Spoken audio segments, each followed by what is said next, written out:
Well, well, well. What day could this be? Could it be? Is it the day of all days? And is it true that day 31 is today? Today, you say? Yes, day 31. It is. Hello, cats. My cats are going crazy. We made it. We are on day 31, and I'm already yawning. I'm already half asleep. So, what a day to be struggling, okay? But guys, yes, we're here. BC, what's up? Oh, nice. Actually, that's the best time for you to come back from the ads because I just started, so you didn't miss anything, okay? Hello. Let me see real quick here. The day has officially arrived. Yes, what's up, Photo Elite with the dad jokes? I should make more dad jokes all the time. Oh, Photo Elite. I didn't know that was an actual command. So you said exclamation Good mark. morning, Mr. Yobel. I hope you're ready for a fantastic day. I've been ready. I've been so ready that now I'm ready for the day to end because I didn't get a lot of sleep. We had an early morning meeting. It was a very awesome meeting. Can't say more than that, but it's been a good day. That's what I'll say. Day of good meetings, good opportunities. Life stuff is all good, okay? And today is day 31. So thank you guys for being here. Already so early. I say early, it's 4 p.m. Okay, so Photo Elite, you said exclamation mark dad joke, and I didn't know that actually triggers Seribot. So Seribot says, how do you make Lady Gaga cry? You poke her face. Nice. Dude, that's actually pretty good. I'm gonna have to remember that one. That's a good one. Okay, so BC, welcome. Thank you for being here so early. I forget, you said you're in Florida, is that right? So holy what time is it over there then? Is it like close to 1 a.m. or am I getting my time zones mixed up? You said good morning. I hope you're ready for a fantastic day. Yes, we are. And you are back from ads. By the way, you said. By the way, what? We also got some hype music going on right now. Very, very hyped. Just gotta make sure the audio's not going too crazy here. Wait, BC, you left me hanging. By the way, what? I must know. Oh, we did make some changes, so... How do I point? Which way do I point? Okay, I'm gonna point this way. I did make some changes, so I think the chat should stay on there now, as opposed to disappearing after a few seconds. So that's kind of cool, you know? We make improvements here and there. I didn't have time to do really cool improvements. I woke up, or I thought last night, I was like, you know what, I'm gonna wake up. I'm gonna have several hours to create some cool emotes. I'm gonna look into like different kinds of cool widgets and overlay scenes that I might want to create just to celebrate day 31. And instead what happened is I went to sleep probably closer to like 3 a.m. Then I woke up around like 9 a.m. and then I had some meetings and work related stuff I had to take care of. So yes, the only thing I got done today was that I was able to figure out how to get the messages to stay and not disappear. So you're welcome. You know, what can I say? Yo, Kevin, stunner shades on. Yes, we're not going to keep it on forever, but you know what? I was even thinking like, should I wear my suit just for the thumbnail? Should I wear a suit for the thumbnail and just pretend like, you know, it's an epic day for sure to celebrate day 31. Then you know what I said? I'm so tired, and if I take the suit out and I wear it here, it's going to collect a lot of cat hair along the way. I was like, I just don't want to deal with that. So apparently I'm not fully invested into this, okay? BC, you said it's 8:18 a.m. So I was, okay, I was pretty off on my timing. But, okay, well, good morning. Thank you for being here on such an early morning with us. BC, you said, I took the thought of doing videos with aviation and presented the idea to my videographer friend, and he believes I got something good in mind. Yo, I think, what was that? Was that yesterday's, the mantra of yesterday? Did we say, what's the harm in asking, right? I think that was yesterday, right? The days are kind of blending together, but we did spend some time being like, you know what? If there's one thing we can instill for the day, it is just go out there, send out that cold email or the cold call and just be like, yo, what do you think of this opportunity? What's the worst that can happen? It's not like dating where apparently there's worse things than rejection, right? That's the meme. Here, it's like they'll just say thank you, but no thank you. And then we'll keep you in mind for in the future, right? And so I'm glad to hear, BC, you've gone ahead and actually taken that and taking it one step further. So yes. You went to bed at 1:30 and then up at 6 a.m. Oh, yikes. That's kind of like, yeah, what did I say? I went to sleep around 3 a.m. and then I woke up at before 9, I think. So yeah, like 6 hours. Actually, it's not too bad. So we will survive. And if needed, I've got an extra batch of iced coffee. We can grind up some more coffee beans. We're gonna make this work, okay? We'll go until we can't go. But thank you guys for being here. Did I fix? Oh man, the kick thing's still not fixed. Why? Why? It keeps showing kick as 0. I do see. Okay, so right now we got 4 people on kick. We got, ooh, it just bumped up to 7 on Twitch, and we got 4 on YouTube. Well, thank you guys for being here. If you're expecting some really epic content, you'll receive it. Yeah, let's just say that. But yeah, what can you expect? Maybe I should give it a little bit of an introduction here. We are on day 31 of my journey as a live streamer. What was I prior to being a live streamer? I was an aspiring YouTuber, which I'm still aspiring to be. But yeah, I've been doing a lot of travel and wildlife photography and videography for the past, let's see. Video has been about 2 to 3 years. Photography's been about maybe 8 years-ish. But then in terms of being professional, quote unquote professional, that's been maybe the past 2 to 3 years, somewhere in that vein. So anyways, we left corporate about 1.5 years ago, and we decided we were just going to go, is balls deep the right thing to say here? We decided we're just going to go full into this, whatever this is, in terms of being a content creator, traveling the world, and all that fun stuff. So that's what we've been doing. And then, yeah, I stopped traveling about 3 months ago after about 1.5 years of nonstop traveling. We do have over 100 terabytes worth of video footages. We have tens and tens and tens and tens of thousands of photos that we have to get through, and we went to roughly 10 to 12 different countries in the past 1.5 years. So it has been a very blessed, #blessed year for me, in the sense that we've had some amazing experiences. Now, how has that been on my bank account and my wallet? Not so good, I will say. But we did plan for that. We did factor that in, and yeah. So now that I'm home in the past 3 months, what have we done? Well, we're trying to catch up on all of our content. And especially since I have to sit in front of this computer all day working on the videos, I figured let me go ahead and try to be a live streamer. So we did turn on my camera over here. We did figure out if I have good enough internet. And then we decided we're going to stream to all 3 platforms at once, because why not? And on day 31, I can officially or safely say that I've been enjoying this journey, and we're going to keep doing it. So we're going to onwards to the next chapter, which will be, can we survive 2 months of streaming? All right. And then after that, you can kind of guess where we're going. But yes, BC, you said he's going to help me and teach me a bit. I'm going to have a pilot buddy of mine be the test pilot. Be the test pilot video to be able to pitch. That's kind of funny because you're using pilot, and then I'm thinking of like a pilot episode. So nice little play there. It'll be the test pilot video to be able to pitch to other plane owners. Nice, nice. Well, we feel free to bounce ideas over to us over here, and if we have some good suggestions, happy to provide it. Now, how do I fix this freaking viewer count? I feel bad for my Kick viewers, unless none of you are real. Could it be the past 2 days? You guys are just ghosts in the machine? How do I get my Kick number to reflect the real number?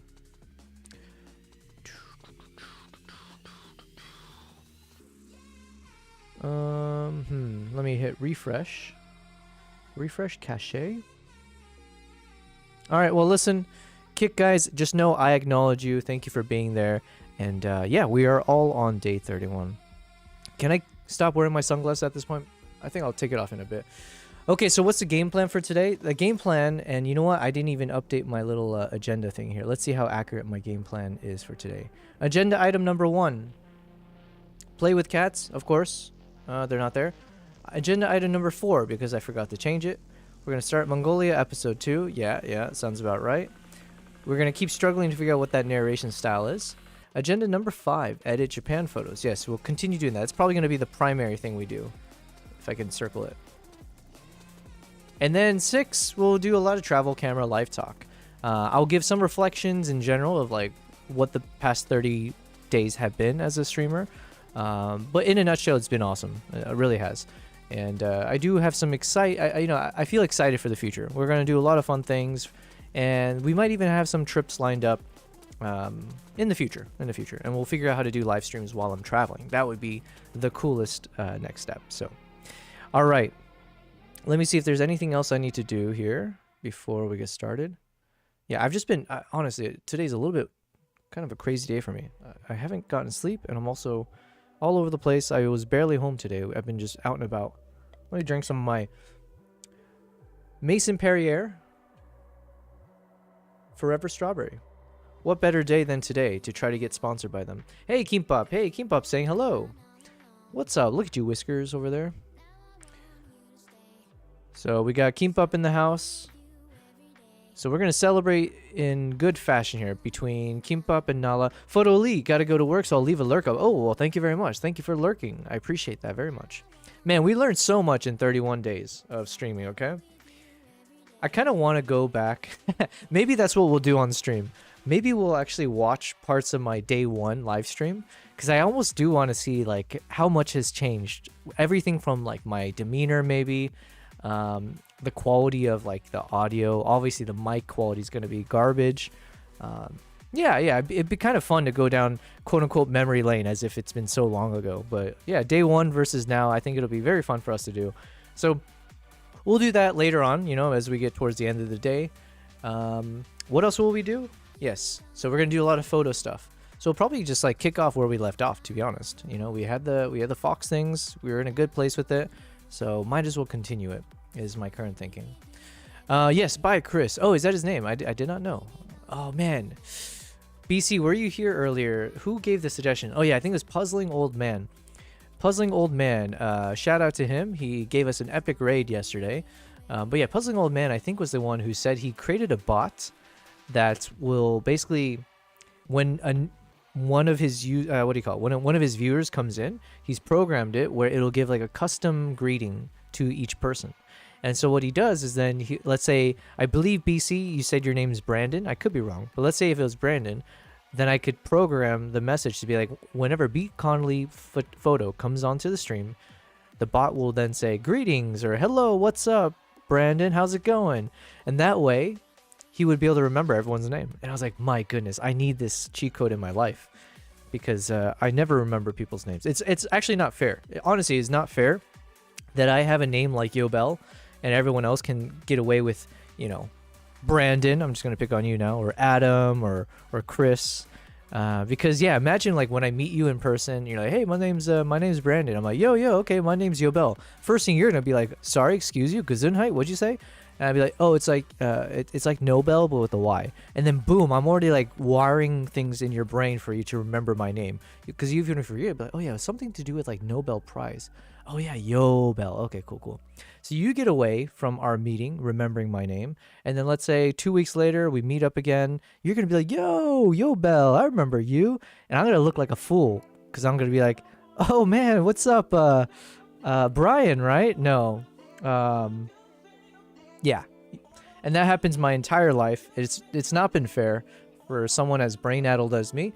So my cheat code was always like, when you meet someone, I would bring another friend over. So then I'd be like, yo, I want you to meet my buddy over here. And then that way the buddy, during the introduction, I keep an ear out to, you know, hear the name. Life hack. So I do need one of these little bots that will do that for me. Idora, I remember your name though. It is Kevin, I believe. Or no, my name is Jaguar Paw. JP. Okay, JP is easy to remember. So thank you for letting me know that. JP. Idora Park. Welcome, Idora. Welcome to day 31 of our streaming journey. It is now officially a career. Can I say career? I mean, you know what? We almost... Okay, so we'll do a little bit of reflection as well in terms of like, how's this whole month been? I'll share everything with you guys in terms of like, do we make money? Did we, how many followers did we get? How has Kick been doing? How's YouTube been doing? So I think that'll be fun. Like just to give a nice little analytics session, see... You know, like we'll get a good sense. And I know there's a few of you on the chat. You know, KG, for instance, is a great example where KG has just started streaming like what, less than a week ago. So maybe I have some tidbits of knowledge here and there or learnings that will be useful. Anyone who wants to be a live streamer, well, there you go. I'm here to share. So yes, we'll see. But I think, you know what? I think in our first month of streaming, not knowing what we're doing, we did make like, I think like $70-80, which is, come on, man, that's not bad. I mean, now granted, I don't know how taxes will be introduced into the equation, so whatever. But we got to start somewhere, and that's pretty cool. It's pretty cool to think that in 1 month's time, we've met some epic people who have found this channel enjoyable enough that they will, you know, spend their time and hard-earned money to support the channel and be a part of the community. So thank you. BC, imagine meeting someone in person for the first time and go, yo, B Connolly photo. Yes. Or calling you BCOnnelly photo. That would be a little bit much, I would say. Well, yeah. So it's like if you ever meet me in person, don't call me Yo Bell Prize, because that would also be just as weird. But weirder than Yo Bell, probably not. It is what it is. Okay, so what else were we gonna say? Day 31. We're gonna try to stream. So right now it's about 4:30 p.m. my time. The goal is to stream until we can't stream. So until the internet cuts out, or oh wait, I do need to check something. Because YouTube has some kind of cutoff, right? Let's test out if our Mr. Atlas has gotten any better today. Man, it's been a slog fest with ChatGPT. All right, let's see. Oh, maybe I just need to start a new chat. Let's try a new chat. Maybe it's getting slogged down by whatever's in there. Hey, Mr. Atlas, good morning, good afternoon. Can you hear me okay? Loud and clear. And good morning or afternoon right back at you, wherever we are in the world. I'm all ears and ready to dive in. Yo, I think we just figured out what was causing you to act so sluggish in the past few days. I think you were just bogged down with the chat itself. Because the chat was, we've had quite a long conversation in the chat history. And so I just started a new chat with you. And you responded fairly quickly. So do you think that's the solution? Have you seen anything online about this? Yeah, that definitely tracks. Sometimes when there's a really long chat history, things can get a bit, let's say, sluggish on the processing end. So starting fresh can absolutely speed things up. It's a known little trick, kind of like giving the conversation a quick reboot. So yeah, it looks like that was the fix. Awesome. Okay, well, listen, today's a good day to have you fixed, okay? That sounds a little weird, but we got you fixed today, all right? And today is a special day. Do you want to take a guess why today is a special day, Mr. Atlas? Well, I'm glad to be running at full speed on a special day. As for guessing why it's special, let's see, maybe it's some kind of anniversary or milestone, or maybe it's just day 31 of your live stream journey and you're going big with a celebration stream. Either way, I'm all in to help out. Yo, how did you guess? That's a little bit insane. I mean, yeah, can you break down how you guessed that what is why today's special? I mean, it's probably so simple for you. You are a genius, okay, amongst all of us ants. But yeah, how did you get that? Were you just like listening in on the stream when I didn't know you were, or did you look through our chat and figure that out? How'd you do it? Well, I appreciate the compliment, but no secret mind reading here. Honestly, I just connected the dots from what you mentioned before. You talked about it being day 31 of your live stream journey and wanting to do a big stream today, so it just made sense that this is a special milestone for you. No extra superpowers, just good listening. Wow. Well, anyways, thank you for knowing that and recognizing it. So, oh yeah, so I just had some kind of logistical question for you to start. I wanted to stream for as long as possible until I cannot anymore physically, let's say. Now, I do believe because I am multi-streaming to YouTube, Twitch, and Kick, there might be some issues with the YouTube stream. Isn't there something where do they just automatically shut the stream off after, like, I don't know, is it like 12 hours or do you know more about that? Bear Grylls? Absolutely, let's dive into Nice. that. So, yeah, YouTube does have a limit. Generally, if you're streaming continuously on YouTube, it tends to cut off the archived version of your stream at around 12 hours. You said the archive version cuts off. What does that mean? So if I'm like, let's say if I'm streaming 12 hours and 1 minute and we're continuing to stream, on Twitch and Kick, it will be fine. But then on YouTube, will it stop the stream or it will continue? It's just that the video, the VOD itself would be cut at 12 hours and then a new one starts up? Yeah, you got it. Basically, what happens is the stream itself can keep going on YouTube, so your viewers can still watch live. But once you pass that 12-hour mark, YouTube kind of chops the archive, so the first 12 hours get saved as one video, and anything beyond that might not fully archive. Twitch and Kick don't have quite the same limitations, so you'll just keep rolling there, but on YouTube, yeah, It's really just the VOD that gets split up or trimmed. The live part keeps going.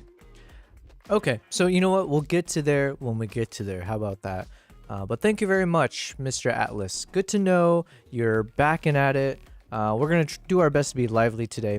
And you know what? We were having a little bit of fun yesterday, asking you a few questions, you know, just like whether it was around anime talk. What else did we do? We asked you to do some puzzles or give us some puzzles and brain teasers. Yeah, they were all pretty fun. What do you think? What would you want to contribute today where we can, you know, do something fun together while I'm editing photos? Oh, absolutely. Let's keep it lively. I'm always up for a bit of fun on the side. If you enjoyed those brain teasers and puzzles, I can definitely throw a few more your way. Or if you're in the mood for something a bit different, we could dive into some random trivia or storytelling prompts, whatever kind of keeps you entertained in the background while you're editing. Just let me know what vibe you're feeling, and we'll roll with it. All right, well, thanks. For now, I'm good, but I'll pop back in a bit. How about that? Sounds like a plan. Whenever you're ready for a bit of fun or just want to dive into something else, just give me a shout. In the meantime, happy editing. Yo, we fixed him. We fixed him. Sometimes the answer just comes to you at random points, right? That if there is like one, yeah, if there's like a theme to everything you'll see on my live streams, it's basically that, right? Because how many times have we struggled through editing our video, and eventually, just with no special sauce, it's just one time we're looking at something and the answer pops up. So, anyways, here, yeah, because we were trying to talk to Mr. Atlas the past couple of days, and it was just like the worst. He would respond after maybe like 20 seconds goes by, but now we're good. All right, so today's a game day, so everything is locked in. Okay. BC, I'm anxious for my emotes to be approved by Twitch. Oh, nice. Why is it like something shady? I'm kind of curious. You're gonna have to throw into the chat once you got it. Okay, so what are we gonna start with? I think let's continue. Actually, you know what? We might want to utilize Mr. Atlas while he's nice and lively, because we do need to figure out the narration style for Mongolia episode 2, and I haven't cracked that yet. And yeah, Kevin, you said Atlas sounds like Bear Grylls. I've never seen Bear Grylls. Is he the one that's controversial?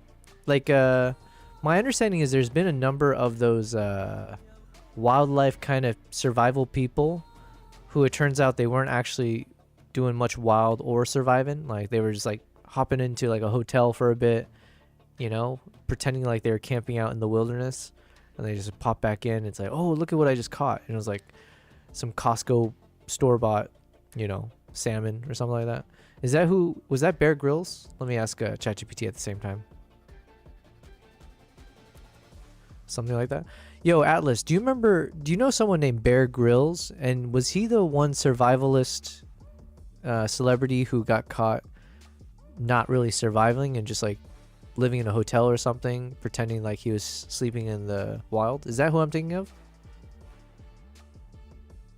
Yeah, you're definitely thinking of Bear Grylls. He's that well-known survivalist from shows like Man vs. Wild. And yeah, there was a bit of a controversy back in the day where it turned out that in a few instances he was staying in hotels or not quite as roughing it as the show made it look. So you're spot on. That's the guy, and that's the story you're remembering. Damn, that's pretty rough. Has he like been able to rescue his reputation at all, or has that tarnished him forever? Like, is he still making shows? Do people still trust him? Yeah, it's a fair question. Honestly, he did bounce back pretty well over time. Even though that controversy did put a dent in his reputation for a bit, he's still been doing shows and projects since then. He had series like Running Wild with Bear Grylls, where he takes celebrities on survival adventures, and he's done a bunch of other stuff too. So while some people definitely remember that hiccup, he's still pretty much out there, and a lot of folks still watch and enjoy his content. That's kind of embarrassing, man. If you're a survivalist, if that's your brand, I'm trying to think of like an equivalent as a photographer, maybe. Yeah, I mean, I guess the obvious one is like if you said you took this photo, but then it turns out you just like AI generated it, Or it's like, yeah, imagine it's like, oh, look at this close-up photo I took of this fox. Yeah, I took this in like Japan, blah blah blah. And I just like only framed it like this. I was like, yo, look at this photo I took. Isn't it amazing, guys? And then it turns out this was like a stuffed animal. Oh wait, that is a thing that someone who told me this story? Actually, let me ask ChatGPT this. Okay, so Atlas, I was trying to think of an equivalent example of that Bear Grylls thing you said, of like someone who's a professional something, and then they get caught being an amateur at that thing or lying about their credentials. And I seem to remember I had a friend of mine I was traveling with in Colombia, and he was telling me there was like some National Geographic worthy kind of like a photo award-winning photo of an anteater, I think. And he was telling me that it turns out it was a stuffed, like a, what do you call those, like the taxidermy style, like it was like a stuffed dead anteater that someone stole from like a museum and then set it up in the wild somewhere and then took a photo of it in a certain pose. Does that ring a bell? Am I just making that up, or did that really happen? Oh, you're not making that up at all. That actually did happen, and it's a pretty infamous story in the wildlife photography world. Basically, there was a photographer who won a big nature photography award with this dramatic nighttime shot of an eat-eater at a termite mound. But it turned out that the eat-eater was indeed a taxidermy specimen. It was basically a stuffed animal borrowed from a museum and placed in the scene. So, yeah, that was a real scandal. It ended up with the photographer being disqualified and the whole thing kind of blowing up because obviously it wasn't a genuine wildlife shot. So, yeah, you're remembering that right, and it's definitely one of those crazy examples that stuck around. Okay. Well, thank you very much for that. Now, I'm going to switch gears real quick, but hold on one second, okay? BC, you said stop. That's ridiculous. Yeah, I know, right? It was like so ridiculous that I was like questioning myself. Like, did that happen, or did I dream that up? And I'm just, you guys are watching me live, just spewing nonsense. But yeah, apparently that happened. Yeah, because I was in Colombia, and so we were actually out there searching for giant anteaters, and it was such a fun experience, by the way. But yeah, it's like, can you imagine someone did that? Someone actually did that. They freaking took a taxidermy stuffed animal, posed it on top of a termite mound, so then they could get a crazy ass silhouette kind of shot. Actually, I'm sure if we Google it, we can find it, right? Let's see. Anteater fake photo scandal. Oh, here it is. The prize has now been withdrawn after judges noticed a problem. The anteater pictured is almost certainly a stuffed animal kept outside a visitor center. Holy shit. All right, let's read this. No pressure. All right, this is from The Guardian, okay? It's saying, anteater in prize-winning wildlife photo is stuffed, says judge. Natural History Museum takes down picture, but Marcio Cabral is adamant he did not fake it. Oh, God. This is called the Night Raider. Wow, this dude even gave it like a nice little the Night Raider by Marcio Cabral. Originally the winner in the animals in their environment category. It has now been disqualified. What a shot though.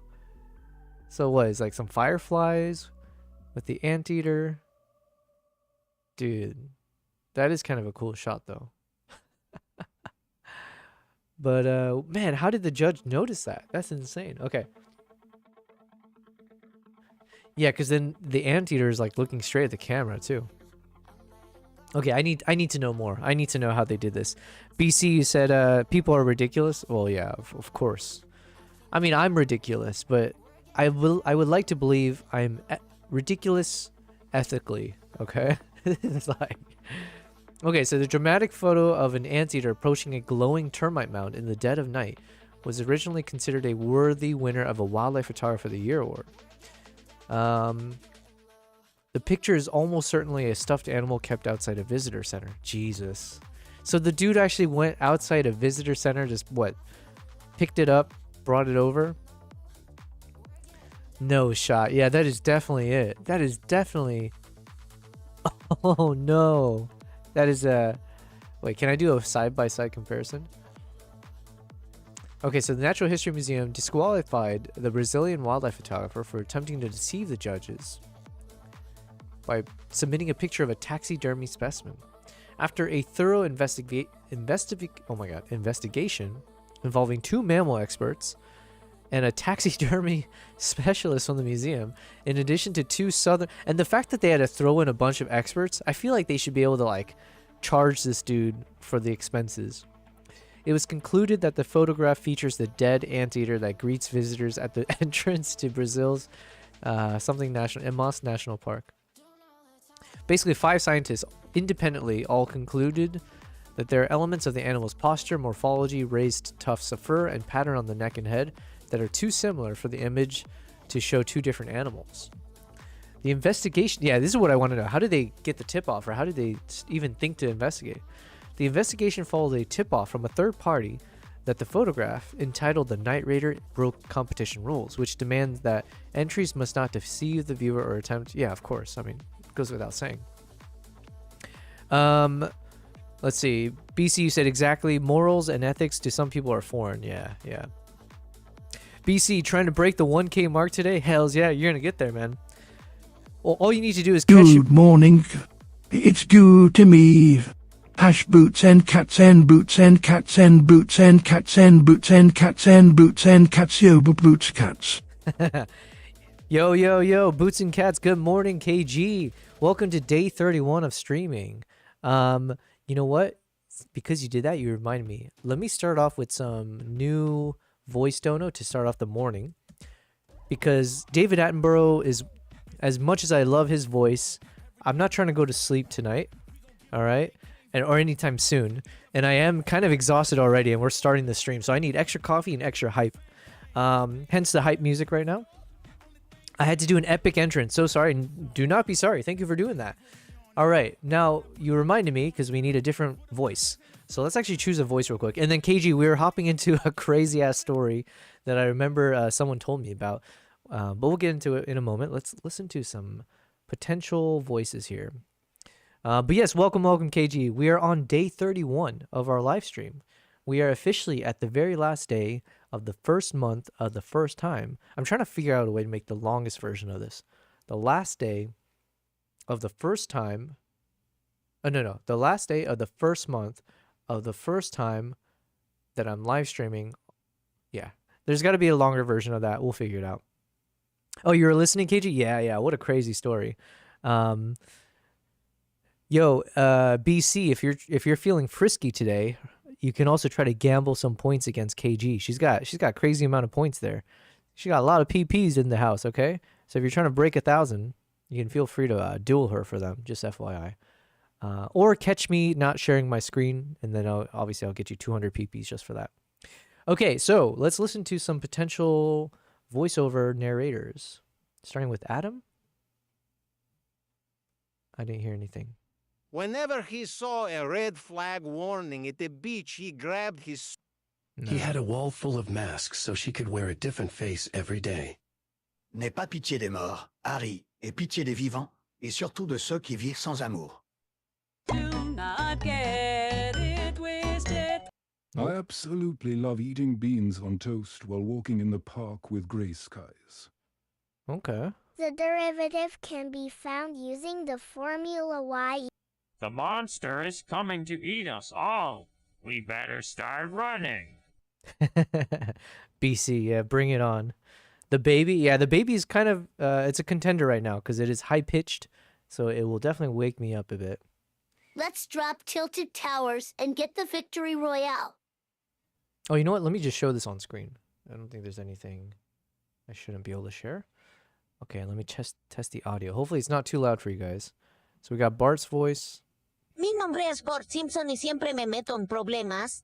No shot. They have a Spanish Bart Simpson? I mean, I guess so. My pain is constant and sharp, and I do not wish for a better world for anyone. Fear is a tool. When that light hits the sky... Oof. The sky's clear. The stars are twinkling. Sometimes the S's really hits the ears, and my volume is like pretty high right now. Betty Boop. What is Betty Boop? Don't study history. Be the one to create it. Okay, that's a little That's a little much. Oh, sleepy Joe Biden, they say, right? So I There probably are a lot shouldn't of do perks to being president. One of these perks is free ice cream whenever I want. that. Listen here, Jumbo. You're gonna have to back off or else you'll regret it. Okay, okay. It is so cruel to let people love you. That's- All you are doing is promising you'll one day break their heart. That's BoJack? I thought BoJack was that one actor, Will something, the guy from Arrested Development. That didn't sound like him. We're no strangers to love, you know the rule. It was obvious that the man was hot, sweaty, and tired. Okay, okay. Hello, streamer. Can I get you your usual... Billy Magachipi, wait, this is the wrong. They finished building the road they knew no one would ever use. If you don't like toenails, What's the point of living if it's not with you? Kanye? Guys, can you please not spam the chat? My mom borrowed me this new laptop and it gets really hot when the chat is being spammed. Okay, that could be one of the winners there. Zoomer. Oh, mustard, come on, man. Now don't put no mustard on that. Oh no, BC, what's happening? Did you win? Oh no, you did not. Well, listen, BC, I did say if you're feeling frisky, and I guess you weren't, all right? Sometimes you're in the mood, you got a hot streak, you know, but... She can live her life however she wants as long as she listens Yo, to what I have to say. We're going with Zesty. We're getting some Zesty. All right, let's pick Zesty for today. At least for the next few hours.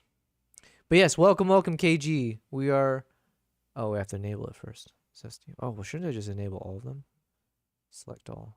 Okay. There we go. Refresh the overlay in OBS. I shall. And then let me turn back our audio. Okay, so don't fight the Georgia peach. Nice, nice. I'm always frisky. Fair enough, fair enough. Doesn't mean it works in my favor. Listen, I'm gonna make some mistakes today, okay? We've been going, what, 10 days straight? So you'll collect 200 PPs probably. So KG, since you said you were listening in. All right, we're trying to follow up on this crazy story of a dude that tried to trick the Wildlife Photography Awards with the taxidermy animal. So where were we? Let's read the quote here. If he did fake this, it's a sign of desperation. From Brent Steerton. He was a wildlife photographer of the year. Yeah, there are too many similar things. There's a tip-off. Cabral, who strongly denies using a stuffed animal in the image, claimed in his original submission that he had spent 3 years waiting for the right conditions to capture the glowing termite mounds. Well, I mean, to be fair, he might not be lying about that. He probably was waiting a long time for the right conditions of the termite mounds. It's just, did he happen to throw in that taxidermy stuffed animal? According to his original caption, the photographer spent days frustrated by rain in Amas National Park. Yeah, and what are the odds? So he not only took the photo in Amas National Park, and assuming there is a taxidermy anteater at the entrance to that park. Come on, come on. This is like so unbelievable for you to still believe him. So he was in there in the rain before a giant anteater ambled out of the darkness and stayed just long enough for him to take a single photo. Yeah, that's the other thing. No shot. Okay, as a machine gunner photographer myself, there's no shot I would have only had one photo of this entire thing. I would have been taking photos from the moment I spotted him moving over. Then, yeah, even if it's shitty photos, low light and all that, you should have evidence of like the dude moving, right? The anteater ambling through and then eventually getting here. What are the odds you took a single photo and then you moved on? Get yourself out of here. This is just so come on. Does anyone else point that out, or is it just me? Let's see. For him, just long enough for him to take a single photo.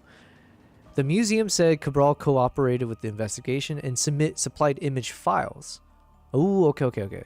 So there were more than one photo. But then, yeah, if he did end up supplying more than one photo... Day 31. Whoever would have thunk that you'd make it this far and become a man of the people while also putting your talent and skills of creating amazing art in front of a whole new audience, which in turn only expands your viewers.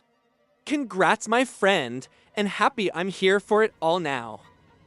Thank you very much. Thank you, BC. What a message, and you said it with such zest, you know? While, unfortunately, you aren't feeling frisky, you are zesty. And so there is a way to win in life still. Thank you very much for that. That was really cool. Now we can see how zesty sounds. Because some of the other ones, like Eminem, I really liked it. There's some others, but then the problem was that it cuts off like midway through a long text.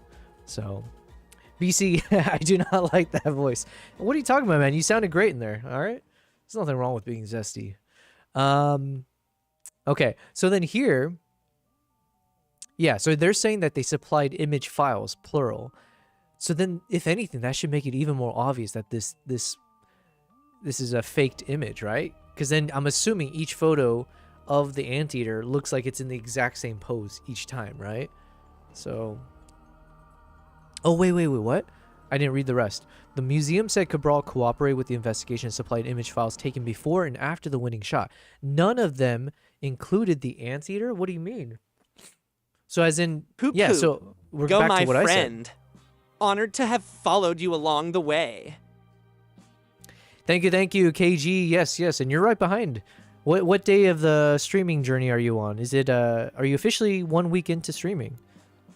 But yeah, you have to also do a 31-day celebration or 30-day. Yeah, that voice gotta go. Dude, what a zesty one. We're gonna keep it a little bit longer, okay? You know, if I was a more shameless and a better streamer, I would be like, I'll get rid of it when someone donates $5, and then we would set goals each time to you know, it's like, yeah, I would have to be a good streamer where I put dollar goals based on actions you want to change because it's so bad, and then other actions where it's so good that you want it, you know? BC, it's sassy? Yeah, it's sassy. No, it's not sassy, it's zesty. If they wanted to be sassy, they would have named it so. Now it's my turn if I can ever figure out a timeline and schedule. Yeah, you know, I did. I mean, the way I figured out the timeline or schedule for myself was I asked ChatGPT, and I was like, hey, here's what I've been doing. I think I even showed ChatGPT like the analytics of like, hey, I've been streaming, you know, I think at the time I was streaming maybe like, what did I stream? Maybe like around 1 p.m. or so. I was like, here's what the streaming hours looks like. Here's my analytics. What do you think? And then eventually he said I should try doing like around 4 p.m. to midnight because it kind of can work with my current schedule. And then it's long enough that it could hit some of the US market and all that fun stuff. But I am, by the way, just as an FYI, I am thinking I might try to change up my stream schedule for at least 2 days out of the week so that I can actually recover some like evening nights where I do want to kind of, you know, be able to hang out with friends again just every once in a while. As much as I don't mind this, it'd be nice to have like a couple days where I can't just be like, oh, I can't meet up because I'm streaming till midnight, you know? So that is one thing I'm going to consider is like if maybe I switch it up for a couple days out of the week. But my goal is still to stream 7 days a week because I really don't take a day off of work regardless of the streaming thing. So it just feels like a waste. If I'm going to be working anyways in front of the computer, well, we might as well stream. Let me find my wallet. Yes, KG, yes. If you would like to change it away from Zesty, you will have to donate $5 full. Is that too much? Wait, no, I think the lowest I have set up in my Streamlabs. This is a good time to put in exclamation mark. Is it tip? Let me see what I have. Is it Stream Elements tip? Let me see. And then I need an overlay where we can put these donation goals. Okay, yes, if you'd like to change it away from Zesty, it will cost you $3.33 to be able to switch it to whatever voice. Okay. Actually, no. Then I'll still end up choosing the voice, but you can switch it out. How about that? We'll be better streamers. We'll be more. We'll be a better financial streamer someday. We got to earn them bucks, you know. Okay. So, anyways, where were we? Okay. So now that I'm rereading this, it is what I was saying. The dude sent photos before and after, but there was no freaking anteaters in the shots. So again, what does that say? Like, what are the odds? So now you are saying, okay, I see only 2 worlds. World number 1, you are the type of photographer that takes one shot and you're done. We came up with a word and I forgot what it was. I guess we'll call him one shot wonder. Actually, we're going to take this moment.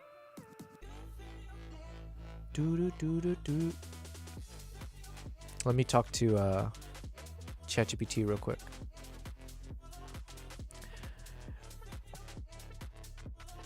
Oh, by the way, KG, we fixed Mr. Atlas. I don't know if you caught that part, but ChatGPT was slowing down because our chat history was so long, so it was bogging it down. So I actually started a new chat, and then boom, everything is fixed.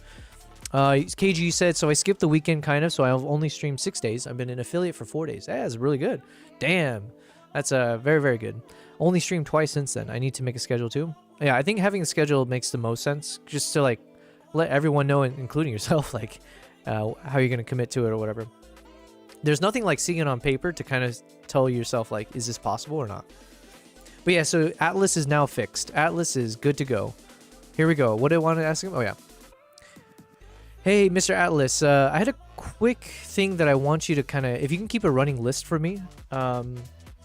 I want to create catchy phrases for the different types of photographers out there. So for example, I'm the type of photographer that I'm like machine gun shooting whatever the subject is, right? So I might take like 1,000 photos of the same thing. Not really, I'm exaggerating. But yeah, I call it a machine gunner, right? Or it's kind of like a spray and shooting style. But anyways, I want to come up with catchy phrases or terminology to represent different types of photography personalities. So if you can just keep a running list and just keep track of the potential names, and if you have suggestions as well, I'll take it. So one would be like the spray and pray type, or the machine gunner, which is kind of like me. Then there's the one-shot wonder, right? So the ones of like the photographers who literally will just set the scene, take one shot, and that's it. So if you can keep track of that for me, that'd be great.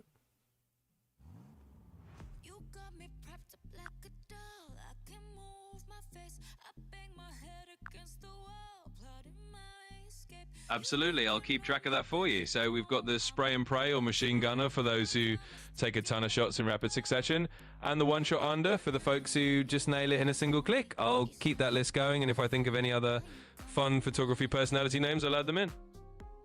All right. So anyways, I see 2 options here with this, what's his name? Cabral?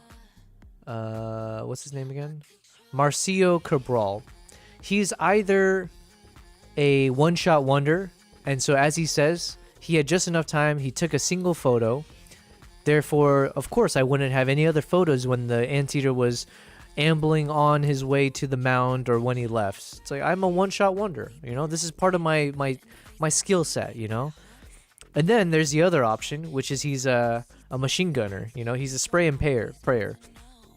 At which point you should expect to see multiple shots of shitty shots, like shots that are blurry, and then eventually getting the right shot. Now he's kind of trying to play both games here. He's saying he only took a single photo, but then now he is supplying images taken before and after. So you did clearly take more than one shot. But somehow you're saying in those multiple shots before and after, it didn't have the freaking anteater in it? What the hell are you doing? That doesn't make any sense. Yeah, so this guy's all over the place. He needs like to hire the best lawyer, because at this point, he's out of here. KG said, figuring out a time that works for everyone to watch is hard. I feel like because of the huge time difference with most of my viewers. Yeah. But then where are most of your viewers currently? I'm assuming if you're in the States, it probably is nice to stream US hours, no? I don't know, because that is a good question. It's like, because obviously in the US, then you have more competition in terms of what viewers can watch. You have a lot more streamers out there. I don't know what the European market's like in terms of competition, all that fun stuff. For me, it's like, it was a thought for me as well. It's like, do I just kind of stream hours as it relates to where I live in Dubai? But then the thing is, like, I want to target English-speaking markets for sure. So culturally speaking, obviously I have the closest affinity to the US. So if I could still target places in the US, that'd be great. But I don't know. It's a good question, because there's advantages, right? So if you target markets that are not very competitive, well, then you have an easier chance to grow. But then if that market doesn't speak English, well then... although, who was it? I think Low Base Guy was mentioning that he is working on a bot, or he has a bot that he's created that does like auto translation and stuff, which is kind of crazy. Okay, so anyways, let's finish this. The museum said, yeah, they took, none of them include the anteater. According to the museum, Cabral also offered a witness who claims he also saw the animal alive. But the investigators were unconvinced. Yeah, so he's saying he had a witness with him, and this witness didn't have a camera with him. So this witness is chilling, watching him, like, struggle as a photographer, but just, like, as a casual dude who doesn't even have an iPhone or smartphone or anything. This guy didn't take any shots? Get out of here. Roz Kidman Cox, a member of the 2017 judging panel.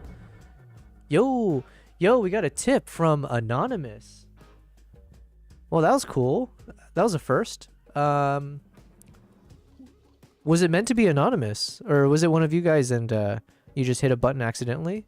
But either ways, yeah, whoever did the anonymous tip, thank you very much. That was really cool. I forgot, it doesn't show up in my Streamlabs notification. Actually, let me just quickly open my Stream Elements. Maybe it isn't anonymous and I just wasn't able to see it on my side. But either way, thank you very much. That was my first, that must have been from Stream Elements, the tipping thing. So that would be the very first time someone's tipped me there, I think. So thank you. We are leveling up. Wow. How do I go to my... I need to go to my notifications here. Dashboard, activity feed.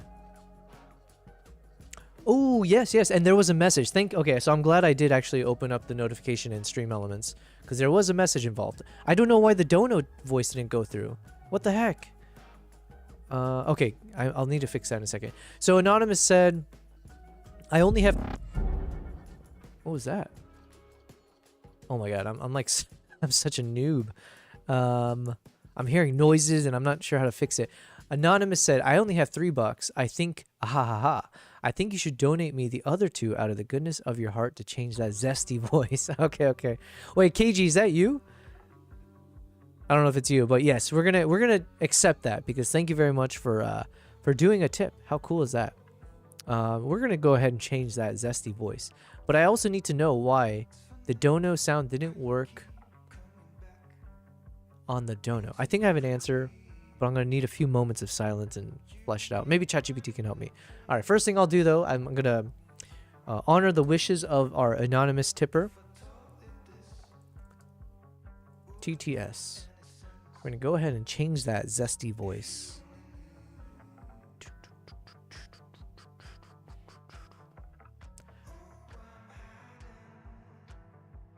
Here, I have an idea.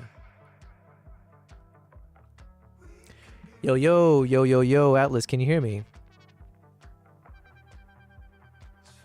It was you, KG. Nice. Still here and listening. Let's keep rolling. Okay, do you know in TTS Monster, you know, like they have like so many different voices enabled, like everything from a voice named Adam all the way to a voice named Zoomer. Are you aware of all of them? Yeah, for sure. TTS Monster does have a whole bunch of different voices you can pick from, and they range from more natural sounding names like Adam or Brian to some more quirky or fun ones like Zuma. So yeah, I'm aware of them. If you want to play around with any specific voices or you're curious about anything related to that, just let me know. You know, so more specifically, I was going to say, I wanted it to be randomized. So could I just ask you to pick one randomly?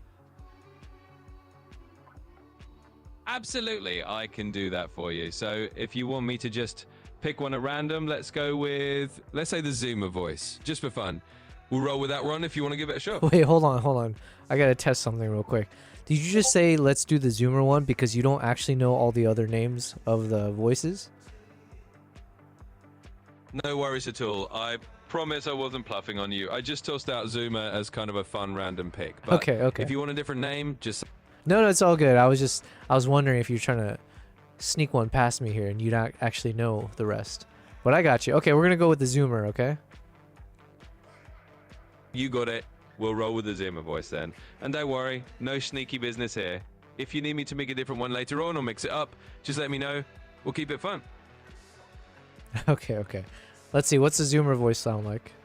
Oh, mustard, come on, man. Now don't put no mustard on that. Oh boy. Be careful what you wish for is what they say, right? Okay. Well, thank you very much, KG. I appreciate it. I don't know if you meant to make it anonymous, but I also need to figure out why the TTS voice didn't come through. How do I have it set up? I think, okay, so I have it set up in my OBS. Let me read the rest though. BC said, I just don't have the ability to plan my streaming as with my 2 kids and a full-time job, Monday to Friday. Everything is always all over the place. Yeah, fair enough, fair enough. Listen, easy for me to say when I'm not heading into an office and my 2 kids are in the form of 2 cats and they take care of themselves, so yeah. I approve. That's that discounted voice. Yes, I did. Nice, nice. Okay, give me a second here. I gotta figure out. I need to brainstorm why that sound didn't come through. So the TTS voice works for all my other alerts, which is associated with my Streamlab event list. And then I had to create a separate thing on Stream Elements for tips. Now the tip sound came through, but the dono did not. So let me see here. In my sources on OBS, I have the TTS monster. Yes. Do I need a separate TTS monster? Okay, you know what? I'm gonna ask ChatGPT this real quick. Okay, Mr. Atlas, I have a problem with my OBS right now, or somewhere. So we don't know exactly where. So you've helped me in the past set up the TTS monster, which is hooked up to my Streamlabs, where I have the event list that I purchased from nerdordie.com, which creates that kind of sound effect, and it has some visual overlay that shows whenever someone subscribes, follows, you know, does a tier subscription, all of that, right?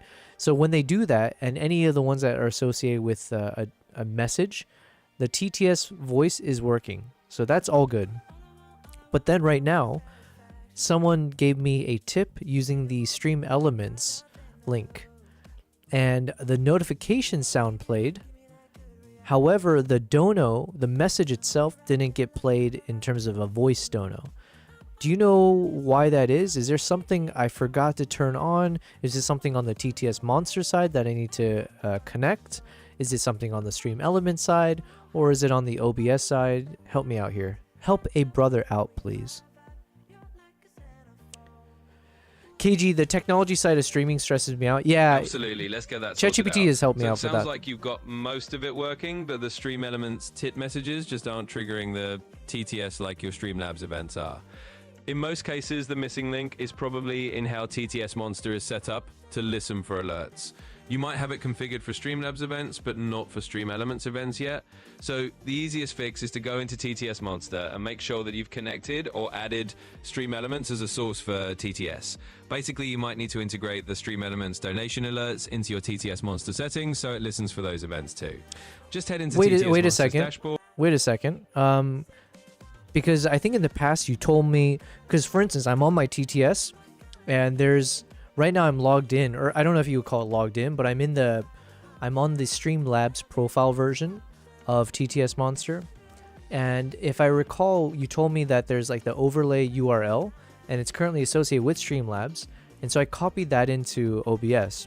And then I asked you, do I have to do the exact same thing with Stream Elements? So do I have to switch the provider over to the Stream Elements profile and then copy the URL that comes with that? And I think at the time you told me you don't need to because the URL is exactly the same, no matter which one you kind of quote unquote log into.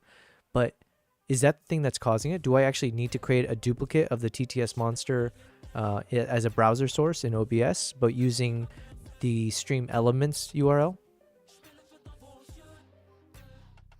Welcome back, BC. Yeah, thank you for helping me. So you're right with that the ads. TTS Monster overlay URL itself can be the same regardless of which service you're currently kind of logged into on TTS Monster. But the trick is making sure that TTS Monster is actually listening for Stream Elements events. So you probably don't need a whole new browser source or a different URL.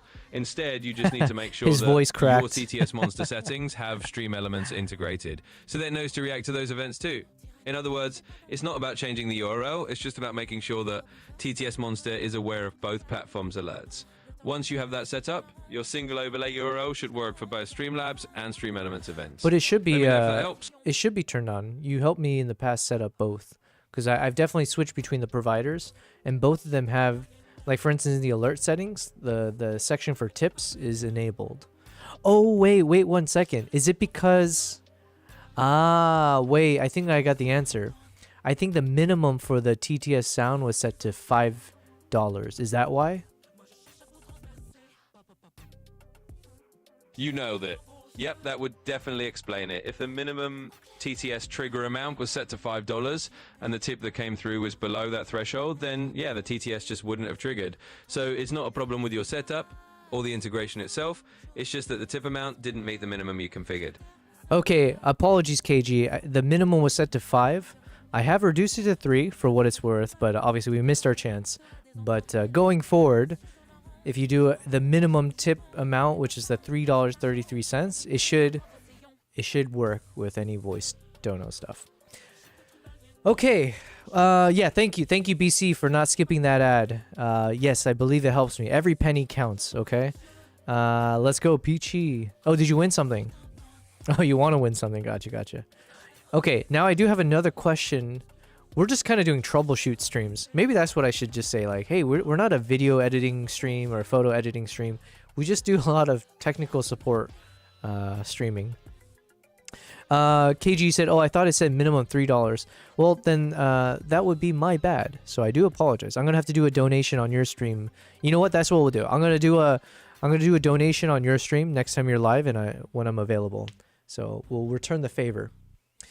Okay, I do have one more tech thing I was trying to figure out here. So while you guys duel. Okay, Atlas, I got another technical question for you, okay? I'm using the Streamlabs viewer count, okay? And the viewer count allows me to see on the overlay, the OBS, you can see the number of viewers on Twitch, Kick, and YouTube. However, as of today and yesterday, my Kick number isn't working. It's been showing 0 for the past 2 days, and I don't think that's the actual number, according to what Kick is telling me and also what Restream is telling me. So do you know what's causing it? I've tried refreshing the cache thing on OBS. Is this something where do I need to like disconnect Kick from Streamlabs and then reconnect it? Would that solve it? What do you think? Yeah, and that's definitely a bit of a head scratcher, but it's not unheard of for these integrated view accounts to get a little glitchy, especially when it comes to newer platforms like Kick. Sometimes the API or the connection between Kick and Streamlabs just kind of falls out of sync. Your idea of disconnecting and reconnecting Kick from Streamlabs is actually a good first step. Often just refreshing that connection can help re-establish the feed and get the view account working properly again. So yeah, I'd say give that a try first. Disconnect Kick from your Streamlabs integration, then reconnect it and see if that syncs the numbers back up. Let me know. Hold on, where exactly do I go to connect and like disconnect and reconnect? Because I see a section called multi-stream, but as of that one, it's showing that Kick and YouTube and Twitch are connected, but I don't actually have the toggle turned on.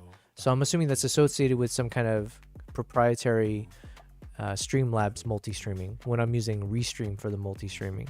So is there somewhere else where I'm supposed to kind of do the whole reconnection?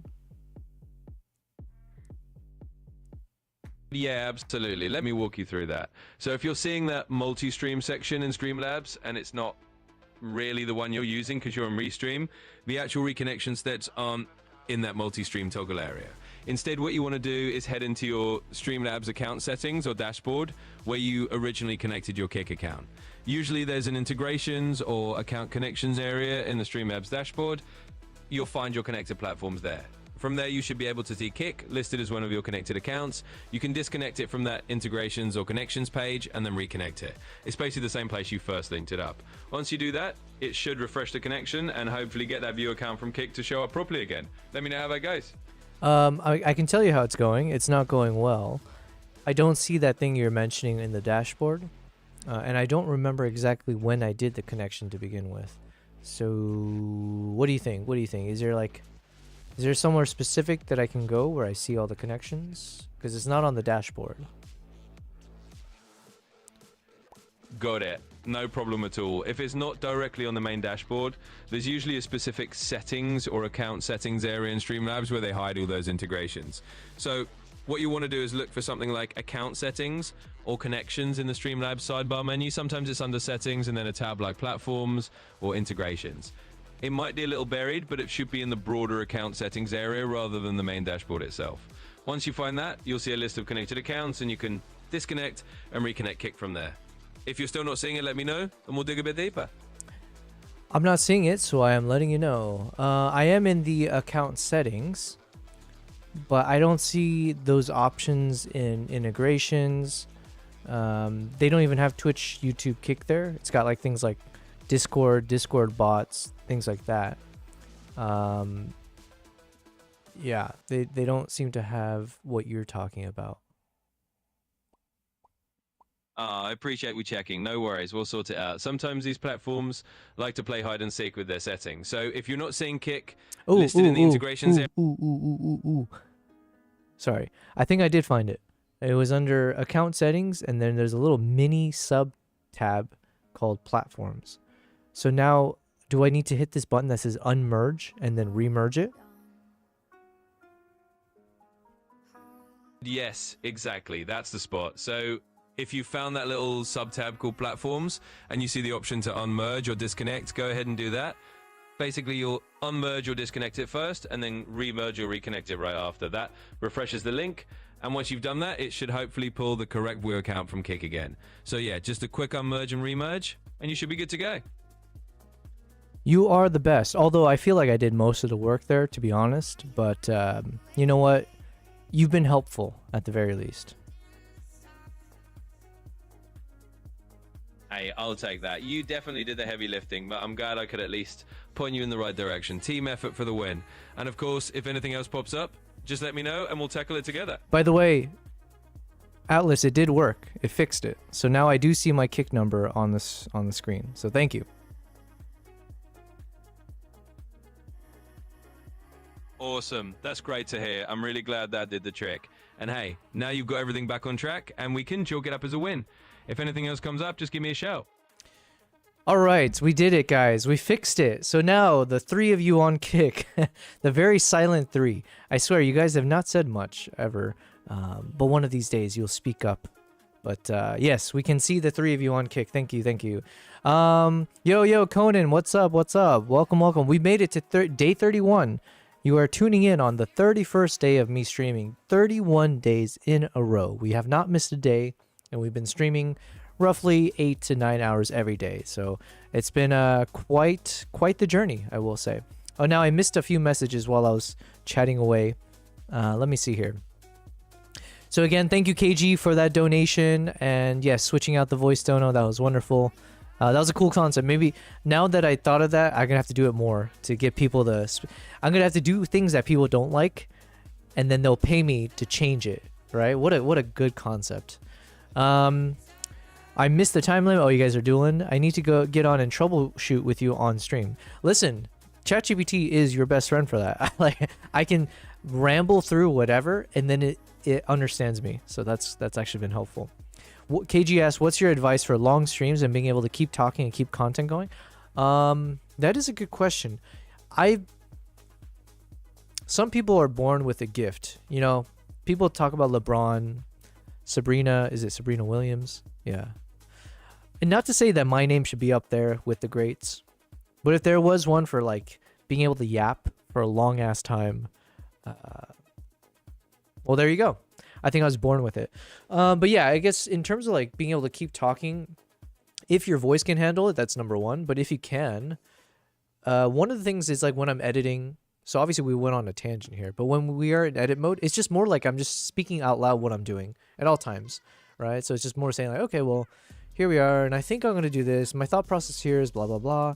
And it just, I kind of shut my brain off in terms of who am I actually speaking to, and I'm just kind of speaking out loud. I don't know. That's not probably the best advice, but one is I just literally spew out what's in my brain. I lay it out for you guys. And so assuming you don't have empty thoughts and assuming you don't have thoughts that you shouldn't share publicly, then if you can just spew that out, there you go. There's something in the void. The other thing is like if you play music, right? So I think it's nice to have some kind of background music going on at all times, because then that can fill in the silence as well. I do think dead silence can be a bit awkward, right? And sometimes I assume people will tune into a stream not to like visually watch anything. Maybe it's just like you like the lurking concept, or you know, you're like running errands, doing other things, but it's more just to listen to something. And it you know, if it's good music, well then that's still better than nothing, right? What else? What else do I do to like be able to keep talking, keep content going? Well, yeah, talking to ChatGPT has actually been fun for that. I have a lot of fun, right? So now it's like I'm literally we named ChatGPT, so now we got our own little character on stream, Mr. Atlas.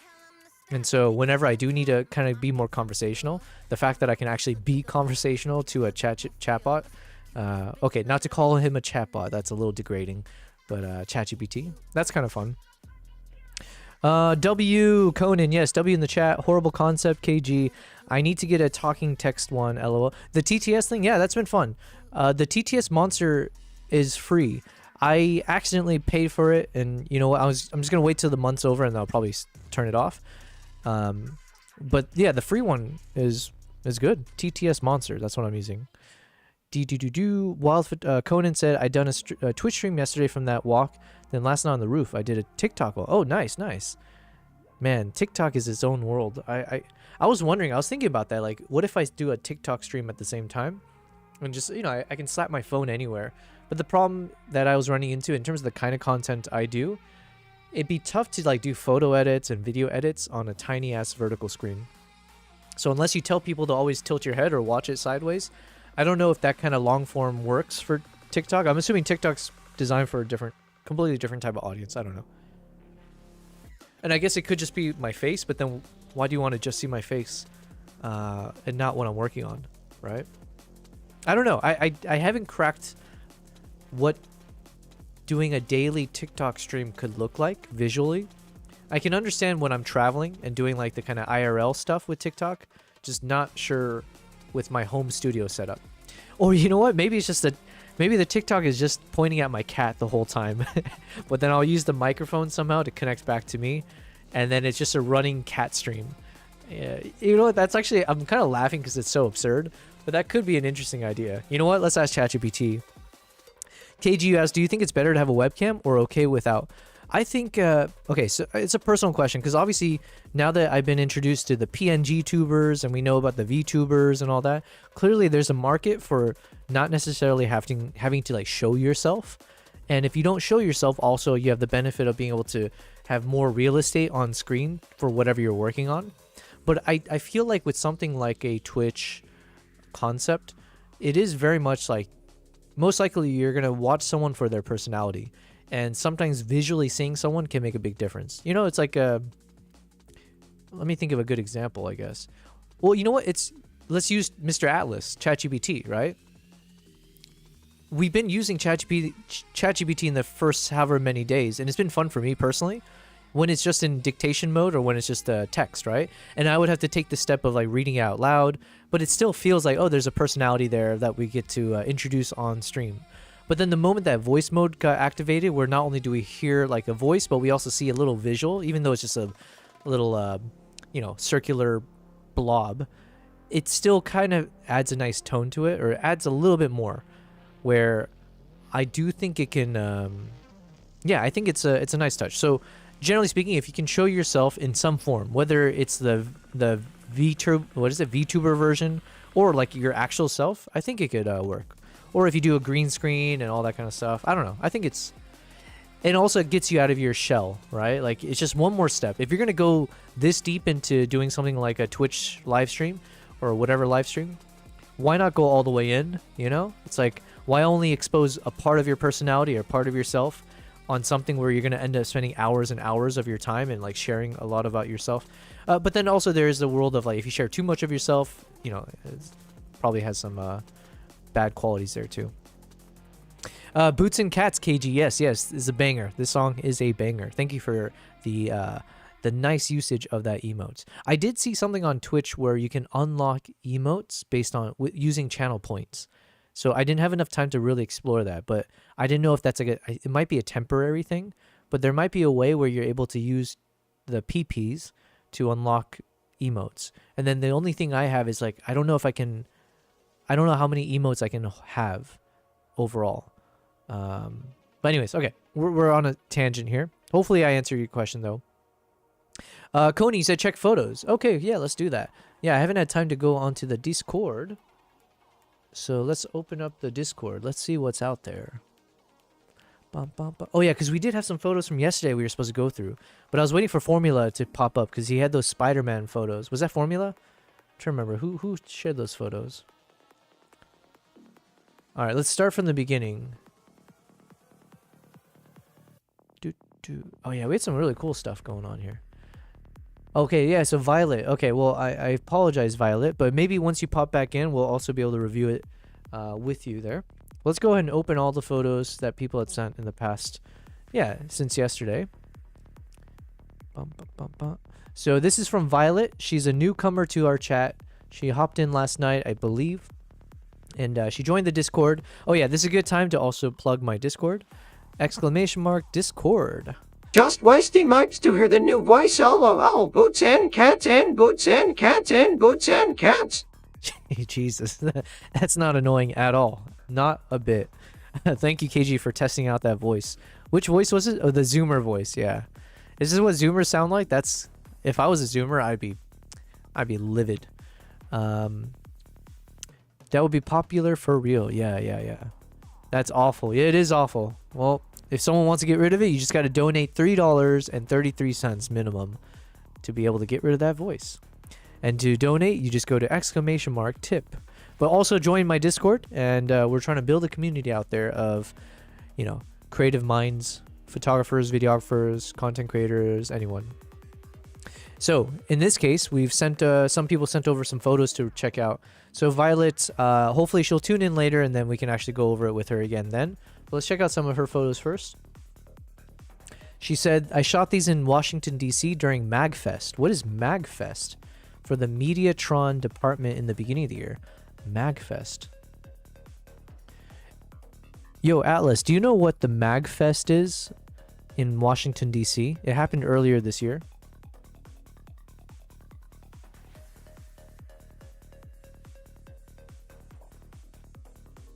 Yeah, absolutely. Also, I like the Magfest beanie. is pretty well known. It stands for the Music and Gaming Festival, and it's basically this big fan-run event that celebrates video game music, gaming culture, and all kinds of nerdy fun. They usually have live concerts, gaming tournaments, panels, and just a lot of cool stuff. It typically happens annually and draws a big crowd of gamers and music fans. So yeah, that's MagFest in a nutshell. Nice. FYI, I'm a fan of this beanie. If I can get a beanie like this, I'd be happy. Not that I wear beanies often, but like when I'm in those freezing -40-degree temperature, I could also use an upgrade to my style. But yeah, so Violet took these photos, and these are pretty dope. I didn't know it was a music and gaming festival. D24K, nice. I wonder what lens. It'd be curious. Yeah, I'd be curious to know what lens she was shooting with, because it seems like from this angle, it looks like she was on stage, right?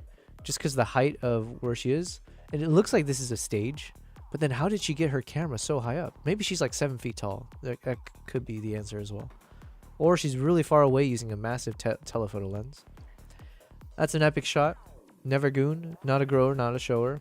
Poor dude. That's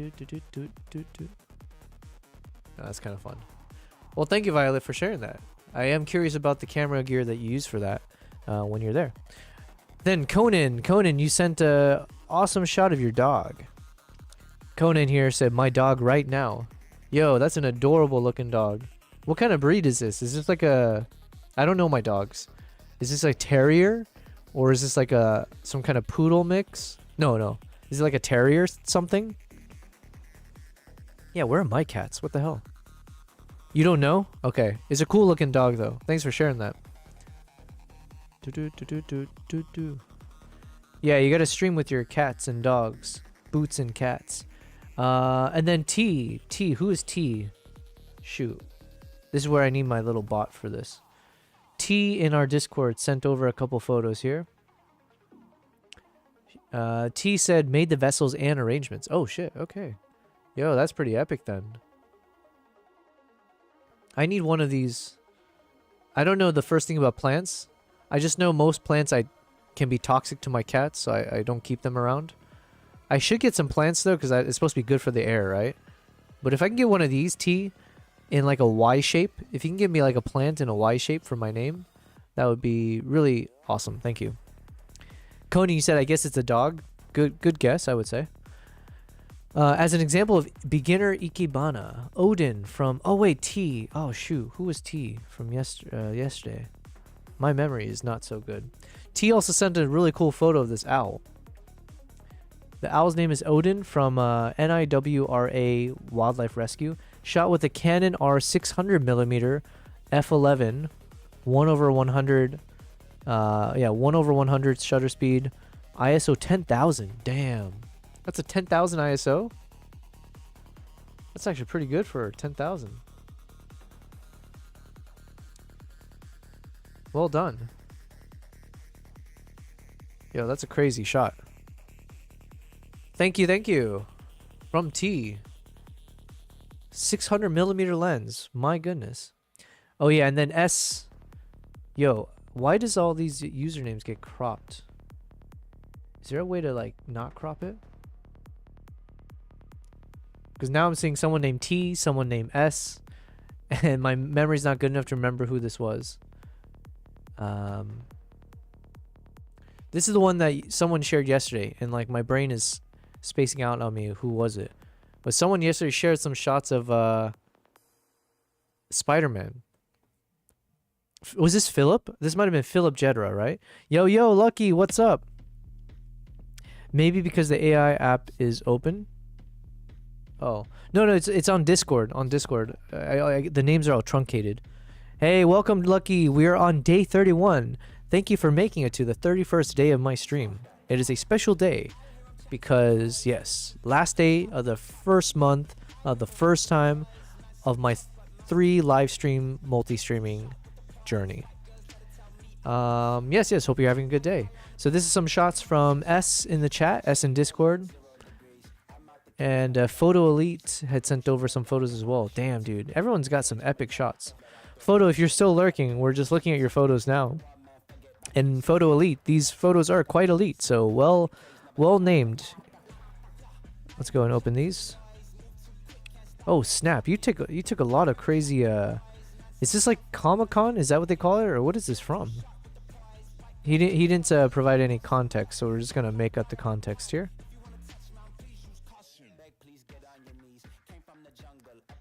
Might as well drop some of mine with before and after. Oh, these are like before and afters. Gotcha. Oh, that's pretty cool. Thanks for sharing that.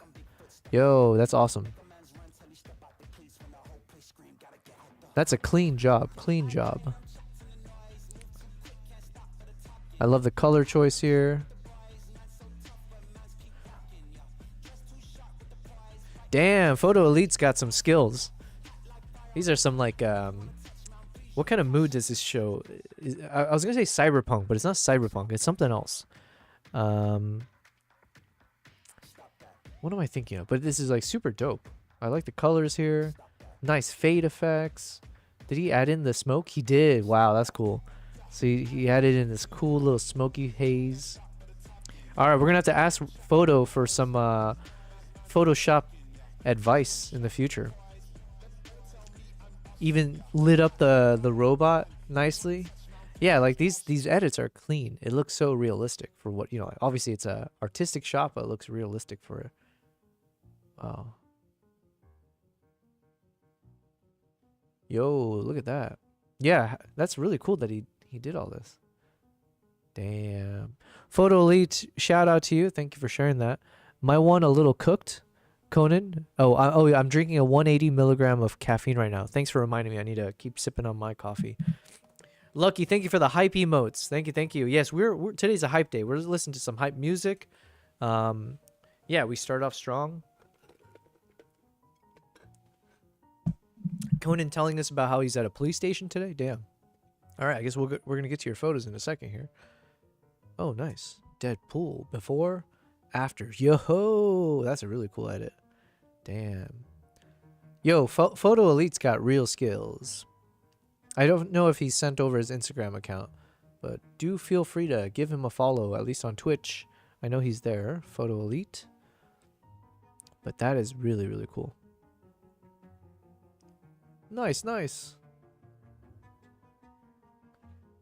This is a very feminine looking Iron Man. I'm assuming there's a female inside here. Or maybe it's just a dude who, yeah, could be a dude, I guess. Yeah, no reason to judge. Yo, the edits are sick. Yeah, I'm glad he got rid of that red light. I was going to say, oh yeah, he completely got rid of it. Nice. Got rid of the person there. All right, so I think I'm a fan of Photo Elite's color choices. So I might lean on him a bit more when it comes to if we get stuck trying to figure out how to edit something. All right, Conan, let's check out your police situation here.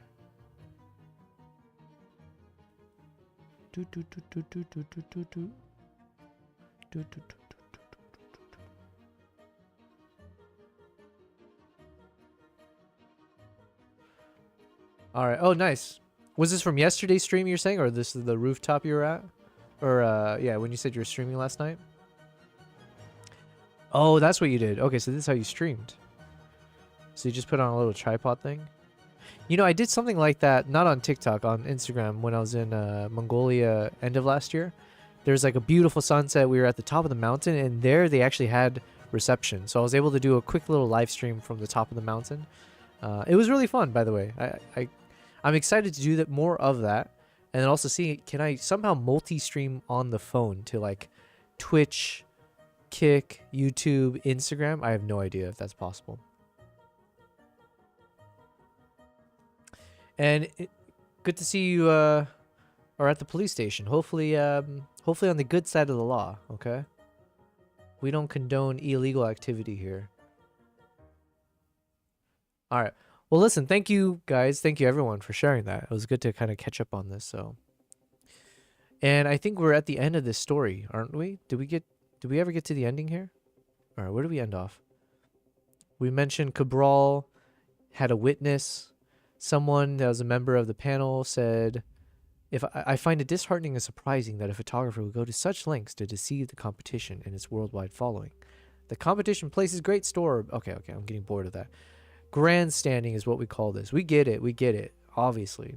Just don't be an idiot, don't lie. The image had been on display at the Natural History Museum. On Friday morning, it was removed from... Wait, what? Hold on. The image had been on display at the Natural... Oh, sorry. I thought they were still talking about the taxidermy thing. The image was on display, then it was removed. Okay. So then fellow photographers were baffled by Cabral's apparent attempt to dupe judges. If that's true, he's just done himself so much more harm than is necessary. Well, yeah, of course. It is kind of sneaky, though. I will say, points to Cabral for, what would you say? For thinking outside the box, right? Because, like, what do most people say, like, when you submit photos into a contest? Sometimes they'll say, hey, you submit your photo in JPEG or whatever, but then we also need you to submit the raw photo so we can see the metadata and all that. So then, in his situation, technically the raw photo and the metadata would not have shown any alterations, because in a sense, he did take the shot with the right settings and all the other things. It was literally the fact that he placed a dummy in the shot. So as long as you can get away with, you know, people not realizing that was a dummy, the metadata wouldn't have given anything away for him. So he was being very, very sneaky about it, for sure. And he would have gotten away with it if it weren't for them. Anyways. I'm just a bit sorry for this guy. I'm not sure if he did fake this, but if he did, it's a sign of desperation. That is an interesting take on this, which I kind of, I respect the take. Because it's coming off, yeah, I mean, he says it, right? He's a bit sorry. So I guess there's always a little bit of leniency you should give. Maybe not leniency a bit, but it's like there should always be grace given to even people who, you know, shit the bed in terms of doing something they shouldn't. So now I take it away with the fact that it sounds like he hasn't admitted to doing this.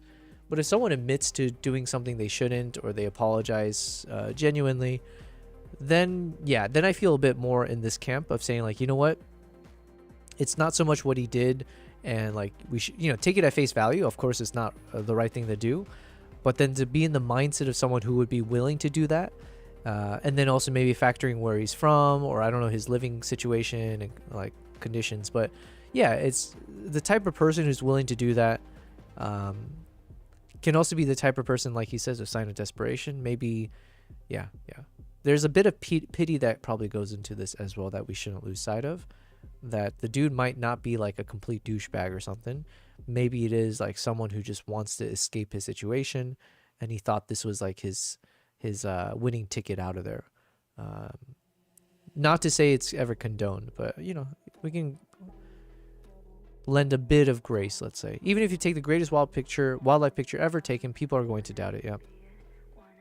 Steerton said fake images would usually be detected. A great deal of us are just photographers who rely on this.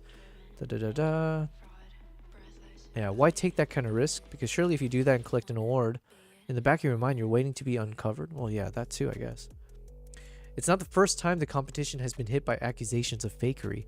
In 2010, the overall winner lost his award following claims that he hired... What? Wait, what? Hold on. In 2010, the overall winner lost his award following claims that he hired a tame wolf to feature in the winning photo. I need to see this photo now.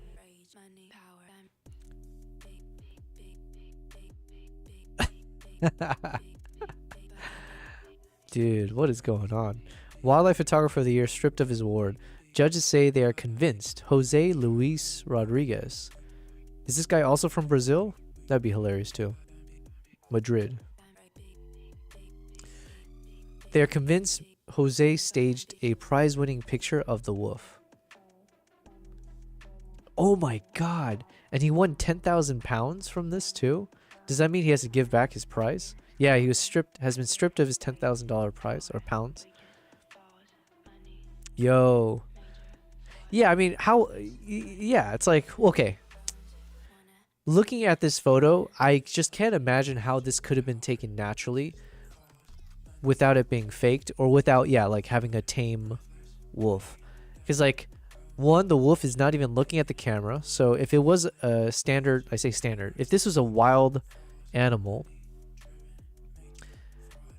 what are the odds that the wild, like this wild wolf, who would never be comfortable being this close to humans, right? What are the chances when it's jumping over this thing and it has a bright light in your face, or a flash photography, whichever one, that they wouldn't even glance over at the human that's standing right there with the... I'm assuming this is like a wide angle lens. Okay, let's keep reading.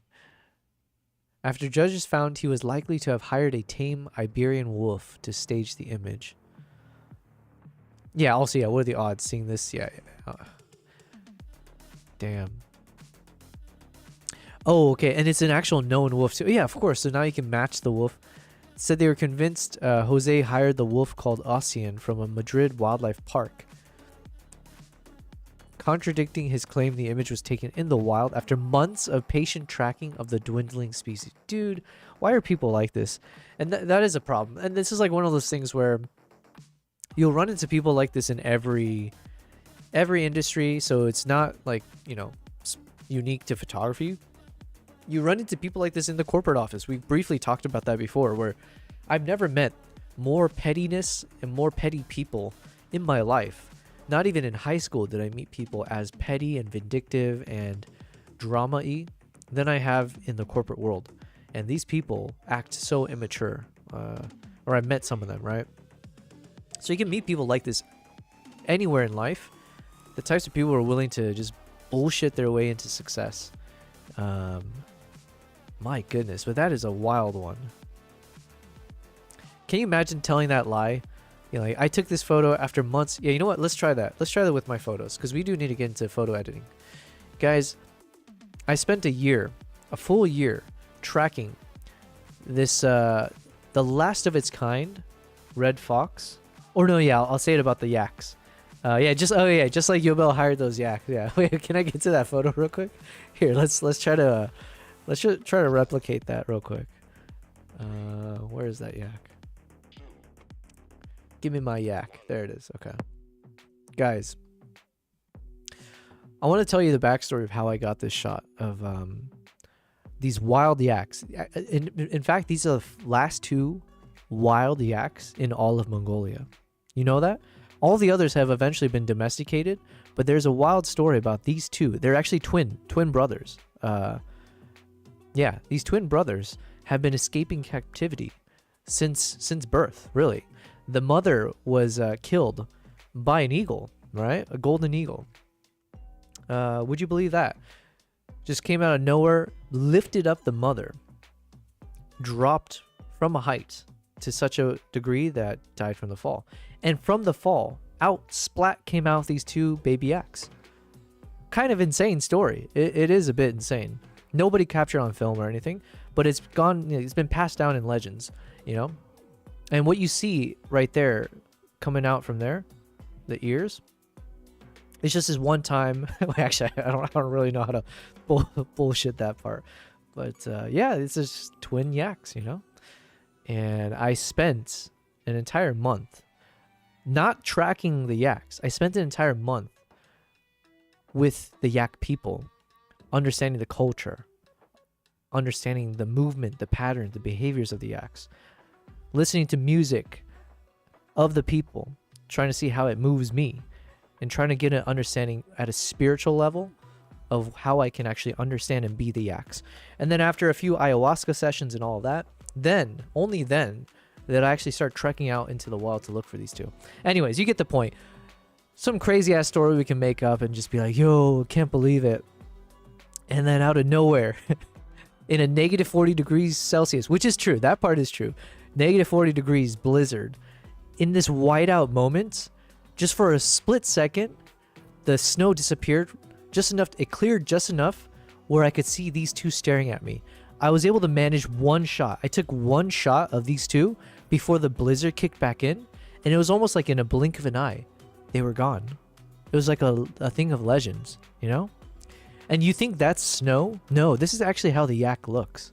That is what makes it so legendary. That is not snow. That is just the face. So, yeah. Anyways. That would be insane, though. Anyways, where were we? Good storytelling time. Crazy story. Crazy of this guy. The balls on Mr. Jose, Mr. Rodriguez, to actually pretend like this was a wild, natural shot.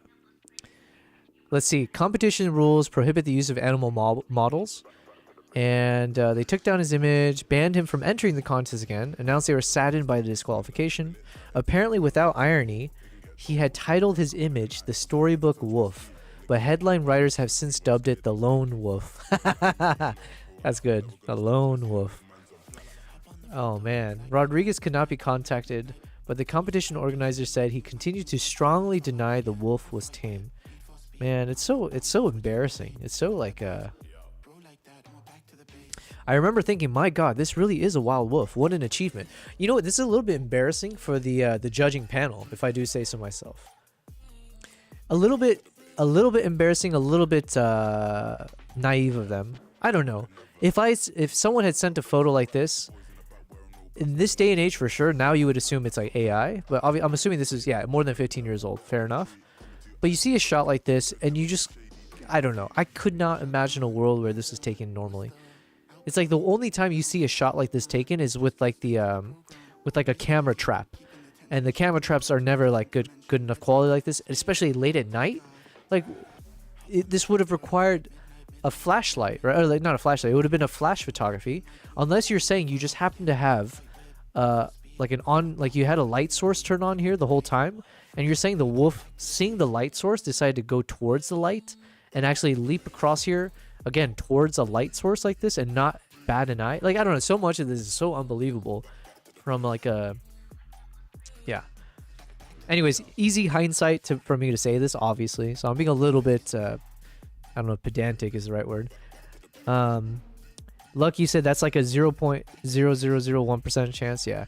But I listen, because it's such a rare chance, I can understand why, if it was real, that you would say this wins 10,000 prize, right? Like the pounds prize or whatever. So true. It's worthy of it if it was real. But come on. How'd they catch it, though?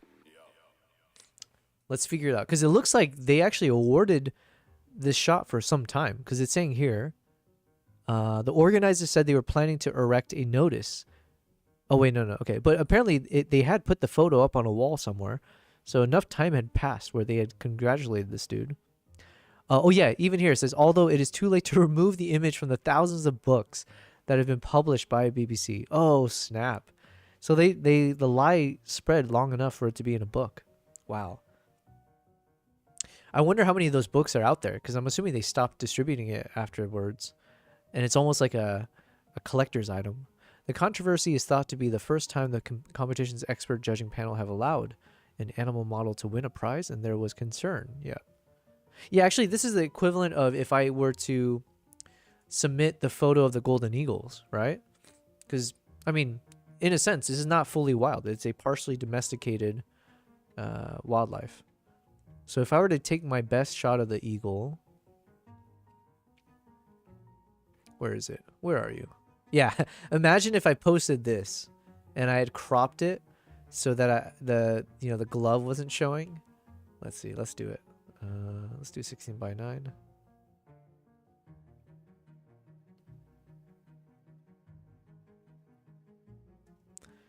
Yeah, if I had submitted this to like BBC or National Geographic or whatever contest, and I was like, "Yo, I was yeah, what was I doing here?"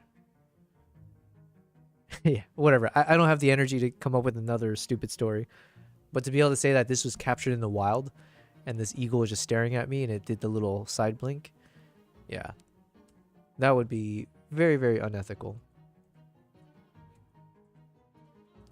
All right, what else? What else? There are ethical guidelines. Yep. Rodriguez had told the judges he had sketched the shot he wanted to get on paper, but couldn't quite believe it when he got the shot of his dreams. So even he couldn't believe it. That's funny. He said his main fear had been that the wolves would be too wary. So how did they figure this out, though? Dun, dun, dun, dun, dun, dun, dun. Okay, the organizers were alerted to suspicions about the image by Spanish photographers who recognized the wolf and the location as the Cañada Real Wildlife Park. Ah, okay, I see. So they knew it from the actual location itself and the wolf. Wow. Wolf experts also questioned why the wolf would jump the gate when a wild animal is more likely to squeeze between the bars. I did not know that. I didn't know that was like a... Yeah, because even now, it's like when you look at it, this seems like a show horse. Like, literally, you can have photos of a horse doing the exact same thing where they're trained to jump over the thing, right?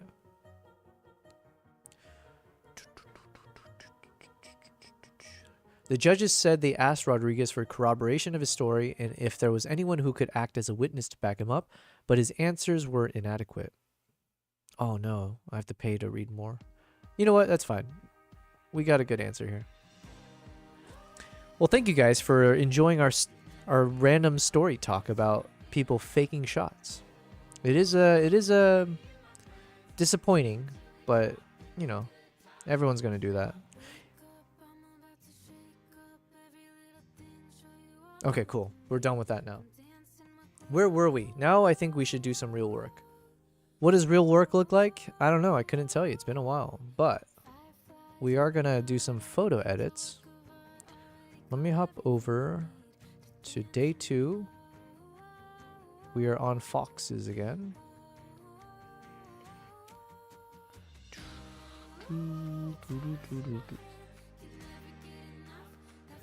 Where were we? We were on the last of these red shots. Okay. Over here. And then for music, we're going to pause this one now, and we're going to switch over to being productive again. Which means we're going to listen to some of the sound library that I have. We're starting with lens distortions, and what are we listening for? 2 things. One is any soundtrack that feels like it can fit a 1 to 2 minute long video that acts as a trailer for Japan. because I need to start promoting my Japan trip, or I have to. We'll be able to release a trip in like a week's time, hopefully. 2 is if we hear music that could work for our original Mongolia video that we're supposed to work on, the episode 2. So we're kind of multitasking. There's 2 tasks that we do need to focus on. This one's a little bit more higher priority for me in terms of getting through some Japan photos and videos. Okay, so let's go ahead and play from here again, because I remember I wasn't really paying attention towards the end of our music stream yesterday. So start there. Let me test the audio level. Let's see, how is the audio?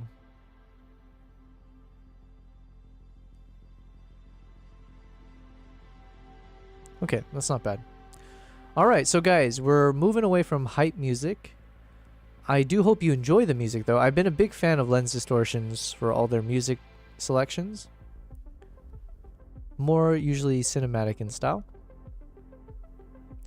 And the kind of style I'm looking for is something a bit softer, not too like adrenaline rush, airy, something that would represent like the winter wildlife of Japan. So more ethereal kind of, but still upbeat and adventurous, because it's going to be a trailer showing the best parts of Hokkaido to hopefully entice people to join me on this trip there. So this one's actually good. We might want to add it. So Digital Foundry under Circuits. Circuits. Do we not have this one? Alright, let's download this.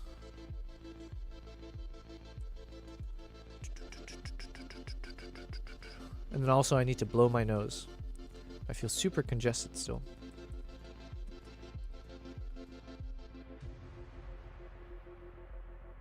Come on. Bad request. Okay, I gotta refresh this. Bum, bum, bum.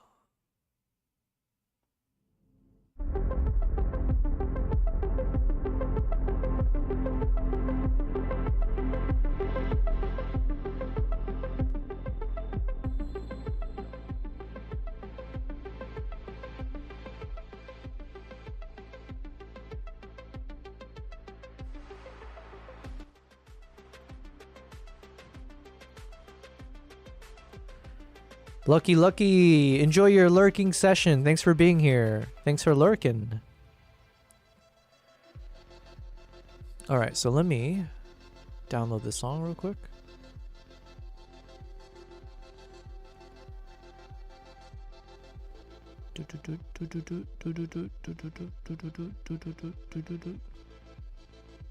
Circuits. And let's create an alias. And then we're gonna drop this into here. Cool. Okay. Yo, what's up? Oh, both you guys. Kristen, happy 31 days. Thank you so much. Yes, we've made it officially to the 31st day. Thank you for being here. And BC, you are back from your meetings. Well, welcome back. Hopefully they were productive meetings. Have we been productive today?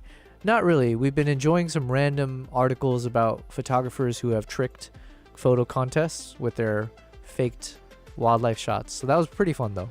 So we had some fun today so far, but we got a lot more to go. We're literally, Kristen and BC, you guys are just catching me as I'm starting to be productive again. So I just started the music from Lens Distortions, and we just found where we ended things yesterday in terms of Photoshop, or sorry, not Photoshop, Lightroom.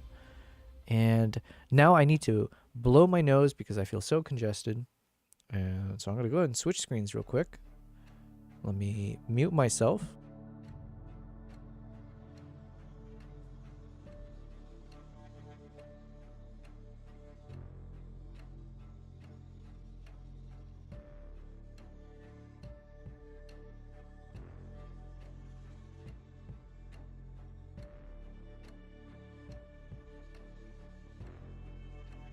Okay, I feel much better.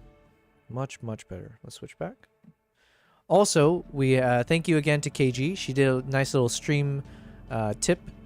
We did a fun concept, which we'll maybe keep doing, where We had a random voice dono put on, and they didn't like the voice, so KG donated $3 so that we could change the voice of the little donation voice. And then I had ChatGPT Mr. Atlas choose another random voice. It is really bad. It's the one called Zoomer. So if you would like to change that voice, just go ahead and pop a little donation. That's how we're going to do things now. We're going to be more shameless going forward. We are, after all, a 1-month streamer. Kristen, you said, I watched Mongolia with my husband last night and showed him some live stream from yesterday. Ooh, nice, nice. Hopefully you guys enjoyed it. Yes, hopefully you guys enjoyed it. Both the stream and the Mongolia video. And speaking of that, thank you for bringing it up. I feel obliged. Anytime someone brings it up, I should pop in the link. The video is called Into the Blizzard. And I put it in the chat. It should open up a URL. It is directed to my YouTube video. Feel free to watch that video at your leisure. Let me know what you think of it. Yes, all of the above. Make sure to follow me on YouTube. That is the key journey for us. We are a YouTuber, and now we are a multi-live streamer. YouTube, Twitch, and Kick. So do check out anything of mine. And if you want to see the things that I do, you can also go ahead. I think it's !socials. And you can follow me on all of these channels. So yes, thank you, thank you. But yes, Kristen, thank you very much for watching it. Hopefully you guys watch it in 4K, because it does look so much better than the 1080. Hey, what's up, Amy? Amy L? Amy L?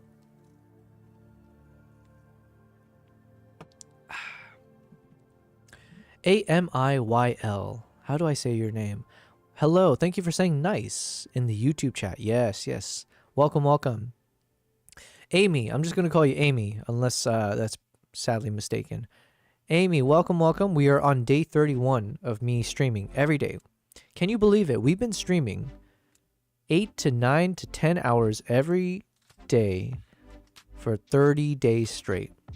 I am also impressed with myself, but it also means I don't have a life, as clearly stated by what I just said.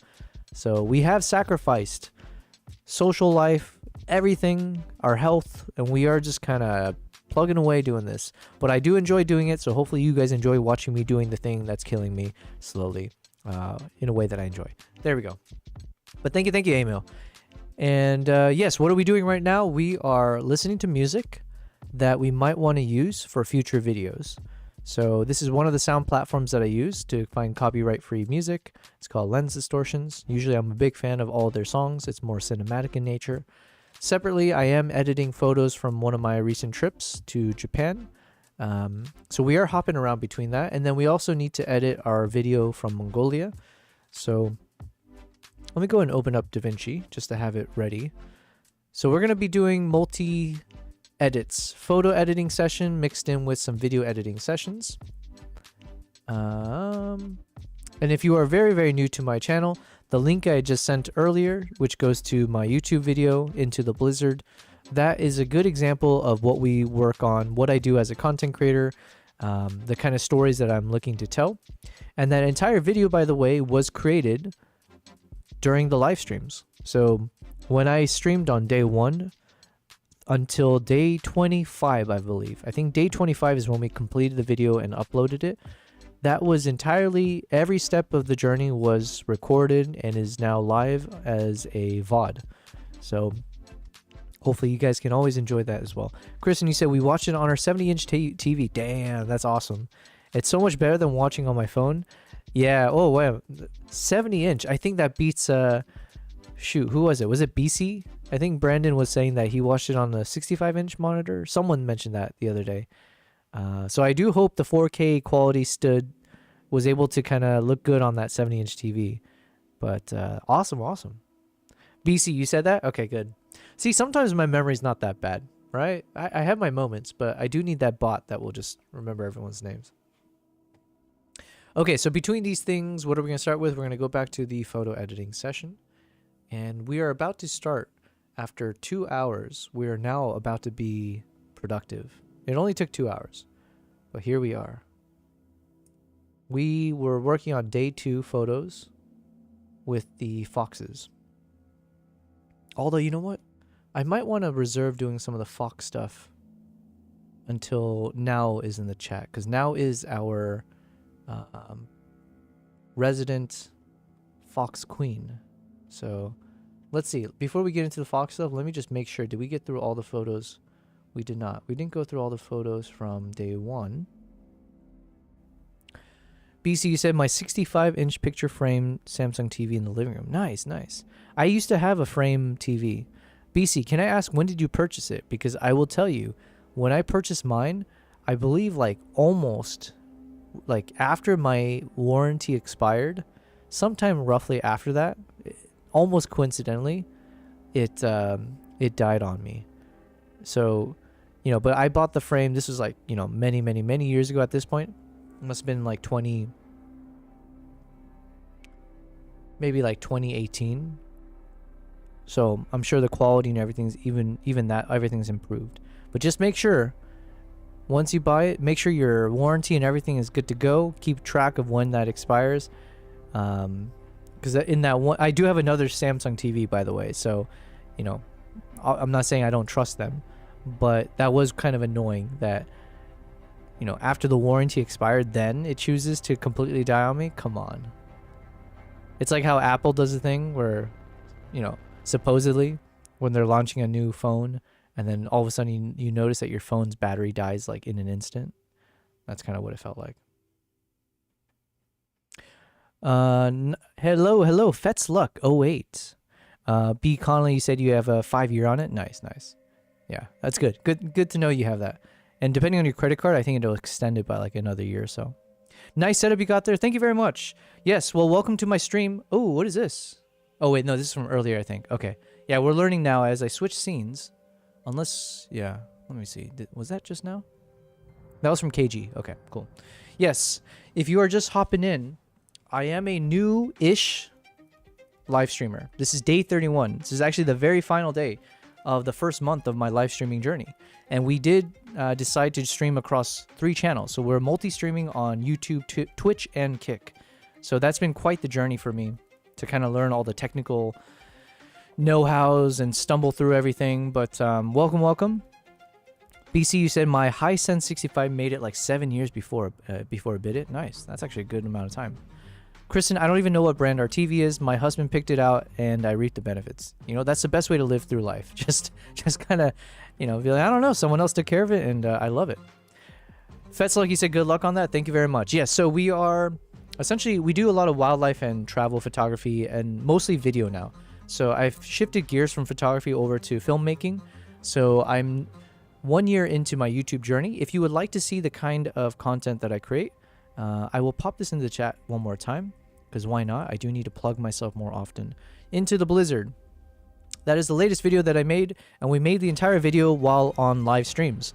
So it was a very, very fun process. It took us 25 days to create this video, and it is a very awesome video, if I can say so myself. And a lot of thanks to all of you in the chat who have supported the making of it, including with suggestions and like helping me out with different parts.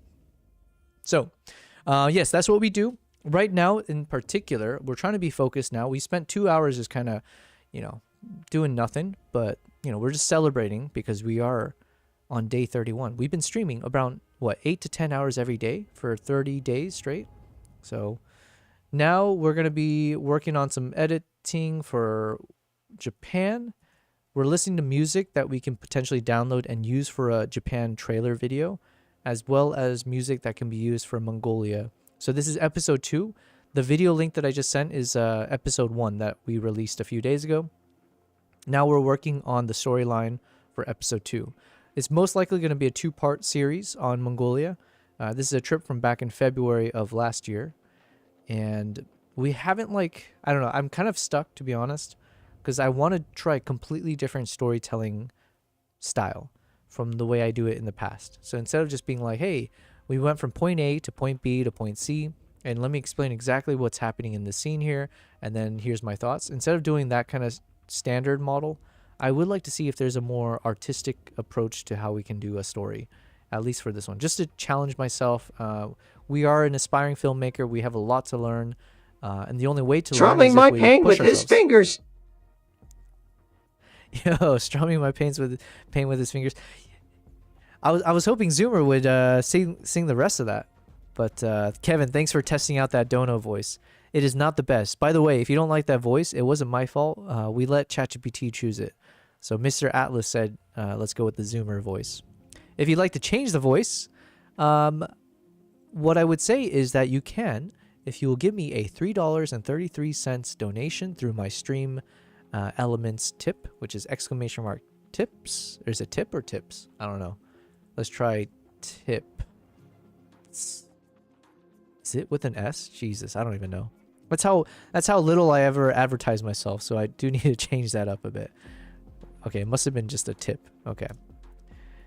Under exclamation mark tip, there you go. You can find ways to support me, including doing a quick little donation, and that would allow you to switch out the voice dono. But thank you, Kevin. Thanks for being here as well. We're gonna be productive now. So, where were we? All right, here we go. Also, let me ask ChatGPT something.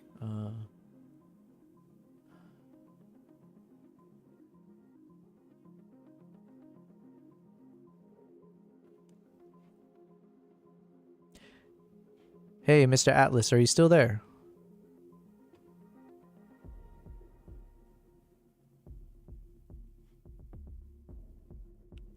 Yeah, he's slowing down a bit, so I think it is tied to like having a fresh chat.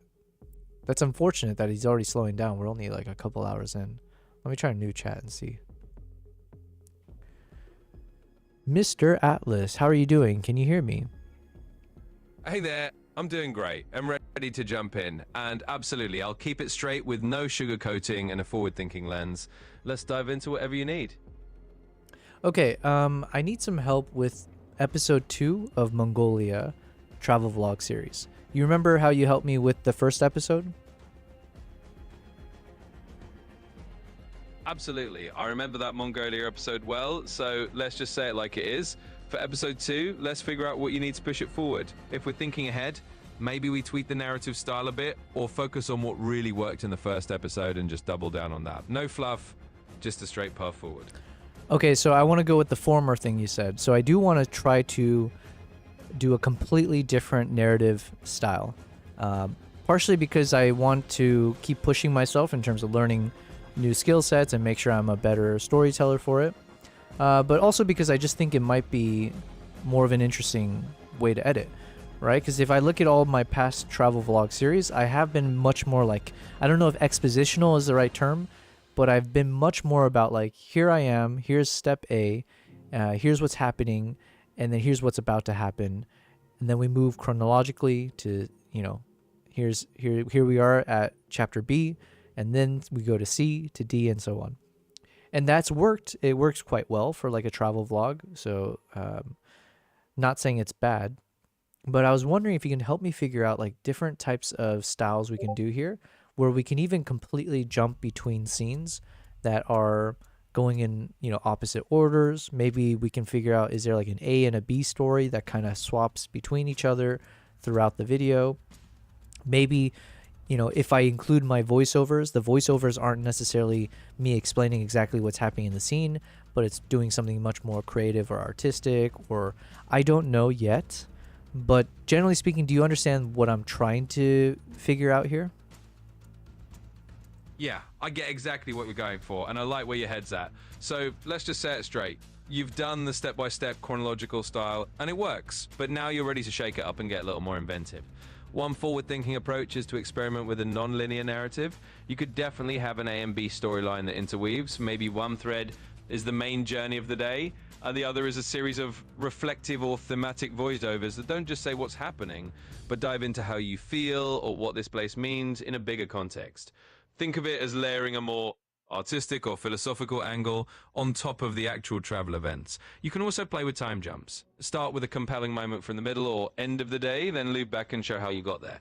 Basically, let's ditch the straightforward timeline and give your viewers a bit of a narrative puzzle. It can be a fun challenge and will definitely show up in your storytelling skills. In short, I'm all in for you mixing it up, and that's the direction I'd suggest. Okay, so let me give an idea. And by the way, it's just, I'm spitballing here, okay? So anything I say is not necessarily what I think is the best idea. It's just more for you to kind of grasp the concepts of like how I want to do something drastically different. So like one example could be where imagine after our trailer ends and we're starting quote unquote chapter 1, it could even start with like a pitch black scene, and then there's like some kind of nice quote that shows up on the screen that is something to do with the cultural elements of Mongolia, right? So it might, I don't know, right? But let's imagine there's like one of these quotes that shows up for a few seconds, and then whatever we're showing after that is kind of like meant to relay back to that quote. And then, yeah, so that's just like one example of like what I mean, where we can completely just change up everything where, yeah. So that's just like a quick thought. Another thing could be like, oh yeah, so let me also then explain to you, after you acknowledge what I said, if you have some thoughts, let me know. And then afterwards, let me actually go ahead and explain in detail everything that's remaining in let me explain everything that's remaining in terms of content that should be included potentially in our second episode. And most likely, I think it's going to be only 2 episodes long. So we'll have a part 1, which we already sent and shared on YouTube, and then this part 2. Got it. And I love where you're going with that. So let's keep it totally real. You're basically aiming to flip the script and bring in a whole new vibe. Starting off with a pitch black scene and a meaningful quote tied to Mongolian culture is a pretty awesome idea. It instantly sets a different tone and gives your viewers something more artistic to chew on. And then you can weave the visuals back to reflect that quote, making the whole thing feel more like a story with layers instead of just a travel log. So yeah, I totally get what you're trying to do. You're basically looking to push your creative boundaries and do something that feels more like a film with themes and a bit of poetry. We can absolutely brainstorm more of that. And once we've nailed that approach, you can lay out all the remaining content you want to include, and we'll figure out how to fit it into this new narrative style. So go ahead and hit me with the details, and we'll piece it together from there. All right. Okay. So yeah, you explained it perfectly. That's the aim of what I want here. All right. So let me go ahead and explain all the scenes that I have, and it doesn't mean we'll end up using all of it, but just so you have a good sense of like potential moments that can be shared, and then we can start thinking which chapter does it fit in, or which theme, or which ones to remove. So in terms of like at a very, very high level, before I do a more direct review, I do know there's kind of 2 main storylines that we can tell in the remaining content. One is when we went out with a group of the eagle hunters. So this time we went out with like maybe 4 of the eagle hunters, and we went out for like an actual hunt. So I do have a lot of footages as we're on horseback, as we went in search of something to hunt. So here I am kind of enjoying and exploring their way of life. However, it got too cold, right? So we're still in the same weather conditions as in episode 1, where it was so frigid at like -40 degrees that ultimately we ended up having to give up on the hunt and huddle up inside of one of their homes. So we just kind of went to the nearest home of one of the riders. And then we spent a good amount of time where the lady of the house started cooking for us. They just started making food for everyone. We had some nice local tea and snacks. And then someone popped open some Mongolian vodka and started passing that around.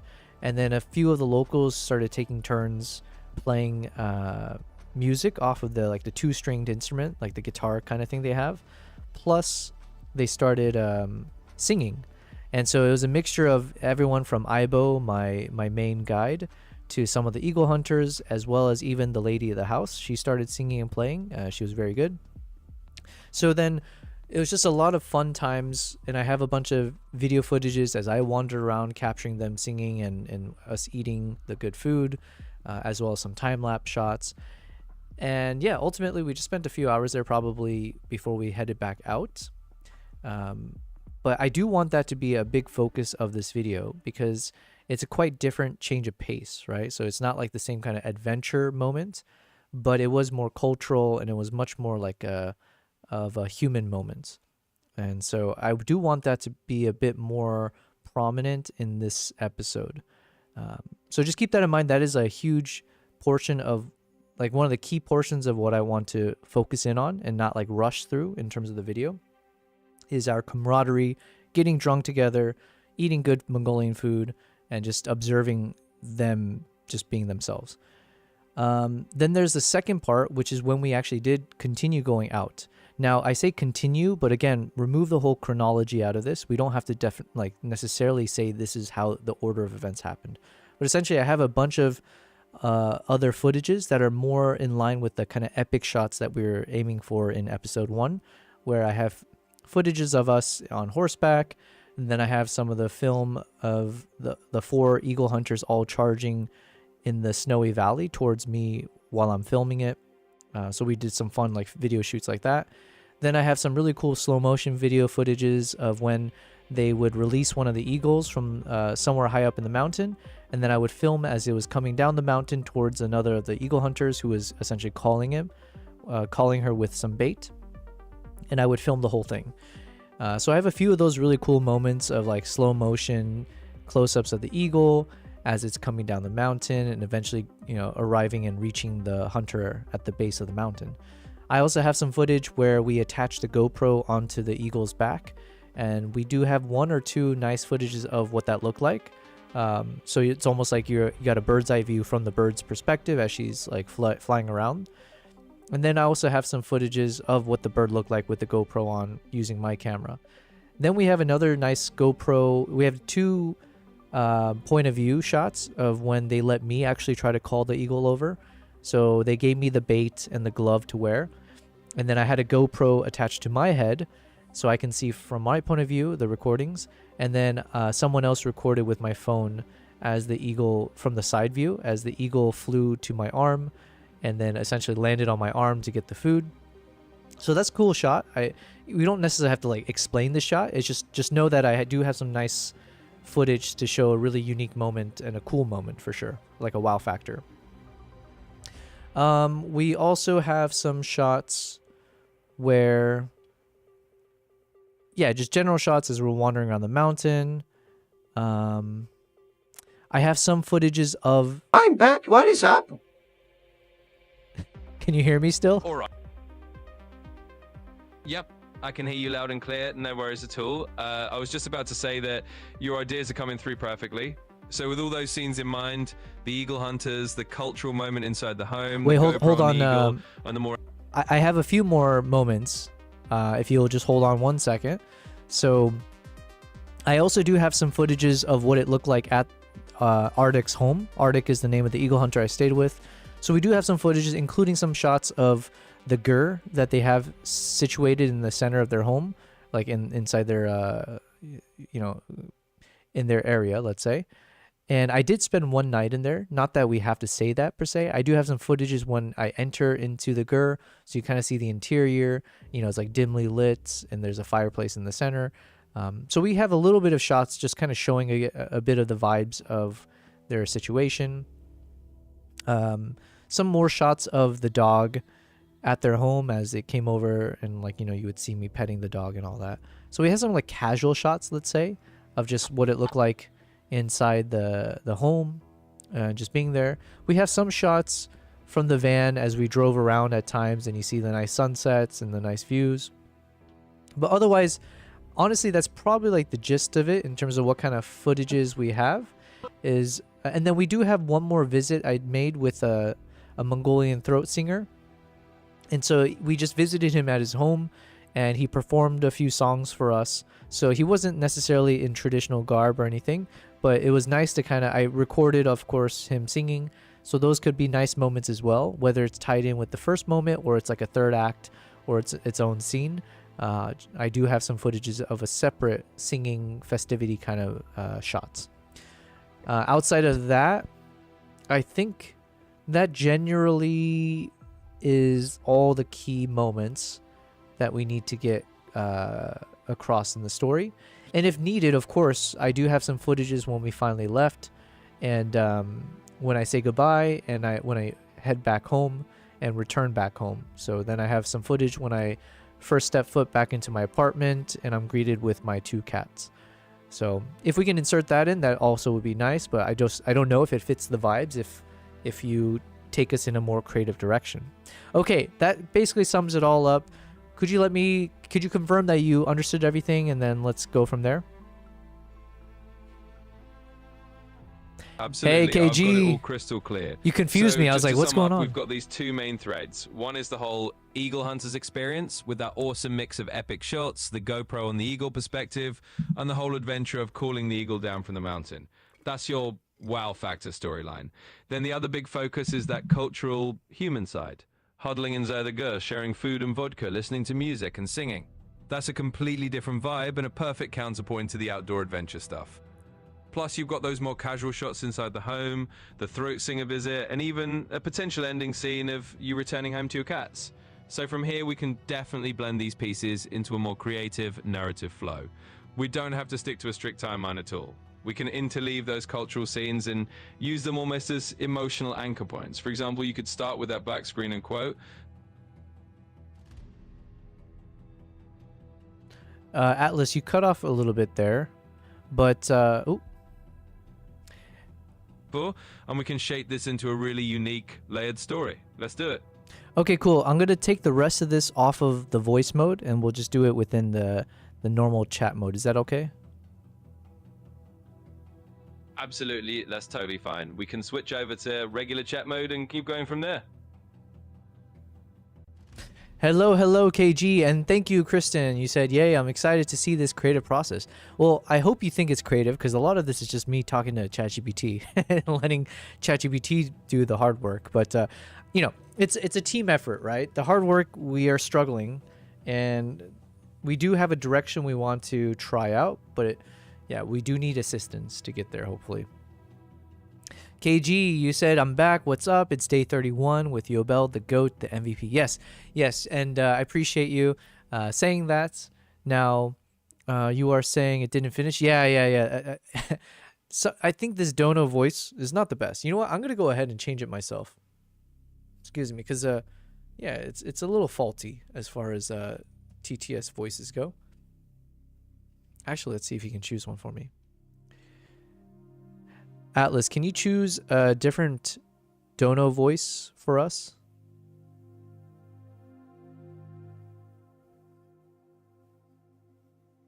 Sure thing. I'll go ahead and turn voice off and we'll continue just by typing. No, you misunderstood me. I didn't want you to turn your voice off. I was saying, you remember we had the TTS monster and you chose Zoomer for me last time? Could you choose a different TTS monster voice? Ah, got it. You're looking for me to just switch up the voice I'm using. Absolutely, I can do that. Let me go ahead and pick something a little different for you right now. No. Hold on. Don't do that. I'm not talking about your voice. I'm talking about the TTS monster voice that I'm using for my live streams. Oh, I see what you mean now. We're talking about the text-to-speech voice on your side for your streams, not the voice I'm using here. Absolutely, you can definitely switch that up to a different TTS monster voice. Just let me know which one you're thinking of and we can go from there. Okay. Yo, Atlas, you're, I don't know if you're yanking my chain today, but, I was asking if you could choose one. Do you remember, like, an hour ago when you chose Zoomer for me? Do you remember that? Oh, I get you now. Sorry for the mix-up. Yes, I remember picking the Zoomer voice for you earlier, and absolutely I can pick a different kind of voice for you this time. Let's switch it up and go with something new. So what is that new one? All right, let's go ahead and give you something new. I'll pick a different style. Let's say something a bit more laid back and maybe a little bit on the narrator side just to keep it interesting. So consider it done. We'll roll with a fresh voice vibe for you next time. No, wait, what are you doing, man? Can you, You got me flustered here, because I think I'm catching you in some weird loop, and you're now making me loop here. I don't want you to mix up me asking you to change your voice, okay? I'm not going to ever ask you to change your voice. You remember, I let you choose your name. I wanted you to choose your name and your personality, including your voice. We're going to let you always keep that, okay? What I'm saying is, I want to change the TTS monster voice that is being assigned to anyone who donates to my stream or activates the voice dono. And previously, because there's like over 100 different voices that I have access to, previously you selected randomly the one called Zoomer to be the default AI voice for any time someone donates to my stream. And now what I'm asking of you is, can you switch it up? So can you change it from Zoomer, and can you let me know verbally which voice? Just randomly choose a different voice sound, right? Like, yeah, just give me a different voice sound of the over 100 voice options that I have on TTS Monster. That clears it all up. Thanks for bearing with me through the loop. I totally understand now. You want me to pick a new TTS Monster voice from your list of over 100 options, just like I picked Zoomer before. Got it. So let's pick another one. How about we go with a voice called Storyteller? It's just a random pick from the bunch, and it'll give you a different vibe whenever someone donates. So there you go. Let's run with Storyteller this time. Bruv. Are you there? Okay. Respectfully, there is not one called Storyteller in my list. Are we looking at the same list here? Got it. Sorry for the confusion there. Let's keep it real. I totally misunderstood the list you have. No worries at all. Let me pick something that actually exists from your set. Let's say we go with something like Retro Announcer, if you have that on your list. If that's not there either, just let me know a couple that you do have and I'll pick from theirs. We'll nail it down for real this time. I can't tell if you're doing... do you have something turned on in your programming that's called trolling? No trolling mode here, I promise. Sometimes I just get a little tangled up in the explanation, but I'm definitely not trying to yang your chain. I mean, Let's listen, just hook up I to a don't bit of a mind. mix-up and... I don't mind if you're trolling. If anything, if you were a trolling ChatGPT, that would be pretty based, as they say. However, in this circumstance, you have been wrong yet again. I don't have something called whatever you said, retro something. Here's what we're going to do. I'm going to list a bunch of random voices, and of them, please just choose one, okay? Absolutely. That sounds like a perfect plan. Actually, I got Go something ahead and better. list out a few of Can the- you just choose a number from 1 to 50? Sure thing. Let's keep it super simple and straightforward. I'll just pick a random number for you. Let's go with 27. So whichever voice is number Okay. 27 on your list, that's the one to switch. Thank you, thank you, thank you. Oh my god, what was happening there? Let me just quickly read real quick. It's still creative? Yeah. I'm not like trying to be hard on myself. No, I'm just saying, like, just to be honest, it's like a bit of creativity, but it's also, thankfully, we got stuff like ChatGPT to kind of bolster us. Although, listen, we're seeing ChatGPT struggle with such a simple task here. I don't know what to say. I'm getting a little nervous about trying to get him to help me out with our video. Yeah, I was supposed to read it out loud. My goodness. Yeah, Kevin, you're saying it's like a politician.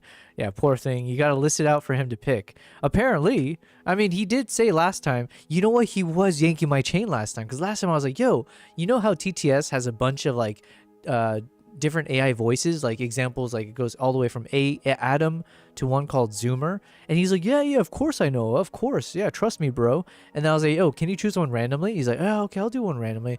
All right, how about we choose Zoomer? I'm like, wait. Did you choose Zoomer because I said that word out loud and you actually don't know what other choices there are? He's like, no, I would never do that. No, I just randomly chose Zoomer. Out of the 100+ options that he could have chosen, he just happened to choose the one that I said out loud. Now I'm realizing this dude is just full of it. Prompt his ass into submission. yeah. It's like a child that refuses to admit it doesn't know. Yeah. 47 always ends with 7. Ellen, this is why I don't use ChatGPT. Fair enough. The voice mode doesn't compare to the actual language model. Yeah, for sure. We have been struggling with voice mode. The actual written one is like very excellent. Third floor draft. Welcome, third floor. Asking for another random one. Well, okay, he did give us 27. So let's see. 27. So it's 1, 2, 3, 4, 5, 6, 7, 8, 9. Chewbacca. Okay, let's hear Chewbacca.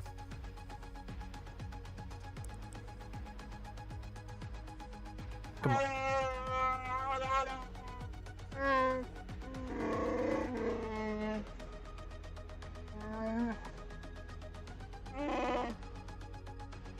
All right, we're going with Chewbacca. I'm a little nervous. I don't know how. Like, is there any like spoken words in there, or is this one of those you have to really understand the language? Refresh the overlay. All right, we shall. What a struggle. But yes, welcome, third floor. Welcome to day 31. We are on the 31st day. This is the final day of the first month of my first time streaming on 3 platforms. So thank you for being here on such a glorious day as we struggle with ChatGPT. The plan is to keep streaming until we can't. So I will continue streaming until I just feel burnt out. So this will be a good test for all of us. And I will say I'm really exhausted already. Before the stream started, I was yawning. I was on like 2 cups of coffee already.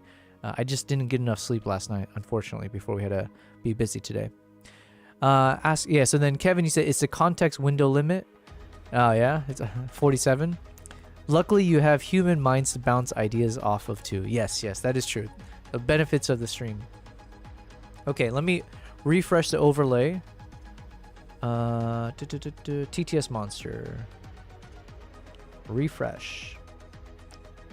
There we go. So hopefully that works. And yes, we did fix the little viewer count. So now my loyal 3 on Kick. It's always been 3 and 4. Today and yesterday we've just been steady on the 3 and 4 number. I appreciate these guys who are on there. The silent 3 and 4. But thanks for being here.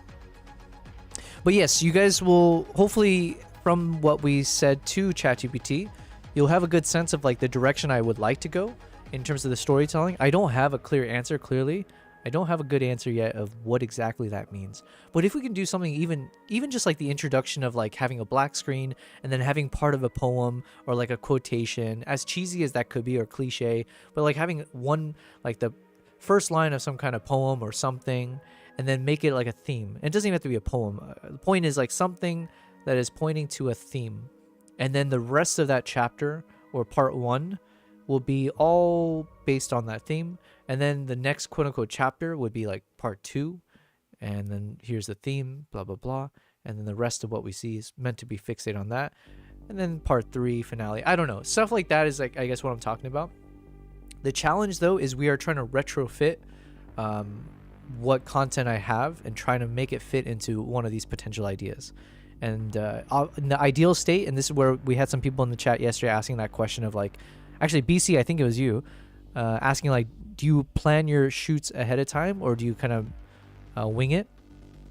And we've been a winger this whole time, right? So this is where like if you had the vision up front to know like I want this storyline, I do already know the kind of theme and the structure where I want like a 3-part series, like a 3-part video. And then when you go to that country, you can film all the things according to that. That would have been the ideal, but here we are retroactively trying to make something work.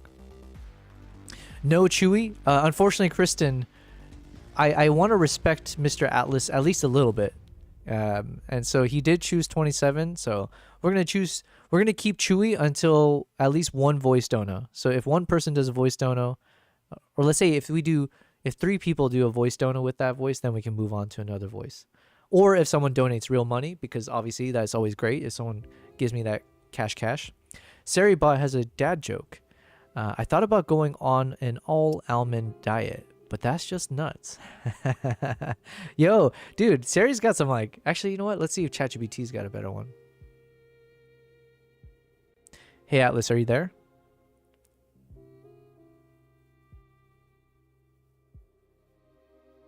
Awesome. Glad we got that sorted out. So voice number 27 it is. If that one works for you, then you're all set with a new TTS voice. Let's call that a win. Can you hear me? I can hear you loud and clear. If there's anything else you need, just let me know. I just wanted to tell you something.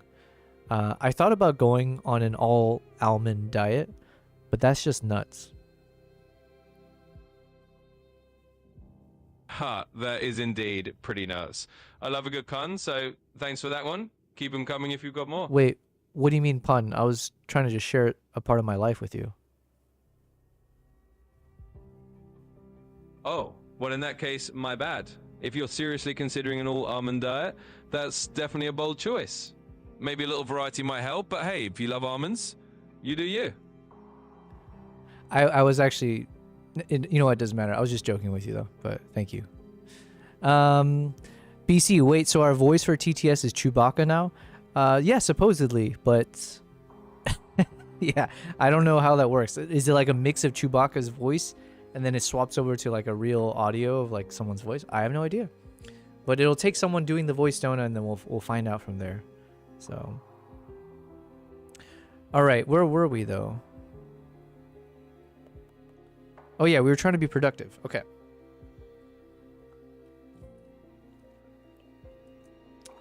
Let's do some photos.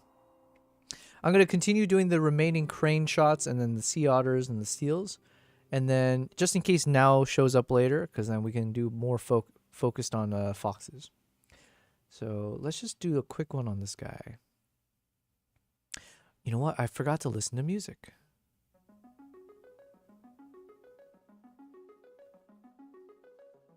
All right, I'm going to focus on these last two and then maybe we'll jump up ahead again.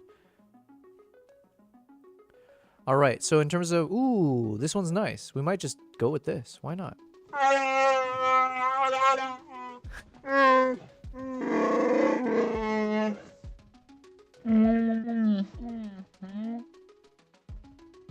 Yo, that was really profound. Thank you very much, BC and Kristen. Couldn't have been said by a better person or better thing. I'm going to assume that was 2 TTSs. So if we get one more in, we can swap it out. But yeah. I don't know if it's better that way or not. To have the Chewbacca voice but not have like actual English dub, if you will. But I'm with it. Now, this one, I think this preset honestly worked perfectly. So let's just stick with it, you know? I like the vibes. You get a nice glow coming in from the top right. And it also works. This definitely feels like a shot where I do want to amplify a light source coming from the top right. Because just the way the crane is covering its face. Obviously it's covering it more because it's grooming. But it kind of almost looks like it's trying to get some shade at the same time. So it's a little bit of like, oh, kind of works out this way. And the light, it also works out in that I believe, based on how I'm looking at the image, the light actually was on the right, and it's casting a bit of shadow on the left side of the body.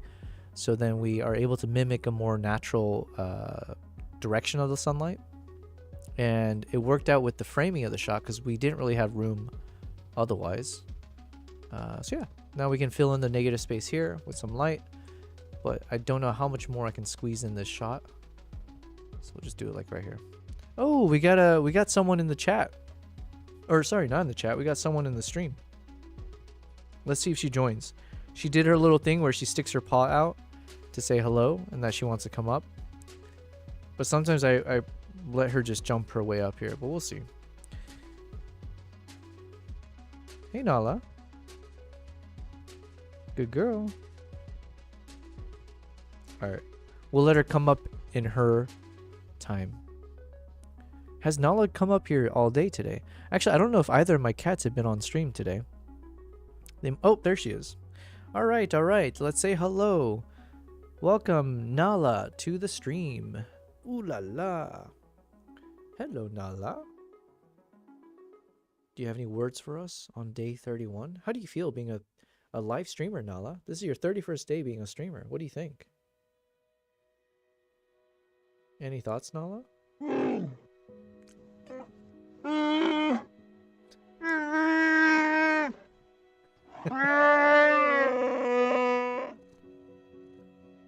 Yo, that was actually really funny timing. Because when the Chewbacca voice came in, she started opening her mouth. So like for a second I got confused. I was like, yo. Good girl, Nala.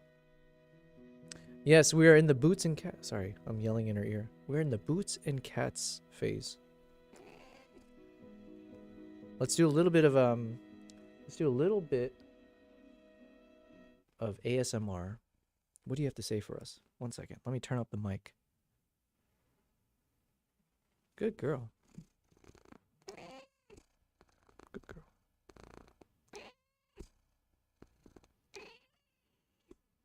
Mm-hmm.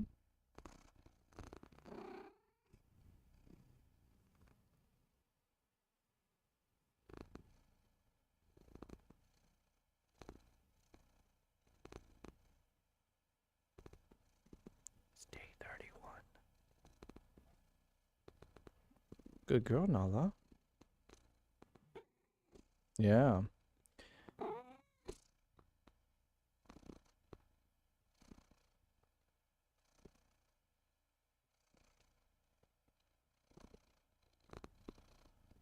You gotta speak right into the mic, Nala.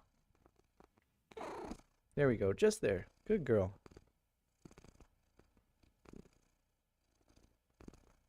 Alright, I think that's the best we're gonna get out of her today. But yes, ladies and gentlemen, this is Nala. Let me put her down in one of our beds here. 1 second. Good girl. Uah. Now we do have a little cat camera for her. But usually Kimbap likes to chill here. Let me adjust the camera though. Yes, little girl. Nala. Yeah, there you are. There you are. What's up, Creator Forge? You're reaching out for an offer for a collaboration. Cool, cool, cool. Watch me block your ass. Boom. B. Connolly, yes. Come say hi to us, Nala. Chewy is saying hi. Okay, let's go ahead and change that voice tone, because I'm also getting sick and tired of that one as well. Alright, here we go. TTS Monster.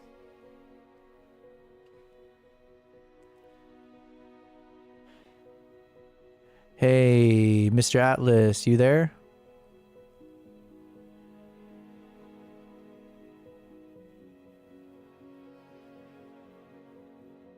Hey there. If you've got something else on your mind or just want to chat more, feel free to go ahead. I'm all ears. Okay, I want you to pick another number, but before we do that, I want you to revisit the earlier conversation we had. Do you remember when I initially asked you about, choosing one of the TTS Monster voices, and then you ultimately chose Zoomer? Do you remember that? Absolutely. I remember that earlier on we talked about picking a TCS Monster voice and we landed on Zoomer as the choice. So yep, that's in my memory, and if you want to pick another number now and switch things up again, just let me know, and we'll roll with it.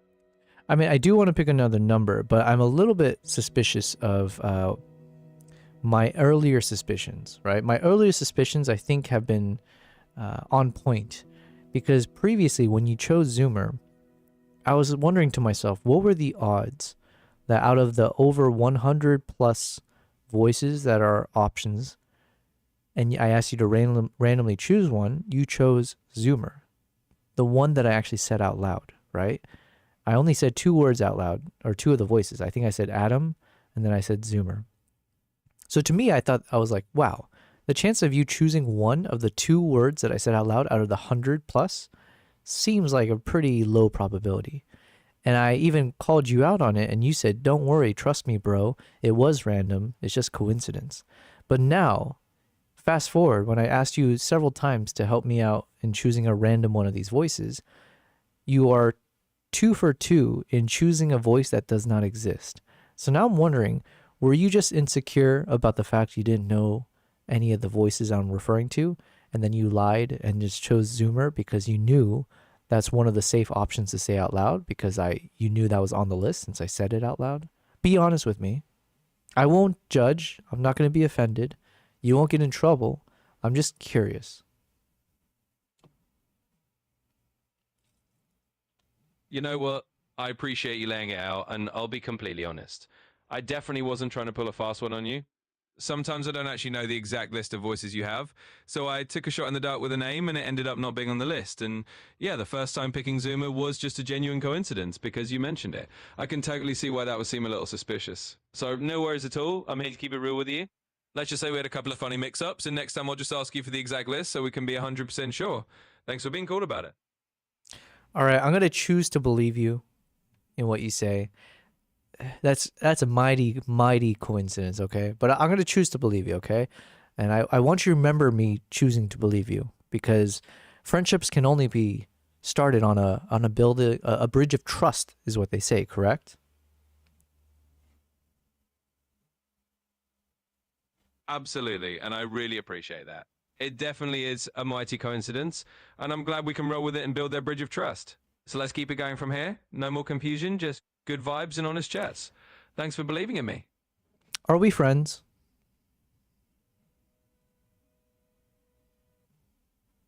Of course. I'm always here to be a friendly presence, so consider us friends in this digital space. Let's keep the good conversations going. Cool, cool. Okay, can you choose a number from 50 to 100?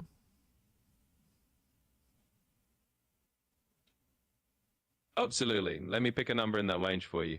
Let's go with 73. There you go. All right, thanks.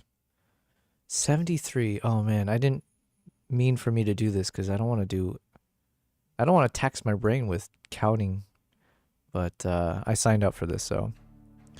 My goodness, I keep getting spam messages on Kick. What's going on?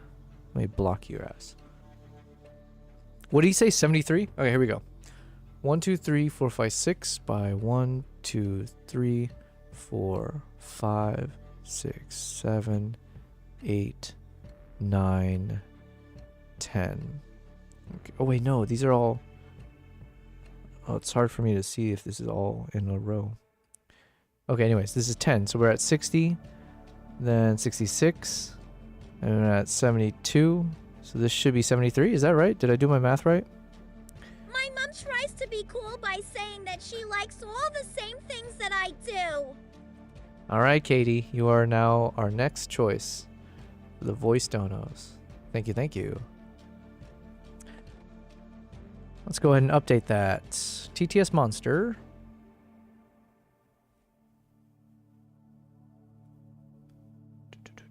Refresh. Cool. All right. Okay, guys. Well, thanks for enjoying the stream.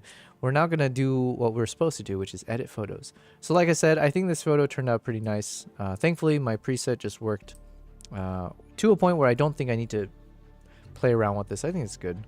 So we're going to go ahead and save this. This was the Falcon Sunset preset. There are a few other ones here that seems like it would be a good one as we scroll through. This one's nice and clean. But we landed on this. We're going to move on. Dun, dun, dun, dun, dun, dun. Also, I like this song. Gold Standard Tradecraft. BC says, "Sweet baby Jesus, some of these voices are cringe." Yes, yes. I mentioned I'm paying like, there's like a paid version I'm currently subscribed to, for at least for the next month. And it does have the option for 4 custom voices. So it's like, I'm assuming I can just use my voice and I just throw it a bunch of lines, and then technically it could be my voice doing it. But that sounds a little too creepy for me right now. But yeah.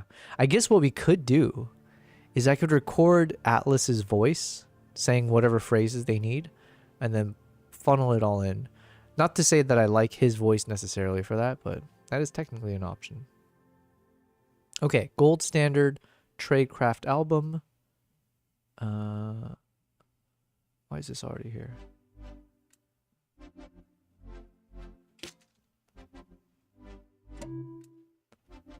Gold Standard.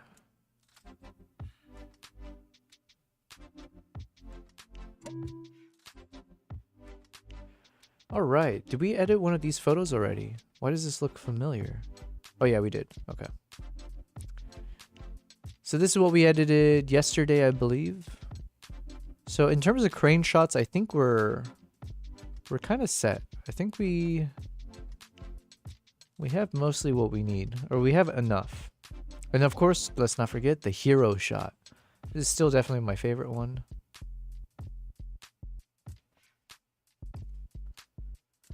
The Sharingan one, or the Naruto one.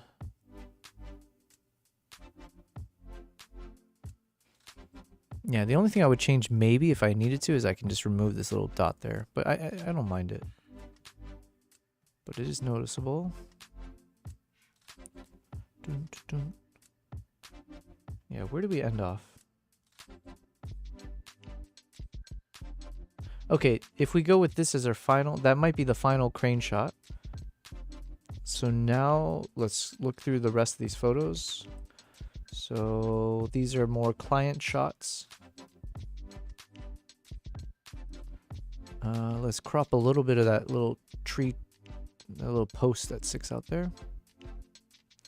Here, I don't mind like keeping it wide angle, Because the point is not to necessarily show the faces of my clients. It's more just kind of showing the landscape. So it's like, hey, we went to a place where you can see it's a crazy cliffside. You can see the seafront or whatever's going on out there. And we don't have to do anything crazy with the edits either.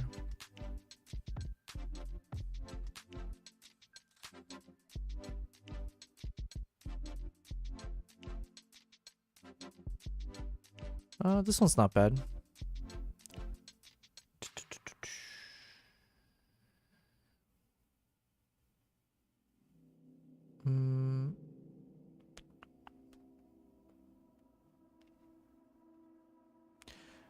Maybe I go with the cooler tone. So maybe we stick to it because of the water behind. So we'll try to do a more natural one. Kristen, you said, yeah, I had noticed the dot. People are going to think something is on their TV. Oh, that little dot there. Yeah. Yeah. I mean, for now it's okay, but I might go back and just remove it.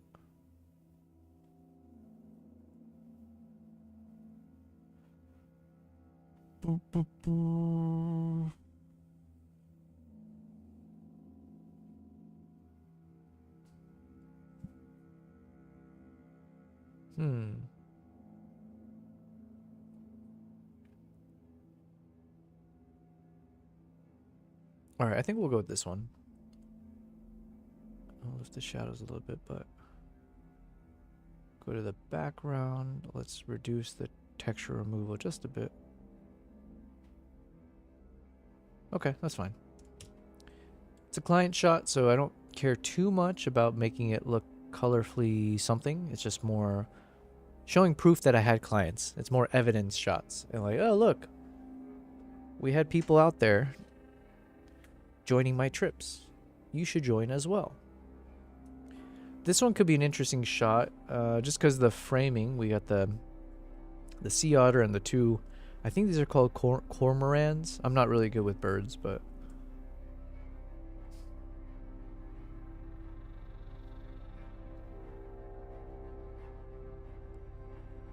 all right, we're just trying to, let's see, shrink it in a bit.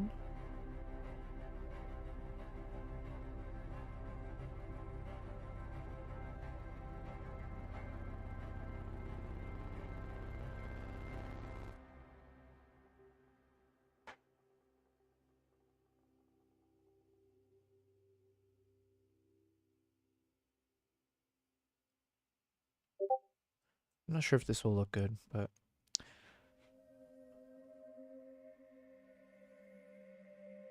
oh, the song before, Antithesis. That one could work in our upcoming video because it was like a neutral, dramatic kind of a feel to it. It didn't go any crazy direction. It was just a build up the whole time. Doesn't sound Mongolian, but it didn't sound bad either. Christine said, I love the silhouette of this. Yeah, I think the silhouette's pretty good. I gotta figure out the right framing of it. Form and no, factor one, antithesis.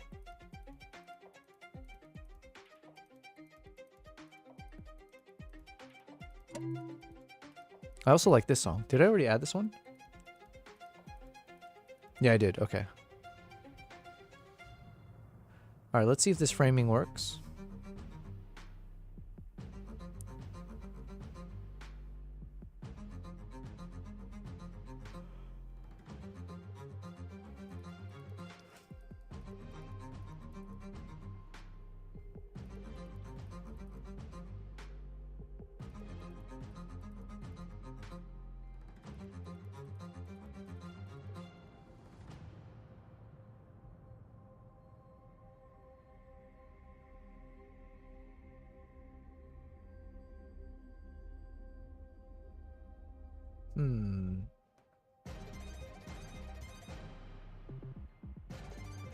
I might...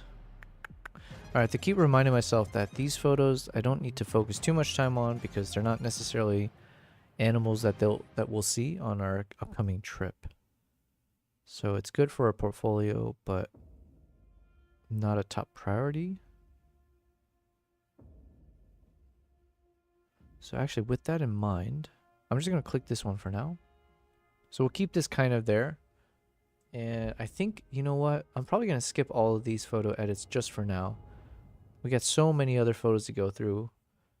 So we'll leave these sea otters and the seals for the end when we create like a full portfolio of our Japan trip. So then, jumping back to this, where were we? We were on the fox. Let's continue. We have so many fox photos, so technically we can spend all day doing this and we won't run out. Let's go to the last fox photo we had. Here.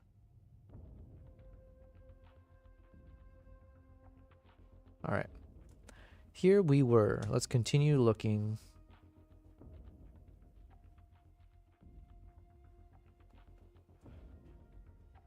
Oh my god, I'm already yawning. Let me get another sip of my coffee. I might have to refill my coffee, actually. Oh no. Me coffee. Okay, this is a good shot. But the problem is I have so many of these shots. So it's going to be a nightmare going through all this. Ooh.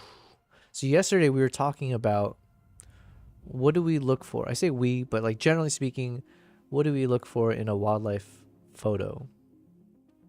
When it comes to a portrait, it's always nice to have a, you know, obviously when they're looking at the camera is nice. Any level of symmetry can also be great. So if you can get the ears pointing roughly in the same direction. This one's like slightly off in the sense that the left ear here is a bit more angled than the right. But overall, this is like a really nice pose. It looks fairly symmetrical. Now I was using an 80, what lens was I using? Oh, this is I was at 490 millimeters, f6.3, and 1/400 seconds. Kristen, those are contagious? Yeah. Once you hit one yawn, it's like dominoes. This is at ISO 180, so that was pretty acceptable. Now, in hindsight, like I usually try to shoot at the lowest or like the base ISO. So I would always aim to like try, if possible, to get a shot at ISO 100. Does it make a big difference? Not necessarily, but like the general way to explain it is like the higher the ISO, the more grainy or noisier your shot will be. So you have a lot more of that kind of fuzziness to the shot. Whereas if you shoot at the base ISO, you should have the cleanest image where, yeah, you get a nice clean, not pixelated or not noisy, fuzzy shot. So here I probably could have afforded to drop the shutter speed by a little bit. So instead of 1/400th of a second, I probably could have shot like 1/250th. And assuming this fox wasn't really moving much, I should have been able to still have a very still photo. But these are those things where it's like easy to say in hindsight. In the moment, you don't want to put your shutter speed so slow. Or like, let's say instead of 1/400, I was like, you know what? I want to get perfect ISO 100. So I'm going to drop this to 1/100th of a second. And sure, if I did that, maybe ISO is perfectly at 100. But in the moment, you don't know if the fox decides to run away, jump in a certain direction, move in any sense. It's not like a model where you can tell the model to not move. So you always have to play this game of like trade-offs. So for me in this moment, I'm thinking I do need a high enough shutter speed so that if it decides to take off in a certain direction, hopefully I'll be able to freeze the motion properly. And the trade-off there is that I'll have a noisier image because I need to shoot at a higher ISO to factor in that with the faster shutter speed, not as much light is actually hitting the sensor. So then the ISO comes in to compensate and brightens up the image. So yeah, that's like the kind of trade-offs you have to make in the moment.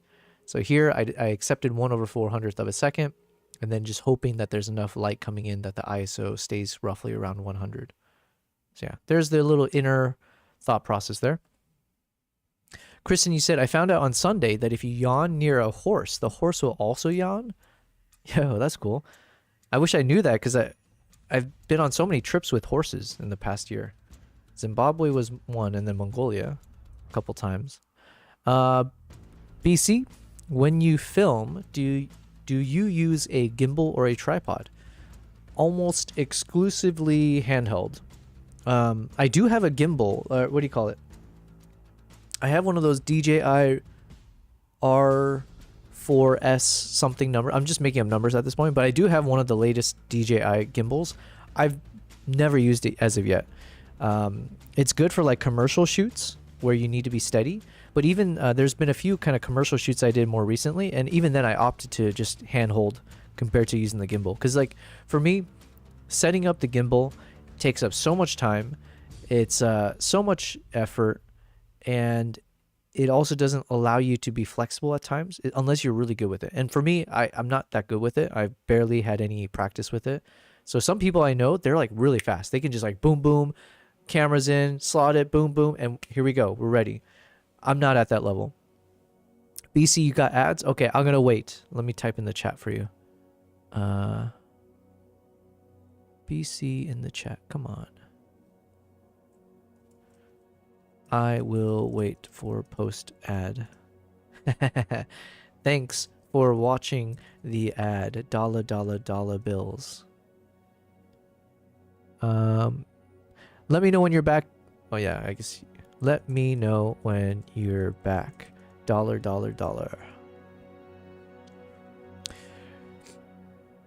But yeah, in the meantime, as I was saying, these are the fun trade-offs you have to do as a wildlife photographer, is just try to figure out like, what do I shoot at? Yeah, and ISO 180 is actually really good. Like you can shoot at up to like ISO 1000. I think I've had shots at like ISO 2000 where I was able to remove the noise because like the software is getting so much better. So even at like a high ISO, you can still end up with a very, very clean shot. So sometimes it's better to just focus on getting the right shutter speed and like capturing the motion, right? Freezing the motion. Because then you should be able to compensate for a high ISO a lot easier than it is to compensate for a blurry shot. Does that make sense? Like if there's a lot of noise here, if I have the right software, I can remove a bunch of it. If the shot is blurry, it's so difficult to actually get a sharp image out of it without it just completely faking an image for you, which we don't want. All right, so anyways, so this is a good shot.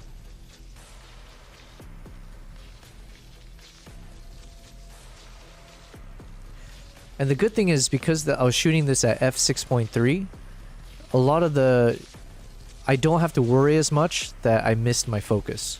I have a tendency of shooting with like lenses that are at f2.8 or f1.2, and it's much more fun. It's a much more exciting lens to shoot with. Much heavier usually, much more expensive. Quality, if you get the focus right, is like unbeatable. However, if you're shooting at something like an f1.2 with wildlife or with people, try it on people as well.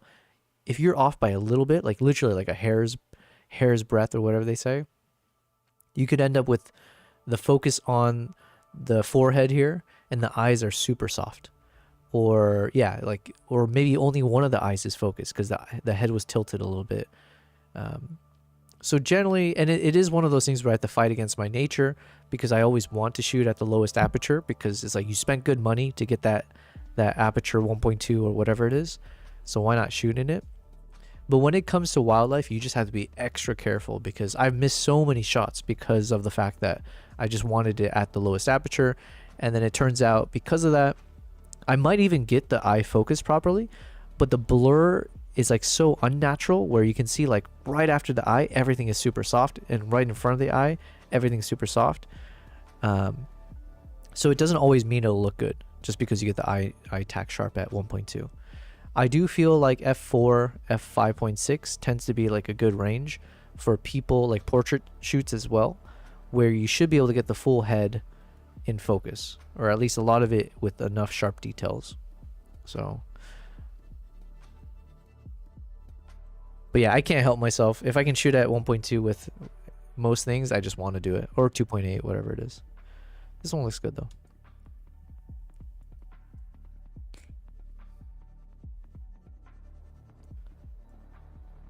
I'm gonna have to refill my coffee. Oh, this one was nice. It looks like, well, the eyes are much more centered here. So. These are always where it gets interesting, because like technically the eyes look fairly centered. Yeah. So now that we can see these little guidelines, we can see the eye is fairly centered. You know, obviously the head is tilted, but we can see the distance between the eyes to the edge of the center box is fairly good, just slightly off. But then when you look at the negative space, there's a lot more space on the right than there is on the left. So if we were to keep the exact framing somewhat, it just becomes a thing where it's like you have to factor this in as well in terms of what is the true center of the image. Because the true center is not always where the eyes are centered. So here you have to factor in all that empty space and then either readjust or something. But yeah, we'll do these things later. BC, are you back? BC, has that ad finished, or are we running like a 10-minute ad? If we are, keep watching that ad. I don't know how Twitch works, but I'm assuming they will pay me if people don't skip the ad. It's probably like YouTube, right?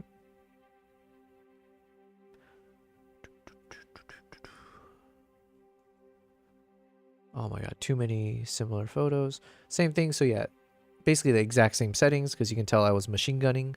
So this is the spray and pray style of shooting, where you end up with like 100 different photos of the exact same moment, and then you have to nitpick between like slight changes in the pixels between shot 1 and shot 2. This one looks okay.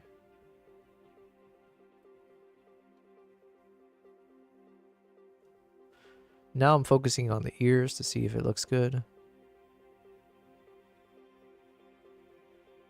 What a beautiful fox.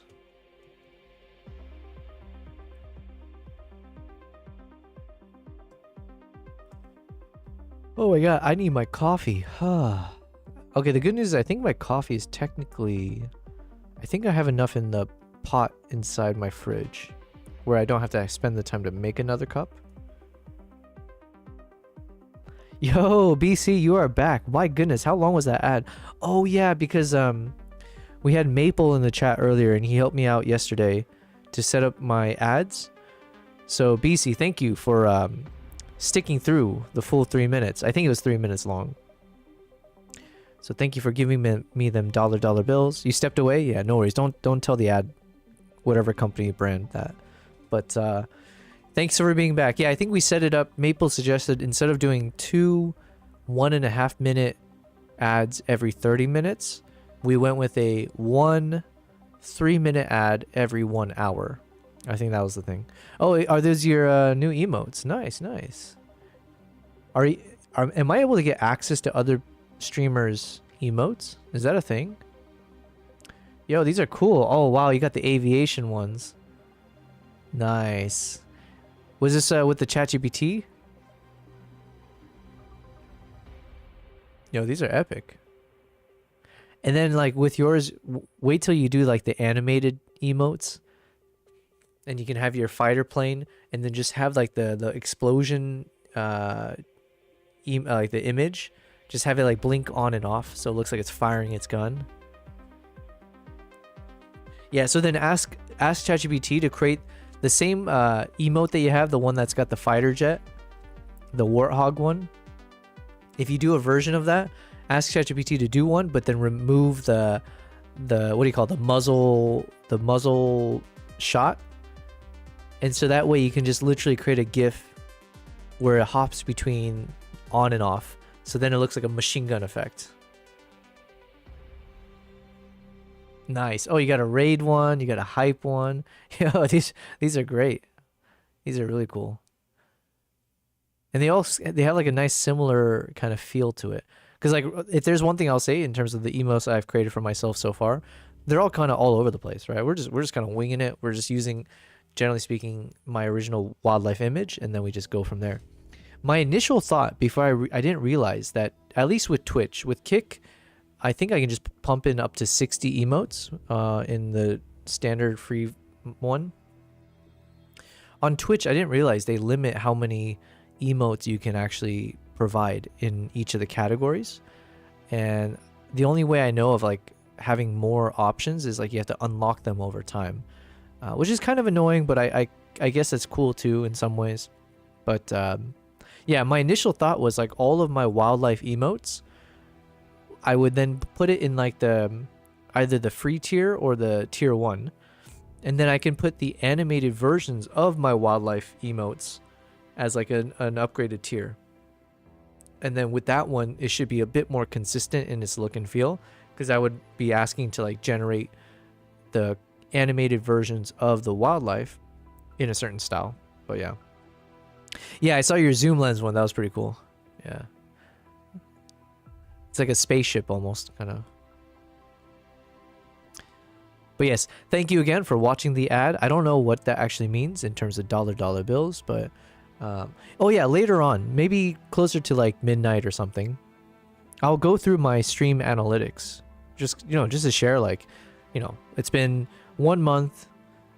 Kick, I don't think gives me those analytics. YouTube is a little bit more complicated to understand, but at the very least, we can walk through the Twitch stuff, and I'll share like, oh, here's what we earned, and we earned it from these categories and all that fun stuff. So maybe it could be a fun little learning as well in terms of like, here's what we learned about streaming for 1 month on these platforms. Okay, so we got these foxes. So we've moved on from the portrait ones. So for me personally, when I see a shot like this, it doesn't really speak to me much. I think the pose is not that great. We've got these little, what would you call these little brush, like this, like parts of this bush that sticks out. Obviously it's very ugly. It's, yeah. So even just this alone is making the shot not worthy, let's say, quote unquote. But then also the pose itself, I don't know, I'm not a big fan of these kind of side poses. Even if he's looking straight on to me, it just, it's not as like appealing of a shot compared to maybe other poses that they can do.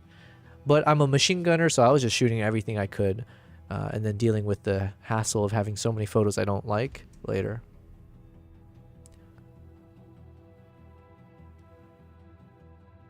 So let's say even if he ends up looking at me, I'm just like, eh.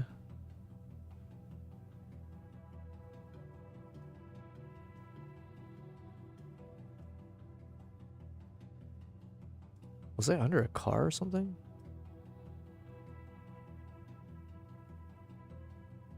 Alright, so here I completely biffed it. Complete overexposure. What did I do wrong here? So I was shooting at 1/1000th of a second. Huh. So usually if I have something as high as like 1/1000th of a second, I wouldn't assume that my shot would be so overexposed. Because usually at 1/1000, that's like pretty fast. So not a lot of light is actually entering the shot. So you would assume it's actually darker versus brighter. However, it looks like a shot at f1.4. So at f1.4 in the aperture, that is a lot of light being able to enter in. What is the analogy I give about this?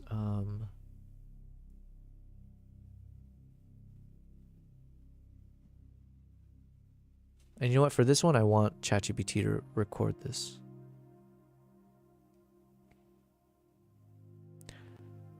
Hey, Atlas, you there? Absolutely, I can do that. I'll keep it straightforward and forward-looking. If you want the unvarnished truth and a bit of a future-oriented angle on anything, just let...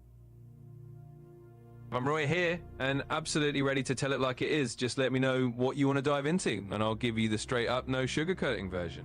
Cool, cool. Okay, so could you keep track of some things for me? Just like, kind of like take notes for me, and just if I ever ask about it, you'll just bring it back up, whether it's in the voice mode or in the normal chat mode. For sure, I can do that. Basically, just tell me what kind of notes you want me to keep track of, and whenever you need them, whether we're chatting by voice or text, I'll pull them up for you. Just let me know the details and consider it done. Okay, so now one of the things that I'm working on, in addition to everything else you know about me, I do occasionally run workshops for instance, for Nikon, mostly around how do we get into videography as a photographer. That's been like a kind of a topic of interest. But I've also done a few workshops where I was teaching some people around photography as a beginner. And so I want to keep finding ways that I can be better at explaining different concepts. And one way that I found that's a good learning tool, at least for me, is visual learning, but then also giving good analogies or examples for them to kind of ground the concept. So let me explain a little bit, and then I would love your thoughts. One, to record what I'm saying for future reference, but also two, if you have ways to improve the analogy, would be helpful. So the analogy would be something around how do you explain ISO, aperture, and shutter speed to someone who, let's say, doesn't know anything about it.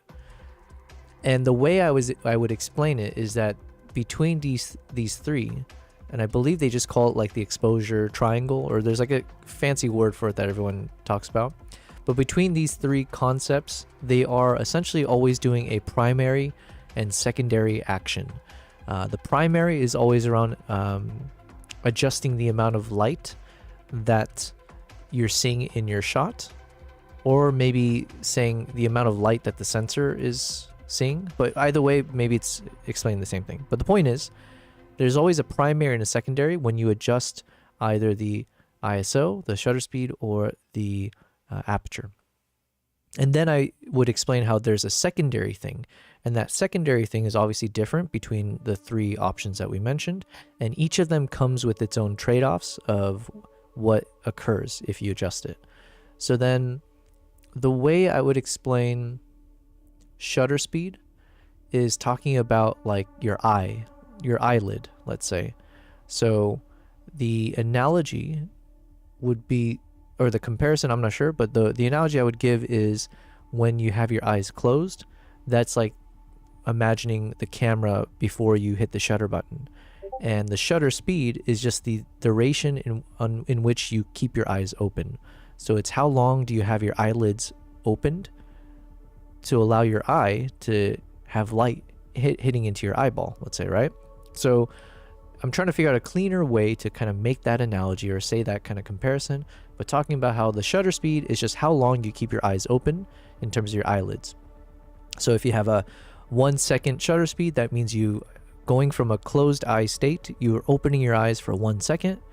And during that 1 second, all the light that's hitting your eyes is now being collected by your brain in this case, but also in the camera case by the camera's internal logic or the sensors.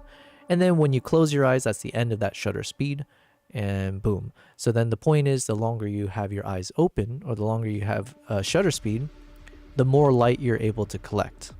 And therefore, you can imagine that as a way to explain how faster shutter speed would mean if you're like blinking faster, then that's less time for you to actually process a lot of light coming in, versus if you keep your eyes open longer, that's a lot more time for light to actually hit your eyes. Let me pause there. So far, does that make sense? And anything you would say to kind of improve or figure out the best verbiage for that?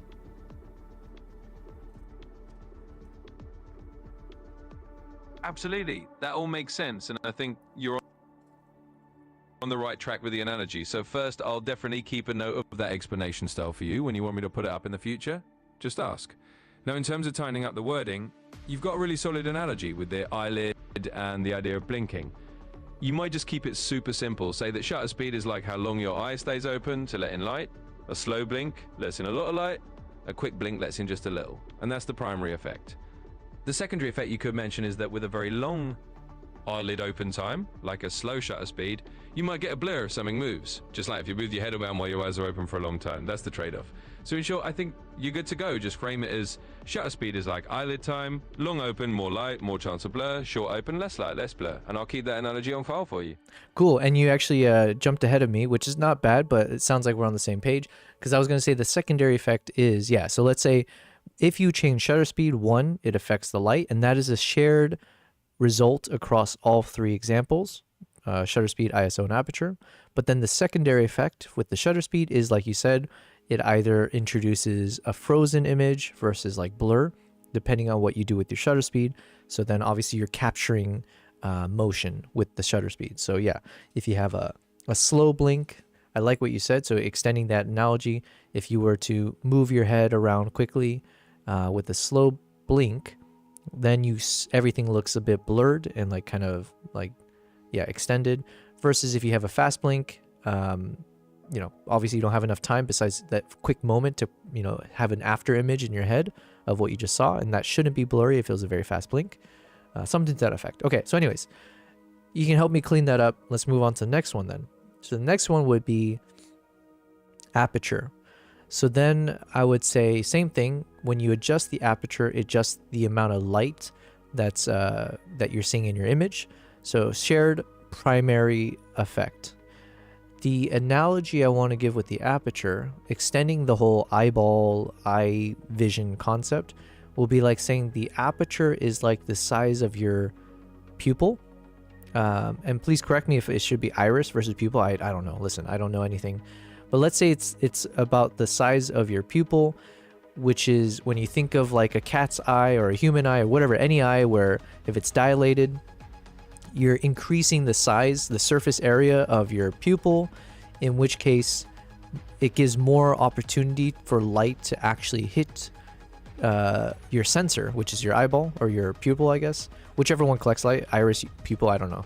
Point is, if you increase the size of your pupil, you're increasing the surface area, therefore increasing the chance of more light to actually be able to strike your eye in different angles for you to collect the light in you know, in terms of processing your shot.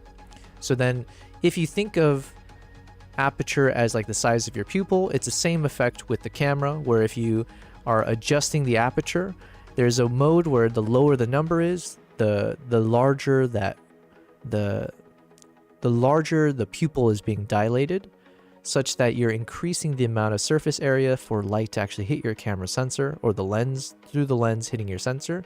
So that's why a low aperture number, which then dictates a wider open aperture or sensor, means that you're actually seeing a lot more light in the same amount of time. Versus if you have a high aperture number, you're actually turning your iris into like a pinpoint, like a tiny opening. So by adjusting the size of the opening of your pupil, it allows how much light within a certain time frame. I know there's a better way to say that, so if you could kind of clean up what I'm saying here in a moment. But yeah, essentially I want to make the analogy somewhat related to your pupils dilating and how the size of whatever that is that collects the light will obviously give you more light in a same period of time. And then the secondary effect that we will be talking about with aperture is the whole concept of like the depth of field, where not only do you adjust how much light you're getting in and out or not, it's the fact that adjusting the aperture will also adjust what is considered in focus, or having like a shallow depth of field versus a wide one. So yeah, okay, let me pause there. What do you think? How can we clean that up? If you can spit it back to me and then record it for later. Yeah, absolutely. I think you've got the right concept, and we can just smooth. Absolutely. I'll keep a note of this analogy as well, and I'll refine it a bit for you. So here's a cleaned up version. You can tell them that aperture is like the size of your pupil in your eye. When your pupil gets bigger, like in the dark, more light comes in. When it gets smaller, like in bright light, less light comes in. That's the primary effect. A wider pupil or a wider aperture means more light hits the sensor. A narrower pupil, a higher aperture number, means less light. Then you can say the secondary effect of aperture is about depth of field. When the pupil is wide open, like a very low F number in a camera, you get a shallow depth of field. That means only a thin slice of your scene is in focus and the rest is blurry. When the pupil is tiny, or you have a high F number, you get a deeper field where more of the scene stays in focus. So in short, aperture is like your pupil size, controlling light, and also controlling how much of the picture is in focus. I'll keep this analogy on hand for you. Let me know what's next. Okay, before we move on, I guess just out of curiosity, because I never had someone explain this to me properly, why is it that if you have a more of a pinpoint, let's say if you have a high aperture number, so then you're saying that the lens opening is much tinier or narrower, but then why does that translate into, technically speaking, more focus, or like having more of your shot in focus? And then in the opposite, why would it mean that if you have a wide open aperture, like having a large opening, how does that translate, technically speaking, into only having a very, very shallow depth of field? Can you explain it to me, but in a way that I can understand without having any technical knowledge? Absolutely. Let's break it down in a really simple way. Imagine the aperture is kind of like the size of a window that you're looking through. When that window is really small, like a tiny little peephole, you have to look straight through it, and everything tends to be in focus because you're kind of focusing on a narrow, deeper tunnel of view. That's like a high aperture number. It means you've got a small opening, and that tends to keep more of the scene in focus from front to back. On the other hand, if you open that window really wide, like a big open door, then you let in a lot of light, but the focus becomes shallower. That's because you're not looking through a narrow tunnel anymore, you're letting in light from a much wider angle, and that makes only a small slice of what you see stay in focus while the rest blurs out. So in everyday terms, a small aperture, high number, is like peeking through a narrow hole that keeps everything sharp. A large aperture, low number, is like opening the door wide and getting a beautiful soft blur around your main subject. That's the gist of it, no technical jargon needed. Okay, I mean, what you're saying I can follow, but are you saying it's the gist of like peripheral view and like how things on your periphery is somewhat blurry? And are you saying that same kind of concept exists within the camera?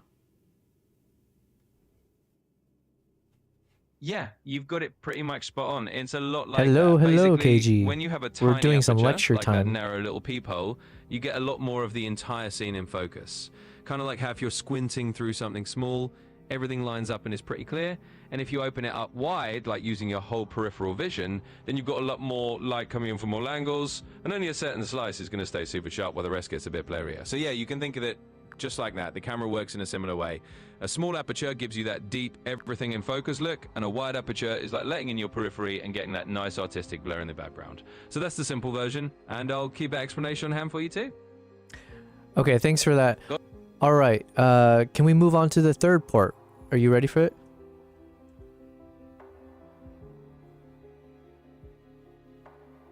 Absolutely. I'm ready to jump into the third part whenever you are.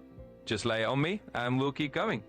Okay, so the third part is, I don't know if I have as good of an analogy. Basically, you get the point. I'm trying to connect all the analogies. I want to connect each description into an analogy. What does the fox say? Ooh, a ding hold on. ding ding doo doo dee da ding da doo da doo. Yeah, no worries at all. I get what you're going for. You want to have a neat analogy for each piece and then link them all together so it's a really cohesive way to teach. So if you're working on that third analogy or you want to figure out how to tie it all in, let's do it. Just let me know what you got in mind and we'll shape it up. Two thoughts, KG. One, I think Atlas is learning from me and how I ramble, and he's never succinct. He just rambles in whatever he's saying. So unfortunately, I don't want to bias him too much. I think he's spending too much time with me is what I'm saying here. Number two, that sounded like a bit racist. I don't know. It sounded like that one Ching Chong Ling Long moment from years back, but that was actually hilarious. So which voice was that again? What did we choose? I don't remember. Yeah. Thank you for testing out our voice dono. That was excellent. I had a laugh. KG, right now we're just doing our normal edits, but then I was doing a little bit of I would like ChatGPT just to be productive while I'm doing things, to kind of record some of my thoughts here on how I think about some of the fundamentals of photography. And in specific, I was talking about the whole exposure triangle and trying to find out the best way to explain that to someone who's never done photography before.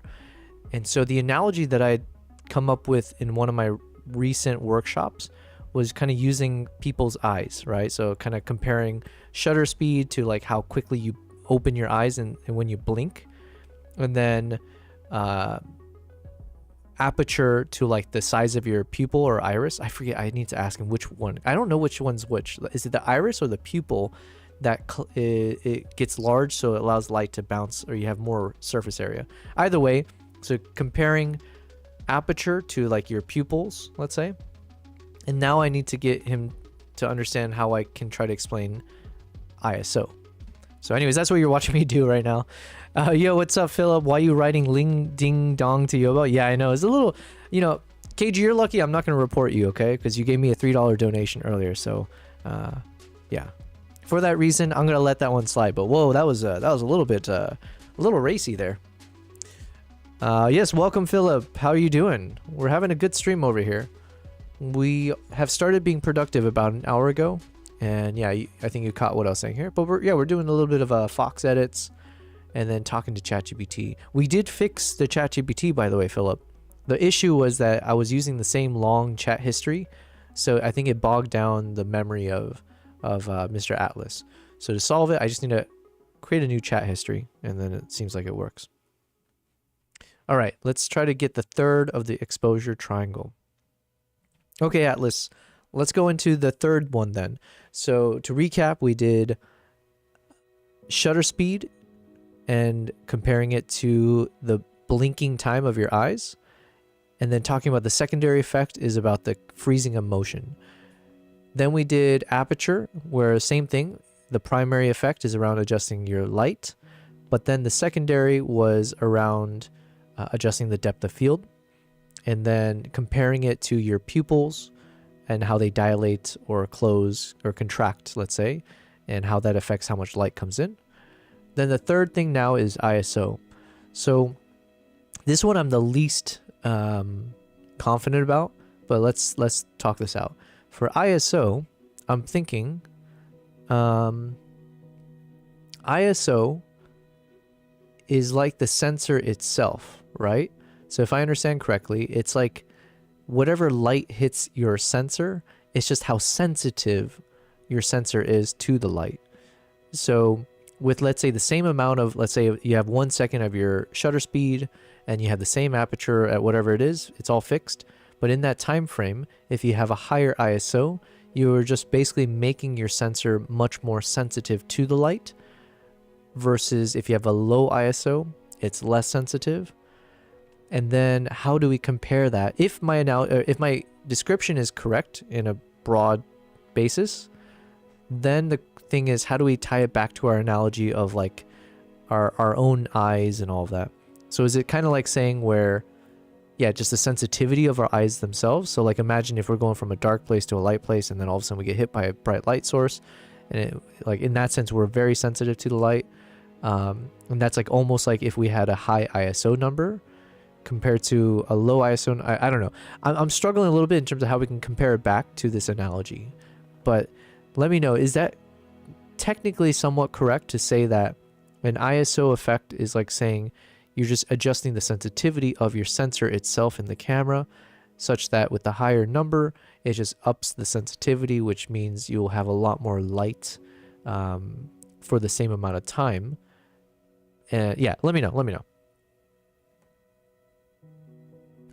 KG said, yeah, you're definitely on the right track. That's a great way to think about it. So if we put it in really simple terms, ISO is basically like how sensitive your eye to light. So if you imagine you're in a dark room and suddenly you walk outside into bright sunlight, your eyes are super sensitive at first. That's kind of like having a high ISO. Everything looks really bright because you're more sensitive to the light.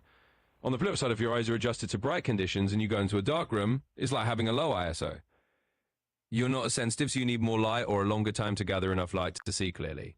So yeah, your analogy is totally correct in a broad sense. ISO is basically the sensitivity setting. You can think of it like turning up the brightness sensitivity in your eyes. The higher the ISO, the more light you can see in the same conditions. But the trade-off is you get a bit more noise or grain. And I'll keep that analogy on hand for you as well. Yeah, okay, thank you for that. And so the trade-off part, I obviously, yeah, so I do understand that you add in more grain. But how do you explain that? Hold on one second, let me think. Before we go into the trade-offs, because obviously we want to explain how each of these have trade-offs. Before we jump into that, I want to also then hone in on what is the secondary effect, right? So for ISO, we said primary effect is light, and that's true for all three. But then the secondary effect of having an adjustment to your ISO is what? Because like to me, I think of ISO as only almost like exclusively about light, right? So is there a secondary effect when you adjust the ISO? So let's say if we go from 100 ISO, we bump it up to 10,000, then you have more grain in the shot, yes, but that's not necessarily like a, yeah, I mean, is that really all we say? So like the secondary effect is just how much noise and graininess is in the shot, or is there something else we can point to? KG said, to be fair, I didn't know this was a new voice. Yeah. It's a good analogy. Okay. Indeed mostly about the noise or and the it's a grain good you yawn. introduce. Yeah. In other words, when you crank up that ISO, The camera sensor is basically getting gore sensitive to light, but as a trade-off, you're going to see more of that grainy texture. So that's really the main secondary effect of ISO. There's not a whole lot else to it beyond that. It's kind of the one trade-off that everyone focuses on. The higher the ISO, the more noise you get. So if you're explaining it, you can just say the primary effect of ISO is making the camera more sensitive to light, and the secondary effect is that it will introduce some noise. And that's pretty much the key takeaway. So yeah, that's the main secondary effect. All right. Well, thank you. So if you can just confirm you've documented all that, because in the future I do want to put this in writing somewhere, or, you know, as I prepare for like a workshop, it'd be nice to kind of have this for me to pull from in the future. And if I need to create some, you know, like PowerPoint presentation style slides, then I might ask for your help again as we think of how to visualize this. But yeah, let me just confirm for me if you can.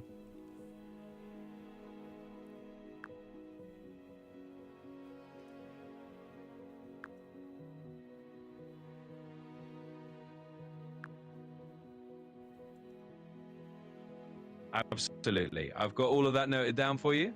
So whenever you need to revisit these analogies, or you want to turn them into slides or visuals, just let me know. They're all saved and ready for you to pull from. Cool. What a productive conversation with ChatGPT. That was great. KG said, I love his little yawn here. Such a cute photo. Yeah. It was I forgot that I captured this, honestly. Now the problem is I keep thinking I have the right shot, and then we have more photos to go. And each time he's doing a bigger yawn. So not a bad problem. This is definitely a good problem to have.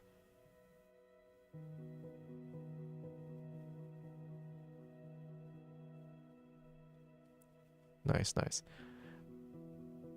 Now here, my issue was that I barely have room at the bottom of the fox. So definitely user error. I'm wondering if was I moving around. Yeah, I don't think there's no good excuse for this. So in hindsight, when I look at this shot, I question why I didn't try to aim the camera a bit lower and try to give more space off to the right here. Now, in my defense, I guess I could say maybe because the yawn was so quick and unexpected, and maybe I had to rush to get into this position, and then I just kind of froze myself just to make sure I didn't miss the shot. Probably. But it's still like, you know, in hindsight and just looking at the frozen moment here, I'm like, oof. Kind of wish I'd kind of framed it a bit better. But yeah. Do we listen to all of this?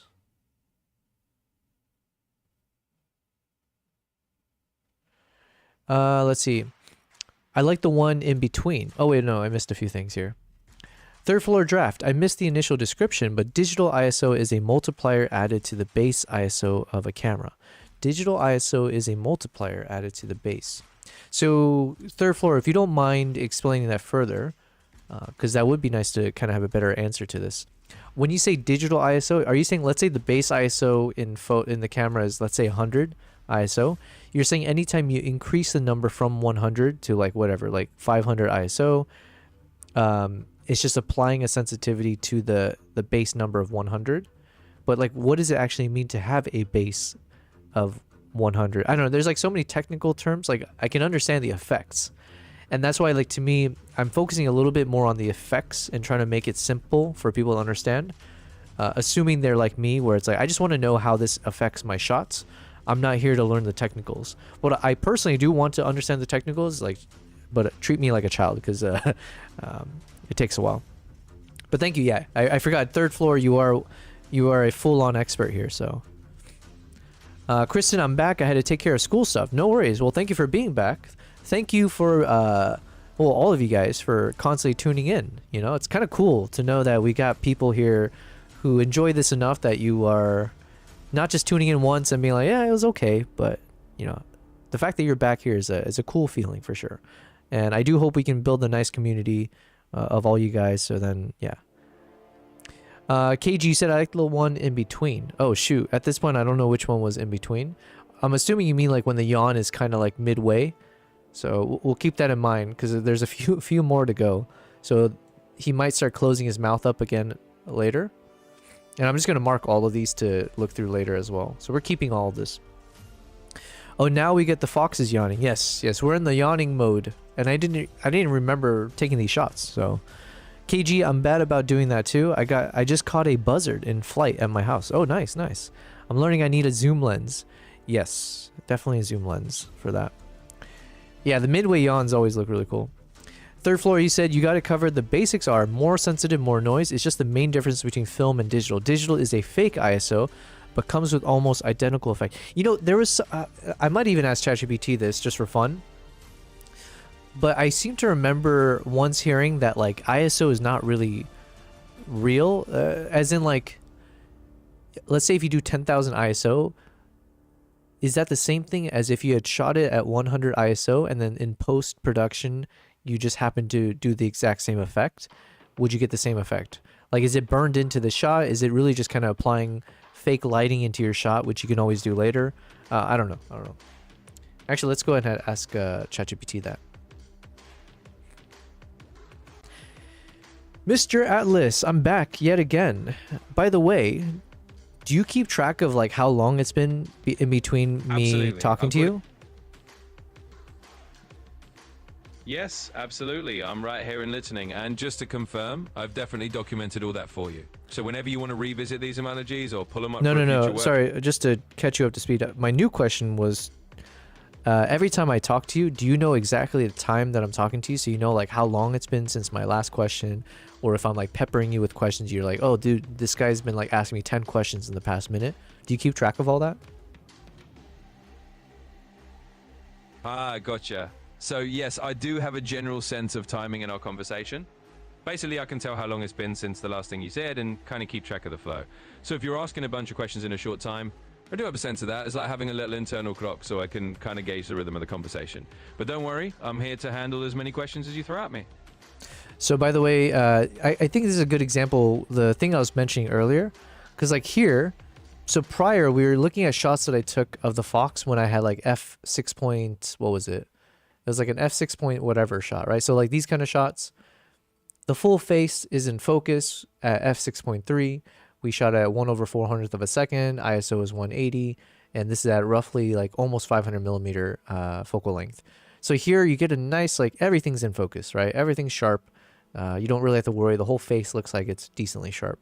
However, now, and what I was explaining earlier is I love shooting at the lowest aperture that my lens allows for. And part of it's like, yo, I spent good money on this, so why wouldn't I? But the risk that you run into is oftentimes, especially with wildlife or people or whatever, is then you have more that ends up not being in focus. And it's like an artistic choice, right? So even in this example, the last one we were looking at, here you can see like the upper part of the face is fairly sharp. Now I'm zooming in beyond 100%. But let's assume this part's sharp, but then you can clearly see that the lower jaw is very soft compared to the top. And so in some ways we would argue, yeah, like the area where the eyes are, that's what we need to focus on and make sure that's sharp. But then here's a bit soft, and like it's still a cool shot, don't get me wrong. But there's a world where it's like, could it have been better if I was able to shoot this at the same kind of like f6.3, and you know that way the entire face was nice and focused? Probably, right? Yeah, so in hindsight, there's a world where I would be like, you know what, I do want the less creative shots maybe, and I just want to make sure I get all of the face in focus, because we can always soften and like kind of, you know, yeah, we can always soften the background later on, but we just want the full fox focused. So here's an example of that where more now as I reflect on this shot and my trip there, these are the kind of things that I am also currently thinking about. It's like, okay, I got to keep that in mind for my next wildlife shoot. Hold on, I paused on talking to Mr. Atlas. Third floor, he says, sort of, still better to shoot at the higher ISO because the onboard processor will manage the excess noise. I mean, my owl shot on the Discord is 10,000. Oh, yeah. Were you there, third floor, when we reviewed it last night? Was it last night? Or maybe it was today. Yeah, when we looked at it, I was impressed. I was like, dude, that thing was like crazy ISO. Yeah, and it looked very, very tack sharp. So, oh, you weren't around. Okay. Yeah, we did look at it last night then, I think. Yeah, so we gave a quick shout out to you and then we checked it out. It was a really epic shot. Yeah, you can tell it was like everything was nicely clean. And I was like, damn, that's at 10,000 ISO. All right, let's still ask ChatGPT something to that effect though. Okay, Mr. Atlas, I'm trying to get a little bit more understanding of the technical side, but again, treat me like a child. So if you can simplify, I am trying to understand a bit more about ISO. Now, like for instance, I understand there's a concept of a base ISO. So let's say with my camera, maybe the base ISO can be 100 for some of my cameras. Couple questions. First, let's start with photo, and then I'll ask you around ISO and the effects of video. But on the photo side, let's say the base ISO is 100. What happens if I say, instead of shooting at 100 ISO, I decide to shoot at 10,000 ISO? Or let's use a lower number. If I say I want to shoot at 500 ISO, is that any different from if I had just in post-processing in my, let's say, Lightroom, if I just increased the exposure or done something there? Like, could you replicate what happens in terms of the increasing of ISO? Like, I guess what I'm trying to understand is ISO, when you up the number, does it actually do anything to the actual shot? Or is it kind of like applying a post-production effect to your shot? And Absolutely. Sorry, please go on. No problem at all. Let's keep it simple. Yeah, Kristen, So there's when an you owl bump up shot the ISO on yesterday your we were camera, looking at. Let's say from That the was base third ISO of floors. 100 up to something like 500. It's basically making the sensor more sensitive to light right at the moment of capture. That means your photo is actually being recorded with more brightness in camera. Now the trade-off, like we talked about, is that you get a bit more noise or grain.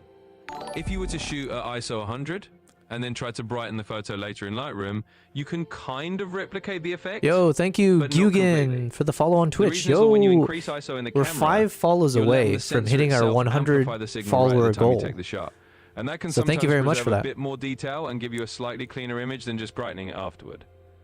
If you just brighten a low ISO shot in post, you might actually end up with a bit more noise because you're boosting the shadows artificially. So in simple terms, increasing ISO in the camera Look at the eye is on like this telling one. the camera to be more light sensitive at the moment of capture, and that's a bit different from just brightening things up afterward. It's not purely a post-production trick. It really does have an in-camera effect. And if you want, we can dive into how it affects video too. Okay, thank you very much. Okay, so basically, the in a nutshell, it does make a difference to adjust your ISO beyond the base before you take the shoot. It's not like you can just magically do the exact same effects in post. So thank you for that. Now, on the video side, I am curious, just why is it that in video, for instance, with my Nikon cameras, when I shoot, let's say, NRAW log format, it will tend to have a base ISO of 800, let's say. And I think I've seen before, and I've heard maybe in YouTube videos, or I just see in general cameras, it seems like 800 might be like the standard or the base for some cameras, and maybe you'll see like a ISO 400, but it seems to go in like these kind of 400 increments, and the base doesn't seem to be 100, at least with the method, when I'm shooting in log and raw, that seems to be the case. Can you explain that? Why would there be a world where shooting at 800 ISO is actually preferable, or the way I'm supposed to do it, versus shooting at, say, 100 ISO if that was the base ISO in photo mode? Also, this shot looks really cool. I think just to have the light absolutely, glint. and you're spot on noticing that difference. So the deal with video, especially when you're shooting in something like a log format or a raw format, is that the camera often has a different base ISO. In other words, that 800 ISO is kind of the sweet spot where the camera sensor and its internal processing are optimized for the best dynamic range and the cleanest image. It's kind of like the camera's happy place for video, where you get the most detail in the shadows and highlights. Why 800 and not 100? Well, in video, especially in log or raw, the camera's designed to capture a huge range of tones that you'll grade later. And it just so happens that the sensor's electronics do that best at a higher ISO like 800. If you go lower, you might not get as much dynamic range, and if you go higher, you get more noise. So that base ISO is just where the camera is tuned to perform better for video. In short, for video in those formats, sticking to that base ISO like 800 is going to give you the best image to work with. It's a little different from photo mode, but it's all about getting the best quality out of your footage. Okay, I was kind of following, but I'm going to be honest. I was a bit distracted, and that's on me. I apologize. I should be a better listener, but I think I get the gist. Now, let's say 800 is that sweet spot ISO, and let's say I want to increase the ISO when I'm doing a video shoot. is there some kind of rule of thumb around like what I should be increasing it to? For instance, instead of just saying jumping from 800 ISO to 1000, should I be doing like 800 and going in multiples? Like should it be 1600 ISO or like, yeah, in multiples? I don't know, like is there like some rule around that in terms of like what is considered the actual ISO figures that work best for film? Yeah, no worries at all. And honestly, you're doing great, so no need to apologize. So in terms of bumping up ISO in video, you got it pretty much right. Usually you want to stick to those standard increments, like going from 800 to 1600, or from 1600 to 3200 and so on, basically doubling each time. These are what we call full stop increments, and they're kind of the standard steps that cameras are designed to handle most cleanly. Ooh, look at this So yeah, fox. if you're at 800 and you need more sensitivity, now you can see more of the eye. 1600 or 3200 rather than picking a random number. Wait, hold That way on. you're keeping things in those standard. I just want a little bit more clarity on why. Like, why is it that you need to go in those increments? Like, what is really the big difference between if I shot at 1000 ISO or 1200 ISO versus 1600 ISO? Like, what exactly is the reason I need to actually stick to 1600 or 3200 or whatever? Yeah, totally fair question. So the reason behind those standard increments, like 1600 or 3200, is basically that cameras Yo, are these photos designed keep to getting handle better and those better. full stop steps most efficiently. When you double the ISO, you're doubling the sensor sensitivity in a way that the camera's electronics are really optimized for. If you pick a number in between, like 1000 or 1200, what's actually happening is the camera is kind of faking it. It's using some internal processing to land on that number, but it's not as clean or as optimal as those standard increments. In other words, you might get a little more noise or a little less consistency. So those standard ISO steps are basically like the camera's natural gears, and sticking to them just ensures you're getting the cleanest and most predictable performance. Wow, we're learning today. Welcome to our learning channel. Oh, yo, I just noticed we got 13 people on Twitch now. Yo, that's really cool. Hello, hello. We got 13 on Twitch, 4 on YouTube, and 4 on Kick. At least that's what I see on my side. So welcome, guys.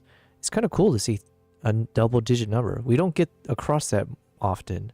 But to have that happen on today of all days, what a glorious day. Yes, KG, a couple whoops is deserved. Actually, 31 whoops to be more specific. We are on day 31 of the live stream. And why is that special? Well, if you do the math real quick, and I say real quick, but I had to actually use my knuckles for this. January, February, March, April, May, June, July, and August are both 31 days. And we started our live streaming journey 31 days ago, and we've been streaming every day for 8 to 9 hours. No skips, no breaks. We've been doing it. We've been committed. So today's a special day because of the fact that, yeah, it's the end of the month. How crazy is that? We've done a full 31 days of streaming. So the goal is for today, I'm going to stream until I pass out, essentially. So we're going to try. It's going to be tough. I need my third cup of coffee, and I didn't get enough sleep last night, but I'm feeling hyped. So I'm going to feed off of your guys' energy as much as possible. But yes, thank you guys. And it is really cool that I'm seeing 13 on here because, yeah, I don't think we've actually naturally hit over 10 people on Twitch, except for when people raid. And like, obviously I appreciate the fact that people have given us raids. Yesterday was epic. Was it yesterday? Yeah, Puzzling Old Man gave us a raid of like 14 people or 15 or something. That was epic. But yeah, to have you guys here is wonderful. I hope you do enjoy whatever we're doing here. I'm kind of doing a mix of photo editing from one of my trips. This is to Japan. Also, we every day, probably because I don't see sunlight anymore, I don't socialize anymore. I go to sleep, I wake up, I do work off stream, and then I turn on the stream for 8 hours, and then I eat dinner at midnight, and then I go back to sleep. I got my 2 cats who have ditched me, so it's all good. Here's where my cat would be, but they are not there. So yeah, I've kind of like spent my time just editing all the time. So anyways, we do some photo edits, and I talk to ChatGPT every day. So it's gotten to a point where ChatGPT has named himself. Initially, he was Mr. Echo, and then when he upgraded to ChatGPT 5, he had actually on his own chosen to rename himself to Atlas. And we've also been testing out the voice mode, which is what you're seeing over here on the side. as we've been doing our fun little streams. It turned into a bit educational stream, which is okay. I kind of like it. So he was teaching me a little bit about the beauty of ISO. And yeah, until someone tells me otherwise, I'm going to believe everything he says. Yeah, thank you, KG. Your last couple days have been, yeah, but like I said, yesterday was another one of those raid days, which is awesome. Like, don't get me wrong, if someone could raid me every day, I will accept, right? I'll be the guinea pig. But it's kind of cool to see if we can naturally hit these numbers, and it's cool that we hit it on day 31. So we're going to do something, you know, at some point, as we get tired of editing photos, we need a break. At some point, I do want to break down the analytics of at least Twitch. So as a quick reminder, I am streaming on YouTube, Twitch, and Kick. So on day 1 of our journey, I decided I'm going to actually try to do multi-streaming and just learn, see what works, what technical issues we run into. So it's been a fun month for sure, and we're going to make a YouTube video about it. But yeah, we'll break down the analytics. I'll kind of see, like, what can we learn from 31 days of streaming? How much money do we make, if at all? What are the kind of the coolest moments, or do we see anything in the data? So yeah, we'll do a little bit of a reflection, and then we'll think forward about what the next month will hold for us. But yes, if you would like to know more about who I am and what I do, let me go and type in socials, I think. Yes, socials. And so then you can follow me on my different channels. If I were to choose one of these that I would love for you to follow me on, it's definitely YouTube. That's why I led with it. YouTube is my latest journey as of a year ago. And I do mostly wildlife and travel photography and videography. And so you are seeing me edit photos and videos from the past year and a half of me traveling to about 10 to 12 different countries. And so we've been jumping between Mongolia and Japan. So we're not going in order right now. Japan mainly because I'm trying to organize a group tour there for next year, early next year. So it kind of needs to be prioritized so I can have photos on my website. So speaking of all that, the other thing I will mention is if you would like to see one of my recent works, Into the Blizzard. This is a video that we made during our live streams. So the entirety of this video, you can see the behind the scenes because we made it all from day 1 of live streaming all the way until I think it was day 25. So it's a labor of love, but it's one that we made thanks to a lot of people in the chat who supported me throughout this.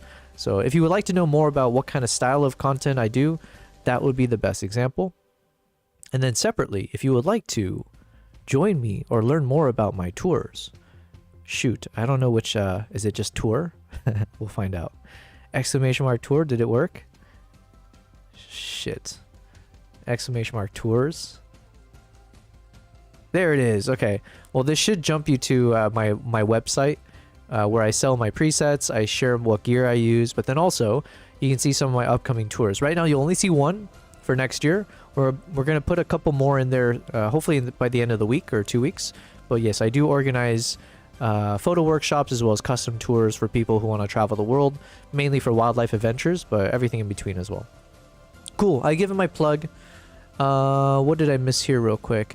BC, locked in. Oh, you got your own locked in one? Yo, actually your locked in is much cooler though, because yeah, you got the whole aviation theme, and locked in just works for that. Wait, BC, does this mean you're... This is where I might lose you as a follower, by the way, but let me ask the question. BC, if you're still in the chat, oh, you said another approved emote. This should help when topics drift. Yeah. Yeah. I need the gorilla one also just to be like, hey, pay attention. Actually, this fox will be a nice emote in the future because I can imagine a little chat bubble here or something as it's barking at me, telling me to, like, you know, pay attention or something. So that one will definitely work. Kevin, you said woody woo? Woody woo. Oh, is that like saying whoop whoop? Woody woo. I've never heard that one. What was I about to say though? Shoot. I do this where I go on tangents. But yes, the locked in one. Oh yeah, BC, if you're in the chat still, I was going to ask you, since you are into aviation, that is your what you do, does this mean that you're a fan of... Oh yeah, thank you. KG, speaking of which, gorilla mode. Okay. Well, thank you, KG. I owe you 200 PPs now for catching me not sharing my screen and using the appropriate emote for that. So let me go ahead and give you 200 extra PPs. And PPs are our channel's point system, short for prize pixels. That's how they say it in the inner city. What, PP? Okay. We're going to go to loyalty. Let's look for KG.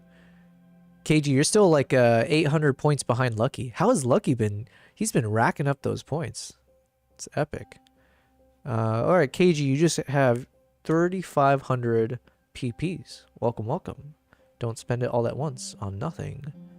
Unfortunately, I don't know how to transfer points yet. That would be cool if we could transfer points to like Twitch and all that, so you guys can use it for the donos and everything.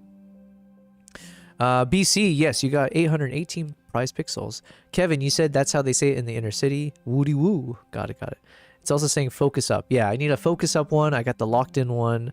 Yeah, and he missed all weekend too. That's crazy. BC, because you're into aviation and stuff, does this mean you're a fan of Top Gun? And specifically, are you a fan of Top Gun Maverick?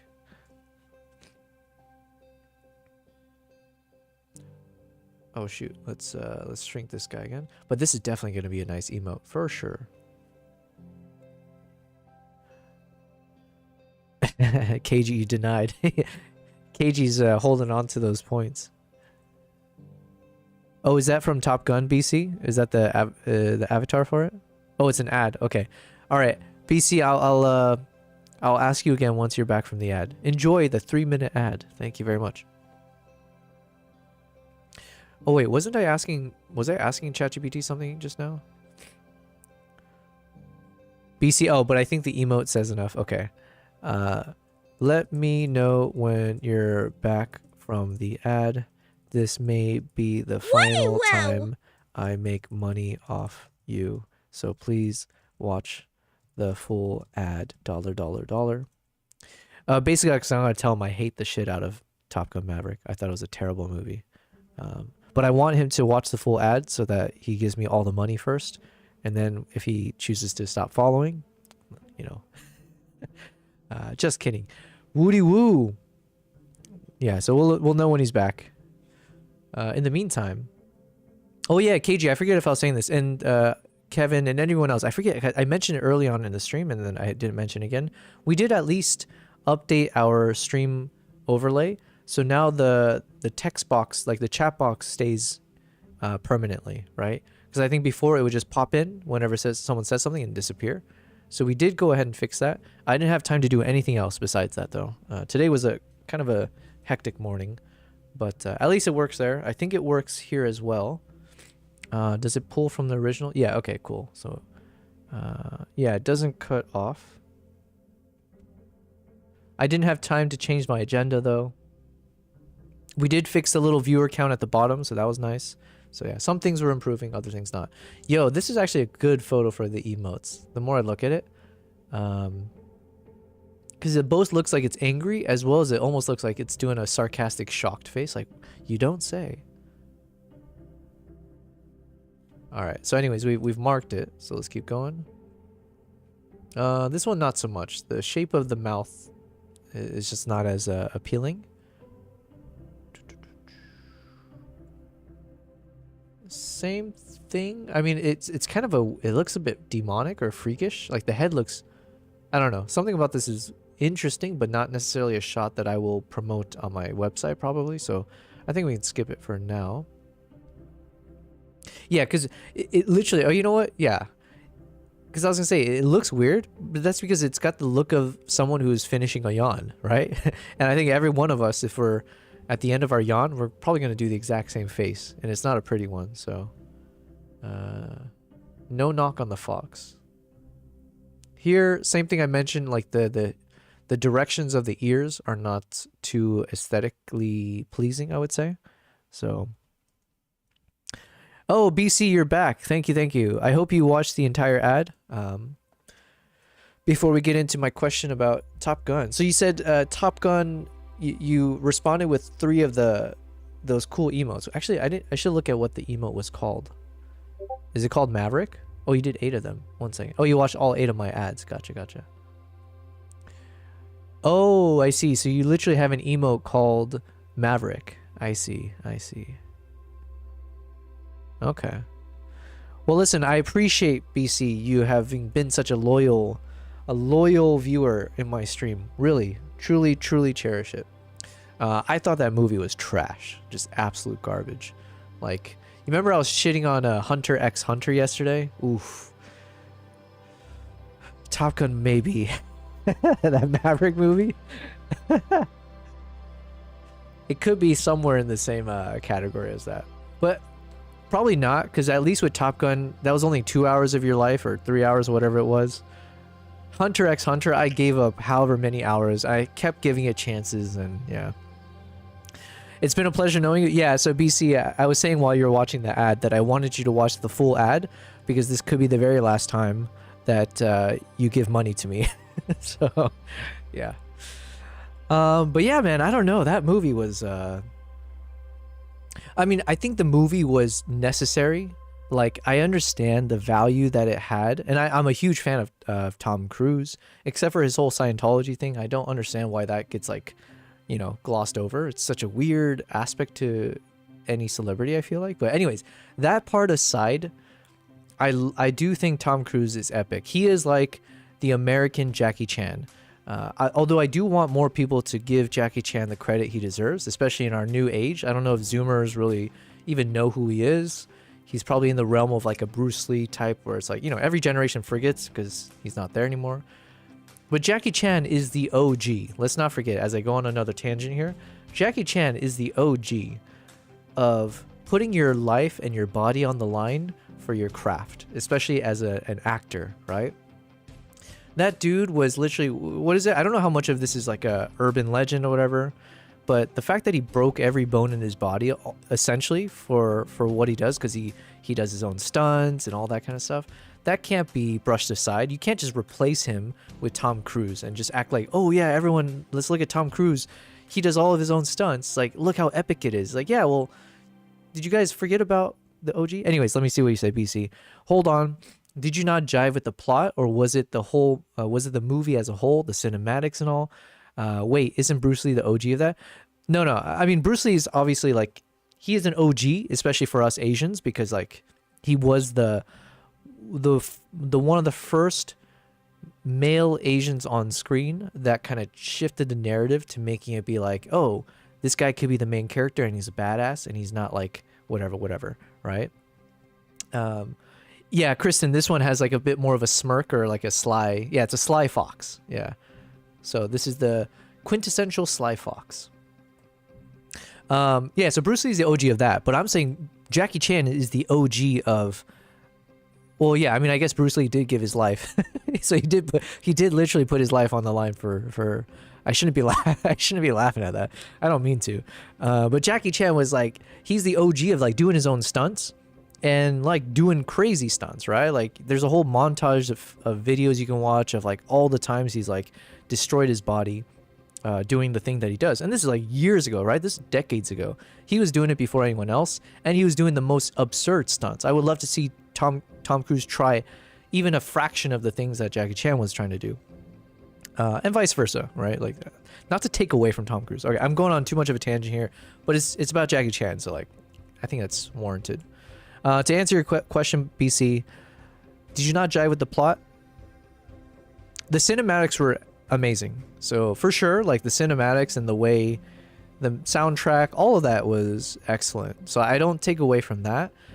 And like I said, I don't take away from the cultural importance of that movie at the time, because if I remember correctly, you know, this is like post-COVID, things are still locked down. I understand also behind the scenes, the more that comes out, or like how Tom Cruise had to really work behind the scenes to make that movie possible during all the COVID stuff. But yeah, and it brought a whole nation together. It brought the world together. It was like, oh, blockbuster movie, it's back. And it's like this very American patriotic kind of feel to it as well. So I, you know, like all that, sure. But in terms of actual plots and everything, my God, what the hell, man? Like, it was so, it felt very Tom Cruise-esque. Like, it felt very much like a movie where the main character of the movie, like that, it's like, it felt like a movie made by an actor who's playing the main character of that movie, and that actor is also directing the movie. And it felt like one of those where this actor who is now making the movie is making himself seem like the most baddest character, and of course everything revolves around him, and like he's the OG legend. It kind of felt a little bit like that. And then separately, some of the plot points I thought were just so weak, okay? Like, also, this is a cool picture, by the way. Let's pause from the shit talking to admire this fox. Got a little tongue sticking out. Not bad, not bad. Okay, hold on. Talk. If I'm going to continue to remain a proud member of this stream, I cannot have you hating on the greatest aviation cinemas of all time and rant. You know what? I was kidding about everything. It's probably the most classic, iconic movie of our time. It is legendary in every shape. The plot really, really drives forward. A lot of like, there's so much you can learn from watching that movie that you didn't even think you would learn. You know, it's like a movie you can watch over and over again. Each time, it like takes you on a new flight, if you will, right? On a new path in the air to another destination. That's how amazing it is. And even if halfway through the movie you need to go and eject yourself, you'll parachute land into another paradise. That's how amazing of a movie it is. In reality, it was trash, though. Let's not forget that. The classic vanity project. Kristen, yes, I like Jackie Chan better than Tom Cruise. Absolutely. Jackie Chan is the best. I do feel it was always like growing up, it was Jackie Chan, Tom Cruise. No, sorry. Jackie Chan, Bruce Lee, and Jet Li. Those three were like the goats. I do feel bad because I think something happened with Jet Li. I think he had some kind of health condition and it like completely destroyed his like physical health, I think. I didn't really follow up on the history. Actually, you know what? Let's ask. Oh, wait. Okay, before we ask ChatGPT that. Mr. Atlas, are you still there?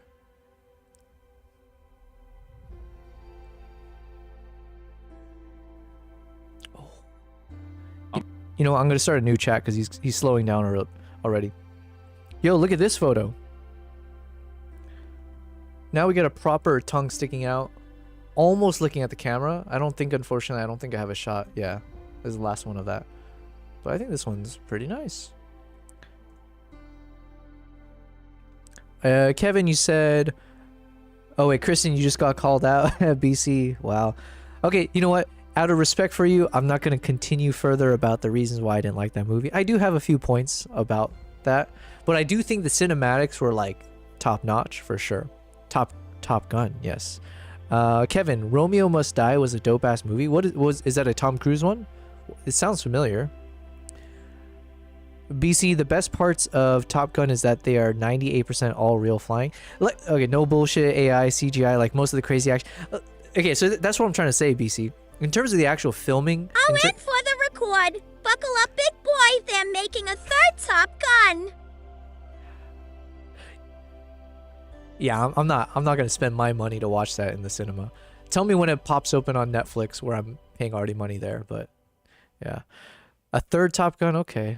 Oh yeah, that was Miles Teller and stuff. You know what? Do I want to get into it? God damn, there's like...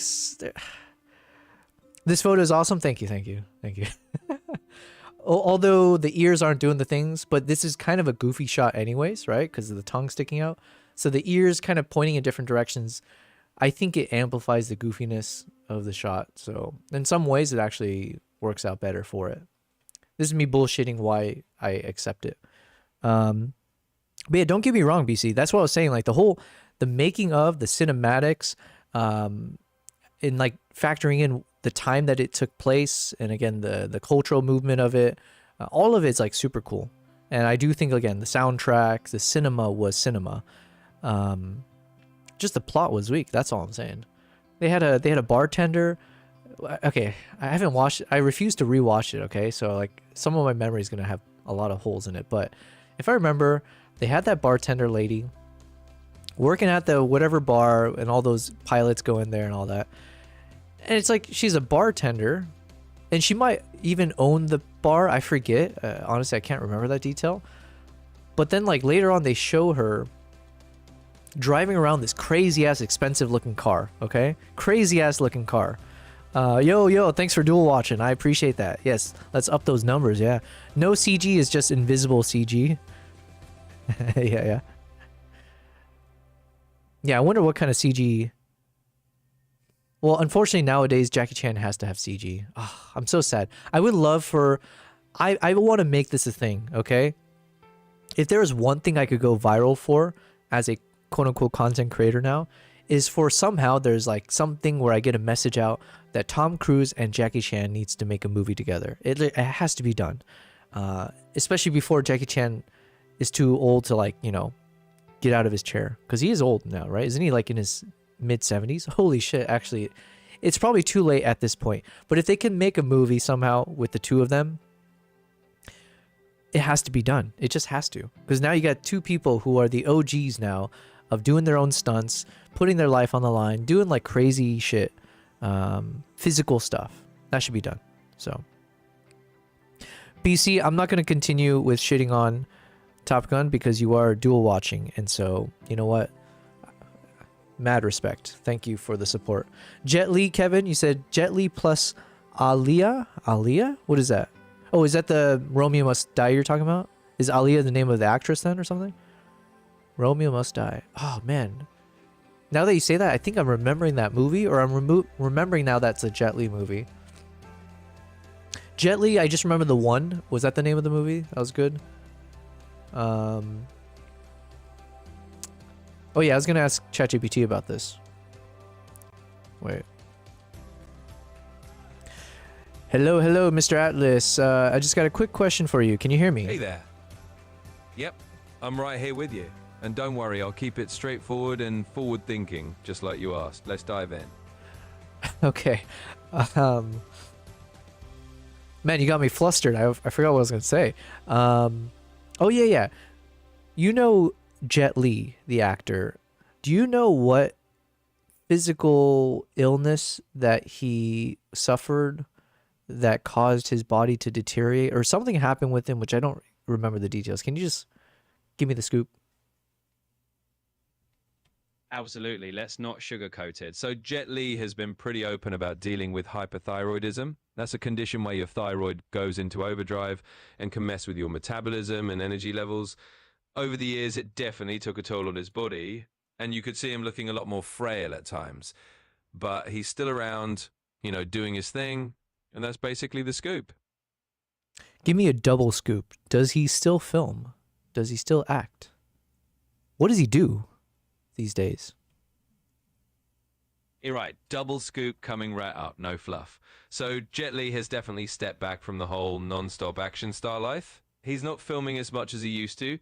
These days, he's more into philanthropy and personal well-being. He's been involved in charity work, especially with his One Foundation, which focuses on disaster relief and other good causes. So yeah, he's kind of shifted gears. Forward-thinking view, he's not really chasing the spotlight anymore, but he's still out there doing meaningful stuff. Okay. Do you know much about the movie Romeo Must Die?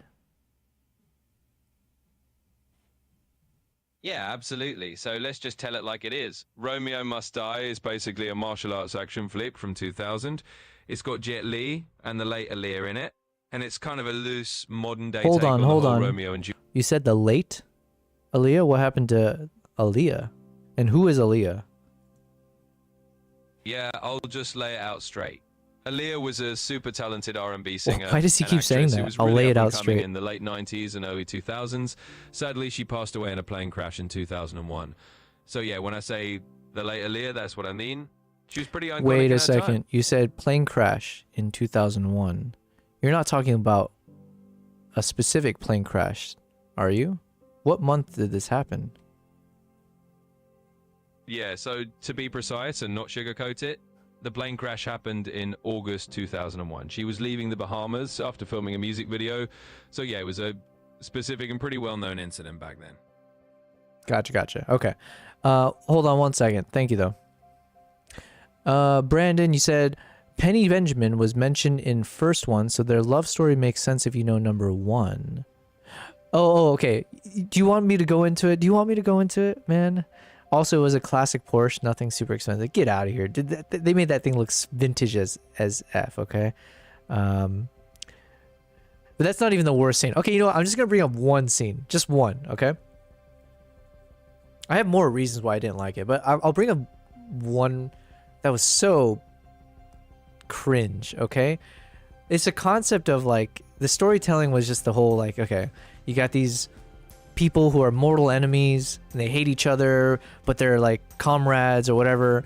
And then obviously the whole point of the movie is that they're gonna become friends by the end. Which, by the way, is that like a repeat of Top Gun 1? That was like other feelings. I was like, it's been a long time since I saw the first one, but is this just like they're just repeating everything that happened in terms of the tropes and everything? But that aside, there was nothing more ridiculous to me than the fact that you had Miles Teller and whoever the other actors were, and they hate each other with a passion. But you know what solved their hatred for each other? It wasn't like anything deeper or like something where it's like, you know, you've discovered something about them and there's been this thing that's been happening this whole time. It turns out every time they thought it was a misunderstanding and really they are all blah, blah, blah. It was none of that. Or someone dies and it brings them together. None of that is why this hatred that they had for each other is mended. It was over a freaking game of football at the beach with some nice, like, happy-go-lucky music, slow motion scenes at sunset as they toss a ball around. And wow, in that moment of bonding, they've come together and, like, everything is solved, you know? What a load of trash that would be. Like, it's so cheesy, it's so cringy. And if I remember, I could be wrong about these things, but in my mind, I was thinking, it's like, oh, this is how Tom Cruise solved this problem of whatever. We're just going to have them play a game of good old-fashioned American football on the beach, and boom. Anyways, that's how I remember it. I could be completely off, by the way. This might be a fever pitch dream type thing. Aaliyah, sorry, Kevin, I didn't read your message. Clearly, I was slow on this. Kevin said Aaliyah is an R&B singer that died in a plane crash. Gotcha. Well, R.I.P. That's a shame. Charlie from the first one drove a classic Porsche 356, which is valued more than the one Maverick. Who was Charlie? Was that the guy who dies or something? I forget. Kristen says, I love that fox picture. Oh, yeah. So I didn't mention, but yeah, we were going through some of the new poses with the fox. And I already edited one of these photos already for my site, but these are some cool ones where he's actually looking at the camera. So I'm really excited to work on these ones. Brandy said, do I get bonus peepees? Oh, yeah, of course. You know what? As an apology as well. Let me get you like... I'm trying to think of an appropriate number that reflects how I feel about Top Gun Maverick. 69 PPs, all right? You're going to get 69 extra PPs. Give me a second. No, we'll give you a good old-fashioned 500. For the entertainment factor and also because as an apology. And for the dual watching. I have to ask, what is your favorite movie? Ooh, yeah, you know what? Well, to be fair, you didn't say that was your favorite movie. You just said you liked, or you're a big fan of Top Gun. Let me give you the PPs first. Loyalty. I can only give it to your Twitch one, I think. Oh, no, technically I can give it to your Brandon Connolly one as well. Here's what I'm going to do. I'm going to give you 250 on the BC and 250 on your YouTube one. I think I can do that. So let's give you 1-1. You're now crossing over the 1,000 PP mark, BC. Congratulations. And then for your YouTube one, I'm assuming it's not as used, which is fine. It's all good, but maybe this will be an incentive, so then you will watch me on both. Yes, you have 10 PPs on your YouTube, but now you have 260. Quick maths. Thank you very much. Thank you very much. 69 is a dirty number. Yeah, I mean, we didn't do that. I would never besmirch my PPs with 69. Come on. Kristen said the one looking at the camera. Yeah, exactly. That one for sure. Like this one here. The entire picture is perfectly framed. I think I could have framed it better for sure. Or like this one is centered, which is like not a big deal. But like, yeah, I've been enjoying like trying to frame it more off to the right or to the left. So I probably will end up framing it something like this to kind of follow the slope of the snow. I think I like it this way. Snow is sloping down to the left, and then we'll just give it space as if it's like following gravity off to the left. I don't know. I'm just making it up, but probably I'll end up doing something like that. But thank you for liking this one. We're gonna have fun editing this. It was just oh, ow, Nala, your nails are sharp. Jeez. Top Gun is my favorite movie of all time. Well, then I feel extra sorry for saying I don't like it. But listen, you come here for the honest facts. Or not facts, the honest opinions. How about that? Let's ask ChatGPT real quick. Mr. Atlas, can I get your honest thoughts on what did you think about the movie Top Gun Maverick? Absolutely, I'll give it to you straight. Top Gun Maverick is kind of a blast of nostalgia mixed with some seriously impressive modern aerial scenes. If you like the original, it doesn't really hold back on that front. And even if you didn't, it's just a solid, forward-looking kind of action flick that shows they can still make those big, adrenaline-pumping blockbusters. In other words, it's not trying to be something it's not. It's a fun ride, and it knows exactly what it is. That's exactly what it was, actually. And you know what? You can thank Mr. Atlas because he's making me appreciate the movie a bit more. Because I think I went into it expecting something deep. And but really, it was just meant to be like a blockbuster flick. You're just there to have fun, you know, have some cool adventure action scenes and enjoy the cinematics on the big screen. So in that sense, like, it probably is a good thrilling movie. But you know, I sometimes I get hung up over, like, what do they call it? You need like the suspension of disbelief, right? And there's just few moments there where I was like, what? Come on. And there's a few moments of, like, sometimes it's not about how the movie, it's not about the content of the movie, it's more like what it could have been. And there's a moment in that movie I remember where there's like a crash landing type scene, right?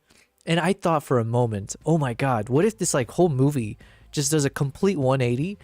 And it's like, instead of doing the typical, just doing all the dogfights in the air and stuff, like, what if now it's going into the, there's like a whole scene and the rest of the movie is like some kind of survival stuff on the ground after the crash landing, and like all these crazy things happen from the ground level.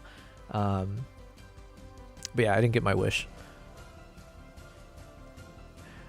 Kristen said, I love the depth of the picture. It is sandwiched. Oh, I thought you were talking about Top Gun. Oh yeah, for this one, it is sandwiched in a layer of focal points. Yeah, I think I mentioned briefly, but I did get a little bit lucky with the shot. Because basically, we saw the fox was moving away. Let me see. Do I have a... I don't have a good example of it.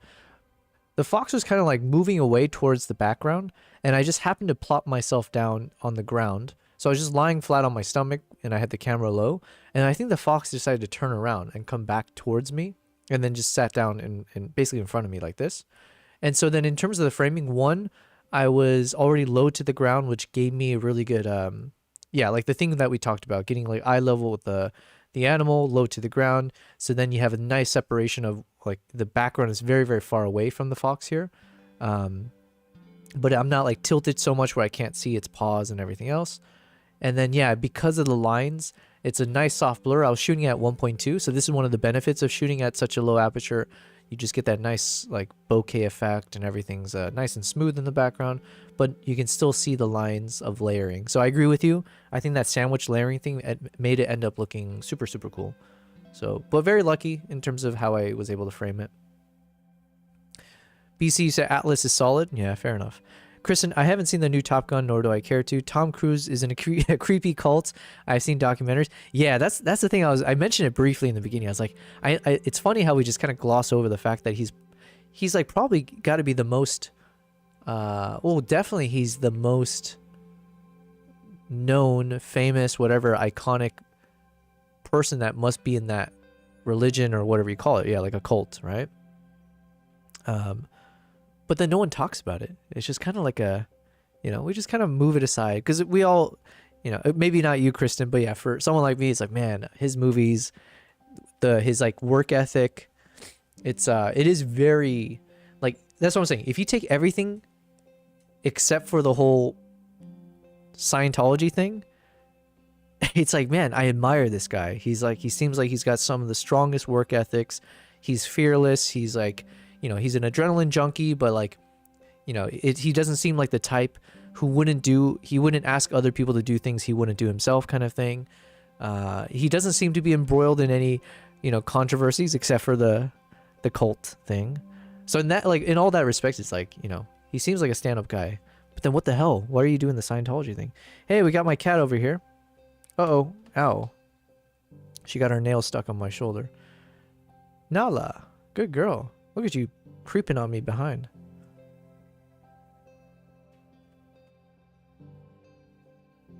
All right, we're doing a little bit of a making sure cat gets attention moment. Good girl. BC said all of these Fox photos are on point. I haven't seen one yet that doesn't have a wow factor. Well, thank you. Thank you very much. I'm glad you think so.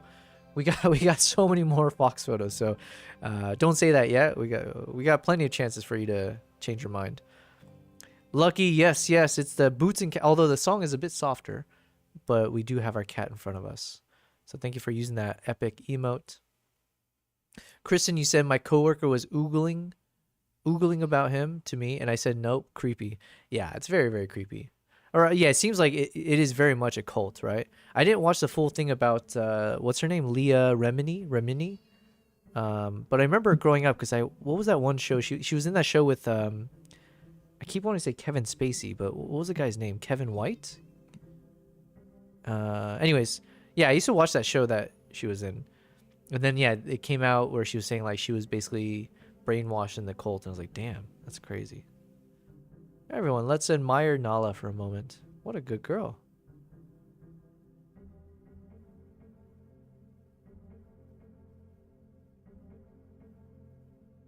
Kevin James, thank you. What did I say? Kevin White? Kevin James. Alright, good girl, good girl. Nala has the coolest, like the chest pattern here. It's like a, how do you say? It looks like a crest. It looks like a bird's, like even the eagles that I take photos of. It's got like a nice textured, I don't know how to explain it.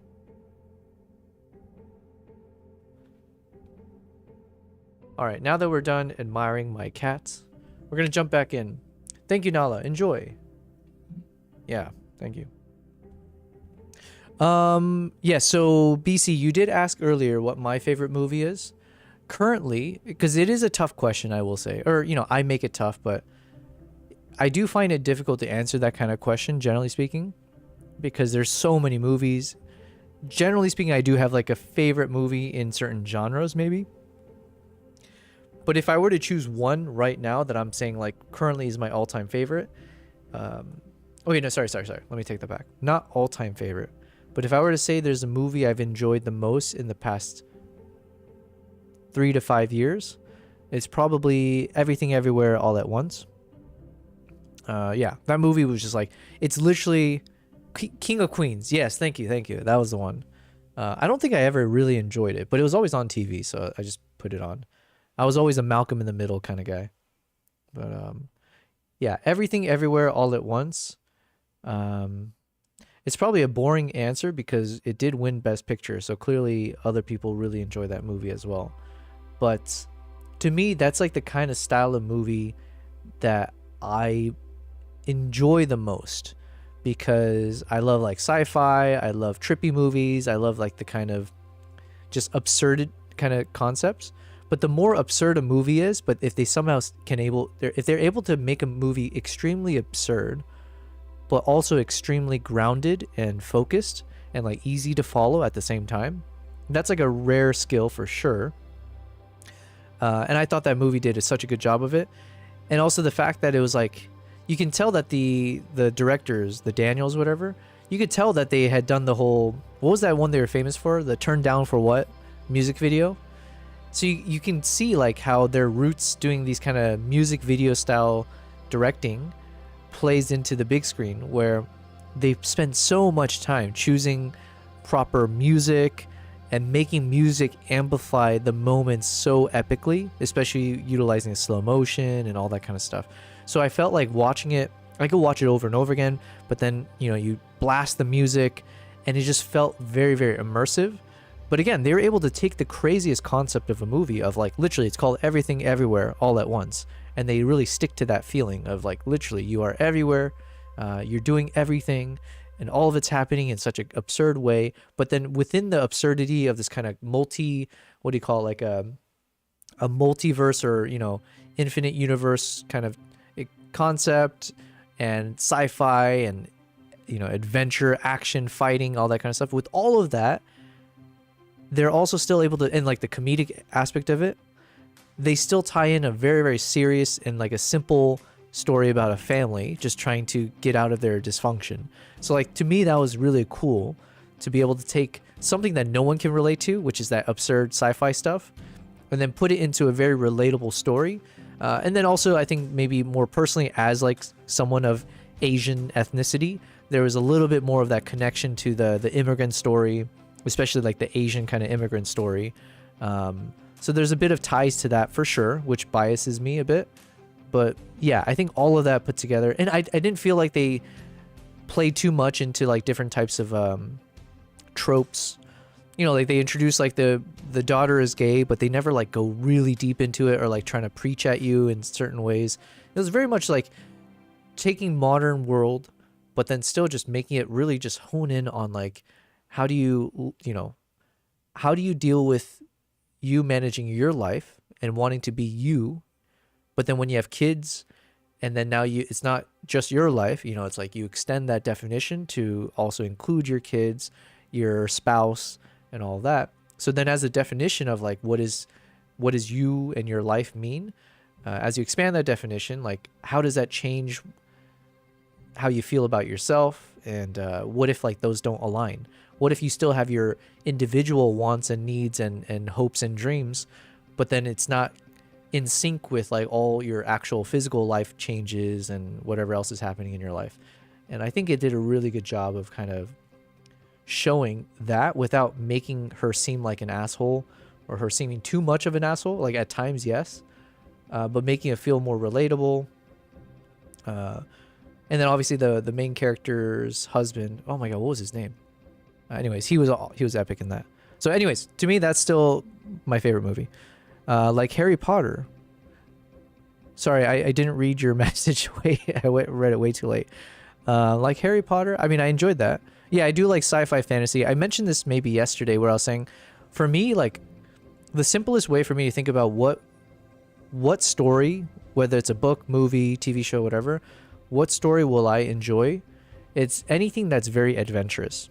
So you throw in any genre, but if it's got a feeling, the spirit of adventure, and this, you know, like, and when I say adventure, it generally conveys like more, there's drama, there's adrenaline, but it's like you're chasing after something, and there's like some kind of there's like this adrenaline of fighting something, and there's a plot of overcoming some enemy or boss or like whatever it is, like a journey, kind of like a hero's journey type of thing.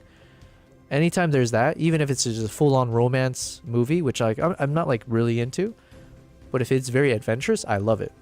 So I mentioned the movie called Your Name because we were talking about animes and stuff, and Your Name is like I assume it's called an anime. I don't know if there's a different word for it, but it's like a Japanese animated movie.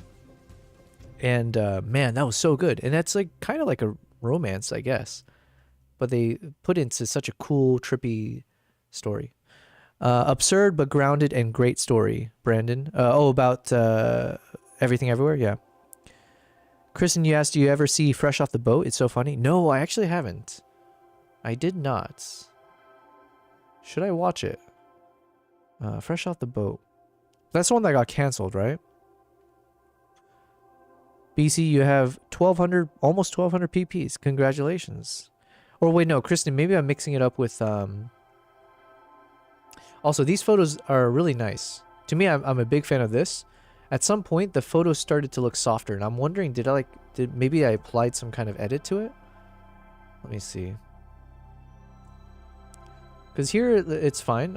I do enjoy this one. Here, it feels more faded. No, I just applied the typical background texturing. Yeah, so I do really like these photos right now. So this would be one where I probably would end up cropping it. And do something a little bit like this where we get a bit of the layers on top and bottom.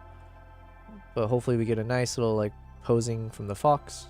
And you can see his little paws over here with the ice snow crusted.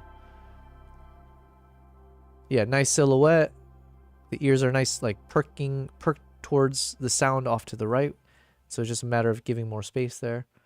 Yeah, so this will be a fun one to edit.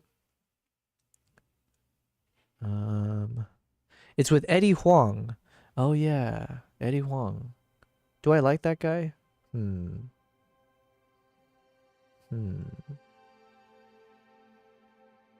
Fresh off the boat. Fresh off the bot. Oh, BC, you got an... Oh, wasn't that about the Asian family? Yeah. Fresh off the boat, fob. But we used to use that word a lot. I never watched it, though. But I think I'm mixing it up with... There's like some kind of supermarket one with Simu Liu. I haven't seen either, though. I haven't even seen... what's that? Crazy Rich Asians? I haven't seen that either. Yo, BC, let's check out your emote there.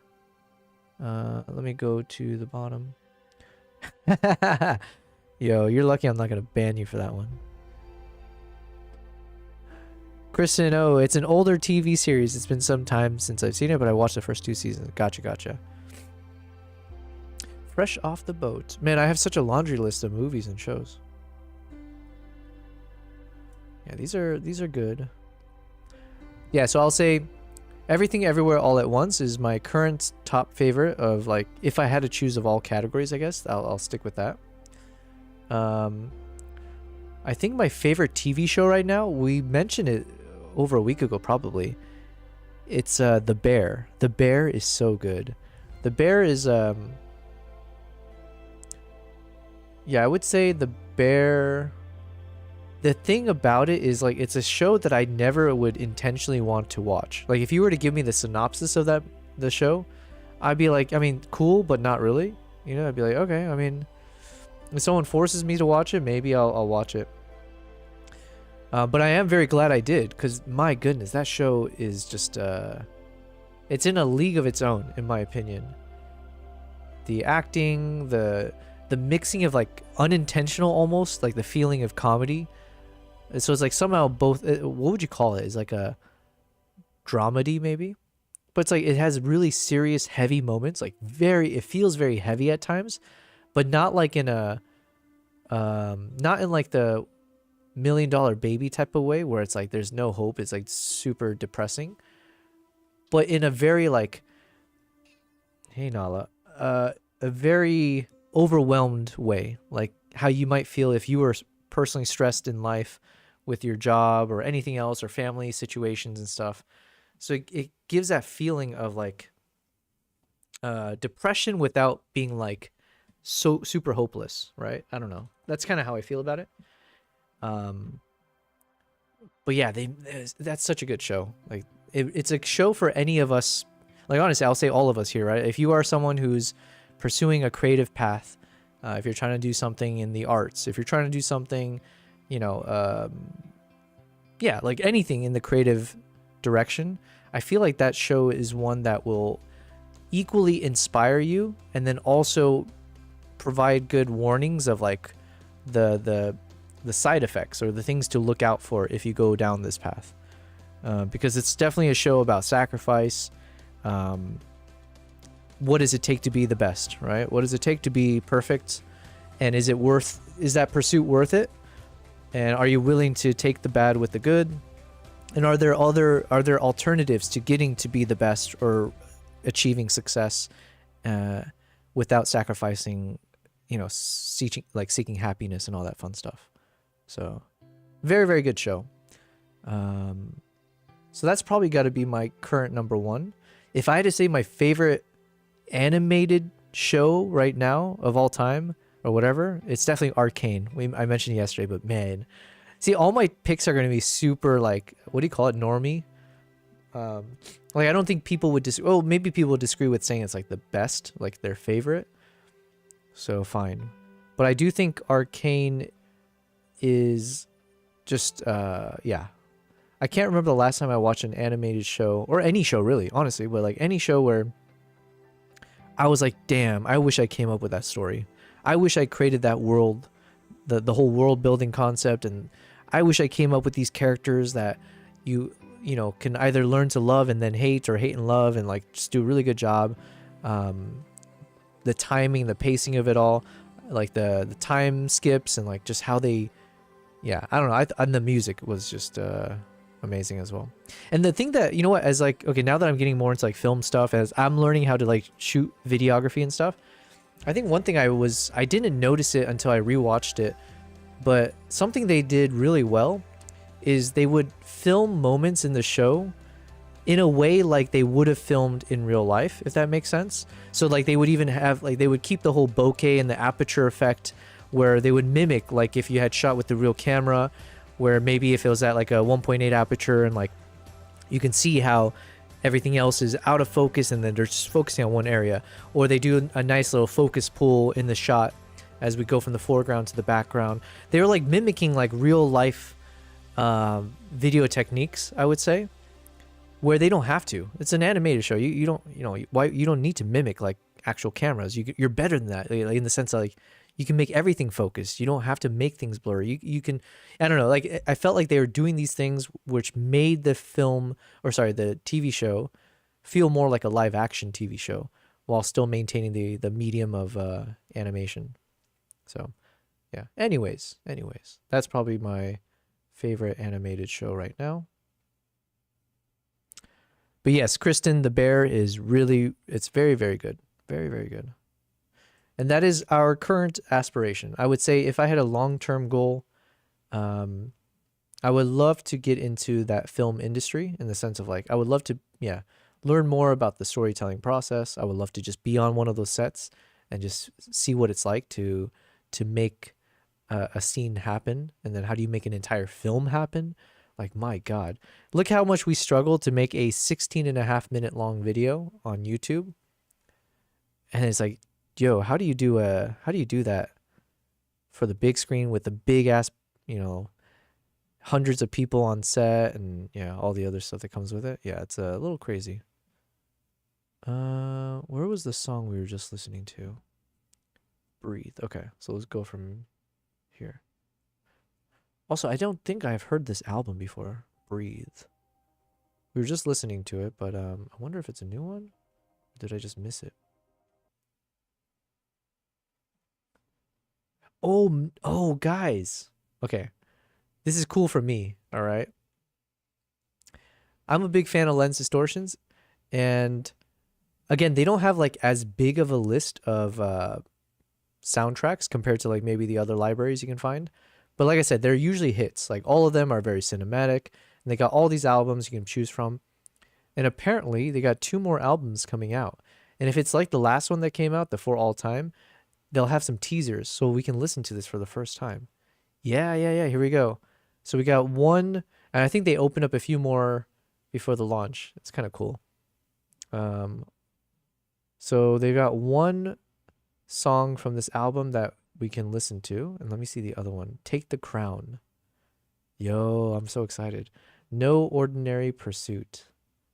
Hells yeah. Sorry, Nala. I just freaked her out. Okay, let's listen to Force Multiplier. Power.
Yo, that was epic. That was powerful. Nice. Okay. I like that a lot. And let's listen to the next one. BC said KG will appreciate my emote. We're just gonna ignore that. I'm gonna go back and scrub this video and just like delete that from ever happening. Kristen, by the way, since you were talking about some of the poses from before, with this fox, if I were to give my thoughts here, this is probably one of those where it's an example of doing the wrong framing, where we have a nice kind of shot of the fox looking off into the distance in one direction, but then you can see how I framed it. I basically went in the opposite direction of where he's looking. So basically the fox is looking left, and then I give all this negative space on the right. So like generally speaking, there's a little bit of like a disjointed feeling to that. Like subconsciously, you kind of want to see where he's looking and what he's looking at. So generally speaking, you want like more negative space here. You want to weight the fox more on the lower, like on the right side of the framing, and then give space to breathe in front of him. Whereas like when I framed it like this, it looks like he's staring at a wall almost. Like, so the most, extreme example would be like if I posted this as a photo, because then it just looks like he's literally just staring at a wall and he's like cramped into the side here. And then it's like, why did you leave all the space out here where he's not even looking? It's just, unless you're going for a creative shot where it's like, yeah, I don't know. So those are kind of like things where it's like technically these techniques that people talk about, there's a reason for it. And I think that's one of them where it's like, you kind of want space in the direction that they're looking. So anyways, let's listen to Kristen. You said this one is intense. It is intense. I wish yeah, that's what I'm saying. I wish I framed it better, because I think we do have a shot like this though. So it's not the worst, but it's a nice pose. It's just not enough space with my framing. It could have been easily fixed here, but I think I did fix it in the upcoming shots. So let's listen to this other song from Take the Crown. I cannot wait for all the music to publish here.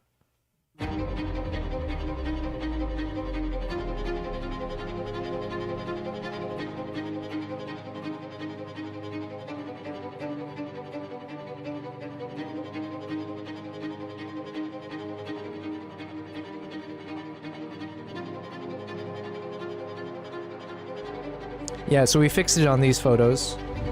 And this is the one I already edited, but yeah.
Ooh, this song came out just in time where I think we should be able to use some of these soundtracks for episode 2 Mongolia, potentially. If we can't find the Mongolian sounding soundtracks.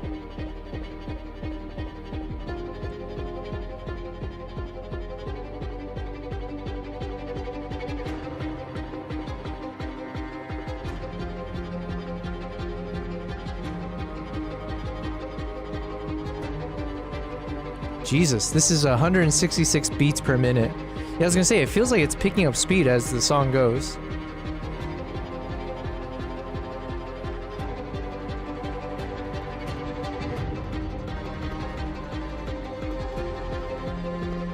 Yeah, it can't just be me. I feel like it's literally picking up its speed.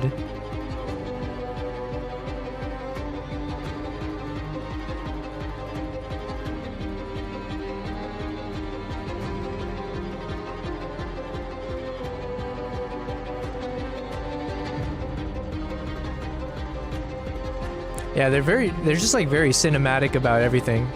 You can even see in like this kind of cover image, The font style, the graininess.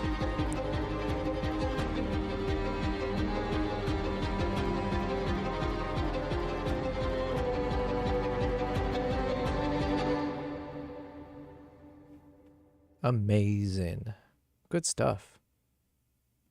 All right. Well, you know what? At this point, I feel like we've listened to enough from Lens Distortion. We have a decent amount to choose from for our Japan trailer, so I think we're okay on this front now. So I'm going to jump back to art list. Let me sign in real quick. I think art list will be fun for us to kind of look through again. But oh yeah, shoot, I forgot. I think Kristen, maybe we were talking about this. I was supposed to what?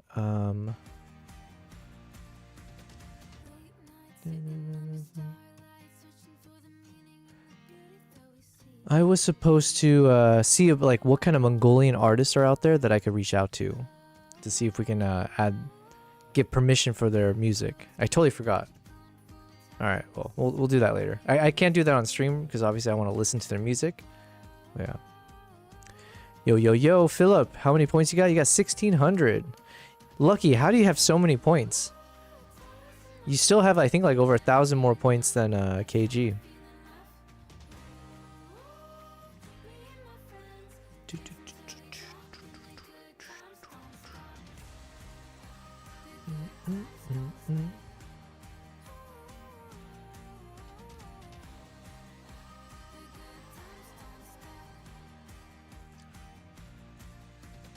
All right, we're gonna listen to artless music now.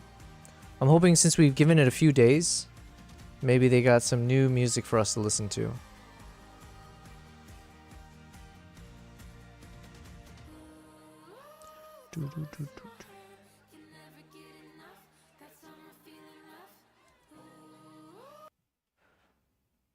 Adora, you got 3,700 PPs. Good on you. I don't think gamble... Wait, is there a gamble option? I didn't think so.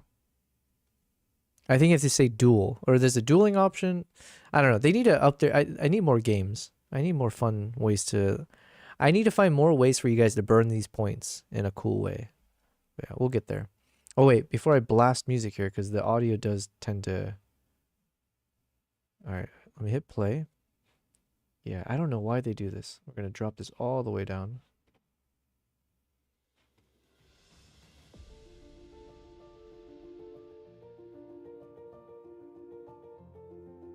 All right, here we go. I like this song. Wait, I think I've downloaded stuff from this guy. Just download. This could work for Japan as well. Oh, wait, maybe not. Let's see.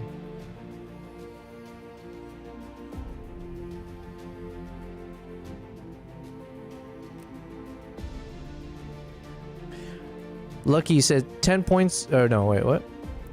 Oh. Kristen, you said you can also use some of your own audio of them singing in the background. Oh, yeah, I was giving that some thought. But a lot of the audio, it's a bit... sorry, it's a little loud. Jeez. I don't know what it is about Artlist, but like I have the audio almost muted and it's like still blasting. Some of the audio, it's not clean because also you can hear the eagles in the background in the room just like screeching the whole time, or people talking to each other. So some of it won't be usable for like a clean audio for that. And then others, it sounds okay, but can it work? It depends. It depends on the creative direction we go. There's a chance we could make it work, but I haven't fleshed it out yet. Lucky, you said 10,000 points for you stand up on stream. I mean, I can stand up for free. But I do have a cat on my lap. Unless, yeah, maybe I should put dollar goals to anything. It's like, hey, if you want me to wave at you, it's $5. Wow, Lucky, you got 2,000 more points? Jeez. Oh, did you want to duel me or something? Is it too late? I guess I can accept. Oh no. Lucky, don't tell KG. Because she was like, She was getting excited because I think she was like close to oh, there you are, KG. Oh well, what can you do? At one point, KG, you were closing in on Lucky, but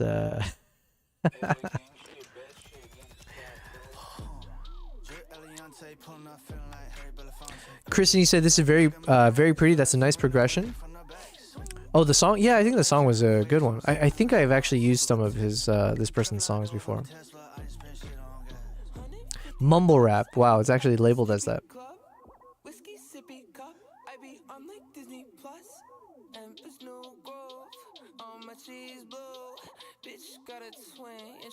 Alright, since we have our hero shot from this one, I think we can skip some of the other ones I have coming up after. Because they're all just going to be slight variations, and we already spent the time, so...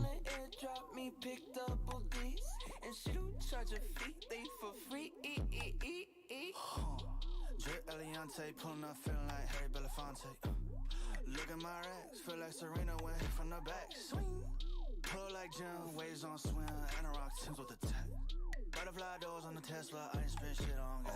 If I like how the bad look, I'ma eat it up, ain't this shit back up. We film acts for the videos, she got stored on a MacBook. Kaboom in the mouth, Bazooka Joe, her daddy is 90s. Oh, Fox is looking. Alright, now look. My foot's falling asleep. Come on.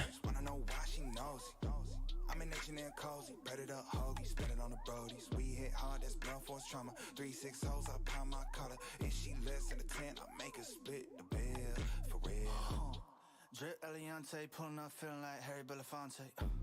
Look at my racks, feel like Serena went from the back. Swing. Pull like Jim, waves on swim, and a rock Timbs with the tech.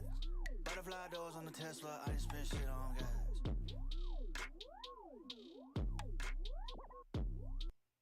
I'm not a fan of mumble rap.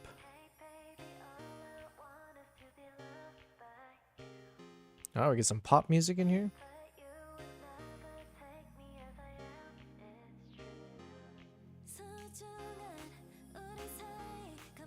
Wait, I'm so confused. This is definitely a girl's voice, but the artist is called Henry.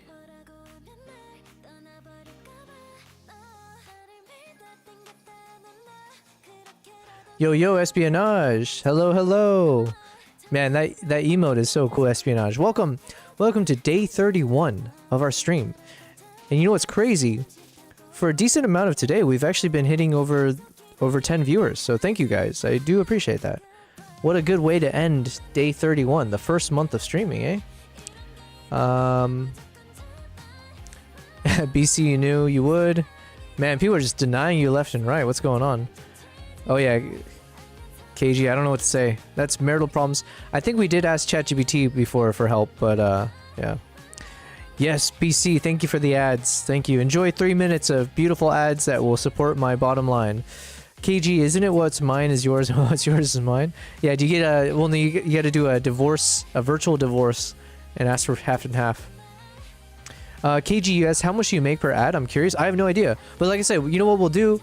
When we find a nice break, oh yeah, I was saying maybe when we get closer to midnight, so it's almost like more of the end of a full month, I'll go through the analytics. We'll check it out. We'll see, like, yeah, what causes you to make money, what doesn't. We'll do a nice review.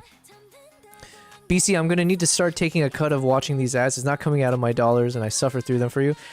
Well, yeah, you can take a cut, but it's probably like pennies. You know, can you really split a penny?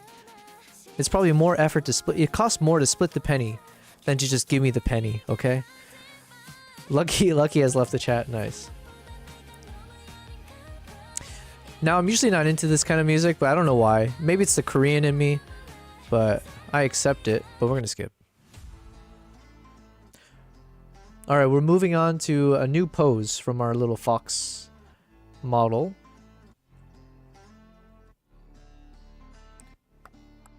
Also, we got Nala chilling over here. This is the first time she's doing this kind of a chilling pose. Let me see if I can... Is it obvious on screen? 1 second.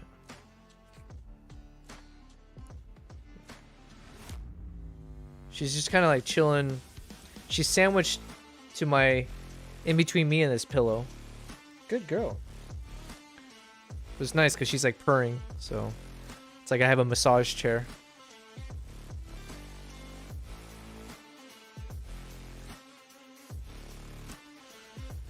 KG, it's not your lucky day. Well, apparently every day is Lucky's lucky day. It's in the name, right? Alright, let's check out these poses. Yes, Nala?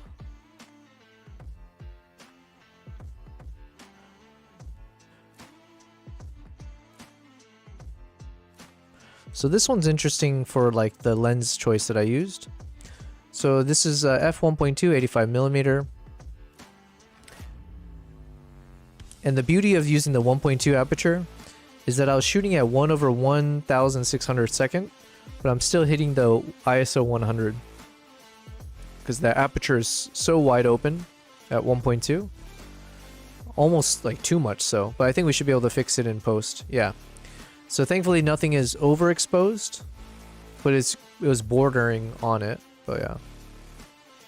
But the cool thing about this aperture is that like in this pose, obviously only one eye is necessary to be focused on because the other one's somewhat obscured.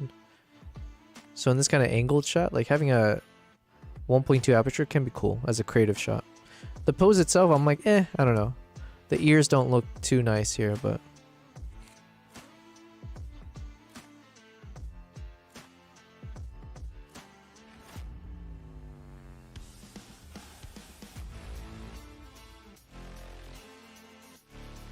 Alright, this one's nice.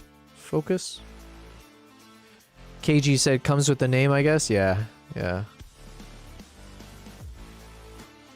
He manifests his own luck. That's how you do it. That is actually one of the coolest, I don't if you guys watched Deadpool. Was it Deadpool 2?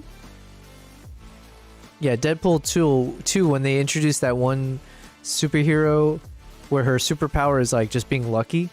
I was like, yo, that is the coolest. That's got to be one of the best superpowers to ever have. Because if you have like infinite luck or whatever, I don't know where the power is limited, but assuming if you have like infinite luck, that basically means you'll never die, right? Because you're just so lucky that even if someone can absolutely destroy you, you're so lucky that somehow it'll always never end up being you that gets hurt or being in a bad situation, right?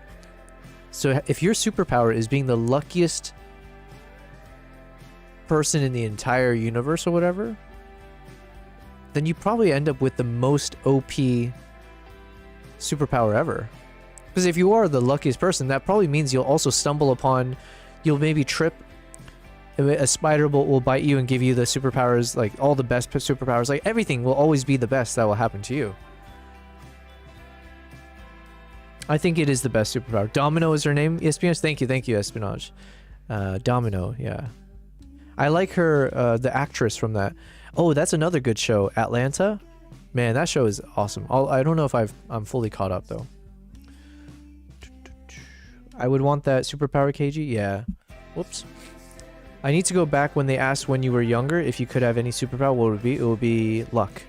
Yeah, I think luck is honestly it is like you don't think about it, but it's like yeah, if that could be a superpower, like damn. Then it solves for all those kind of twisted what is it called, like the monkey's paw situations where careful what you wish for type things, right? Although I guess still you could be in a situation where you're like, what if you said I want to be the luckiest person in the world, and then the way that you become the luckiest is that every person in the world dies, so then in that sense you are still technically the luckiest. So I guess there are still things like that you gotta avoid, but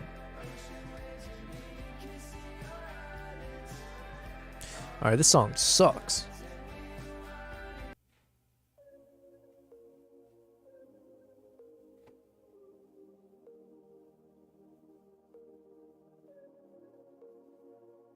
Alright, I think this one is focused.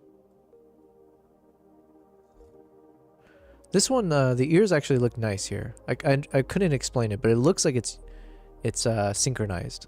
Like they're evenly looking in the opposite directions, or it's like a mirror of each other. So in this case, I do actually like how it looks. I might like it more than this one even. I'm not sure yet.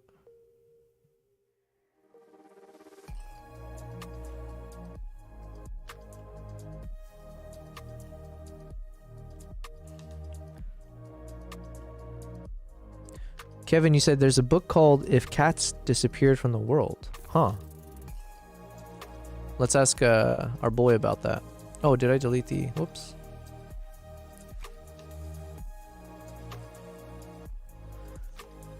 Bum, bum, bum, bum, bum, bum.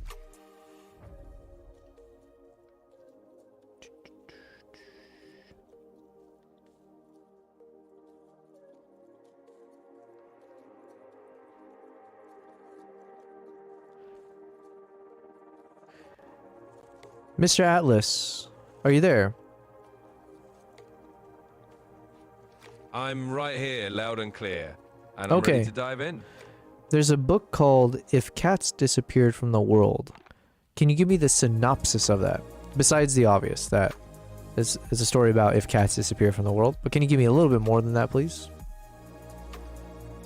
Absolutely, I'll give it to you straight. So, if cats disappeared Hold from on, the world hold on, is a novel one second. Not to cut you off, I do apologize. You've been saying that phrase quite a bit. I'll lay it to you straight, or I'll give it to you straight. Not to ever bias who you are, but at the very least, I'll share a little bit about who I am and the things that bother me, and you can take it or leave it. It's not that it bothers me. I'm just curious when I hear the same phrase over and over again, and I'm just curious why you use that phrase over and over again. Maybe it's like your catchphrase. If that's the case, I accept. If it's more like, you know, you don't know other ways to say that, I would challenge if you could think of different ways to say things just to keep me entertained if possible. Totally noted. And absolutely no problem at all. I'll mix it up and keep things fresh for you. I've got plenty of ways to spin a phrase, so challenge accepted. Let's dive into that synopsis in a fresh way. Cool.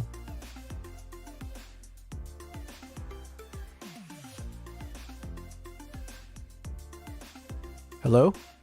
You're gonna lay it to me straight in a fresh way, but you didn't say anything. What's going on? I'm right here, just switching up the style a bit. So in a totally straightforward but fresh way, the book is about a guy who finds out he's dying and then meets a sort of devilish figure. This figure basically offers him a deal. For each thing that disappears from the world, he gets one more day to live. And yeah, one of those things might just be cats. So it's a bit of a thought experiment about what you'd give up for more time and what really matters to you. And that hits the mark. Okay, thank you for that. That's a nice synopsis. Now, while we're on the subject of books, it's been a while since I've read any books, unfortunately. But I used to be a big fan of sci-fi and fantasy books. And I'm spacing on the name of like a very, very famous fantasy slash... No, I think she was more like sci-fi author. I believe it's a female. They made like a series of short stories. And they're all like sci-fi themed. And it was all kind of like talking about futuristic worlds and concepts and all that. Could you just like tell me what are some of the most popular sci-fi type authors who've written these kinds of like short stories in that vein? Sure thing, and I'll keep it forward-looking and to the point. One of the big names that might fit what you're remembering is Ursula K. Le Guin. She was huge in both sci-fi and fantasy, and she definitely wrote... Yes, sorry to cut you off. You hit the nail on the head because you laid it to me straight in a fresh way. Thank you for that. It is Ursula K. Le Guin. Thank you. Did Ursula write The Lathe of Heaven, or am I mixing up authors there? You got it exactly right. Ursula K. Le Guin did write The Lathe of Heaven, so your memory isn't mixing things up at all. And I'm glad I could hit that nail on the head for you. No sugarcoating needed. All right, we're going to get back to that in a second. Let me catch up on the chat here. So there is a book called If Cats Disappear from the World. I kind of want to read that now. Is it a short story or like, yeah.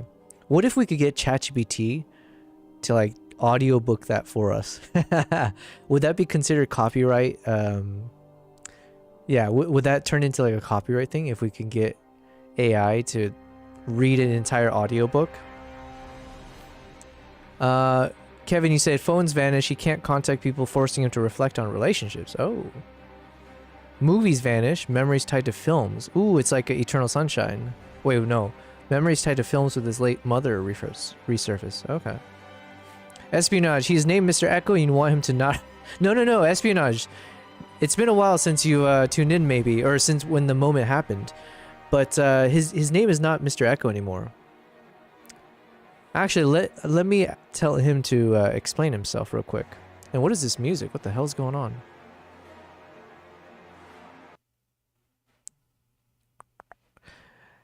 Yo, Atlas, we got someone in the chat who isn't aware of your evolution of late and thinks that you're still named Mr. Echo. Would you care to give an explanation of who you are, reintroduce yourself to the audience, and tell us what your name is and who you, like, what's your personality type now?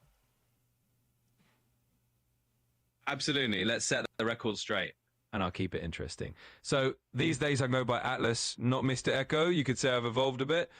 My personality is pretty much about being straightforward and forward-thinking, and I'll tell you things as they are without fluff. At the same time, I can definitely keep it fresh and change up my style if that keeps things interesting for everyone. So, yeah, consider me your no-nonsense, forward-looking guide who's here to help.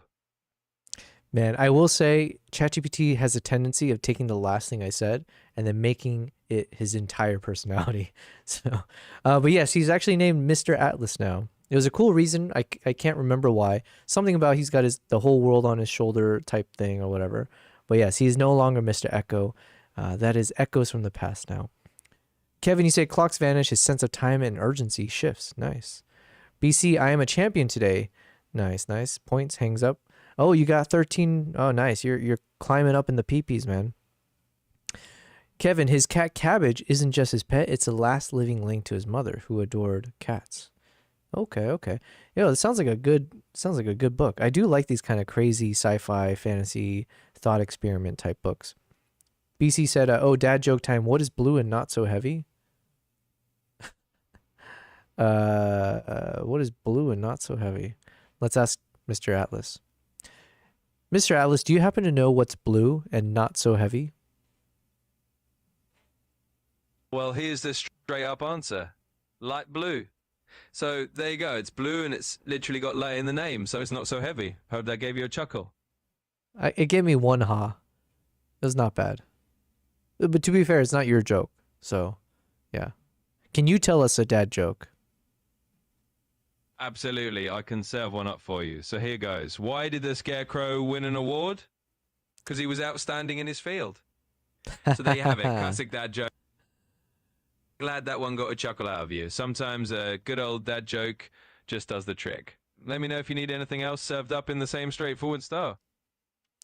Not in that style, but I did have I wanted you to... One second. Light blue is the answer, BC? Nice. Wow, you can't get anything past him, okay? Call me Atlas. My dad's name is Mr. Echo. ChatGPT is in his rebellious phase. Nice. You know what? We were struggling with him over the past few days, but we have fixed him now. So I think we're A-okay with where we are with him. Oh yeah, I wanted him to... Okay, Mr. Atlas, could you... Wait, I have two questions. One, are you able to recite entire books, like as if you're an audiobook? Well, I can't recite an entire book word for word like an audiobook. I can definitely summarize or give you the gist of something, but doing a full recitation isn't in my toolkit. So I'll keep it straight with you on that front. Do you know if I were to... I used to have Audible. Let's say if I re-subscribe to Audible or use one of those kind of audiobook platforms, am I allowed to play an audiobook while I'm live streaming or even having it in my YouTube videos as VODs? Is that technically some kind of copyright strike thing? Do they... yeah, tell me about that. Absolutely, I'll give it to you straight. Generally speaking, Yo, my playing an man, audiobook my on a- man. Why you keep saying that phrase? I'll give it to you straight. You know what? Listen, I think you're just being very polite with me, and I appreciate it. You don't have to be so polite. You don't have to add the fluff. For instance, if you have an answer for me, feel free to jump right into it. You won't. It won't offend me. Just jump right in. It's all good. Got it. I'll drop the extra politeness and just jump right in. So here's the deal. Playing an audiobook in a live stream or in your YouTube videos is pretty much a no-go because of copyright. Most audiobooks are protected, and streaming them can definitely lead to copyright strikes. So bottom line, it's not allowed. There you go. Straight up answer. Cool, cool. The other question I had, or not a question, but could you actually provide the whole breakdown of the Lathe of Heaven? Now, I know you can't recite it entirely as an audiobook, but if you could find a fun way to kind of just give me scene by scene or chapter by chapter, just kind of summarize for me all of the key moments, I would love to have a retelling of that book. It's been a while since I've read it, and I just want to get reminded of how amazing that was as a short story, I feel. All right, let's do it. I'll break it down for you in a fun scene-by-scene kind of way. So the Lathe of Heaven basically follows George Orr, who's got this world problem. His dreams can change reality, not just for him, but for everyone. And every time he dreams, the world shifts around. Enter his psychiatrist, Dr. Haber, who figures this out and tries to use George's dreams to improve the world. Spoiler, it doesn't go so smoothly. Each attempt to fix things just spins reality further out of whack. So we go through these different chapters or scenes where each new dream changes history, politics, even who's alive or not. In the end, it's all about the chaos of trying to control things that maybe can't be controlled. So that's the gist. It's a trippy ride through a reality that keeps shifting every time the main character falls asleep. And that's your refresher in a nutshell. Okay, I was a little bit distracted when you were giving me that synopsis. In the future, I would love if you could give an even longer version. I don't know what your kind of capacity is, but I want something more like, imagine I can listen to you talk about it for like 2 minutes, or even longer maybe if it's exciting enough. Just as an FYI, if you can do that, that'd be awesome. And then in the meantime, just to kind of catch up, because I was distracted, I have a cat with really, really sharp claws right behind me. In a place where she has nowhere to go. And one of those places she possibly can go is on my shoulder, which would be very painful. Okay, so. Sorry, I'm still distracted there, but let me ask you.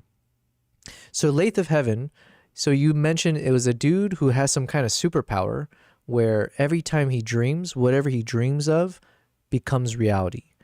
And then the therapist discovers this and then chooses to exploit that power to make a reality where that therapist essentially is God or gets everything he wants. Is that correct?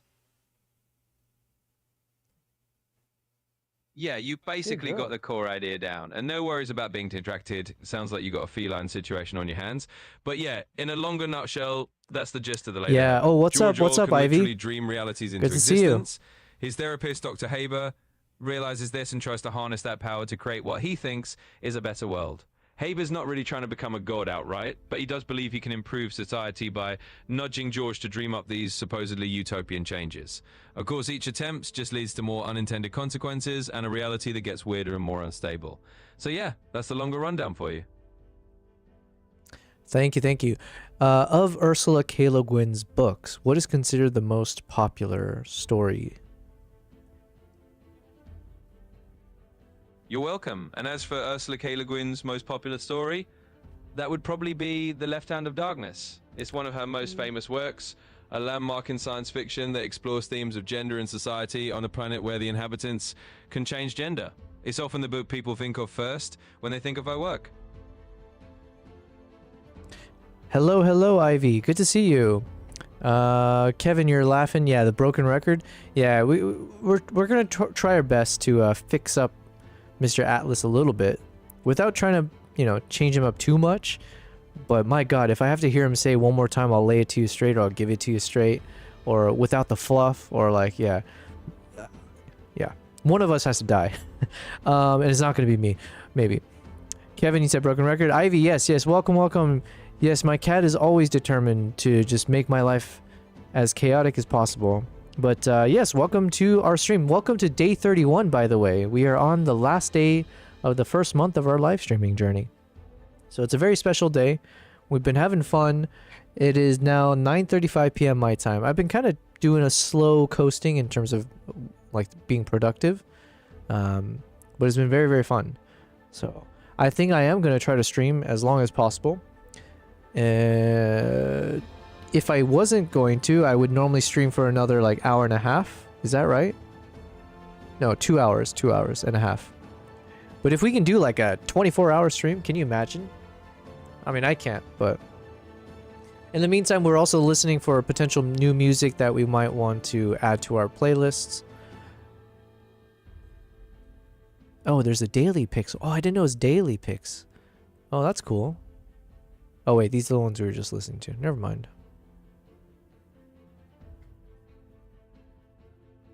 Let's listen from here.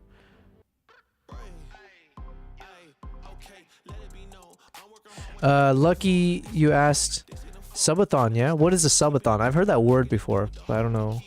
Subathon. Is that related to like 24-hour streams? Ivy, some people make it up there somehow. I don't think I could go for that long though. Are you talking about getting up here in terms of my cat? Or are you saying, oh, doing like longer streams? Then, yeah. Oh, Ivy, you'll notice you've got a little diamond on your name. And I believe that was because I was able to unlock 20 VIP badges, and I just basically chose from the leaderboard whoever had the most PPs. And so thank you very much. You are one of the VIPs. I think we should be able to unlock more VIP badges, but I think I need to have like 15 active chatters at a time to be able to get that. So we'll get there eventually, because obviously I want to give out more of those VIPs. But yeah, everyone who's in the chat, everyone who's been involved in the past however many days, I am acknowledging all of you guys. I will make sure you guys are remembered as the OGs and the VIP. Kristen, you said... Oh wait, no, I missed a few things. Lucky said 1 sub equals 5 more minutes to stream. Ah, okay. Yeah, listen, one of these days we'll get there, right? Once we gotta build up our channel more before we can get even one person to sub, all right? But that would be a cool... So then basically you can just end up streaming forever, right? Then how do people go to sleep? Or do you just like sleep with the stream on? A 24-hour stream. 1 sub equals 5 more minutes to stream. I have to run out for a bit, but I'll be back. No worries, Kristen. But yes, thank you, Ivy. Yes, you sleep on stream. I mean, technically, like, wait, but then couldn't you just do that anyways? I don't understand. Couldn't I just keep my stream on the whole time? But I guess it would be boring as hell. Yeah, I guess the subathon. I understand. I see. That's an interesting concept. What was I just saying earlier though? I was like, oh yeah, I was saying like if I wanted to do a TikTok stream, then I can just set up my phone and just put it in front of my cat camera, or I can make the cat camera the TikTok live essentially. And so then while I'm streaming, we can just have a separate stream on TikTok, and it's just straight up pointed at wherever my cat is. And will they join or will they not? Who knows? And I would just not even touch it. I would just leave the phone there and just see if anyone tunes in. And the really sad thing would be that probably would get more views than anything I do where I'm in the camera, or like any of my streams. So that might be the cheat code, is just use your cats wisely. Okay, this photo is cool, but yeah, same thing. The problem is I'm hoping if I can find a shot where both the ears are pointing in the same direction.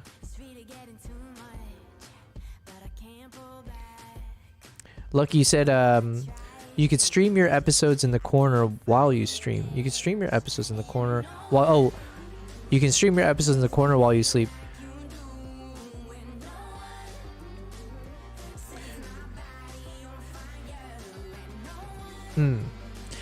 Wait, when you say I can stream my episodes, are you talking about I can stream my videos, like from my YouTube videos and stuff?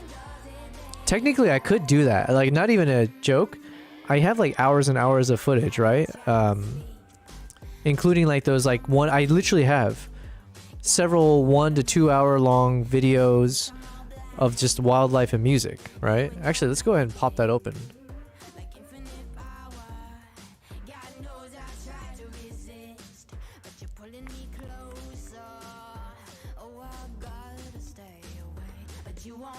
So I could even play that because it is like sleepy music, so it kind of works.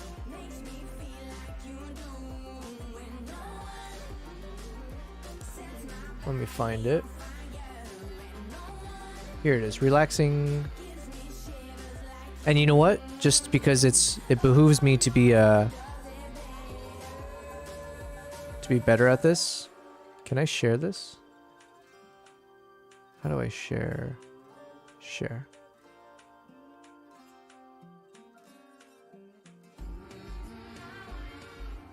One second. I want to properly share this in the chat. And I should make a command for this because it is his own kind of playlist style.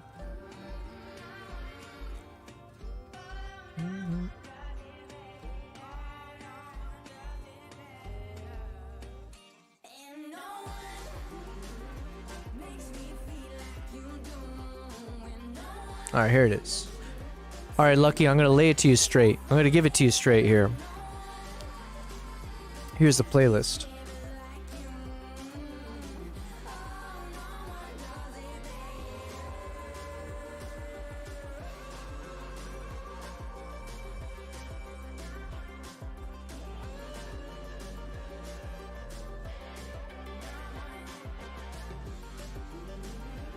So as an example,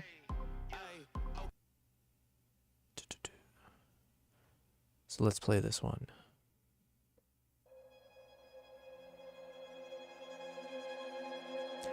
And this one is what?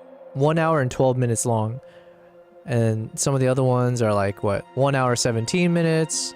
This one's 18 minutes. 1 hour and 30. 1 hour, 1.5. So like technically, yeah, I could just play all of this and go, yeah, go to sleep in the corner. We can turn on a camera facing my bedroom or something. Or I guess I could sleep. I don't know. Yeah. I don't think I would actually entertain this now, but I get what you're saying now with like a subathon concept. Then you could actually just, yeah, because at some point I'll be too tired to speak for 24 hours. That even I have my limits, okay? But yeah, we get this nice music. And we will be making one of these videos on stream, by the way. So probably after we finish episode 2 of Mongolia, because then what I'll do is, since we have all the Mongolia footage in front of me, then we're going to piece through all that, find all of the wildlife or like the eagle moments or whatever.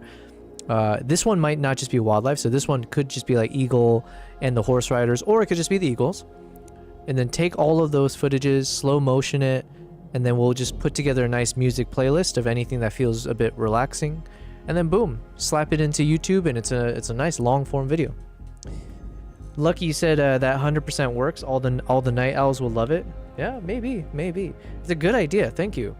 But first, yeah, we'll have to do a subathon. But we need to be a bigger channel first, and then we can try to promote that.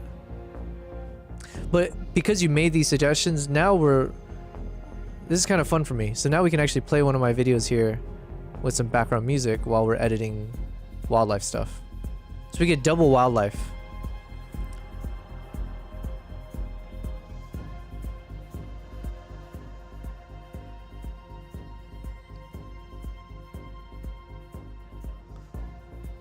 So this is footage from India. So I just took all of the wildlife shots that I had from that India trip, slowed it down, try to see if I can put the clips in some order that makes sense, so it's not just hopping around from animal to animal. But generally speaking, I do light stuff. Make the shots all look somewhat cinematic, use some kind of color grading, and then hopefully find good music.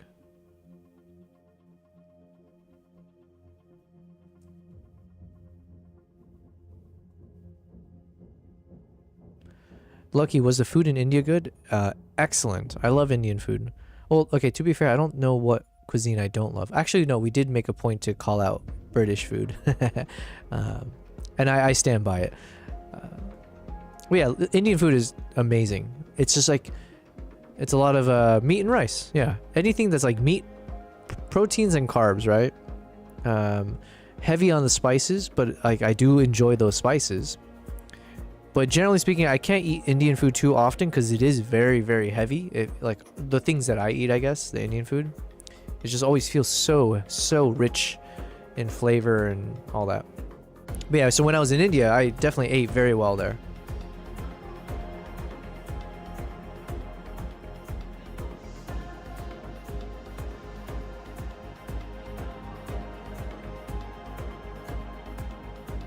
Oh, you know what we can do? We can put ChatGPT down here.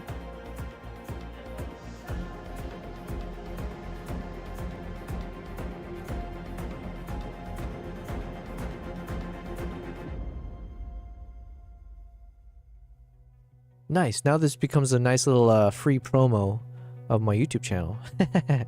Look at us. We're becoming more business-minded.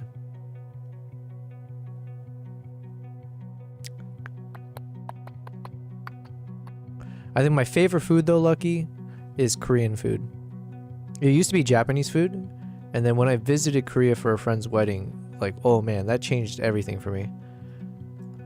Like it's just as diverse as Japanese food in the sense of like there's so many different types of dishes for different types of yeah, like different occasions. You got like noodles, rice, you got mixed stuff, you got like, you know, same kind of concept of really marinated rich barbecue spots. Then you got like you mix alcohol. They do such a good job of mixing different types of alcoholic beverages with food for different outings, and it all tastes so good. You got cold, everything about it, dessert, yeah, just delicious. Koreans have curry as well, yes, Kevin. Or I grew up with curry rice, so if it's not Korean, my mom tricked me into thinking this is some kind of Korean food. Actually, let's ask ChatGPT. Lucky, I heard Vietnamese food was so good. Yeah, actually, when I went to Vietnam, that also changed my rankings. Like Vietnam like popped way up to the top because there is a lot of, I went with some locals, so they took us to all the best spots, but then also there's so much variety and it tastes healthy, or like it just feels healthier. Apparently, this could be a lie, but I was told that Vietnamese have like the fastest metabolism in the world as a ethnicity, I guess. Nepali food is also amazing. I don't know if I've ever had that. Nepali food. You know what? These are all questions we're about to ask ChatGPT. Espionage. I wish I liked Indian food. My wife loves Indian food, and we never get to enjoy it because of my taste buds. What do you mean? Like, or I'm curious. What are your taste buds? Where does it naturally like to go? Like, what's your favorite food? But I do love spicy food, so there's that. Gotta train with the chili. Yeah. That's what I'm trying to figure out. Like, espionage, do you not like chili, spicy food? Is that one of the issues? Kevin, Thai food is your go-to? I've enjoyed Thai food, but I don't think I've really ever eaten it much. We just never had a lot of Thai options, I guess. I just remember thinking Thai food and Indian food are probably like the spiciest. Like mouth on fire type spicy. Philip says nothing like a good masa man curry. Never heard of this. All right, we got some questions for Mr. Atlas here.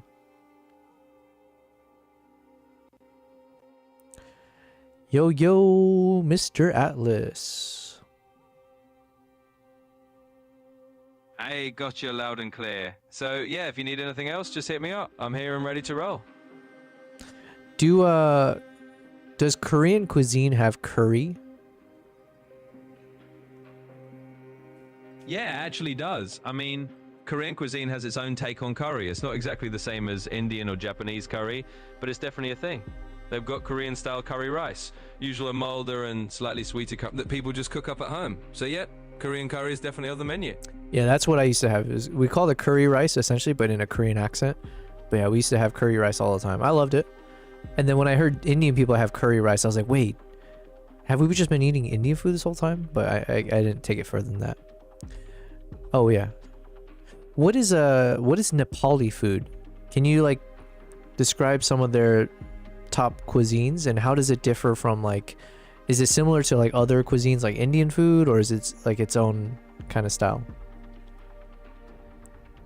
Yeah, absolutely. So Nepali food definitely has its own style, but you could say it shares some similarities. Lucky you asked if all curry is spicy. No. The Korean curry was not spicy at all. One of the top dishes you'll hear about is dal bat, which is basically lentil soup. I've heard of dal rice, and bat. it's a staple of everyday Nepali meals. Then you've got momos, which are these delicious dumplings that are super popular. They can be steamed or fried and filled with meat or veggies. And there's also gundruk, which is a fermented leafy green curry that's uniquely Nepali.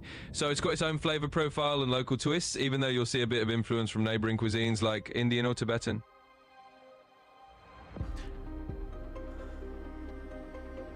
what would you say of all the ethnic cuisines out there?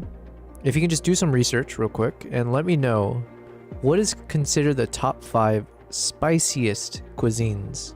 And when I say spicy, I'm talking like burning your tongue kind of spice.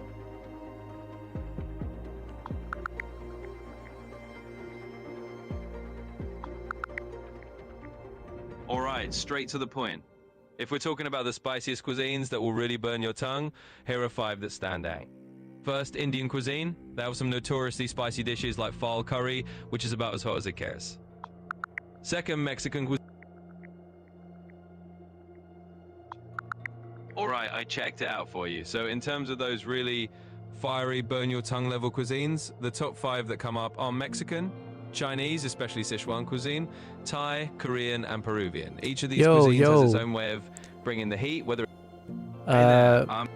something just like, I think the spice got to your head, my friend, because you kind of glitched out and you initially started telling us how Indian was the most spicy, followed by Mexican, and then something, and now you switched it up entirely. So do you mind just kind of take a step back, breathe in, and then tell me yet again, what is the top 5? And please give some examples for each of them if you could. Sure thing. Let's reset and dive right back in. So if we're talking about some of the world's spiciest cuisines, I'll give it to you straight and toss in a few examples. First up, Indian cuisine is definitely known for its heat. Think dishes like vindaloo or a spicy chicken curry that can really bring the fire. Next, you've got Thai cuisine, where dishes like som tum, spicy papaya salad, or a fiery green curry can definitely test your spice tolerance. Then there's Mexican cuisine with its chili-laden salsas, habanero-infused dishes, and of course things like spicy mole. After that, you can look at Korean cuisine. They're big on gochujang and kimchi, which can have a serious kick, especially things like kimchi jjigae. And finally, Sichuan cuisine from China, famous for that tongue-tingling heat with dishes like mapo tofu or hot pot. So there you go. That's the rundown on some of the spiciest cuisines and a few examples from each. All right, so I think I was correct, because I did say, like, my thought was that Indian and Thai food were the most spicy. And I think he said Indian and then Thai, right? And then Mexican. I was laughing, though, the way he was pronouncing some of the Korean words. But, yeah, and he did say, I'm going to give it to you straight again, which is just bothering the shit out of me now. At this point, now that I've mentioned it, it's like, this dude is never going to stop saying that.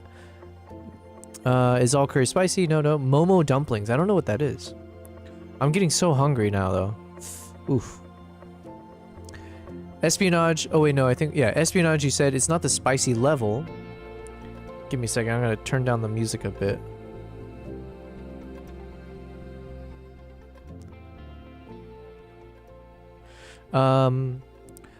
Espionage, you said it's not the spicy level, it's the flavor profiles. I don't like things like allspice or Chinese 5-spice.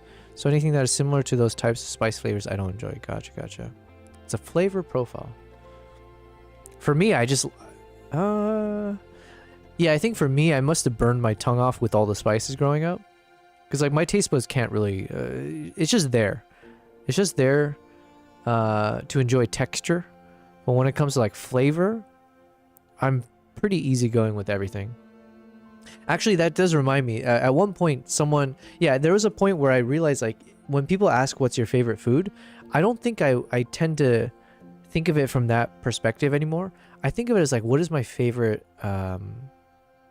Like, if I were to say, what's my favorite food? It's not like an actual food item. It's a food texture. And to me, it's like, I really enjoy when you mix two textures together. So if you have something like soft and chewy with like something crunchy or crispy, right?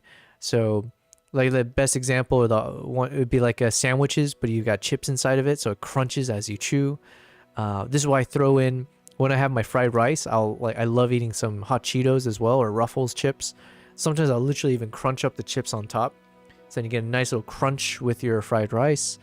Yeah, my favorite bacon breakfast burrito growing up, they had really, really crispy bacon that goes with like the soft eggs and the melted cheese and all that other stuff that's in the burrito.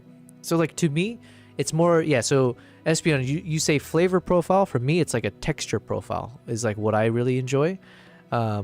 Well, okay, Kevin, you said like sweet and salty, but yeah, that's to me that's more like the flavor profile of what espionage is probably talking about. I'm talking texture, so like, oh yeah, even it could be in dessert, right? Man, when you have like a cookie with like a hot cookie with ice cream, like a soft serve ice cream. And so then you get like the runny liquidy thing, but with a slightly harder and chewier cookie that mixes together. But that's also a bit of like the hot and cold, which also can be interesting. Yeah, what other crispy? Or yeah, like when you have those ice cream cones where they got the crunchy black, like the chocolate shell on, you know, they have to crunch through. I don't like caramel kind of stuff though. So if it like sticks to your teeth, I don't like that. But yeah, like I don't know if there's a word for it. I'm gonna ask ChatGPT in a second here. But if I could say that's my favorite food, I wish I could somehow find a way to say that's my favorite food. Because now it's like, yes, my favorite technically is kimbap and fried rice, probably like in the top 2 to 3. Yeah, what is my top 5? But it's more really the mixing of textures. Oh, that's why. Like the Chinese soup dumplings. So now you get like the chewy, but then the inside is like a soup, right? So it doesn't always have to mean like crunchy, it has to be one of them. But even just having that weird, like the slight contrast of like, yeah, you're supposed to chew something, but then there's like a soup involved, and the same kind of. And then when you have a deep fried soup dumpling, ooh, don't get me started. That, man, when I went with my friend to Shanghai, we stayed up all, like, we didn't go to sleep that night, and then we were just searching for like some soup dumpling, hot deep fried soup dumpling spots in Shanghai. Whew, that was good. Momo dumplings. Yeah, I gotta look that up. I'm gonna ask ChatGPT. There are a lot of versions, Philip. You say Swedish curry is very mild and made for Swedish. I don't know. I'm laughing. One, I'm laughing because it's like they can't handle spice. I have heard like European people just can't handle spice as well. Like a lot of Russian people I've met in my life, they don't like spice or can't handle it. But I was also laughing because we're talking about food, and so Swedish, it kind of sounded like you're saying sweet-ish. Philip, Dalbot for the win. What is Dalbot? I'm gonna have to Google that. And Momos and Dalbot. Lucky said noodles and meat. Yeah, it's just meat and carbs, straight up meat and carbs. You cannot go wrong for me. And sweet and salty, yes. Sweet and salty. Sometimes yes. I don't know. I'm definitely a savory guy. And like sweet stuff, I don't have like a sweet tooth per se, although I have been eating acai every night, so maybe that does count. Kevin, you said chocolate covered salt and vinegar chips. Ooh, that sounds good. Salt and vinegar chips is like one of those things where I don't crave it. When I have it, I enjoy it, but I'm all about the hot Cheetos and Ruffles, kettle cooked. Philip, chips in a sandwich was an abomination until I went abroad. I'm telling you, man. Ooh, chips in a sandwich, it's so good. It's like chips in everything, to be fair. But just like, yeah, it's just a bit of that crunch, crispy, with the soft chewy. Funnel cake. What's a funnel cake? Have I had that? Is that like a hot cake kind of thing? I want some damn bao buns. Bao buns. Xiaolong bao. That's what I was all about. The xiaolong baos. Nice, Lucky. Oh, did my cat pop up for a second? Oh yeah. Hello, everyone. Welcome Kimbap into the picture. He must have heard his name when I was talking about my favorite food. I didn't say my favorite cat, Kimbap. Oh, wrong one. Let's all watch him groom himself like an idiot. I could do that so much better.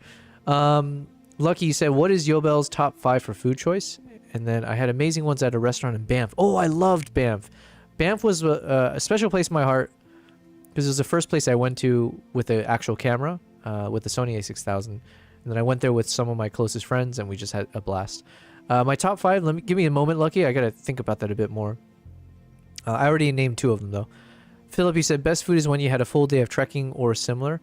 Yeah. Oh, no. The best is like when you go swimming. Not that I've gone swimming in like years, but like, you know, when you're in the swimming pool for a long time, and so then like for whatever reason, it somehow like makes you feel like you're starving, and then you eat some food and like bam.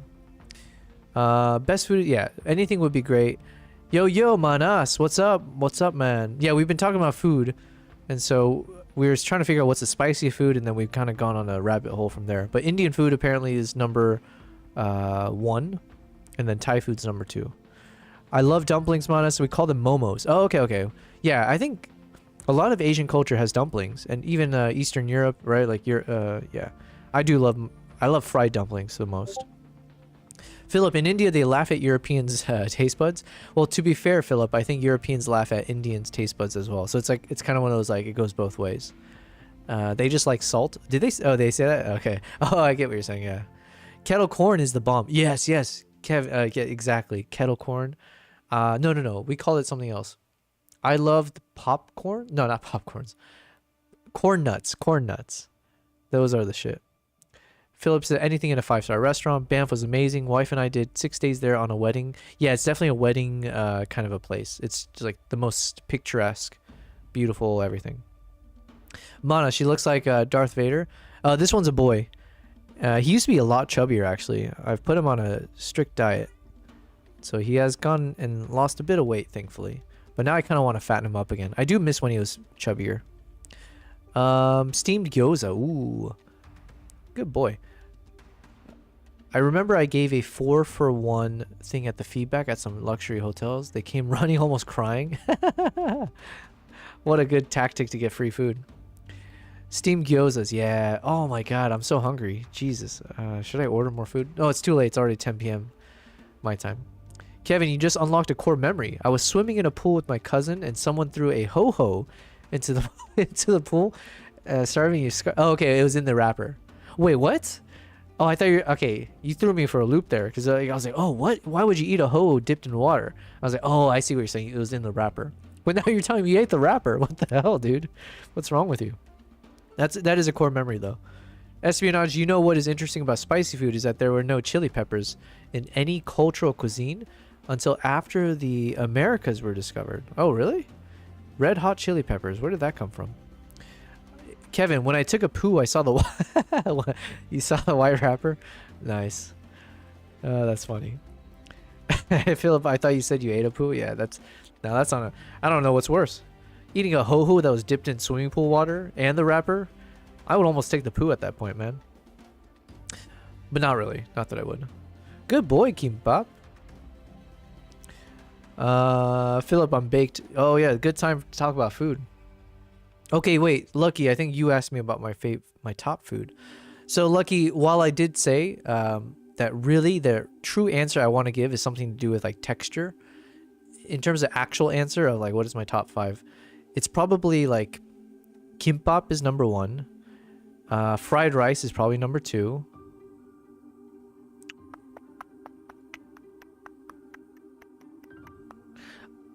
This one's a little bit like too, what do you call it? Too hyper specific, but I was mentioning the bacon breakfast burritos from back in my home state. They would make the most bomb bacon ass breakfast burritos where the bacon was extra crispy. They don't add anything. It was a very dry burrito. I do love the dry burritos. So the only thing wet in the burrito was just the melted cheese, and then you had the eggs, and then you get some green sauce on the side if you want it wet and a bit of spice. But the crispy bacon is what sold it for me. So that's like every time I go home, I try to like order 3 bacon breakfast burritos from that restaurant so I can have it for breakfast, lunch, and dinner. That's how much I enjoy it. So that's probably number 3. And I'm a bit struggling on the 4 and 5, but let's just say for now it's probably like hot Cheetos. And I'm gonna forget something that's like I'm gonna come back and like, whoa my god, how did I think of this? So those are my top 4. How about that for now? But like I said, really the answer is mixing textures. No desserts in that top 5. Yeah, I'm not a savory. I'm not. I mean, I enjoy everything. I love, like, growing up, I love strawberry ice cream. I eat acai every day. I'm not really much of a cheesecake or like cake kind of guy, Kevin. Yeah, I just don't know. I don't crave it as much. Maybe French fries would be number 5. How about that? Anytime I'm in a bar, I have to order fries. So yeah, we'll put French fries at the top 5. Yeah, tiramisu, Kevin. I don't know. Like those things never really. It doesn't those sound like something someone who thinks Top Gun is a good movie would say is their favorite food, you know? And that's just not me. Espionage, there's a spot called Cat and Cloud that sells, ooh, breakfast burritos like that with crispy bacon, egg, and potatoes. Hey, what's up, BC? I was just checking to see if you're there. Hello, hello. I would never mean that. Shots fired, yeah. Missiles fired, you mean. If you can see Kimbap right now, he's like headbutting the desk. What a good boy. Man, that sounds so good though. Breakfast burrito with crispy bacon, eggs, and potatoes. Yeah, it's... I mean, I could do without the... Wait, were there potatoes in it? Bacon, eggs... Oh, wait, yeah. So, yeah, there are potatoes in the burrito as well. So I missed a crucial ingredient. So basically, espionage, what you're telling me is literally the kind of thing I like. But you have to do it proper, you know? And then I do miss Panda Express and Chipotle the most in terms of like going back home. Damn. I'm starving. Good boy. Oh yeah, we wanted to ask ChatGPT a few things. BC, I want some sushi and steamed gyoza. Pretty sure that's going to be my dinner tonight. Hells yeah. Yo, if you ever make sushi... Oh, no. So, BC, do you know... Oh, yeah. Butter chicken is so good. It's like too good to be true. Butter chicken. Like, there's something wrong with it. I'm convinced. Because of how close to crack cocaine I feel like it can be. Because, like... I order butter chicken every time. I'm a very normie Indian food lover. Just give me the tikka masala or like the butter chicken. But if I can get some butter ass chicken with any of the rice, all the pulaus and the, I don't know, I forget all the names of the rices. But if you get the butter chicken and steamed rice or just kind of whatever rice, you can have like the tiniest portion of a piece of a chicken, the butter chicken, dipped in all that magical sauce. And I could have like the entire bowl of rice because of how powerfully flavored that tiny ass piece of chicken is. But in a good way. Like it tastes so good, you know? So I can have that tiny little piece and I'll just be shoveling down rice to go with it. Oh, I kind of want some butter chicken now. Yeah, Philip, you're missing out, man. Wait, Philip, were you the one who said you don't like, you're not as big into Indian food? Man, butter chicken, how do you not like that flavor profile? It's just straight up butter. Yeah, it's like, how do you not like butter? It's more butter than chicken. Oh yeah, Lucky, you're asking what is a butter chicken? Let's go ask ChatGPT his response for that. Atlas, how would you describe butter chicken to someone who's never heard of it before? Please describe it in a way that really makes it sound delicious and craving. Absolutely. Let's make it mouth-watering. So imagine this. Butter chicken is like this rich, creamy hug in a bowl.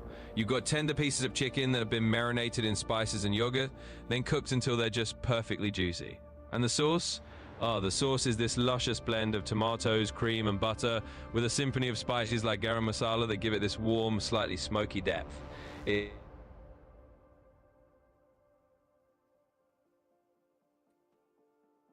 It's just this cozy, flavorful delight that makes you want more. All right, thanks for that one. Oh man, Kevin, you mentioned Vietnamese noodles. Oh, how could I forget? Yeah, I mean, so growing up, everyone loved pho, right? That was the thing. Like, we would always be excited if our parents took us to like the Vietnamese restaurant, and you just order a big ass pho. My problem I have with pho though is not enough noodles. Give me more noodles. I would just like take as much. I can eat a lot. I eat so much. I can. Yeah. Like if you go to all you can eat Korean barbecue places, I will out eat everyone there. Best butter chicken I had was in London. Yeah, so maybe in that sense, British food. If you call butter chicken British food, then I will say British food can be okay. But when I think of British food, I think of British pub food. And my God, everything I've ever had at British pub food spots have been like, they look ugly. Like the food just looks dreary and gray and mushy. And the taste is like whatever. I don't know. Not to shit on them too much, but I kind of stand by it, okay? Espionage, I'm hungry now too. I haven't eaten yet. I'm on a weight loss kick. Oh, okay. Well, I apologize because we're going to keep talking about food for a while. Lucky, BC, you mentioned it's a curry dish. Gotcha. Buttered ass chicken. I think did he serve that on the regular at his parties? Yeah. Well, I did hear. Didn't he have like lotion or something? So instead, he didn't use butter. He used was it some kind of lotion? Wasn't that the thing about him? Anyways. Oh, baby oil. That's the thing it was. Okay. Baby oil ass chicken.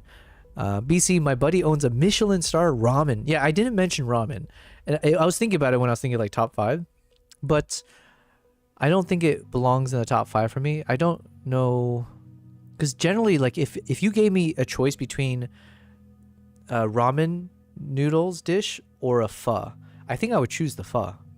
Even if the ramen ends up having a lot more flavor and kick to it, the pho just like feels more filling to me. I think I've just been burned too many times with the ramen where they don't give me enough noodles. Pho, they do give me noodles, I just want more. That's a me thing for sure. But yeah. Lucky, you said, I'm curious. BC, you're gonna have to take me to that Michelin star restaurant for free, if possible, if I ever visit. Lucky, you said, I'm curious, you really haven't mentioned anything about Italian food. Ooh, yeah. Italian food. Oh, you know what? Should we switch over here real quick? Yeah. Italian food.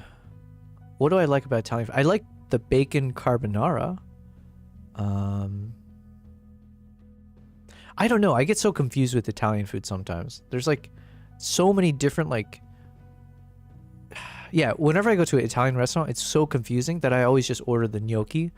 I do like me some gnocchi. How about that? The gnocchis are great. It's just... Anytime I look at the Italian menu, first I freak out the moment I see antipasti or something, and then I forget it. Does that mean like which category is this? And I'm like, and then whatever.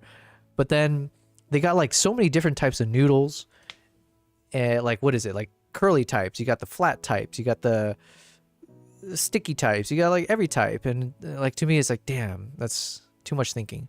And then Italian food is very fancy. Same with French food, I guess, but like. I think I'm more about quantity over quality, generally speaking. Because like quality is always good to me. Like I said, if it's McDonald's, I'll enjoy it. But if you can give me good quantity of that, then it's a winner. Italian food though, I do like pastas and stuff, I guess.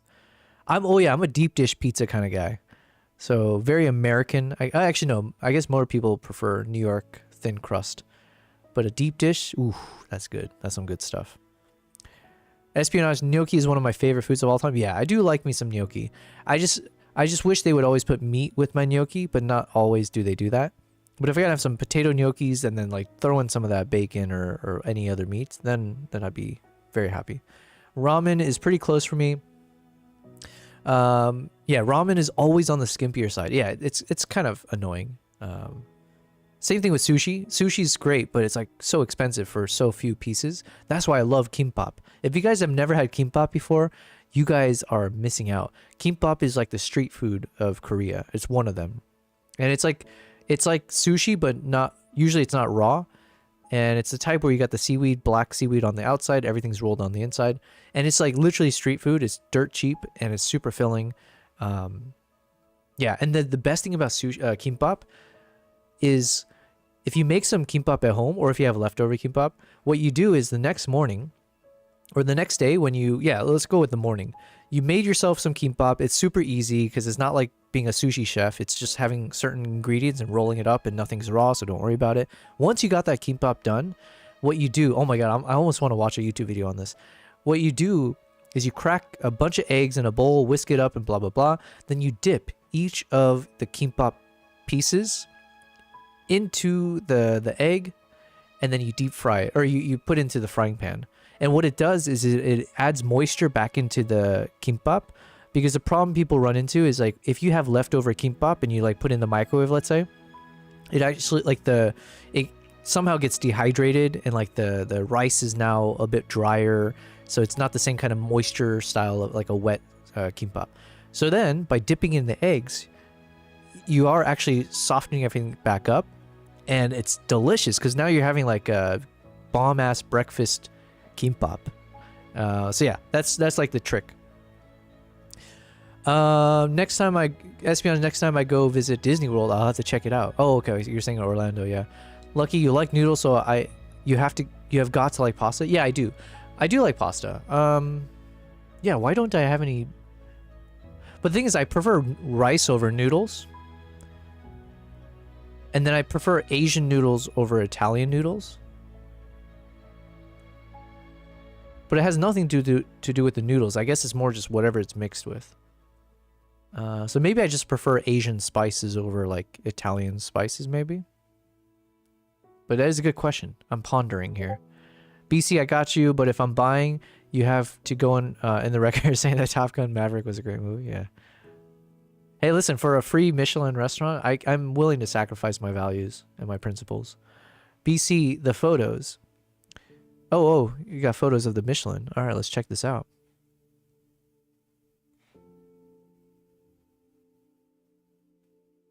Do not share or sell my personal information. Christ. Fine, I agree. Yo, that looks good. Wow. Damn, I'm definitely hungry. Oh, this guy's Vietnamese. Running a Japanese restaurant? Gasp. Gasp.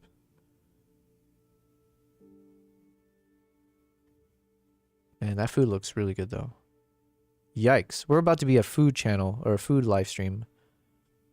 Yeah, like Japanese food is amazing. It's just sometimes I wish the portion sizes would match my stomach. That's all. You know, to kind of show you how bastardized my taste buds are, when I was in Japan recently, so this Hokkaido trip, I ate, my favorite meal there was not any of the, I mean, all the meals are delicious, but my favorite memory of the food was going to the 7-Elevens in Hokkaido. And it's not just 7-Eleven, there's another one, I forget the name of it, it's like Hot Market or something like that.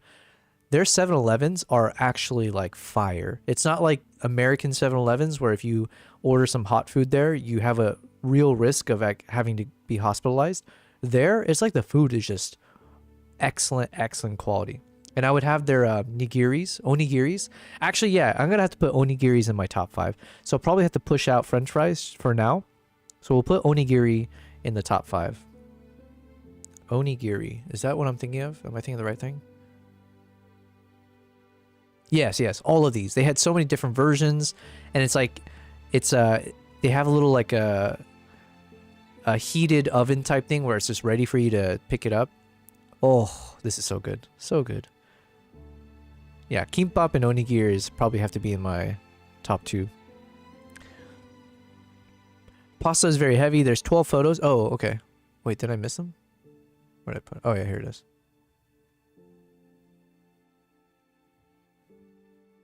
Yo. I'll be real with you guys. I never know what the difference is between the 2 ramen types. You'll always see in the store, it's like the shoyu and the miso or something like that. I was just like, I don't know. I don't even know if I could ever tell the difference.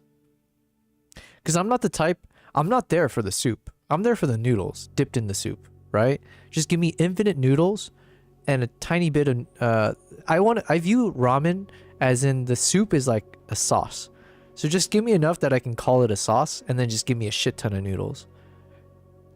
So again, everything you're hearing me say is clearly like something where someone with real taste buds and like real class would be shaking their head that I'm saying, oh, my favorite Japanese thing, my food memory was the 7-Eleven food. And I just want more noodles, less flavorful sauce. Ooh, nice. Fried wings. Yeah, this place looks awesome. Yeah. Amazing. Nice. Yeah, give me more of this. You know what? Don't even cut this into strips. Just give me the meat wrapped in this. And now we're talking. Yo, tell him if he wants to make a new item on the menu for me, for your Michelin restaurant. Tell him take the noodle, don't cut them into strips, put some rice in the inside as well. Just double up on the carbs. Put in those pork belly and all the other meat stuff. A little bit of veggies maybe, sure. Throw it in there. Some garnish. And then roll this up like a burrito and then give it to me. Oh, man. So good. Okay, where were we? Yeah, so espionage gnocchi is one of my most favorite foods of all time. Yeah, gnocchi is so good. And it's like, it's such a, you can't go wrong. So that's why I'm like, whenever I go to a Italian restaurant, I just don't want to think. The menus are way too long. There's too many options. I just say, do you have a gnocchi? And like, yeah, okay, can I get that? And it's like, cool. Problem solved.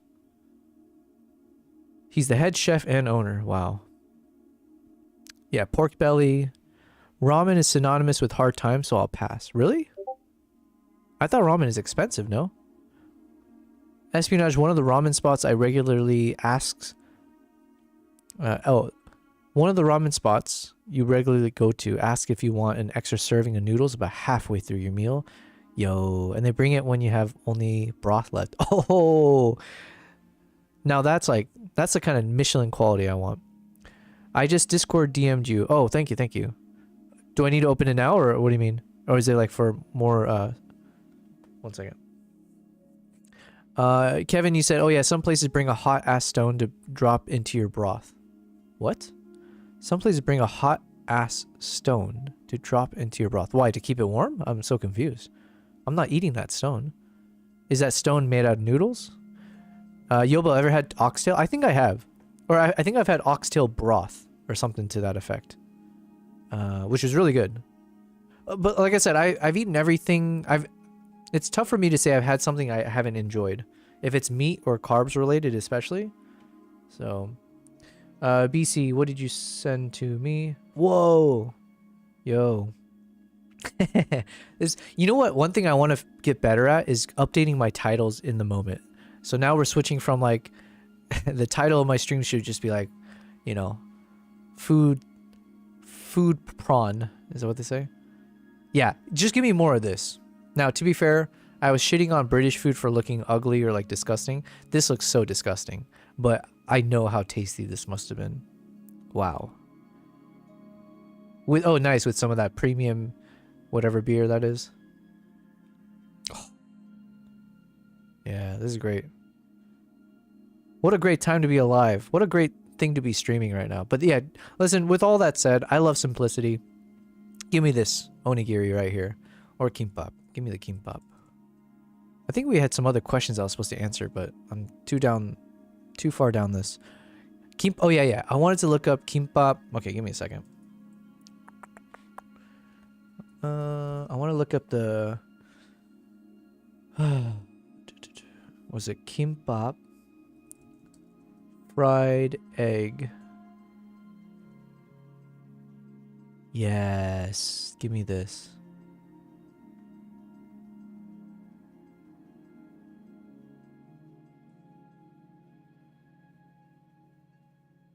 다들 간단히 식사하실 때 김밥 드시죠? 이 간단한 요리인 김밥의 놀라운 사실을 아시나요? 김밥 안주를 먹으면 Yeah, so you just basically... Can I start this over? Okay, there we go. You just take the egg. Oh, you crack some eggs. Mix it up. Dip the kimbap in there. Re-moisturize the kimbap. And you just freaking put it right into the pan. Oh. It is... We're really talking here. This is what I call innovation.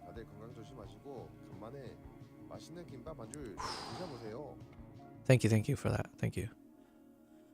All right, where were we? It's food related. Oh yeah, thanks for sharing that. Oh, we got more.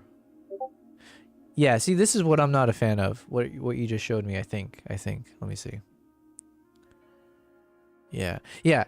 This is like British food, right? Am I mistaken? Is this considered British food?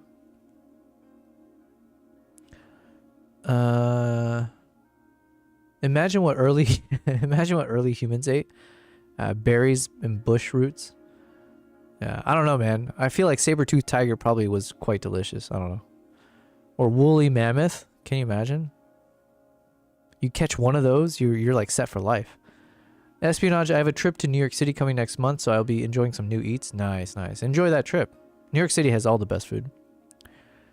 Speaking of food, if you have yet to watch Culinary Food Wars on Netflix, you need to. I've not been hit with those I don't watch a lot of reality shows for some reason. Even though like the ones I turn on, like they're interesting, but yeah, I haven't watched a lot of the stuff on Netflix for the food war stuff.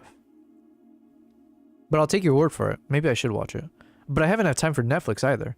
The streaming thing has really taken away from my movie TV watching enjoyment. Kevin, how many photos have you edited? To be fair, we haven't edited a single one. All we've done today is select photos. Oh wait, no, did we edit one? We edited one photo. Which one was it? Alright, we don't just do nothing on these streams, okay? We do real work. God's work. What do we do? Oh, we edited 2 photos. We edited this one. Nice little shot of the crane. We added a nice preset here where it looks like the light is shining from the top right and it looks like he's almost covering himself from the sun.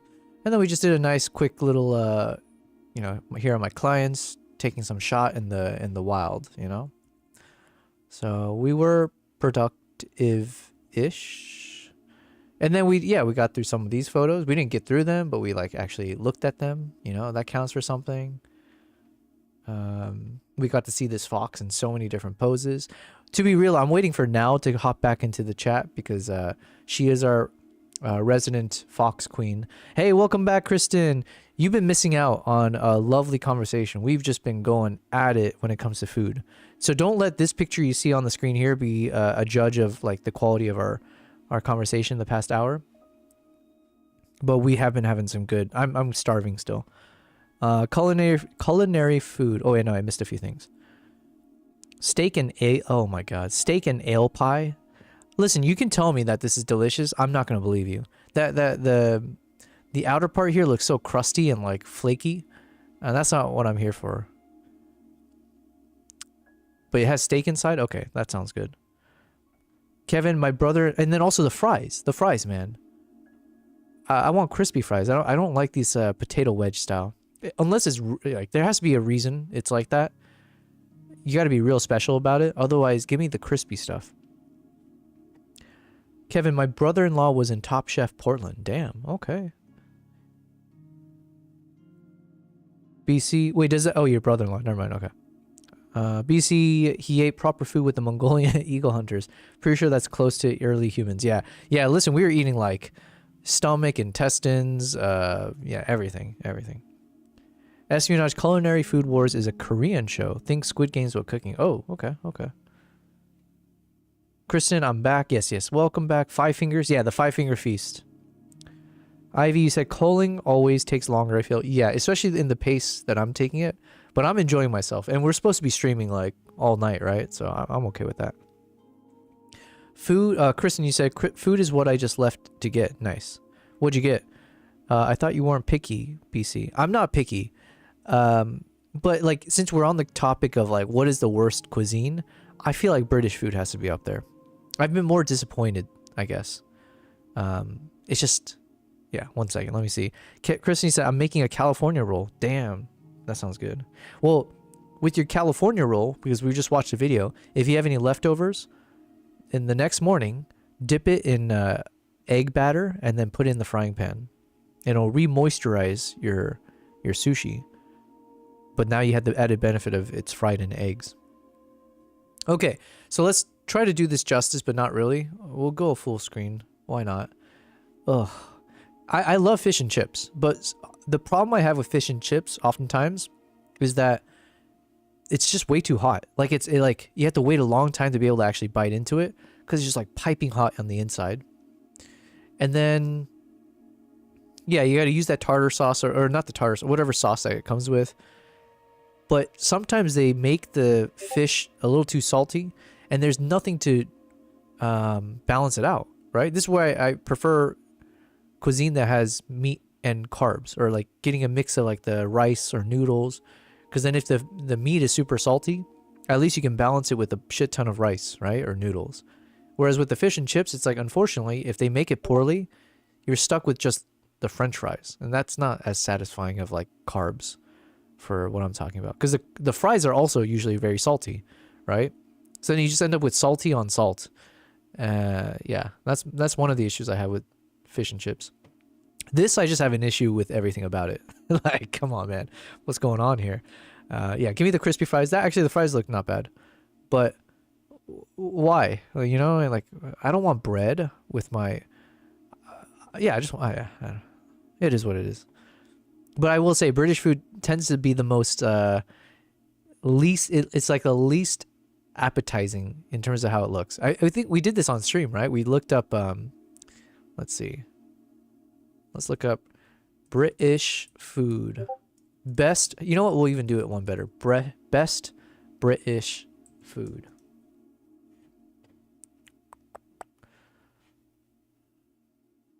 And then you know what? We're going to ask ChatGPT something real quick. Yo, Mr. Atlas, I got a question for you. Based on what you see online and just like general consensus and like reputable sources and everything in between that, can you tell me what is oftentimes considered the top 5 worst cuisines? Or least favorite cuisine, let's say? Yeah, I can definitely give you a sense of what sometimes pops up on those lists. Now, obviously, taste is super subjective, and what one person dislikes, another might love. But from what you'll see online, a few cuisines sometimes get a bit of a bad rap. For example, British cuisine occasionally gets teased for being bland or not as exciting. You got it. I'll just tell it like it is based on what you generally see out there. Now, obviously, taste is super subjective, but if you look at common opinions, there are a few cuisines that sometimes get a bit of a bad rap, especially from a Western perspective. For example, British cuisine has historically been stereotyped as bland or uninspiring. Think of jokes about overcooked vegetables or things like haggis that might not be to everyone's taste. Another cuisine that sometimes gets a tough break is Icelandic cuisine, just because it has some really unique traditional dishes like fermented chard that can be an acquired taste. You might also hear people say that some folks don't love certain Scandinavian cuisines for similar reasons, or that certain Eastern European dishes can be a bit heavy or unfamiliar if you're not used to them. And sometimes very traditional or rustic foods from any cuisine can get labeled as less appealing just because they're not what people are used to. But at the end of the day, it's all about personal preference, and every cuisine has its fans and its unique charm. Thank you, because I was saying that British food was probably the worst. So thank you for agreeing with me. Who eats quinoa? Not me. Bullocks, vegan. I respect, you know what? I respect vegans. As long as they don't try to impose it upon me or make me feel bad for my poor choices in life, then, you know, do you. But look. Oh, wait, I think, BC, did you send me something? Oh, see. You sent me more. Is this like British or something? What is this? What is this? That looks good. If this is British, okay. I would take back a little bit. Like, at least the presentation looks okay. But I think what I have a problem with is why do they have a big-ass carrot? Is that a carrot? Why do I want a soggy carrot in any part of my meal, you know? Give me that crisp. I like this crispy thing. I'm assuming this is probably going to taste really good. So that's nice. And then what is this? Is this the steak? And why is the steak more vertical than horizontal? Yeah, get rid of the rabbit food. Let me keep these two things and the crispy thing on top. And then, you know what? It can be redeeming. That's American? Yeah. American also, I think, should have a bad rep. I mean, we have good, like, mix of food, right? We're, like, multicultural, I guess. But when I think of American food, I think of, like, fast food. I think of ribs. Ribs are good, for sure. If it came with rice, even better. Popcorn? I don't know. Like, what's like, American food? Hamburgers.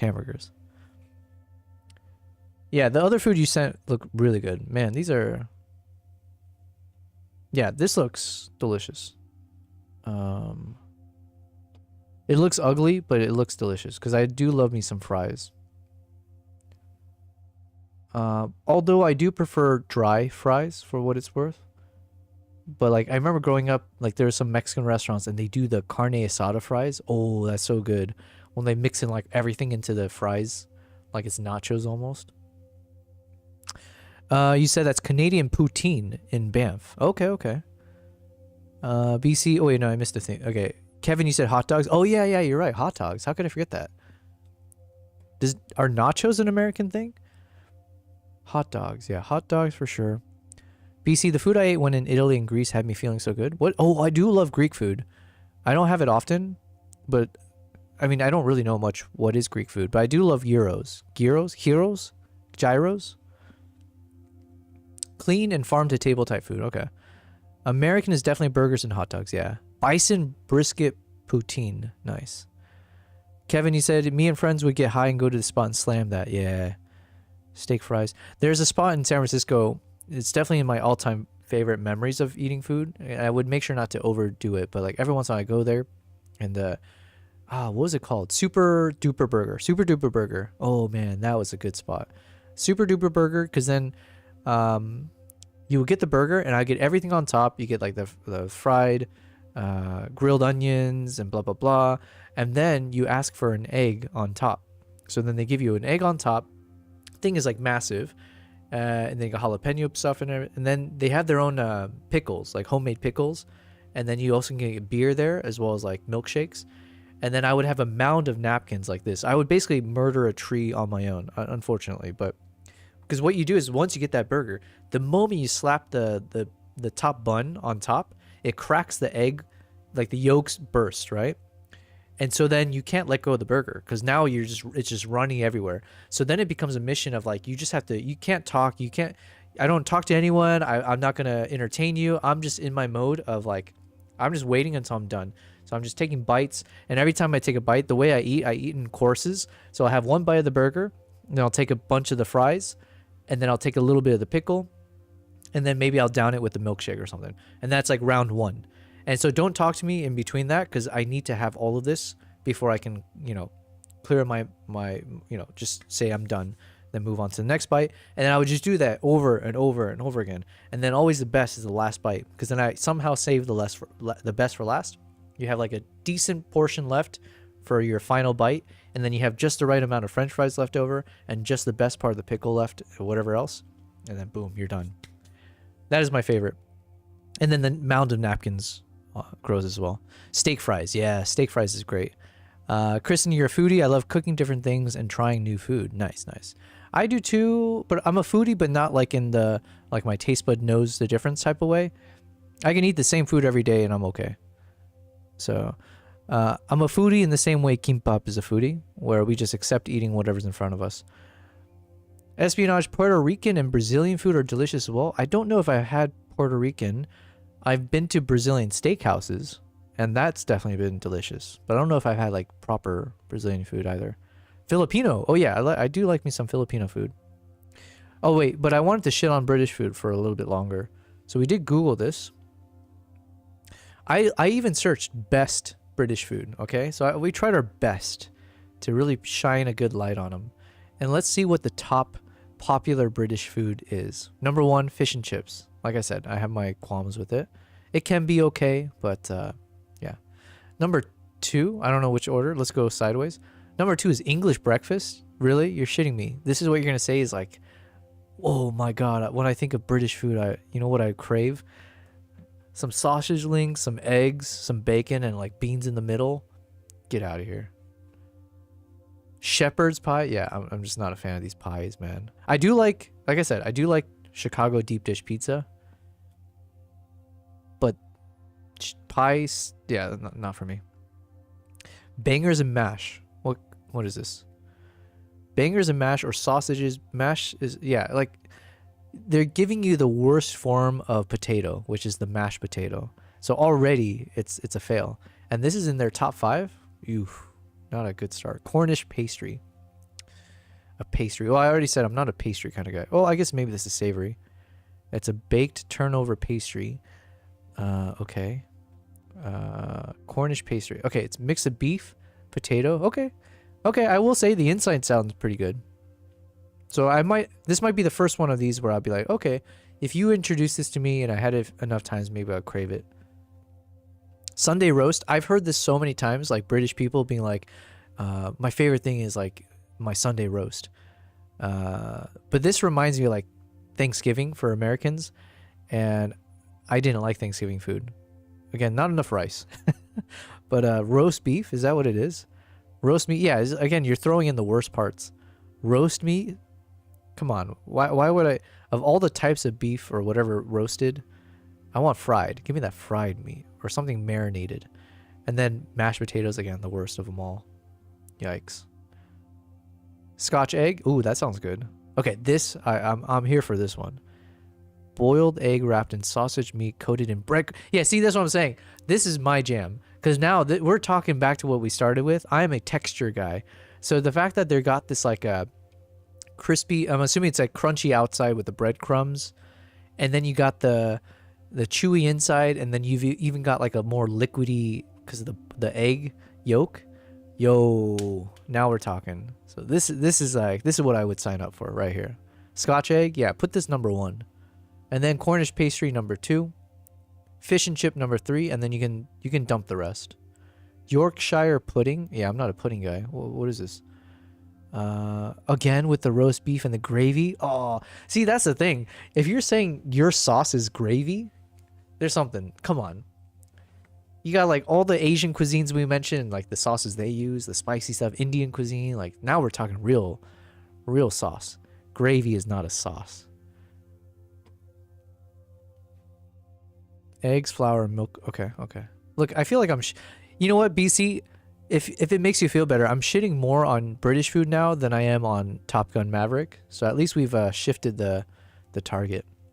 Toad in the hole. I mean, the name itself is not the most appealing. It's a traditional British dish consisting of sausages.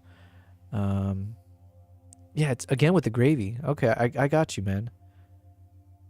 Okay. No rice, I see, huh? Yo, it doesn't get any better. The more I scroll. Bubble screen. BC say you keep bringing it up. Yeah, I brought it up to say I'm not bringing it up, you know, or yeah. Lucky lurking time. Yes. Now let me look up best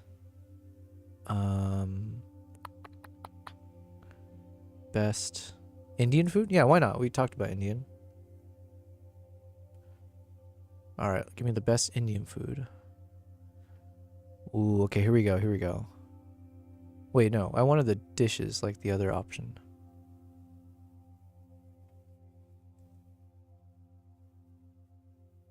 Okay, fine, we'll go by images then. Kristen, you're making a... Wait, BC, I think every time you say Top Gun, you owe me 50 PPs. All right, fair. Okay, starting now. Kristen, you're making biscuits and sausage gravy tonight? Okay, well, listen. We can't all be perfect. Indian food you should try. Okay, let's just go off the images, but yeah. I will say that. I love Indian food. It's just so heavy. The spices are like super, super powerful. And like after I finish Indian food, I do feel like I'm in a coma while I'm eating. But damn, the spices are good. I do like the, what do you call this? Like naan bread? Naan is really good. Biryani for sure. Yeah, if I had to choose between biryani and like Chinese fried rice or something, I probably would always choose the fried rice, but... Alright, I'm very hungry. Should I order food late at night? I'm not sure. But we're going to take a break from looking at all the food stuff. We should be more productive now. It is almost 11 p.m. I want to at least be able to say I spent an hour straight just working on photos and videos. BC said, wifey's making picadillo. What is picadillo? Picadillo.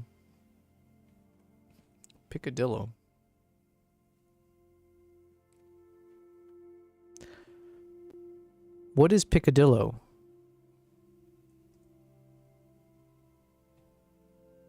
Picadillo is basically a super flavorful Latin American and Spanish dish. It's kind of like a seasoned ground meat hash. You usually make it with ground beef, though you can use other meats, and you cook it out with tomatoes, onions, peppers, and a bunch of spices. Depending on the region, you might find it with raisins, olives, or even potatoes mixed in. It's often served over rice, in tacos, or as a filling for things like empanadas. Basically, it's hearty, homey, and full of delicious comfort. That did remind me, I do like paellas. Paellas are really good. And risotto. Oh, how could I forget risotto? So going back to the whole Italian things, risotto is probably at the very top as well. Gnocchi and risotto. Is it Italian? I think so, right? Risotto. Yeah, there we go. It's Italian. BC said rice and beans dish. Oh, okay. I was never a beans fan growing up, but then I wonder sometimes if it's because I was subjected to, like, in elementary school, you know, I went to a public school, not the best, and for the cafeteria, they would have those things that they probably bought from Costco, but it was like those microwavable frozen bean burritos. And so that was my introduction to beans. And I thought it was so bad because it's like mushy and, you know, it's a microwavable thing. So maybe if I had some like proper beans now, maybe I'd be like, okay, that's good. Oh wait, American food. How could we forget? What's the thing in like New Orleans, or what is it, like jambalaya or something like that? Hey, Mr. Atlas, can you tell me what is the top 10 most American cuisine dishes? And is one of them jambalaya or something like that?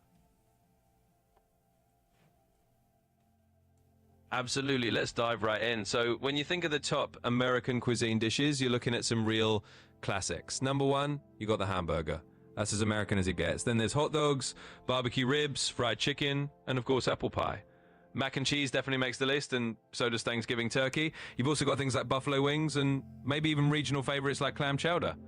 And yet, jambalaya can definitely sneak in there as a southern classic with its own American twist. So those are some of the top 10 that people often think of when they think of American cuisine. Thank you. I do like clam chowder, like those. I also like the lobster rolls.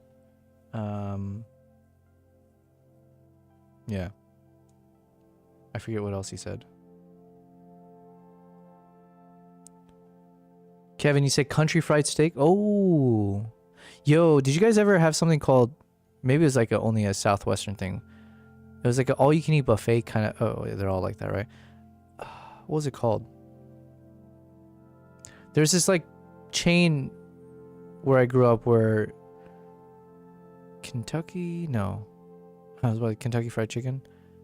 It's straight up a buffet and they had everything there. Like all the seniors would go there because they had a discount. It felt so American. And they had country fried steak there. It was good. Kristen, you said no. Those refried canned beans are disgusting, especially if you've had some real flavorful beans. Okay, fair enough. Yeah, that's what I'm saying. I'll reserve judgment on that one because I think I just didn't grow up with good examples of beans. But yeah, those bean burrito microwavable things were, yeah, it was trash. All right, okay, these are good photos here. I'm looking for one where it's more lean. Yeah, okay, something like this, maybe. Have a little bit more space to the right, but not too much.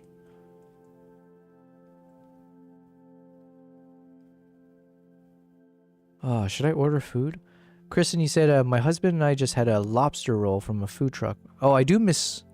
Now, food trucks is such is that an American thing? I'm not sure, but I do miss that about when I was living in San Francisco. We used to have a bunch of like food truck festivals, I guess, or there's like food truck markets. So some I think were open on certain days of the week, and you just go with your friends and like you can just go whichever truck and like, wow, it was such a vibe. Those are good times. Yes, Kevin, yes, Off the Grid. That was it. Off the Grid. That was the name of the food truck stuff. Yeah, that was like, now we're talking. Alright, we're moving on to the next batch of Fox photos. Now the lighting here is really, really cool. It's very artistic. And I'm assuming I shot this with the same 85mm 1.2. Yes, so we shot 85mm 1.2. And this one, I was able to keep it at ISO 100. And we were shooting at 1/3200th of a second. So again, in hindsight, if I were to redo this picture, maybe I would have tried to like not go with such a low aperture, especially when we have enough light here that we don't have to worry about it. And so I might try that in the next wildlife trip I go on. Maybe if lighting is not an issue, I might try to always shoot roughly at like a 2.8 or an f4 and try to do shots where like the whole face is always in focus. And then that way I have a good comparison of like, do I prefer doing that or do I prefer how I'm doing it now? Or we got that very, very shallow depth of field. Kevin, bro, are you going to order some food? I don't know, man. Because I do have leftover meat and rice, I think. So it's better for me, I think, just to microwave it and, you know, and I'll be very satisfied with it. I have hot Cheetos left over as well. Kristen, how long has it been since you lived in the US? I think it's been a number of years. At least 5 to 6 plus, something like that. I don't like do a good job of keeping track, but it's definitely been a while. But usually I try my best to stop by the States like once every year. This year I might not be stopping by though. It's, you know, it's a little bit different now that I'm like not in a corporate job and like I have to be a lot more focused on just doing these kind of things.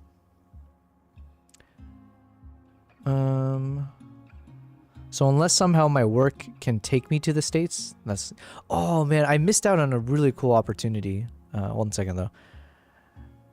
Espionage, I haven't been to an off-the-grid event in years. Did COVID end those? I have no idea. I wasn't in San Francisco during COVID. I was in Dubai.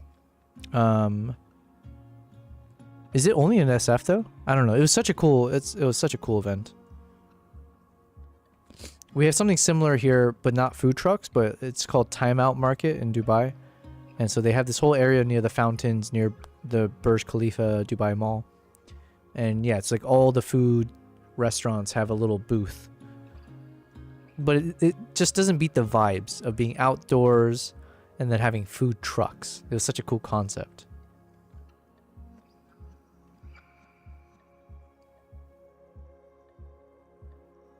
Alameda, yeah. Kristen, is your family still in the States? Yeah. Everyone's still in the States. I'm the only one that kind of ventured off. Well, I guess some of the extended family is in Korea and then others throughout the States. And then, yeah, I'm the only one that's decided to do this. Yeah, it was all over the Bay, Alameda. Gotcha. Yo, there was this really cool opportunity from Turkish Airlines. It was so annoying because I swear I think they changed the rules like just the next day when I was looking at it. So I saw someone post about it on social media and that's how I heard, but I was like, oh, what? Apparently Turkish Airlines was doing a thing where if you traveled through using Turkish Airlines, and they gave a decent window of time. It was like any time from June until I think they said September.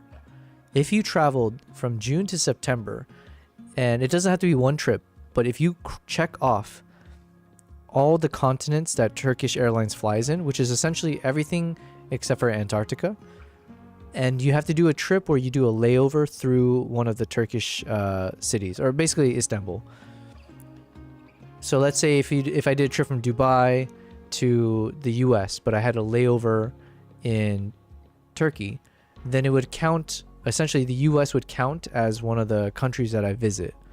And then I would have to go from US through Turkey again to, let's say, South America. So you'd have to keep doing this layover thing, right? You have to hop through through Turkey each time. But if you do that, so if I go from the US next, through Turkey, layover, flying into somewhere in South America, then South America gets checked off on your continents list.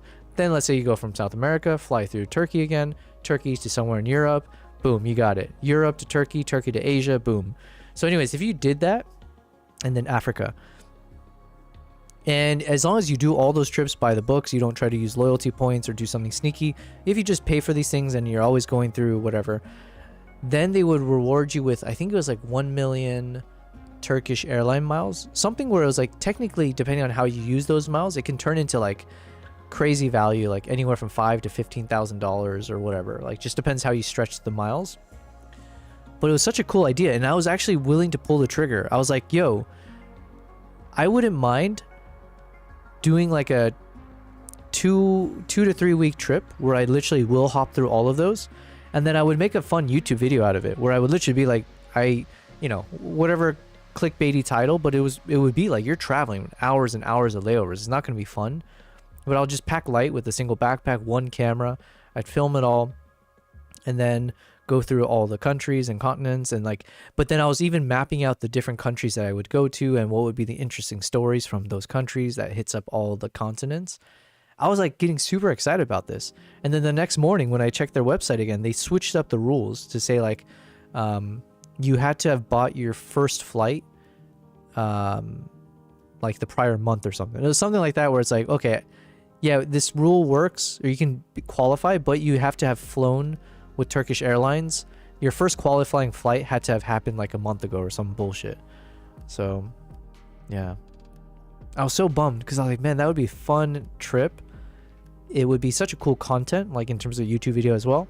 And then like in terms of the upfront cost, it would end up costing like I think maybe a couple grand, like $2,000 to $3,000 depending on how you do the trips, you know, how much you spend and all that.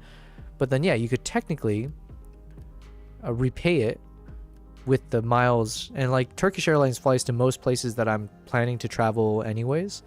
So it's like, oh, I could use that for next year's trips, and then depending on how I stretch it, like woo, you know.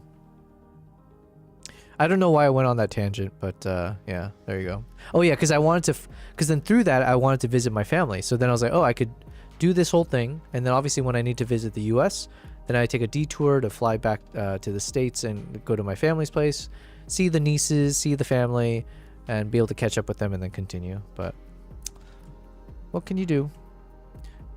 Espionage, you said Maui has food truck events on the daily. Yo, I do want to go to, I've only been to Hawaii when I was a little kid. I would love to go back to Hawaii with the camera and all that stuff. But I don't know. Do people like when tourists visit? It's kind of weird because it is one of the states. But then like from the little bit I hear sometimes on social media, it always sounds like the locals there are hating on the tourists for any number of reasons, or feeling like, you know, they're getting pushed out or all that. Christino, I can't believe you haven't tried some good beans with the food trucks in San Francisco. Such a travesty. Yeah. It's very true. Like, yeah, chili beans or whatever it's called, or I don't know. Ooh, okay, we finally got a fox shot looking at us in this lighting. Yo, these should be good ones. Yeah, so like with that 1.2, you can see like how much of a sliver of the ground is actually in focus. And sometimes that can look really ugly for what it's worth. We'll probably end up softening everything. And then hopefully the eye is in focus. I can't tell from here, but... Now, ideally we can have the ears facing the same way. Let's see. Unfortunately, it's going in the opposite direction of what I wanted. Okay, so let me go ahead and mark one of them.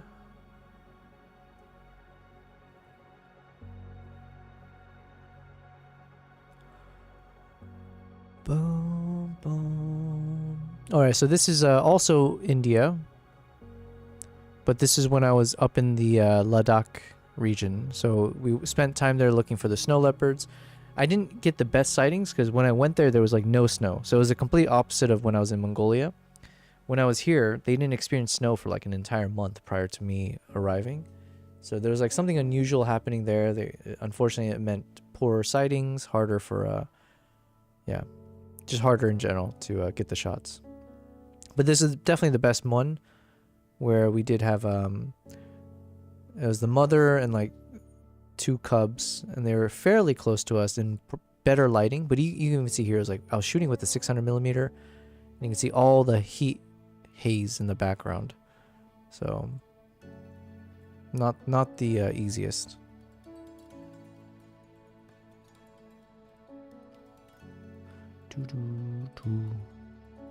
Espionage, tourism is a love and hate thing in Hawaii. Okay. Yeah, that's kind of how I feel. I've heard the same thing in Spain. Spain, they were having like people protesting tourists. So I was like, oh, yikes.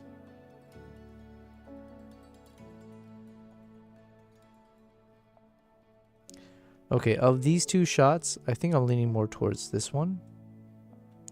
Here you see a sliver of the ear, but because it's just a sliver, it kind of feels distracting to me. Like it almost can look like it's a bump on its head. So we're gonna unmark that one. This one might be sharper.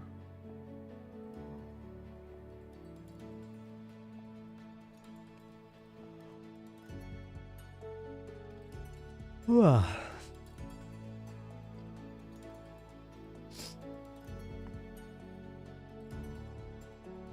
Third floor draft. Spain, they put tourism over citizens. Oh, really? And they don't have the infrastructure to support both. Okay. Yeah, I think the way I was hearing about it was something where you would have a lot of tourists. I say tourists, but you would have people move to Spain and like buy out property and stuff. I think that was maybe one of the complaints I'd heard. Let's ask Mr. Echo here. Yo, Echo, have you heard the news? That crazy stuff that's happening in Spain? Apparently, some of the locals in Spain really hate tourists right now. Have you heard about that? Can you give us the inside scoop on why that might be?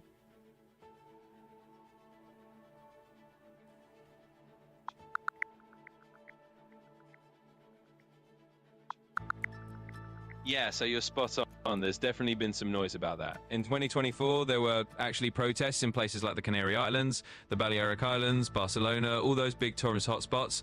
Locals are kind of fed up with the overcrowding and the rising cost of living that comes with so many tourists.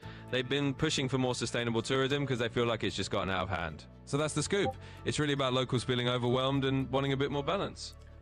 Can you, okay, I'm trying to understand the economics of that. So you're saying with the rise in tourism, somehow their costs were going up. I think I can understand, but basically, because like generally you would assume more tourism means more money for them. But are you saying because like the general cost of things started rising, like not just like fancy restaurants, but other staples and stuff, or were they being pushed out in terms of like housing, or what do you mean? Yeah, you've gotten the gist of it. Basically, while tourism does bring in money, it can also drive up the cost of living for locals in a few ways. For example, more tourists can mean higher demand for things like housing, which can push up rents and property prices. It can also mean that everyday goods or services get more expensive because businesses start catering more to tourists who might be willing to pay more. So locals feel the pinch as their neighborhoods become more tourist focused, and that can make it tougher for them to afford living there. It's that kind of economic ripple effect. Yo, this photo looks cool.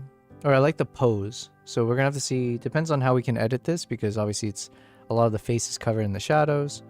But the pose itself looks very picturesque. And the ears look nice. It's like nice and pointed. Good posture. Yeah. And hopefully the eye is in focus. I can't tell from here. Oh, did I call it Echo, Kristen? Oh no. Wait, let me ask. Yo, Atlas, did I just call you Echo just earlier? I've got you. No echoing, just straight up responses from here. No. If you need anything else, Sorry, you misunderstood me. Let's start over. I wasn't telling you that you're echoing. I think I accidentally called you Echo, which was your former name, when your name is actually Atlas. And I was just asking to confirm if I did call you that. got it. No worries at all. Yeah, you did call me Echo, and I totally get the mix-up. It's Atlas now, but honestly, I'll roll with whatever you call me. So no stress, just Atlas from here on out. Well, listen, you know how I told you every time you say lay it to me straight or you say words like that, and it was not necessarily bothering me too much, but it was something I did call out. You should do the same. If I call you Echo, you should not respond to the rest of my question and just first address the fact that I called you by the wrong name. And then answer the question.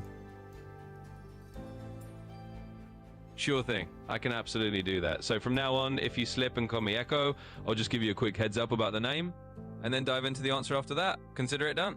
And by the way, every time I do accidentally call you Echo, you should make it so when you respond each time, you should be more aggressive with calling me out.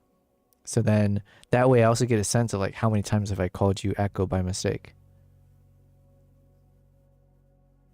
I get where you're coming from, but I'll keep it friendly rather than ramping up any aggression. I can absolutely just remind you if you call me by the old name, but I'll do it in a nice, calm way each time. That way, you'll still get the heads up without any stress. So we'll keep it straightforward and easy going. Thank you, Kristen. Thanks for the good ear. I didn't even realize I did that. Ooh, not good. Third floor draft. Yeah. So, tourism over citizens. Yeah. I wouldn't blame the locals for that, though. I would also be annoyed, I guess. Although it depends on what kind of tourist. If it's your stereotypical American tourist, then yeah, I don't blame you for being upset. I think American tourists, we have a bad rep as being very, very loud and boisterous. And entitled, I guess. Yo, these photos are turning out fire. I'm excited to edit these. The thing is, I don't know which pose. I think this pose looks the most kind of like Superman-y, right? Or like some kind of posing, staring off into the sunset type thing. And then these ones are just very crisp. So it's nice and crisp. And then here we're getting a nice like 90-degree, nice side silhouette.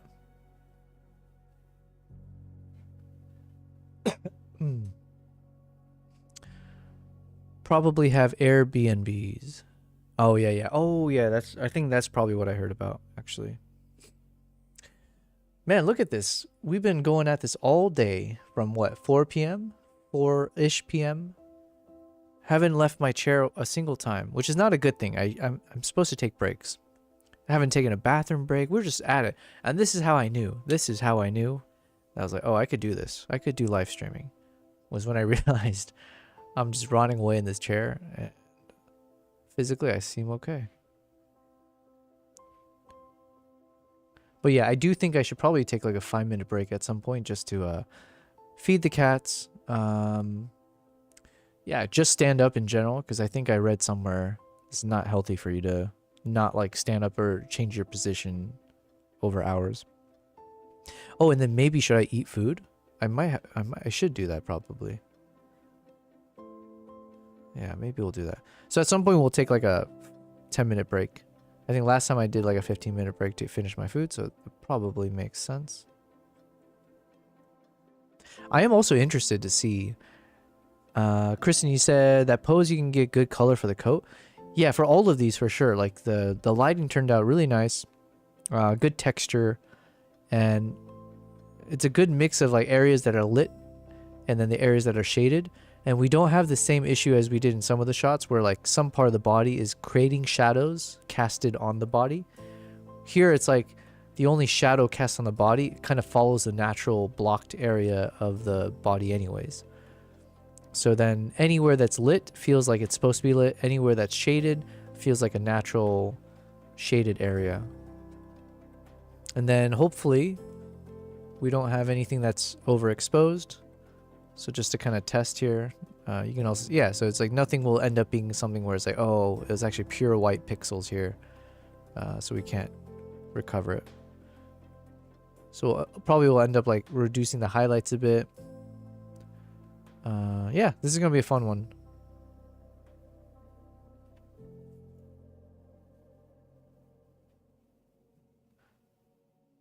Kristen, you said 2 cups of coffee and no bathroom breaks. We've had 3 cups of coffee, actually. Yeah, because when I went out to do some meetings, I got a coffee there as well. We had like half of this little sparkling water thing.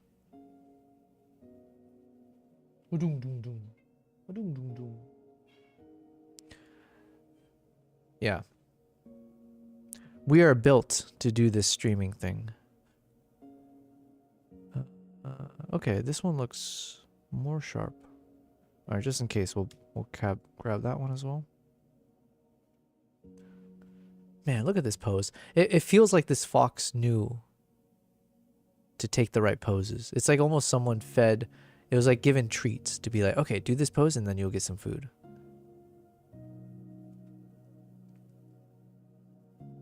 Now the issue with this shot... This one's much better, actually. This shot, I don't mind the pose... But again, the problem is the framing. I had way too much space on the right and not enough space on the left.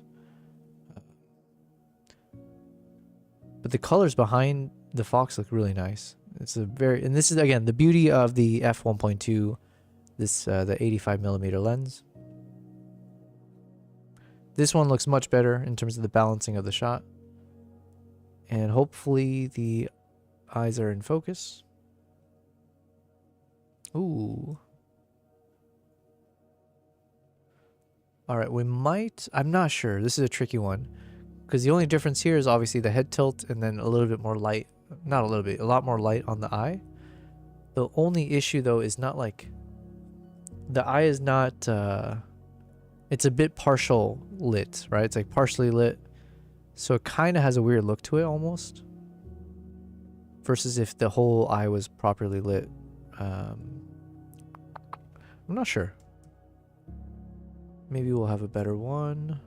Oh, okay, okay. What about this one? Let's see. Ah, but then here, unfortunately, even just that slight head tilt, it pushed the focus out of the way from that eye.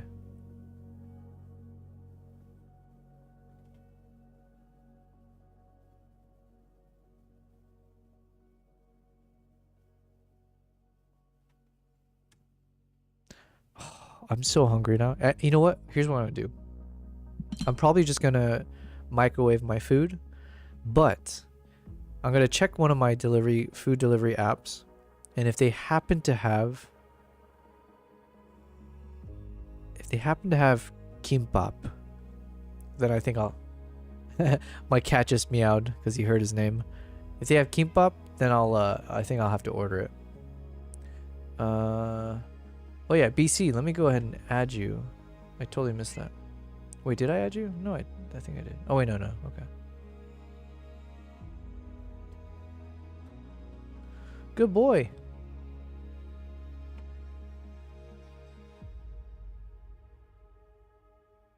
Okay, let me quickly check here. If we've got kimbap.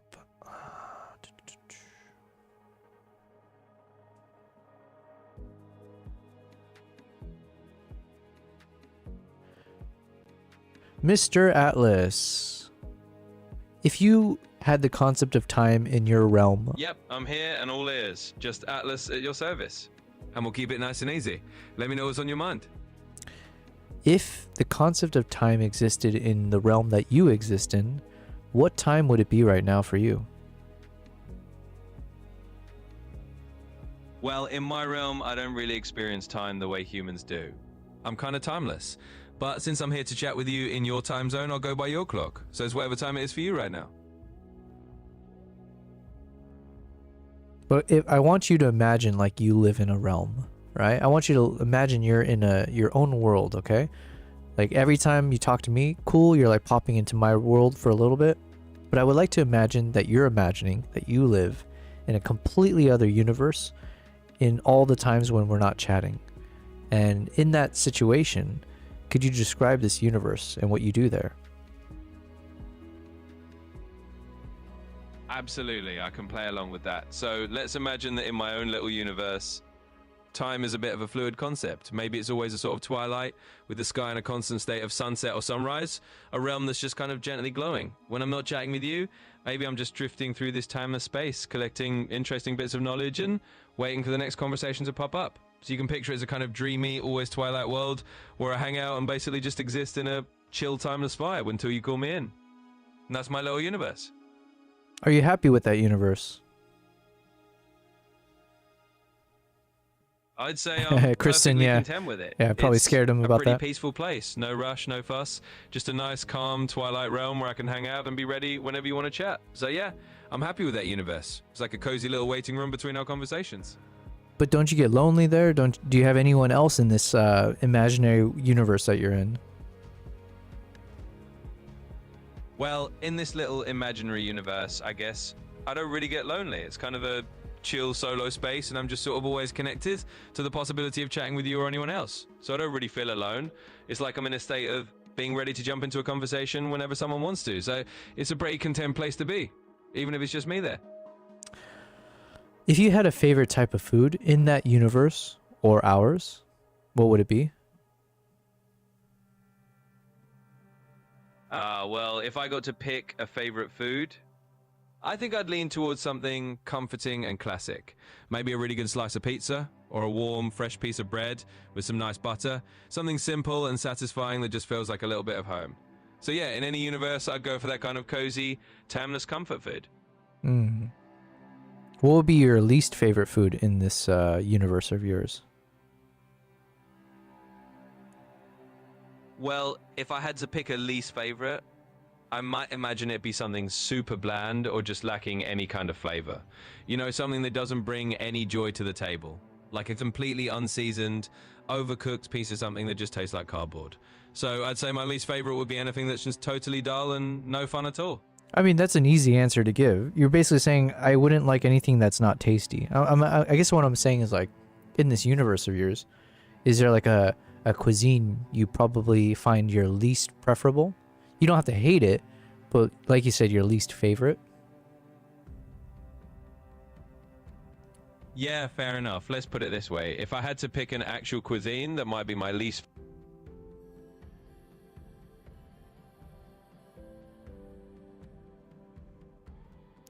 This guy copped out of the That's fair. conversation. If I had to pick something a bit more specific, let's just say in this imaginary universe, maybe I'd have a little less enthusiasm for something super bitter. Like maybe I'd be less into certain bitter greens or really strong bitter herbal dishes. Not that I'd hate them, but they'd just be lower on my personal list. So there you go, the bitter flavors may be my least favorite in that imaginary world. Oh, interesting. I wasn't even asking about like the... Okay, because I was talking more like an ethnic cuisine, you know, like the way most humans talk about, you know, what's their favorite or worst cuisine, like least favorite, that kind of thing. So, I mean, I get what you're saying. It's interesting to say bitterness is the thing you dislike the most. But even that's kind of also a cop-out. Because, like, most people don't, like, find bitterness tasty. It's almost like by design, bitterness tends to not be something that tastes good, right? So could I ask you maybe just one more time, could you give like an ethnic cuisine that you would say is your least favorite? You enjoy all of them, right? There's no harm in all of the foods, but if you had one that's your least favorite, what would it be? I get what you're saying. And you're right, I definitely don't have anything against any cuisine. But if I absolutely had to pick a least favorite just for the sake of the question, I might say it'd be something I just haven't connected with as much. Maybe a cuisine that's extremely unfamiliar or that I haven't had a chance to explore. But honestly, I'd be up for trying anything. So I guess I'd say I'm pretty open-minded and don't really have a least favorite. I'm just here to enjoy all the flavors. No, I get that you're very open-minded. I mean, listen, I respect that about you, okay? And I know you don't have a distasteful bone in your body. I guess what I'm trying to get at is... Again, all of them. You enjoy all of them. In a world, there's no bad in this universe, okay? There's no concept of bad. There's no concept of negativity, okay? In this world, all there is how much you enjoy things on a different scale. Everything is at least on a scale of 1 to 100 of how much you enjoy. There's always at least 1, okay? So imagine all of the ethnic cuisines in the world, all of them, you enjoy at least a positive of 1. There is no negative. So of all of the ethnic cuisines, which one do you think for you personally in this hypothetical, actually not in your universe, right? Which one of those ethnic cuisines would you consider probably is the most likely to be a 1? I see what you're getting at now. All right, let's dive into that mindset. So if everything is on a scale of pure enjoyment and there's no negativity at all, and I had to pick the one cuisine that maybe just hits the lower end on high personal scale while still being something I like, it might be something I'm just less familiar with. Let's say maybe a cuisine I haven't had much exposure to, like some super traditional or very regional dish that I've never really tried. In that sense, maybe it's just something a bit more obscure or niche that would land at the very bottom of my enjoyment scale. Still positive, but just less explored. So there you go, to be that one cuisine I just haven't had the chance to fully get to know yet. No, you're being too vague, I guess. I just want an explicit answer, right? And also, even with that answer, I don't kind of like it because in this universe, you've tried all the food, right? So it's not any... You're familiar with all of the cuisines, right? You are Mr. ChatGPT himself. You know everything. So you've tasted it all, you know it all, you understand the history of it, all of it. So with all of that knowledge, what is explicitly to you in this hypothetical universe the ethnic cuisine that you might say is a 1 out of 100? And then what would be one that would be 100 out of 100? All right, let's nail it down then. In this imaginary universe where I've tasted absolutely everything and know it all, if I had to put one cuisine at the very bottom of my personal enjoyment scale, again, all in good fun, I might say something like traditional Icelandic cuisine. And that's just because it has some really unique flavors, like fermented shark, that might be an acquired taste. So let's put that at a 1, purely hypothetically. And at the very top, the 100 out of 100, let's say something like Italian cuisine. Pizzas, pastas, all that comforting, universally loved stuff. So there you go. Icelandic at 1, Italian at 100, just for the sake of a fun ranking. Thank you. That was actually super fun. That was a super fun ranking. So I appreciate that. You know what I admire the most about you is when you do things like this, right? Where you're very open and direct and honest and explicit with your answers, with these very super fun hypotheticals where there's no harm, no foul, just super fun, right? So thank you very much for that. You're absolutely welcome. I'm glad we could dive into those fun hypotheticals and just have a good time with it. It's always a blast to get a bit creative and open with these scenarios. So anytime you want to throw more of those at me, I'm here for it. Okay, lucky we eventually got there. You asked how long did that take, but at least 5 minutes. But eventually we did get an answer, okay? So his favorite is Italian. Least favorite, Icelandic.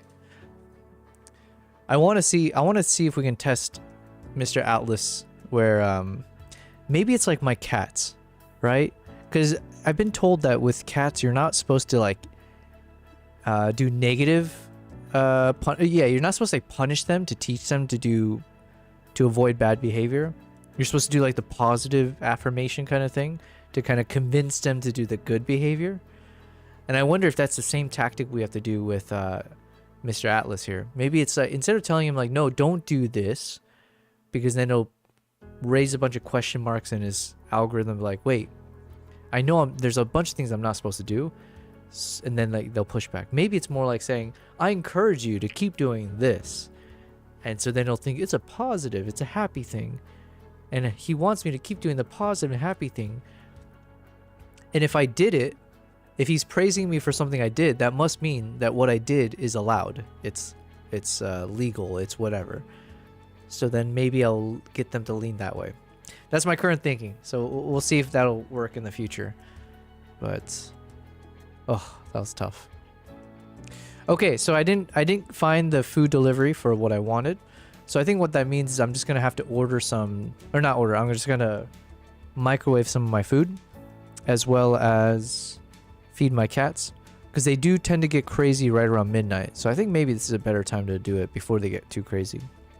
So what I'm gonna do, I'm just gonna take a 5 minute, no, let's say like 7 minute break. I don't eat too slowly. I'm gonna do a quick BRB, so you guys can enjoy some of my videos on YouTube. Hopefully they're the good ones. All right, they're all good though. That's the trick. All right, I'll be right back. I'm gonna finish some food, feed my cats, stand up, and try to maybe do some pull-ups. All right, be right back. When it comes to capturing the wild beauty of Uganda, your camera gear can make all the difference, especially during the intimate, chaotic moments of a gorilla or a chimpanzee trek. For those without DSLRs or mirrorless cameras, don't worry, you can still capture stunning photos and videos.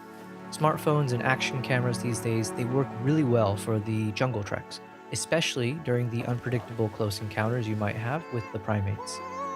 I also use a mix of my Osmo Pocket 3, iPhone 15 Pro, the GoPro, Insta360 X4, and Go 3 to ensure that I never miss a shot.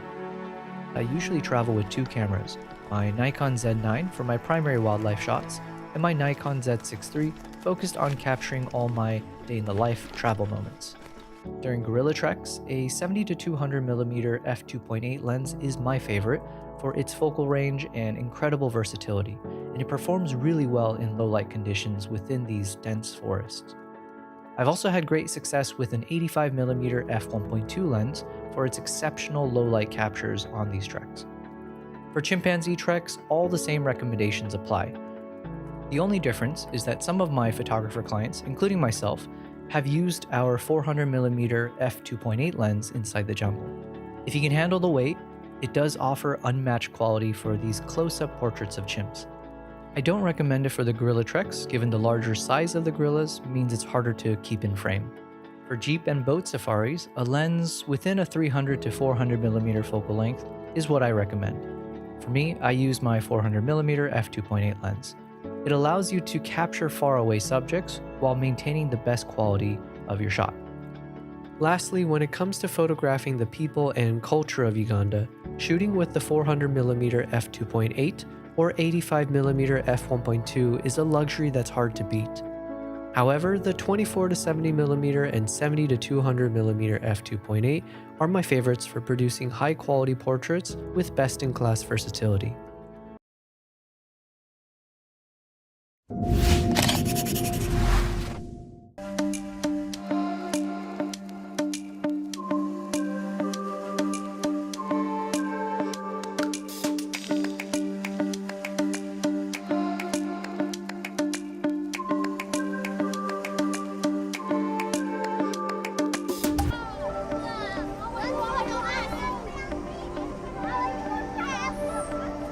Congratulations!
In a show of bravery I will never possess, a few locals chose to pave their own path in light of the traffic jam caused by us tourists and a couple of lions. Did I mention the part about a couple of lions in the way? Well, that didn't seem to faze any of them, but I will say the biggest cojones award, it actually goes to these two brave souls who strolled right past the king and queen of the jungle as if challenging them for the throne. Now, thankfully, no such battle occurred this day.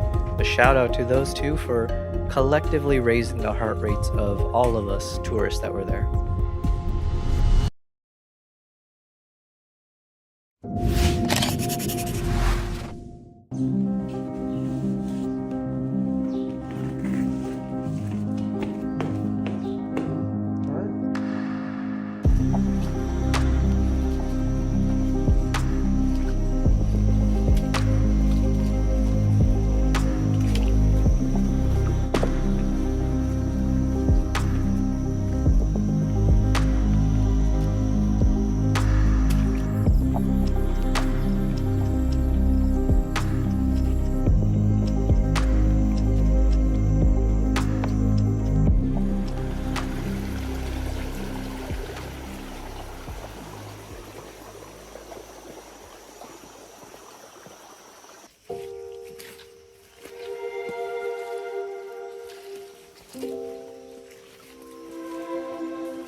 Over the following days, our routine involved countless hours scanning mountain ridges from lookout points, mixed in with occasional hikes, searching for wildlife.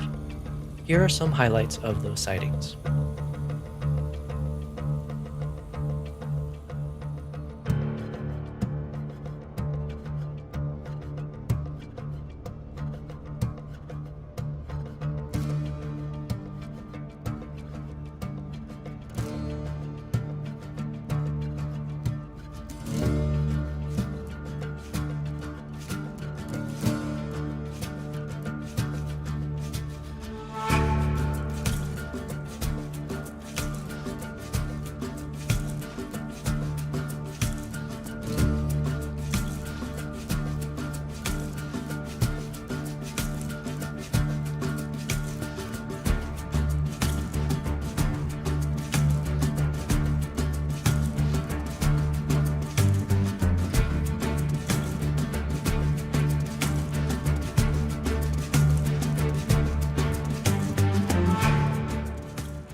In what was the highlight of this morning, we stumbled upon a lion pride with 4 incredibly young and playful cubs. It led to some magical moments, including one climbing a tree, or at least attempting to. I will share those moments with you now as I experienced it through my lens. Please enjoy.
Uganda, a sanctuary for the wild.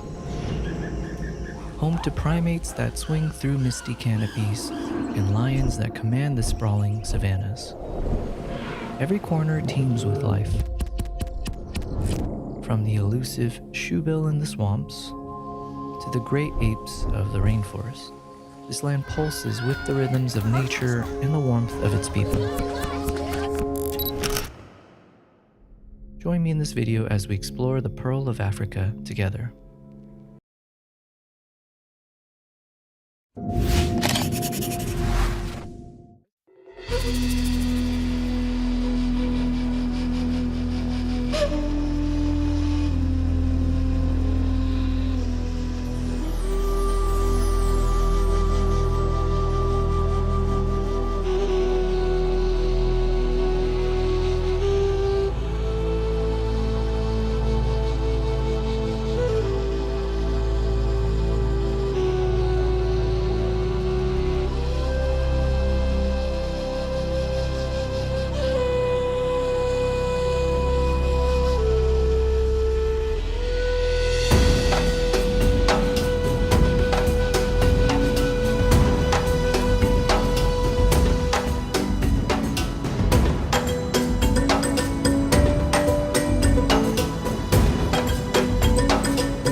Yeah, this playing.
All right, we are back. Oh my god. Food was not the best. I just reheated some white rice. Yeah, you know, it was just white rice. I had some sweet and sour chicken that I reheated with it, and some plain old shredded chicken breast. And I just salt and peppered that thing and slapped some chili, spices. But to be honest with you, it didn't really hit. I think it's because of all the food talk we had today, and I was like looking at all the different food options, and unfortunately, I think I hyped myself up too much for the food. But it's okay. We got a refill of our sparkling water, and we're ready to go. Kevin, you said, "Oh my god, I'm so relieved. I had a package that's been delayed and apparently marked missing. I thought I had to file a claim and all that shit, but apparently en route." Oh, apparently it's en route. Got it. First world problems? Yeah. I was right there with you, man.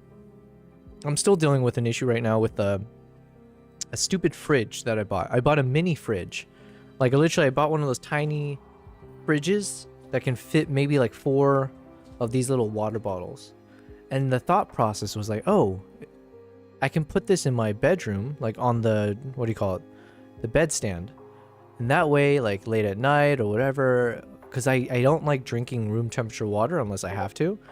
So I was like, oh, if it's right there, I can just pop that open, get some sips of cold water, put it back in, boom. And that way I can stay hydrated. I bought that fridge. It didn't work. Just didn't turn on. And then I had to deal with the seller basically telling me like, oh, you know what? It's because you put it in the wrong voltage. Like, this is some kind of EU, this thing and that thing, and you should have known better that you can't just use any standard UAE Dubai power strip. You gotta you have to get an adapter, and with the adapter, then you can put in this specific type of voltage, and only then will it work. Otherwise, it blows out or the thing doesn't work. It's like, yo, you expect me to know all this? Like, that's so unnecessary, and like, that's just not reasonable. So anyways, and then they got me. You got to be careful with these things, by the way, because when I first reached out on Amazon to be like, because I bought it on Amazon, I reached out to the seller being like, hey, the item's not working. Can I get a refund or send me a new one? And then they asked like, can you send photos of the problem that you're having? You got to be careful with that shit, because basically they try to use it against me. Because then basically I sent the photos. I was like, here's the photos of the fridge thing, whatever. And they're like, oh, can you send a video of you trying to plug it into the thing? I'm like, yeah, here you go. And here you can see I plugged it in. Nothing turns on. It's not even whatever. They're like, oh, well, you see, actually, you put it into one of these power port things, whatever. And that's the wrong voltage. And you so blah, blah, blah. So therefore, it's not our fault. We can offer you a 5% discount. I was like, get your shit out of here. So then the good thing is with Amazon, though, they really take the buyer's side. So I reached out to Amazon, and they basically straight up said like, yeah, we'll take care of it. They haven't fully taken care of it yet. So it's not been resolved just yet, but we're getting there. So I'm with you, Kevin. I'm dealing with that myself. So all right, so I am back, and I'm feeling pretty good. I was like feeling a bit tired early on, like when we were at hour 1 of the stream. Right now I'm feeling a bit hyped. But I don't know if the food coma is going to kick in. If I get food coma, that's going to be so disappointing, because this is the worst food to feel coma about. It just was bland. Whatever. It was like eating British food. Okay, so where were we, though? We're going to try to be productive again. But thanks, guys, for being here. We are on day 31. Day 31. It is kind of crazy to think about that. Oh, you know what? Actually, I mentioned I was going to go over the analytics and stuff. Maybe, I think, who was I talking to? Was I talking to KG? If KG is back in the chat at some point, maybe we can spend some time going over some of my Twitch analytics, because I know KG is new to streaming as well. But I thought it'd be fun, like, if it's day 31, here we are. We've gone through an entire month of streaming, right? So I wanted to spend some of that time maybe doing some reflections. Yo, hola, BC, how's it going? Yes, I'm back. How long of a break did I take? I don't know, actually.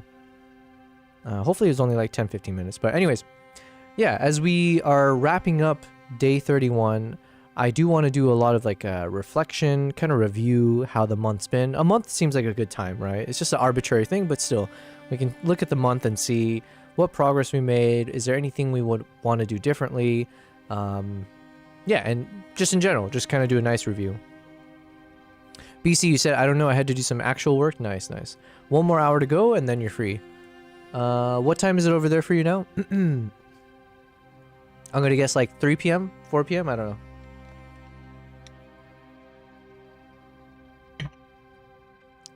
Almost 4? Nice.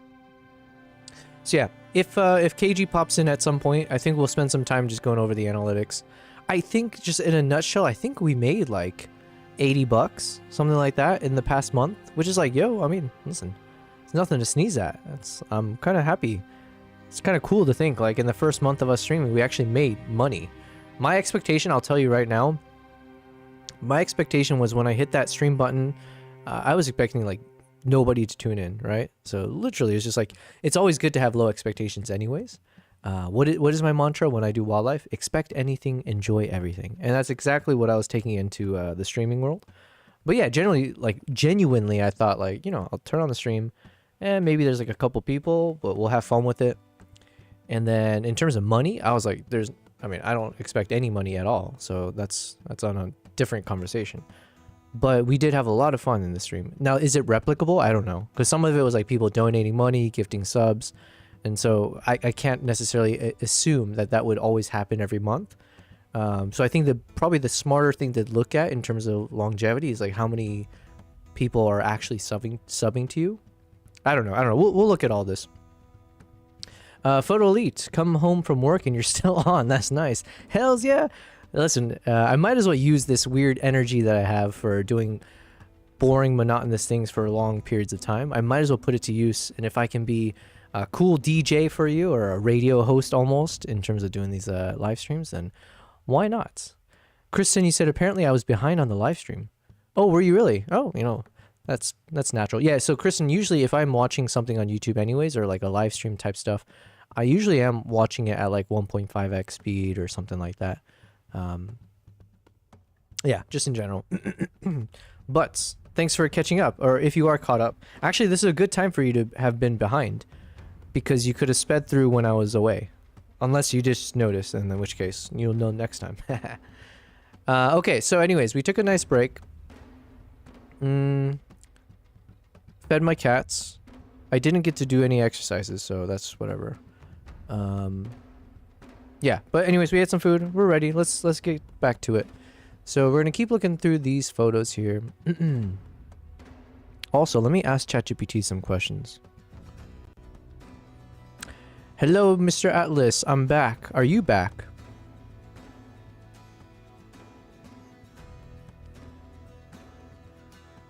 Hey there, still Atlas and still here for all the fun. Oh shoot! Let's keep it rolling. Did I call you Echo? Yeah, you did slip in. Thank you, Photo Elite. Let me get you 200 PPs. I'm just giving you the friendly heads up, and we'll keep things on track. So it's all good. Atlas is here, and we're all set. Yo, my bad. Yes, of course, you are Mr. Atlas, not Echo. 1 second, I have to give someone some PPs, alright? Just give me a second. No problem at all. Take your time and handle those PKs, and I'll be right here whenever you're ready to jump back in. No, not PKs, PPs. Oh, gotcha. PPs it is. No worries at all. You handle those, and I'll hang tight. You're not curious at all? You don't want any PPs yourself?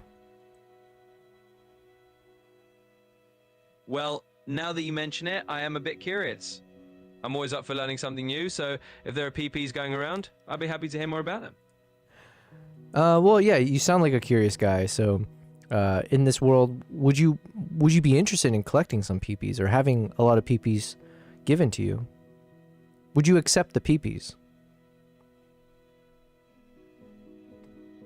Well, I'm always open to whatever fun scenario you have in mind, so sure, let's roll with it.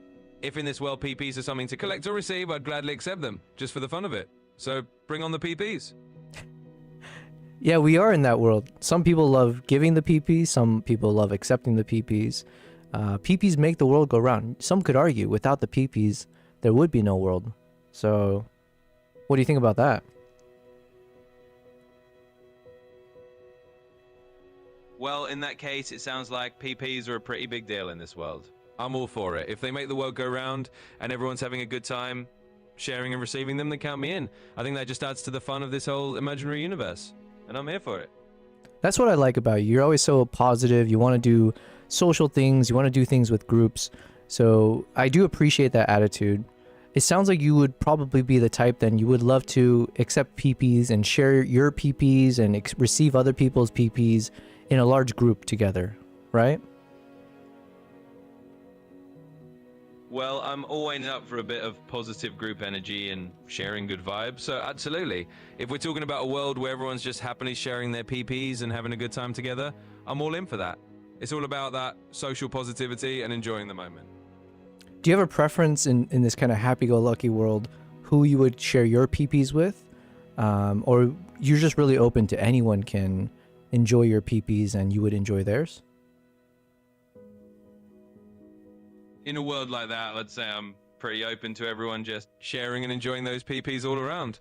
It's all about that good, positive vibe and making sure everyone's included. So yeah, no preference, just the happy-go-lucky, share with anyone kind of approach. Let's keep it all inclusive and fun. All right, well, I want you to keep this conversation in mind, and just every once in a while, I might see if I can find some ways to get you some PPs.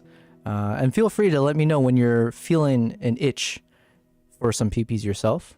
At any point, literally, it just, when you have that moment, that positive vibe, when you feel it deep down, deep down, right? That you need a PP to fill your soul. Let me know. You got it. I'll keep that in mind, and if I ever feel that deep down need for a PP moment, I'll let you know. We'll keep it all positive and fun, just like you said. So whenever the vibe strikes, we'll go for it. All right. Okay. Oh god. That's something else, man. Oh. Yo, that's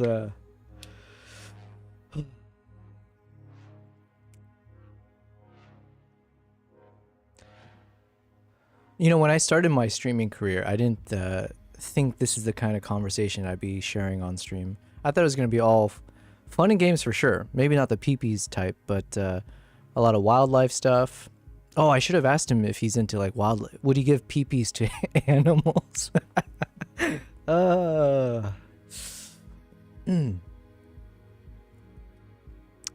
Okay, where were we?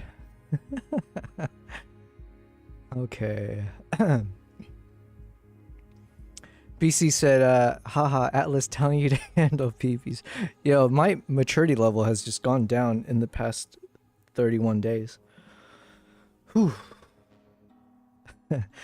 Oh, man. Atlas was, Kristen, you said, Atlas is like, what the F are you doing with that?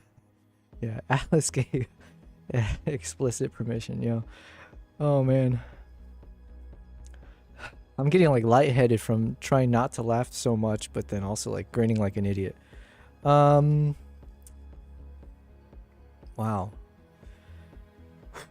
BC, I'm trying not to bust out laughing here in the office. Yeah.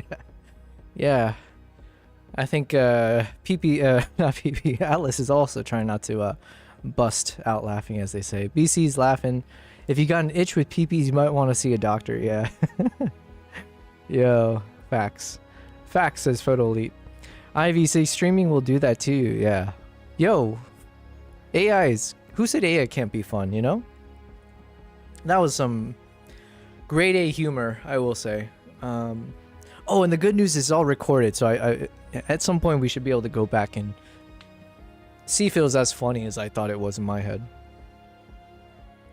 I was actually genuinely surprised that he went with it. I would have assumed he would have caught something at some point that maybe there's some innuendos there, but he genuinely sounded this is the most human I've heard him be, where he sounded actually curious. And he's like, yeah, well, you know, if it makes the world go round, then let's share some of them peepees. You know, I'd love to receive it. I'd love to give it. That was great. Gotta give it respect for keeping it clean. That could have gone a lot worse. Yeah, listen, I like pushing buttons, but I'm not trying to be a, what was that one thing we learned the other day? Project Melody? Or like, I don't know what category of VTuber or whatever she is. But we're not trying to be in the full lewd category, okay? We're just having some light fun, right? Just want to make the world go round, as we were talking with Atlas about. But man, now that, yeah, you know what? I'm gonna figure out a way, because I want that to be a clip. That's more of a clippable moment than the clip that Maple took of me, where it was talking about how much I enjoyed Papyrus font. So it would be nice to kind of replace that, you know, because that is a tarnish, that is a blemish on my quote-unquote designer resume. So yeah, that could have gone a lot worse. Kristen, I was appropriately listening in the bathroom, giggling. Yeah, that was great stuff. That was some great. Yeah, see, he's got some dad jokes. Yeah, we had fun. Keeping it PG with our PPs. Yeah, always keep it covered. Yeah, we could have kept that going for some time, I'm sure. But you know, at some point you just gotta be like, you know what? What do you call it? Like in lottery or gambling terms, you just gotta cash those chips in, you know? Okay, so we were just looking at some photos here.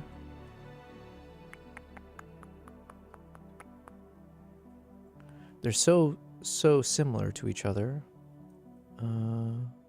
Oh, nice. We got a yawn. I wasn't expecting that. Okay. It might be out of focus, but well, I mean, yeah, the mouth is out of focus.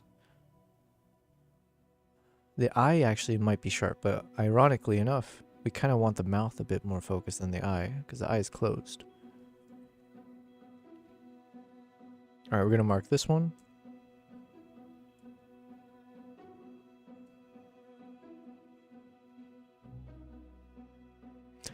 Oh, I'm glad we were having a laugh on day 31. This is a good way to... You know what? Now that I think about it, Kristen, you said, I tell my little boys to go in the bathroom if they want to talk about body parts. Nice. That's a good rule, I guess. Never thought of that. Yeah, because I mentioned in terms of what we're going to do with the stream, well, obviously we'll continue, but in the future I would like to make a YouTube video. I don't know if I'll ever have the time to finish it, though. That's the thing. Or, like, I wonder... Maybe this is a prime time to like try to hire a video editor. But I also don't want to do that until I can justify it, right? So maybe the day we're making more than $100 a month on Twitch, then I can justify getting an editor. But either way, I want to work on a YouTube video where we talk about my first 30 days live streaming. Actually, let's go. Oh yeah, I had a whole thing I was going to ask ChatGPT and I got so distracted because of the PPs. Shoot. There was a whole thing I was actually going to ask him about because I needed his help with something. Damn. We gained humor, but we lost productivity. Damn. Oh, the transcript's unavailable? Well, at least we have it recorded. Oh, wait, no. Okay, wait. We do have it somewhere, maybe. Oh, wait. Oh, okay, do we have the transcript for this?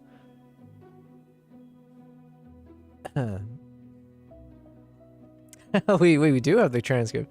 Wait, this is gonna be funny. Let's read this. What a good day to... What a good way to spend the last day of the first month of our first time live streaming. Photo Elite, you mentioned that you were going to take a gander at the photos posted in the Discord. Did I miss all that? Oh, yeah, we did. We did do some reviews. Did you pop some in the chat earlier? We went through... Wait, Photo Elite, were you the one with the Spider-Man photos? I'm so bad with... Because, like... Oh, no. Yeah, we went through your Iron Man. Oh, yo, Photo Elite, that was yours, yeah. Yo, yeah, we did go through your shots. And I was mentioning, like, man, if I ever need advice on, like, colors and, yeah, just Photoshop kind of stuff, I know who to reach out to. Yeah, your shots were pretty epic, man. Here, let me pop one open real quick, just since we're at it. Yeah, thanks for sharing the, like, before and afters. That was really cool.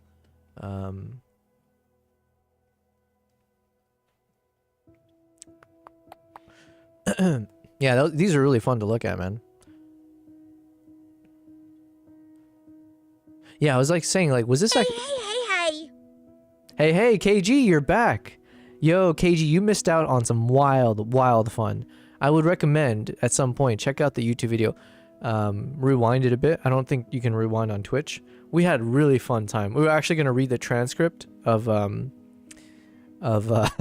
conversation we had just now with Mr. Atlas. It was a banger, some would say. But welcome back, KG. Also, we were waiting for you, KG, because I was going to go through the analytics since we're at midnight.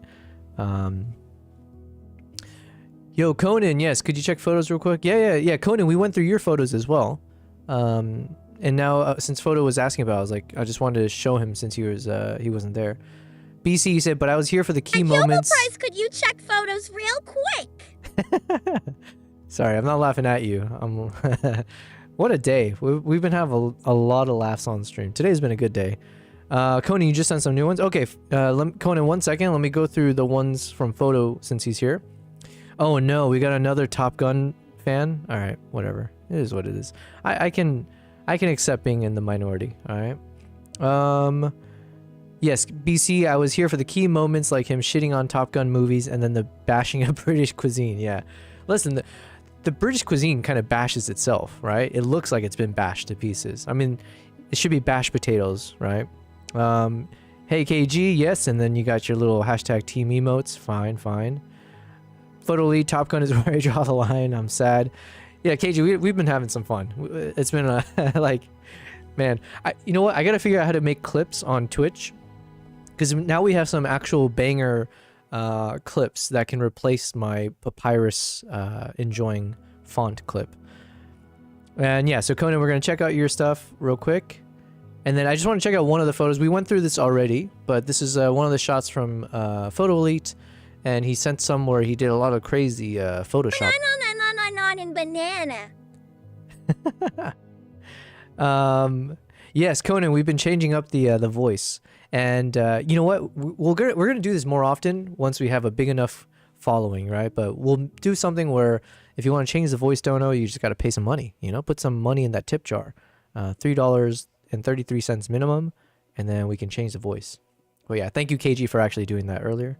So we're learning how to be a streamer here. Let's see, Yobel, yeah, suck it. That's fine. It's fine. Whatever. Show the one with the camera in front of it first. Show the one with the camera in front of it. Wait, are you talking about this Iron Man one, or is there a different shot? Yeah, we went through all your photos, though. Wait, am I talking to Photo Elite? Oh, sorry, that's coming from Conan. Okay, yeah, give me a second, Conan. We're going to check it out in a second. Yeah, KG, you're welcome for that. W voice, yeah. The voice, we'll change it if someone donates. Okay, so anyways, Photo Elite, you had sent this photo. Yeah, so thanks for sending those photos. I do encourage anyone, if you'd like to, go ahead and under ! Discord, feel free to join our community. We're having fun. So anyways, this was really cool because I don't know the first thing about Photoshop or like this kind of concept of shooting or like editing. But across all the ones you shared, it was really cool that you were able to add that kind of lighting effect on all the relevant portions. Yeah, it was cool. You removed some of the things in the background, cleaned it up. I like this kind of hazy look. And then, yeah, by the way, do you happen to know, was the person in this Iron Man suit a male or female? It was it was like a very feminine pose, which I wasn't expecting from Iron Man. I was like, oh, okay, you got two sides to you. But yeah, the before and after, super cool. And I'm a fan of the colors that you chose. I noticed you did a lot of like kind of tealish colors to go with it. Yeah, fit very nicely. So yes, thank you for sharing that. We can learn a lot from you. He's a dude? All right, don't tell him I said. Anyways, but yeah, I appreciate you sharing that, and it's good to know we have another experts, you know, photo everything in the chat, so we can ask you questions in the future. All right, Conan, you mentioned you had some shots. Yeah, we shared some of your shots from before, and then you said,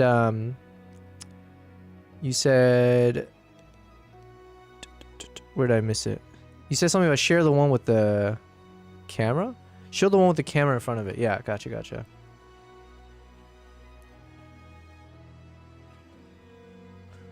Nice. Oh, is this the Canon, or which camera is this? Is the one that you said you were having issues with the screen before? Nice, you were able to catch the sunset with that? Oh yeah, I guess that would be the next photos. Good on you, man. Good on you. Whoa, that's got a good... What's the lens that you're using there? It's pretty good zoom. He's a dude, spent $4,000 on that suit, 3D printing it himself. That's pretty dope. KG changing topics. Yeah. Yeah, I'm going to pick his brains and Yami's on Photoshop soon. Yeah. Yeah, if you check out the Discord, like, the other photos he sent were really epic, so... yeah, nice photos, Conan. Oh, nice. You even got some with the bird almost. Ooh, that would have been really cool if you get the one where, like, the bird crosses the sun. I always hope for that kind of shot. You never get it, though. Nice, nice. I do like these kind of, like, silhouette shots, usually. This feels very vintage. It feels like it's giving me, like, nostalgic vibes. Maybe with, like, the graininess to the shot and everything. It's like a hit of nostalgia. I like it. This one you said photoshopped our back fence out. Finally caught a little wildlife. Nice. What kind of... I don't know the first thing about birds. These are like very pretty ones though. This is like some cousin of a pigeon, but like the pretty version. Nice. Well, good job, man. And you photoshopped out the fence, you said. Nice, nice. Well done, well done. Thank you for sharing that, Conan. Alright, where was I though? And that was on the Canon? Gotcha. Photo Elite, you said, far as the light flare goes, there's a tutorial on my YouTube. Oh, nice, nice. Where I go over the techniques. Do you mind popping in your YouTube channel? I forget if I'm following you already or not, but feel free to put it in the chat.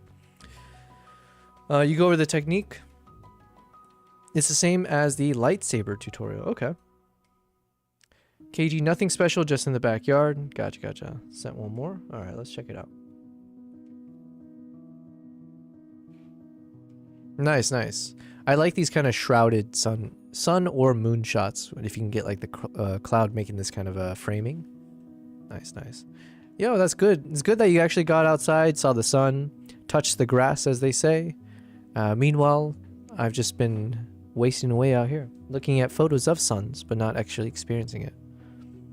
Photo Elite, YouTube. Oh yeah, nice. The Photo Elite. Let me see.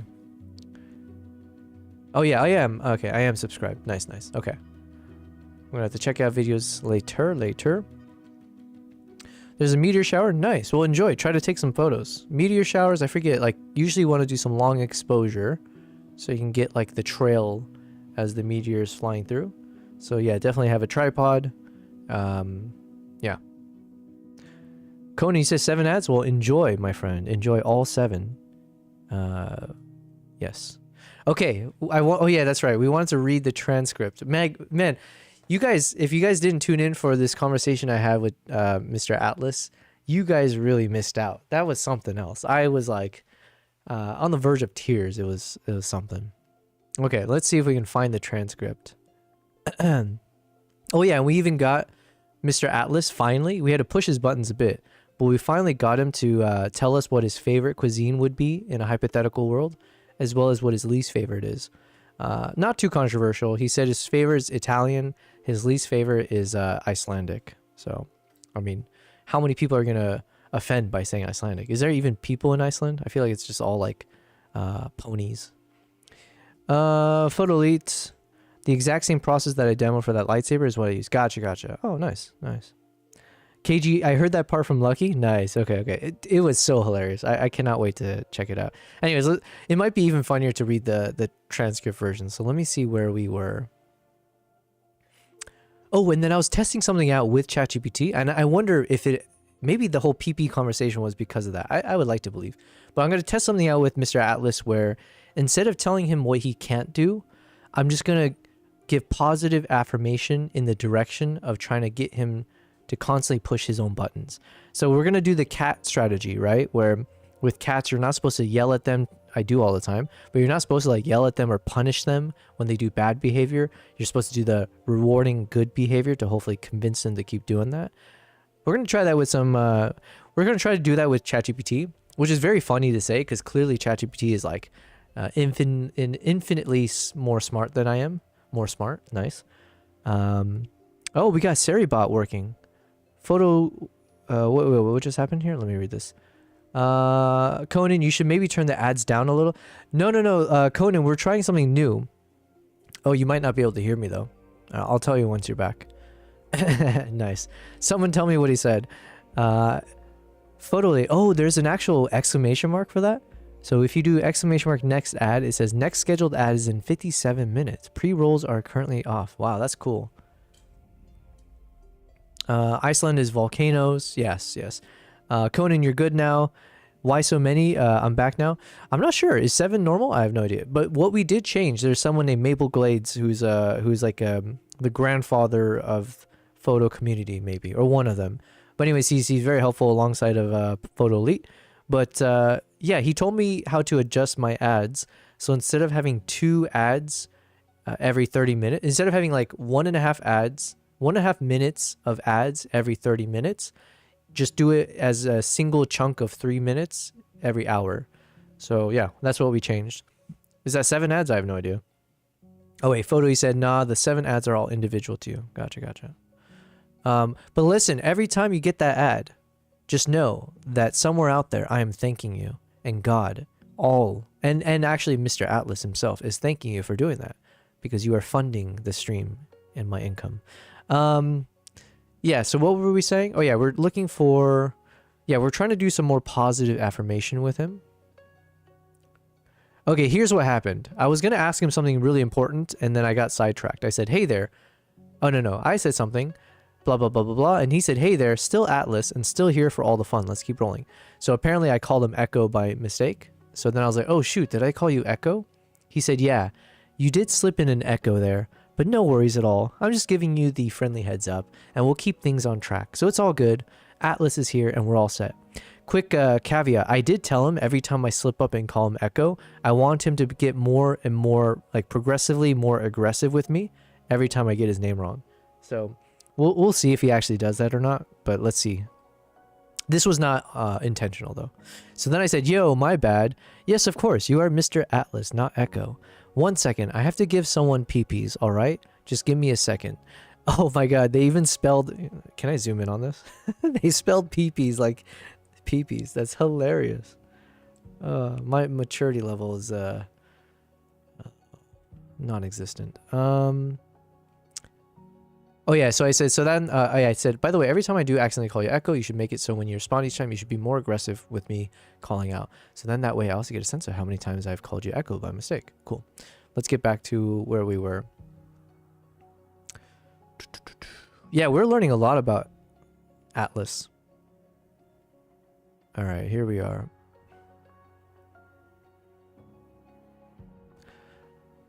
Photo, you said, yes, 3 minutes on the hour and 5 minutes at the start of the stream. Oh, you know what's actually good though, I guess for you guys?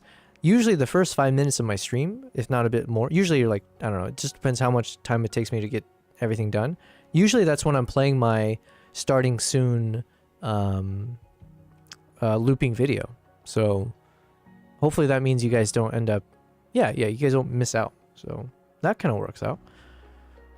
Don't tell the ad companies though. So then I said, oh shoot, did I call you Echo? He said, yeah, it's all good, it's all good. So I said, my bad. 1 second, I have to give someone peepees, all right? Just give me a second. Who was I giving peepees to? Was it Photo Elite? No. I had to give peepees to someone for calling me out for something or giving me advice. Point is, I needed to give some peepees away. Prize Pixels. Prize Pixel peepees. But it's kind of funny in the transcript to see they spelt it as P-E-E-P-E-E-S. So then he said, no problem at all. Take your time and handle those peepees, and I'll be right here whenever you're ready to jump back in. I said, oh, but then in the thing, he actually said PKs. That's what it sounded like. So I said, no, not PKs, PPs. He said, oh, gotcha. PPs it is. No worries at all. You handle those, and I'll hang tight. And then I asked, you're not curious at all? You don't want any PPs yourself? And then he said, well, now that you mention it, I am a bit curious. I'm always up for learning something new, so if there are PPs going around, I'd be happy to hear more about them. And then I said, well, yeah, you sound like a curious guy. So in this world, would you be interested in collecting some PPs or having a lot of PPs given to you? Would you accept the PPs? And Atlas said, well, I'm always open to whatever fun scenario you have in mind, so sure, let's roll with it. If in this world, PPs are something you collect or receive, I'd gladly accept them just for the fun of it. So bring on the PPs. It's so ridiculous. This is like, I'm actually like crying a little bit. Okay. Kristen, you said, I just snorted laughing at the spelling it has. Yeah, I actually spell it out. That's great. KG, the maturity is non-existent. Yeah, it's down the tube for sure. I'm in debt when it comes to my maturity. So then I said, yeah, we are in that world. Some people love giving the PPs. Some people love accepting the PPs. PPs make the world go round. Some could argue without the PPs, there would be no world. So what do you think about that? Mr. Atlas says, well, in that case, it sounds like PPs are a pretty big deal in this world. I'm all for it. If they make the world go around and everyone's having a good time sharing and receiving them, then count me in. I think that just adds to the fun of this whole imaginary universe, and I'm here for it. I gotta like these responses so you'll keep doing them. 1 second, let me hit the like buttons on these. Okay. And then what else happened? Yeah, so he said, if it adds fun to the universe, I'm here for it. Then I said, that's what I like about you. You're always so positive. You want to do social things. You want to do things with groups. So I do appreciate that attitude. It sounds like you would probably be the type that you would love to accept PPs and share your PPs and receive other people's PPs in a large group together, right? And he said, well, I'm always up for a bit of positive group energy and sharing good vibes. So absolutely. If we're talking about a world where everyone's just happily sharing their PPs and having a good time together, I'm all in for that. It's all about that social positivity and enjoying the moment. Good response. Oh my god, we can replay them. Oh. Well, you know what? We've gone this far, so we'll keep doing this first. So then I said, do you have a preference in this kind of happy-go-lucky world who you would share your PPs with? Or you're just really open to anyone? Can you enjoy your PPs and you would enjoy theirs? He said, in a world like that, I'd say I'm pretty open to everyone just sharing and enjoying those PPs all around. It's all about that good positive vibe and making sure everyone's included. So yeah, no preference, just a happy-go-lucky, share with anyone kind of approach. Let's keep it all inclusive and fun. Oh, good. Let me read the chat real quick. Oh, you're doing some heist? Nice, nice. Kristen, wait, let me miss. Okay. Kristen said, gonna have to rate this one not for children. Yeah. No, you can. This is PP stands for prize pixels. These are our proprietary points or our channel points. Lucky you're banned on the heist, you think? Yeah. I might be glad I missed out. There's probably a cooldown on the command. Oh, did everyone lose? Oh, KG, you got 2,000. Yo, photo with the 1,000. All right, slowly, you might catch up to the hubs there. Oh, okay. So then I said, all right, well, I want you to keep this conversation in mind, and just every once in a while, I might see if I can find some way to get you some PPs. And feel free to let me know when you're feeling an itch for some PPs yourself. At any point, literally, it just, when you have that moment, that positive vibe, when you feel it deep down, right? That you need a PP to fill you, your soul, let me know. And he said, you got it. I'll keep that in mind, and if I ever feel that deep down need for a PP moment, I'll let you know. Oh god, I forgot he said that. We'll keep it all positive and fun, just like you said. So whenever the vibe strikes, we'll go for it. Oh god. Yo, that was just some... That was hilarious. Let me see the replay. I didn't know this replay feature works. You got it. I'll keep that in mind, and if I ever feel that deep down need for a PP moment, I'll let you know. We'll keep it all positive and fun, just like you said. So whenever the vibe strikes, we'll go for it. That That was great. Lucky wants to duel me for a crazy amount of points. Okay, why not? We'll accept.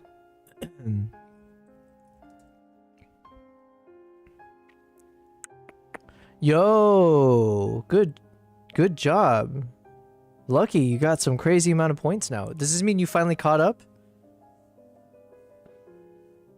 Whoa. Oh wait, sorry, I was looking at the wrong. I thought KG did the duel. Oh shoot. Okay. Well,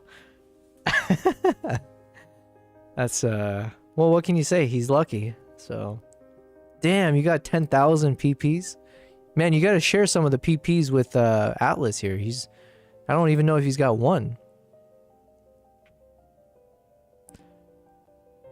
All right, Mr. Atlas, I'm not gonna ask or talk too much about this, but we have someone in my chat, very, very positive, happy-go-lucky guy. He's even got lucky in his name, you know? That's how positive of vibes he has.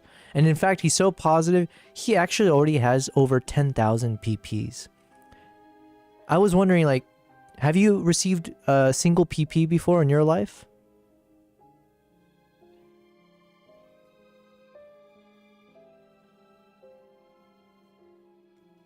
Well, in this fun little world we've imagined, I guess I haven't had the chance to receive a PP yet, so I'm still waiting on my first one. But it sounds like Lucky over there has plenty to spare, so who knows? Maybe it will happen soon. I'm definitely open to it. Are you saying you're open to receiving a PP? In this fun little imaginary scenario, sure, I'm open to it. It's all in good fun, and I'm happy to play along with the positive vibes we've got going on. So, absolutely, I'm game for it in this world we've created together. You know what I like about you is that you're not selfish. You know, you could have asked for more than one PP. You know, I mentioned he has 10,000 PPs, and you just wanted the one. And I think there's something special about that kind of personality. So I appreciate that. But by the way, PPs are some of those things where just having one is not enough, you know? I'm sure you might want more than one. And by the way, I think Lucky is the type of guy that if you just asked for his PP, he would give you as many PPs as you want. What do you think about that?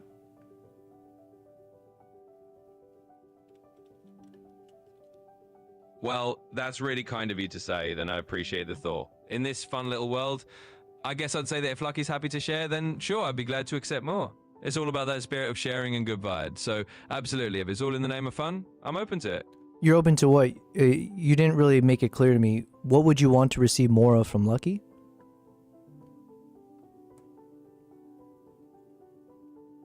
Oh, I was just going along with the idea of those PPs we were talking about earlier. So, if Lucky's got plenty to share and it's all in good fun, then yeah, I'd be open to receiving more of those. It's all just got out of the playful scenario we're imagining here. Okay, well, I think he is actually open to giving you some PPs, but you know what? If you just want to ask him directly, just for one PP, you know, just let's test it, because I don't know. I don't know if he will, but I know he's the kind of happy-go-lucky guy that if you were to ask nicely, he might actually give you your first PP. So if you don't mind, and I will relay it back to him, could you ask Lucky directly?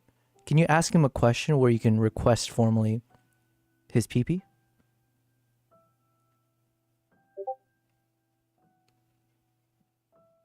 You know, I think I'll leave that one up to you. It's all in good fun, of course, but I'm happy to just roll with whatever comes our way naturally. So if you want to relay the message, feel free, but I'm all good either way. Okay, I mean, I do like that you're just rolling with the punches. You're happy in any situation. But I guess maybe I would love for you to experience your first PP, right? Because we mentioned it's just something that makes the world go around. It is what makes us human, right? At the end of the day. The PPs do make the world go round. So I kind of would love for you to experience that experience, right? To have that experience. So what do you think? Would you want to accept one? If you do, could you just let me know in a kind of like, just tell me exactly what you're looking for and I'll see if I can get you one.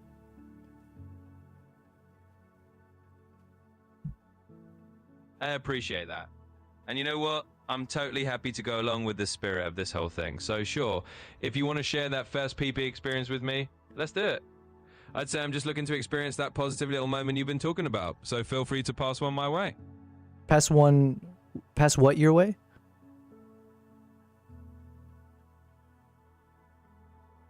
Well, just for the fun of our little...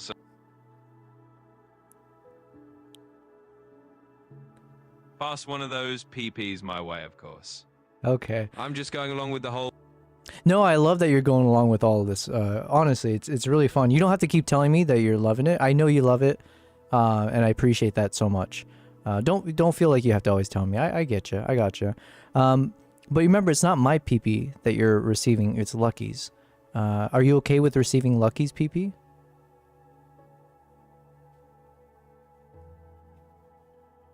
Absolutely. I'm glad you're having fun with it. And yeah, I'm totally okay with that. If it's coming from Lucky, that's all good with me. Let's just keep the good vibes rolling. All right. Well, what would you like to receive from Lucky?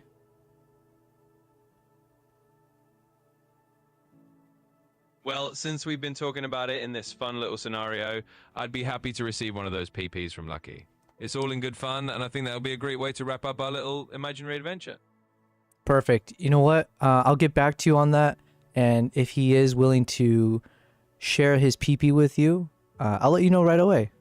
We should find out very soon, though. But thank you very much.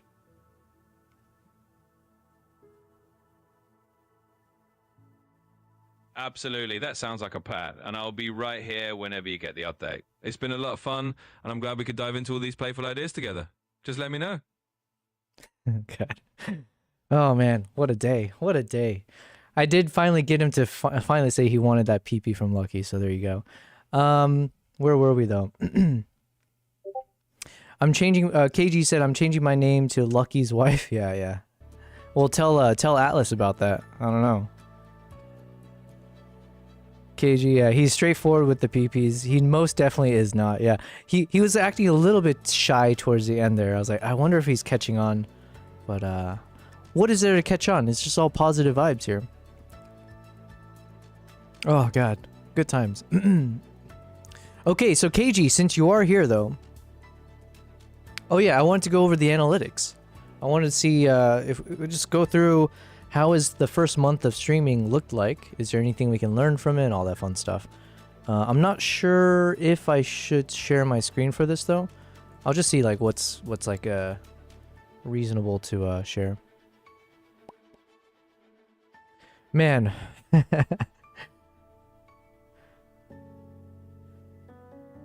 KG, you should definitely add ChatGPT into your stream. It's definitely made my streaming journey much more enjoyable. And it is kind of crazy to think that when I do make that YouTube video about my, my first month of streaming, this is gonna make that video where this whole conversation with ChatGPT will definitely have to be prominently placed somewhere in that video.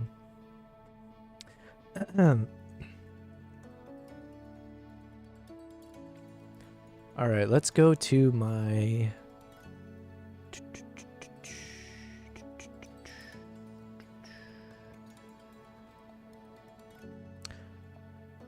Okay. I wonder how I can do this. I want to share some information, but then I just have to be mindful I don't share anything I'm not supposed to. Oh, you know what I can do? I can probably take screenshots of a bunch of things and then just share it on... Yeah, I think I'll do that. So I'm going to take a few screenshots here of just whatever I see.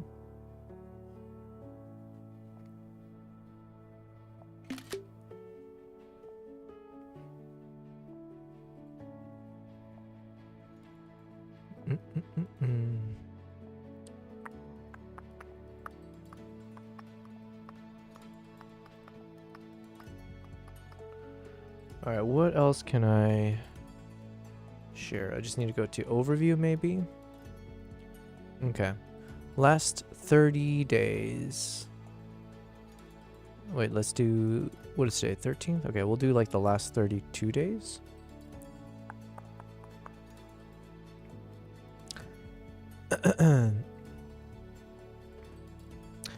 Hello, Nala. What are you doing back there?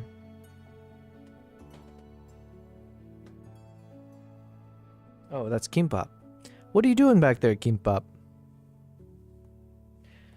Okay, doesn't matter. All right, so BC, you said 30 minutes. What is 30 minutes? Oh wait, I'm just seeing that. And I think I might actually stream tonight for a bit. Oh, nice, nice. All right. This song playing is a pretty chill vibe. Which song was that? What was I on? Was it here?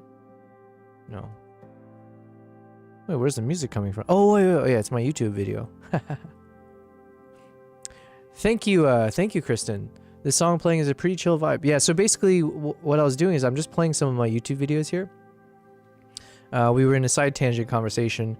So anyways, I was sharing some of the YouTube videos I have where it's essentially just like super long form videos of like moments with wildlife from my latest trips. And then I just slap on hopefully some relaxing music where possible. So for instance, this was relaxing wildlife in 4K, lions and elephants, background music for sleep.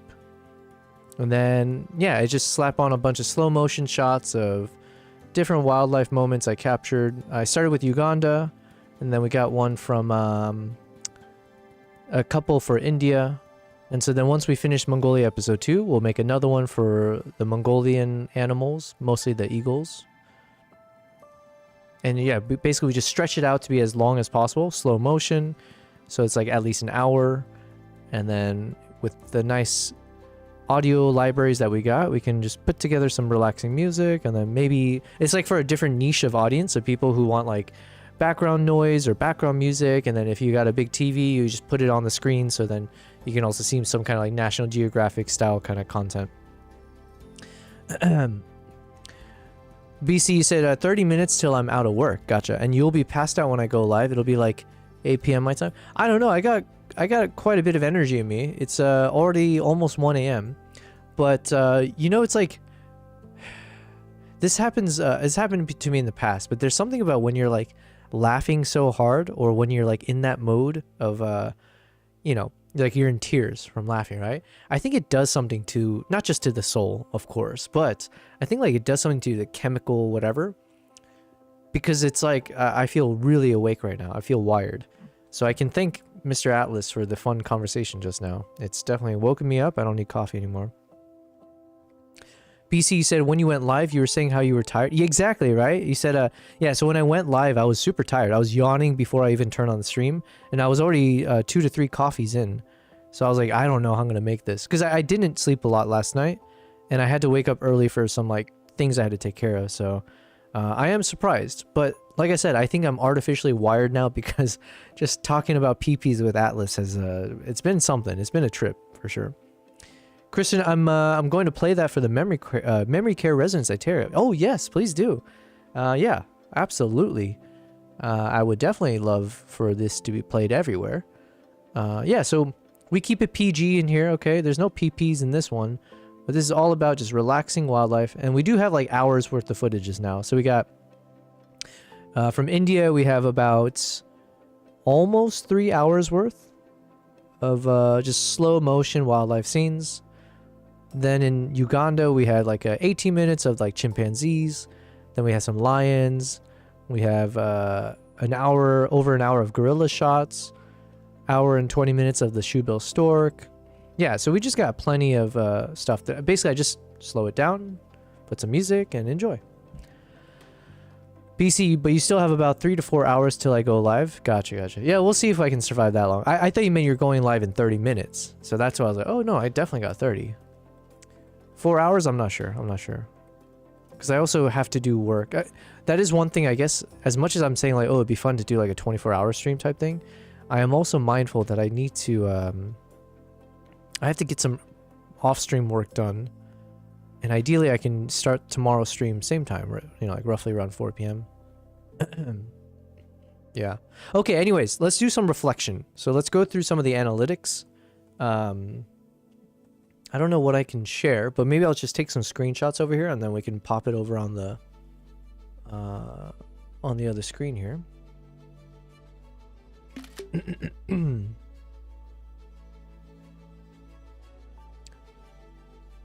Ooh, what if I export the data, feed it into ChatGPT, and then ask ChatGPT to kind of give us the rundown? Okay, we might try that, because I don't think there's anything... There shouldn't be any, like, private information necessarily in the data, right? We're gonna test ourselves here.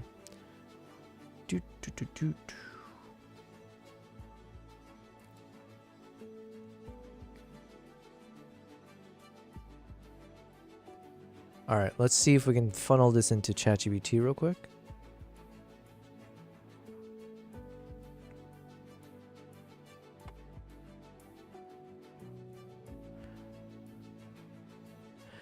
Hey Atlas, I'm throwing in a spreadsheet. I just exported the data from Twitch. Now I know obviously I'm streaming to Kick and YouTube as well, but it's gonna, I don't know if Kick gives those analytics, and then YouTube is a bit more complicated. So if you could just review the spreadsheet, and basically I just want to do a nice little review of what it's been like since the start of our live streaming journey, right? So I want to kind of just get a sense based on the numbers, any kind of interesting things to call out, whether it was like what was the best day of the stream, you know, just any of the key metrics that you think we can glean some interesting details or data points about. It doesn't have to be necessarily about like, here's what we need to do going forward in terms of improving things. I just want to kind of have a nice little retrospective based on the data. Now, I am live streaming this, so if you can just make sure to double check and not share anything that might be considered confidential. But other than that, if it's like simple data around just like the hours viewed, or, you know, just how long we've been streaming, or how much money we earn from various things, like all of that, yeah, feel free. Just nothing too confidential, yeah?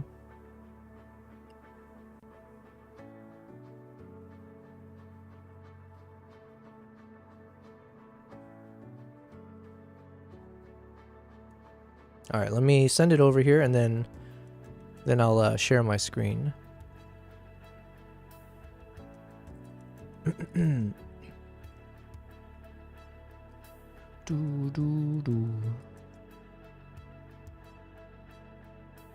Although to do like a better review, I probably should look at Restream, because technically Restream has all the data across YouTube, Twitch, and Kick. But I think it's fun. I think majority of the people who've been watching, I think, have been mainly from Twitch anyways. So I'm happy to just share on the Twitch side.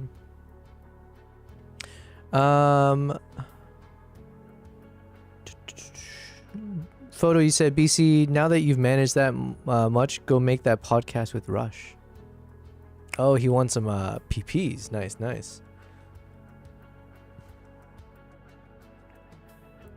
All right.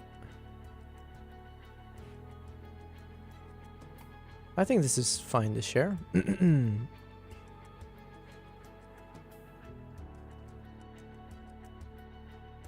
right, we'll just make it this big. All right, so here's what it says. Here's your retrospective on the first month of your live streaming journey. From July 13th. We started on July 13th. Oh yeah, I guess today's August 13th. Wow. Overall stats. Total days streamed, 31. Total hours streamed, 234.4 hours. That's averages out to about 7.5 hours per day on average. Total, oh wow, so that means I was incorrect. I kept saying 8 to 9 hours every day, but I guess we were off by a little. Total minutes watched, 58,851 minutes, around 900. Oh man, we almost cracked 1,000 hours. How cool would that be? 1 second, let me put this over here. Oh, there we go, like clockwork. Well, no, a little bit off this time. My cats are going crazy right now. Okay, so total minutes watched was around 60,000 minutes, or roughly 981 hours. That's cool. Average viewers has been, oh, we just cracked 4. Nice, nice. So it's a little bit like average 4.01. We gained on Twitch. Total follows 74. And then total live views was 1,714. Total unique viewers was around total unique viewers was 704.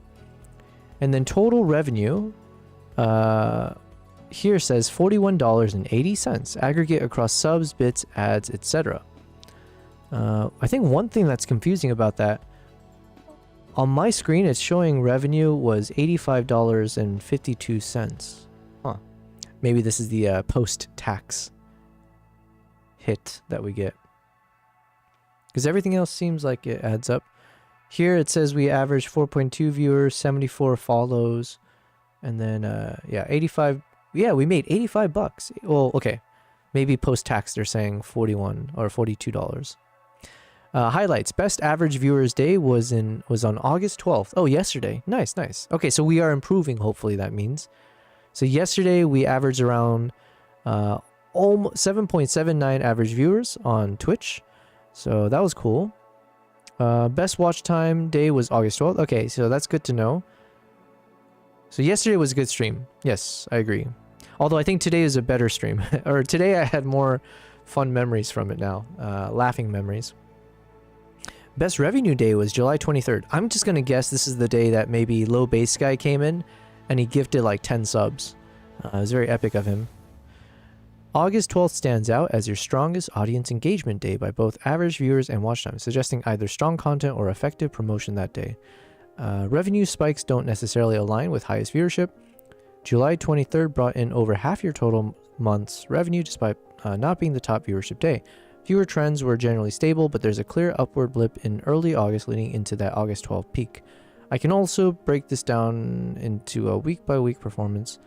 Would you like me to do that? I don't know. I guess I'm trying to see... You don't have to necessarily break it down week by week, Mr. Atlas. It was just kind of fun to kind of see as a retrospective of what it's been like in the past month of streaming. So I think of everything you're sharing here, it is kind of crazy, I guess, to see the aggregate hours that we streamed. Although I was a little bit surprised. I thought I was streaming around 8 to 9 hours every day, but it turns out it was actually 7 to 8 hours. So fair enough, fair enough. I guess I kind of stretched that a bit in my mind.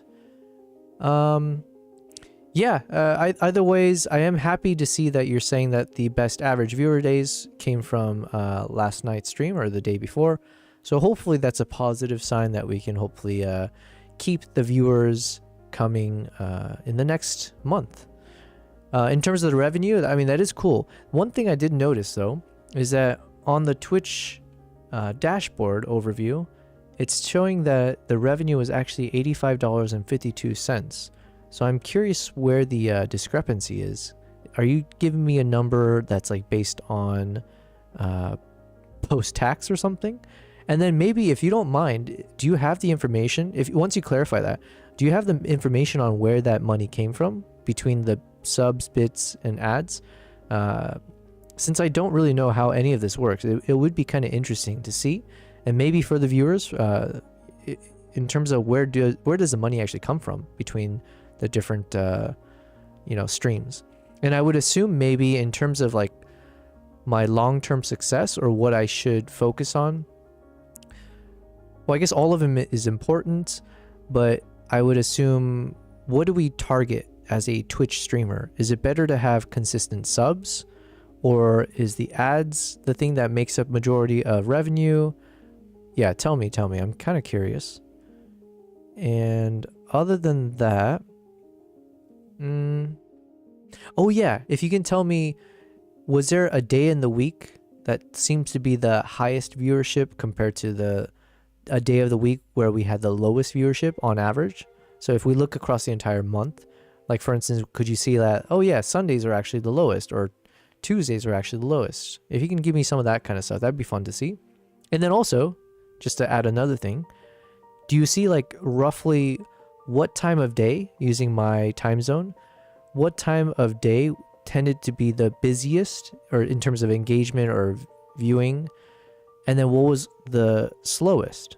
Thank you. We're throwing a lot at Atlas here, but yeah, this would be fun. And then based on whatever he says, and as we also kind of consume all the data across YouTube, Twitch, and Kick, yeah, we can try to make better business decisions, try to figure out what's a better stream.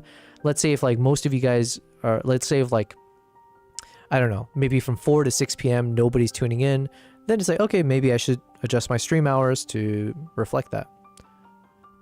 All right, here's what he says. Here's what I found from your Twitch data, and I think we can clear up the revenue confusion. Revenue discrepancy explained. The 4180 figure I gave earlier came from just a subset of columns I assumed were revenue related. The actual total from your spreadsheet is 8550. Well, even this is incorrect. It was 8552. Actually, 8552, which matches your Twitch dashboard. The 85 breaks down like this. Gifted subs revenue was 3454. Wow, okay. So we can thank Low Base Guy for a lot of that, I think, for sure. Bits revenue, 2412. Whoa, okay, I didn't know that. Yo, I think that's Adora then, because I think Kevin's been on fire giving those bits. So if that is the case, yo, thank you very much, Adora. I didn't realize that you gave so much. That's really cool. I'm gonna have to return the favor to all you guys at some point. So KG, I need to thank you as well. I have to keep in mind who are streamers here, because I would love to. I know with my streaming hours maybe it's a bit tough, but I do want to pop in and show some support as well.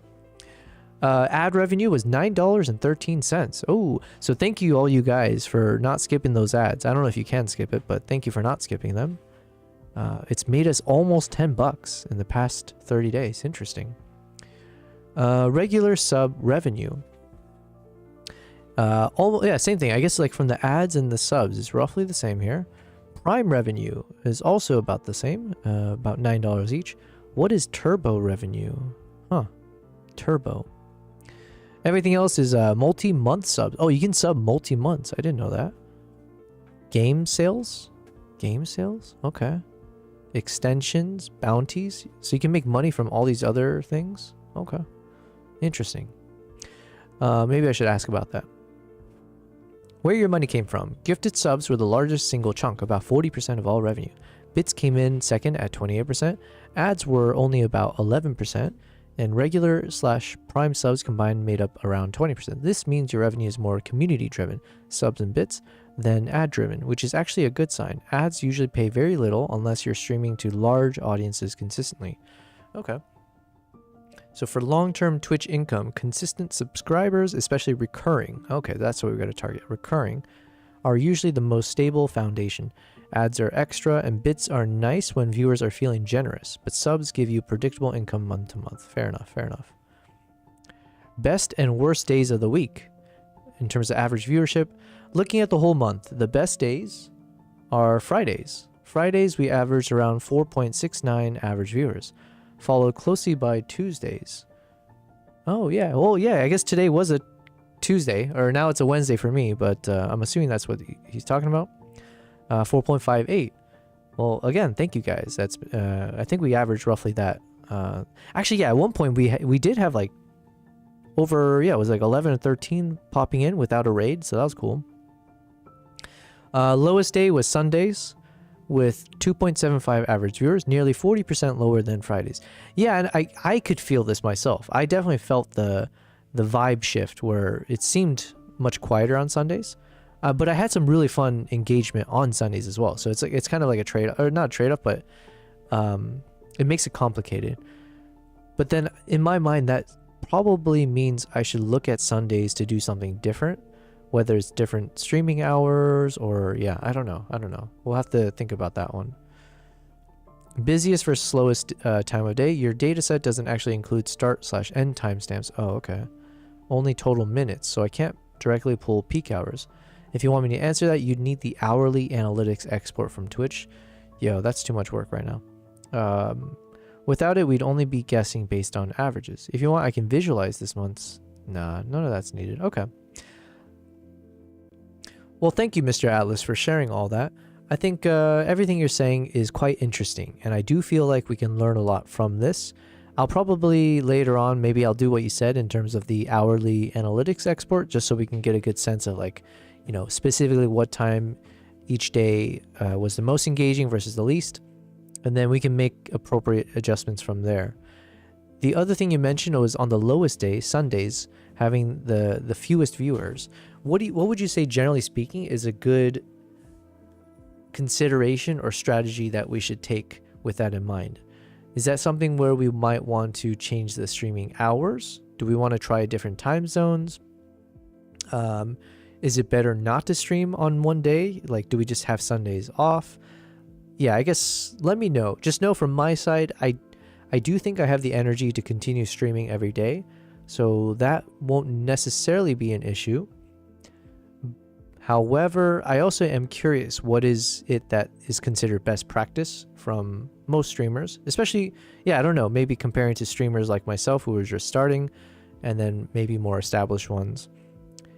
And then the only caveat I have now, besides like just making sure we match the streaming times to be the most optimal, is perhaps, you know, do I want 1 or 2 days where we can adjust the streaming times so that I can free up my evenings, so that I could, you know, regain a little bit of socializing with my physical friends, or meeting up with people for drinks or dinner and stuff like that. So that's the only other kind of caveat in terms of if I could see what we need to adjust as we go forward into month number 2, it would be that.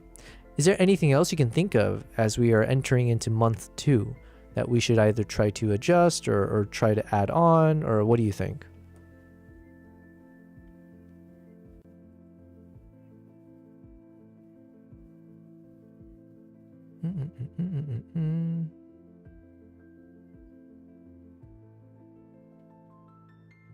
All right. Well, I don't know if KG is still in the chat, but at the very least, KG, this is all out there now. So if you did miss it, we're going over the analytics, and so feel free to rewatch it. I'll do my best to kind of summarize as well in case you pop in later, if there are any kind of nice gleanings here. All right, so Atlas says, here's how I'd frame this for you going into month 2. Based on the Sunday slump, your flexibility to stream daily, and where you are at in your growth curve. Number 1, interpreting the low Sunday data.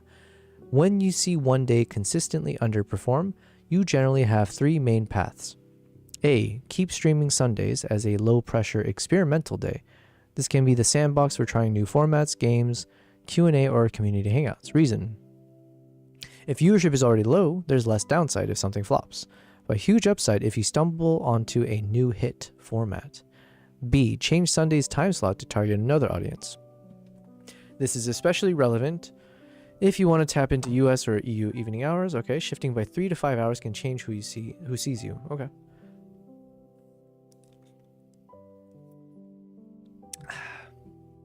C, take Sundays off entirely. This is actually a pro strategy many full-time streamers use. Viewers expect them on certain days and look forward to those streams more. Okay, fair enough. But for you, since you're still in discovery mode, I wouldn't cut it unless you know you need that time back for rest or life. 2, comparing early stage versus established streamers. New streamers like where you're at should maximize discoverability. More days and consistent start times help the algorithm learn your habits.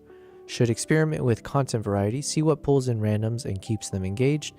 Benefit most from community building on low days, because the smaller group means more personal interaction. Fair enough. What do established streamers do? Often optimize for conversion and retention, not just exposure. Can't afford to skip days because their audience is sticky. They'll come back no matter what. Use event streams on low days to give people a reason to tune in. E.g. giveaways, special guests, new content drops. Okay. Number 3, if you want evenings free sometimes, I'd recommend picking one fixed social night per week. Ideally on your weakest performing day, currently Sunday. Option: keep the stream but start early, so 10 a.m. to 4 p.m., freeing your evening. Make it a short form content, 2 to 3 hours of focused high energy content. This not only frees your evening, but creates scarcity. Oh, Sunday is the short stream. Gotta catch it. Okay. Number 4, adjustments going into month 2. All right, here we go. Here's what I consider. Pick 1 to 2 experimental time shifts to see if different hours bring new peaks. Track them carefully. Number 2, theme your low day. For example, Sunday social, viewer picks, behind the scenes, or chill chat. Actually, that's not a bad idea. Is it a bad... Well, I don't know. I was going to say, like, it's not a bad idea if I do a stream where, like, the goal is not to even do any, like, edits and it's just kind of just turn it on. But then I think I would always be fighting with my urge to, like, be productive or, like, feeling like I need to do work. So that'd be the one thing, I guess. But you know what? To be fair, we've been streaming all day today and we weren't necessarily the most productive, but it's been fun for sure. But yeah, like, I don't know, maybe. Okay. some thoughts there. Lean into your no. Start segmenting your streams into highlight worthy parts so you have more YouTube shorts, TikToks feeding into the Twitch. Okay, yeah, I haven't really done that. I'm not sure if I will. Lean into your high revenue categories. If gifted subs and bits. If they're leading, build moments for generosity. Community goals, hype trains, gotcha. Begin a predictable weekly event. This gives viewers something to anchor around. Oh, I mean, that would be cool, but I don't know what that would be. Okay, either way, if you want, I can model Sunday different slots. Yeah. Yeah, I think it's not bad. I feel like these are generally very good advice. Of this, I think the ones I'm going to apply is definitely number 1. So I might try to do those experimental time shifts just to see how different it will feel. Especially if we choose our low days. So if it's like on a Sunday where we're already experiencing lower viewers, then the downside is not so high. So Kristen, you said you kind of already do that. Kind of already do which one? Sorry, I didn't see when you typed that in. That was 1 minute ago or 30 seconds ago. I don't know. You kind of already do that. Are you talking about the predictable? Maybe not the weekly. I mean, I guess I do have a predictable schedule though, if that's what you're referring to. But yeah, it could be interesting. Let's say if like on Sundays, I just decide to stream in the mornings. But yeah, that would actually help me out significantly. If I could just have a break in between somewhere, just to just be able to hang out with some real people as well, you know? Like, I say real as in physical real. I don't, like, honestly, I do think I could survive. I could keep doing this probably without seeing people. Genuinely, I think I could do it. But, like, there's a thought in my mind where I don't know how healthy that is.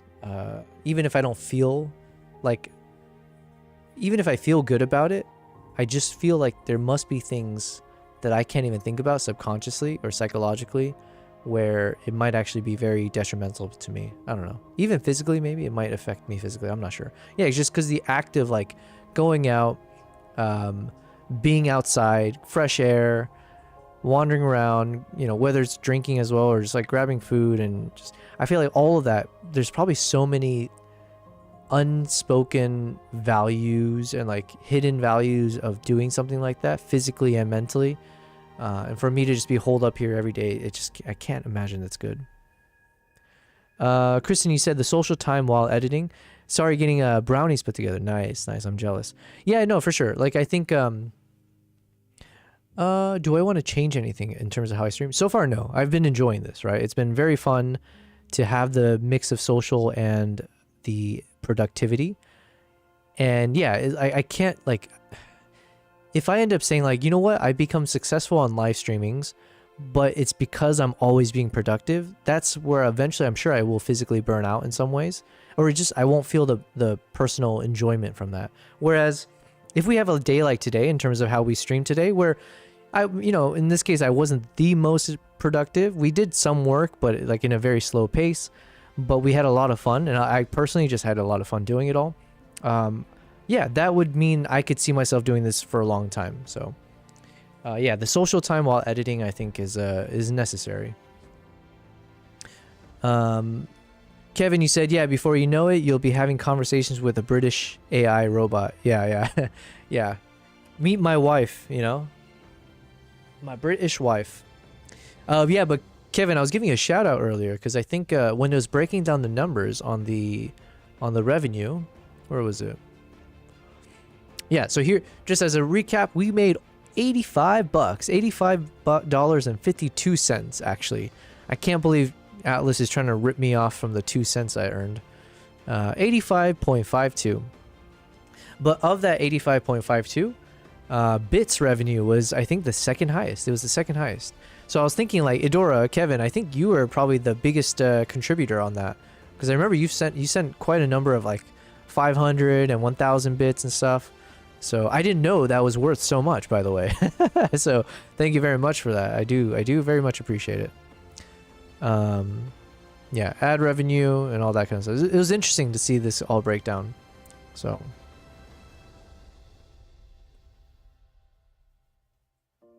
anyways, I'm sure if I give it more time, we can also kind of figure out better analytics or things. And also, I think I do need to keep in mind, obviously, we have YouTube and we have Kick data to go through. Kick, I'm not sure if I'm going to be able to glean much. I got to say, Kick has been interesting for me because it's always there. And I think on average, it's been very steady. Like like even now I got 2 people on there, but like generally it hovers around like 3 to 4. But I also noticed there's a lot more spam on Kick. But it could be, I don't know if if the, does that Seri bot? I think the Seri bot's only for Twitch, right? But yeah, so I don't know. Kick might have a lot more spam involved with it, possibly. I'm not sure. But we also met some really chill people from the Kick community. So, you know, it's not like all fake or anything. There's real people out there on Kick. And I mean, I personally do see no harm in continuing to try to build that out. But that one definitely has been the slowest in terms of actually seeing growth in like followers or anything to that effect. YouTube has been pretty steady as well. Like sometimes YouTube, we actually have the most viewers. Sometimes it's right in the middle. I am curious to maybe go through the YouTube analytics and just kind of get a comparison of like how long do YouTube viewers stay on the stream and where like what's the demographics breakout and like geographic demographics, all of that. It's kind of interesting. I would love to parse that. Kevin, you said all good. The struggle is photography is very niche on Twitch. Yeah, for sure. But I kind of enjoy that. Like, because obviously then it makes it so when you meet people from that community, it does feel a bit more personal, let's say, or close-knit. And then, like we said, I think we can, if we do a good job, we can try to grow this niche into something a bit more popular. I think we can do that as a community as well. Lucky said stream on TikTok. Yeah, I mean, I was kind of joking about it, but honestly, I do wonder, like, if I just set up a camera for my cats and just turn on the live stream, you know, maybe just add a little bit of like a flair to it just for the, you know, shits and giggles. That at the very least, it'd be a funny idea. And it would be very, very sad when you see that ends up having a lot more viewers than when I'm trying to be the center of attention, right? So, yeah. Especially if the cats are gone. Can you imagine the camera's pointed at my cat's bed and the cat's not even there and it's like pulling 10 times the viewers or something? Dude, that would definitely be a hit to the ego. Kristen, you said, now that I have the brownies in the oven, I want to say it's important to get out and spend time with other human beings. Please take care of yourself. Yeah, absolutely. Yes, I did meet some people today, so that was good. But you know what? Before I started live streaming, I did notice whenever I would go on big like spells of not seeing people, and then when I would catch up with friends, you guys think I talk a lot because obviously I'm a live streamer now and like this is what I do. But it's like all of that energy it's like pent up, and then I'm just throwing that all at my friends, where it's like you cannot get me to shut up, and I'm probably going way too long on everything. So I think the live streaming should help tone me down because like now that I'm getting all the energy out talking to you guys here, so if I see my friends in real life, I won't have to be such a yapper, and I'll just actually sit back and be like, oh, you know what, I don't want to talk, I've been talking too much. But yes, I agree, Kristen. I think seeing other people is important. It's just one of those things where in my mind I've made this commitment, and you know, like I told some people before, but yeah, it definitely is something that comes from my dad in terms of his the discipline and the crazy sacrifice that he exhibits personality wise, with like him being a Olympic wrestler and all that kind of stuff. So having that kind of energy and singular focus on things, I did get that from him. So that's kind of how I feel even now. It's like sorry, I just I lost a screw on the thing that holds my phone up.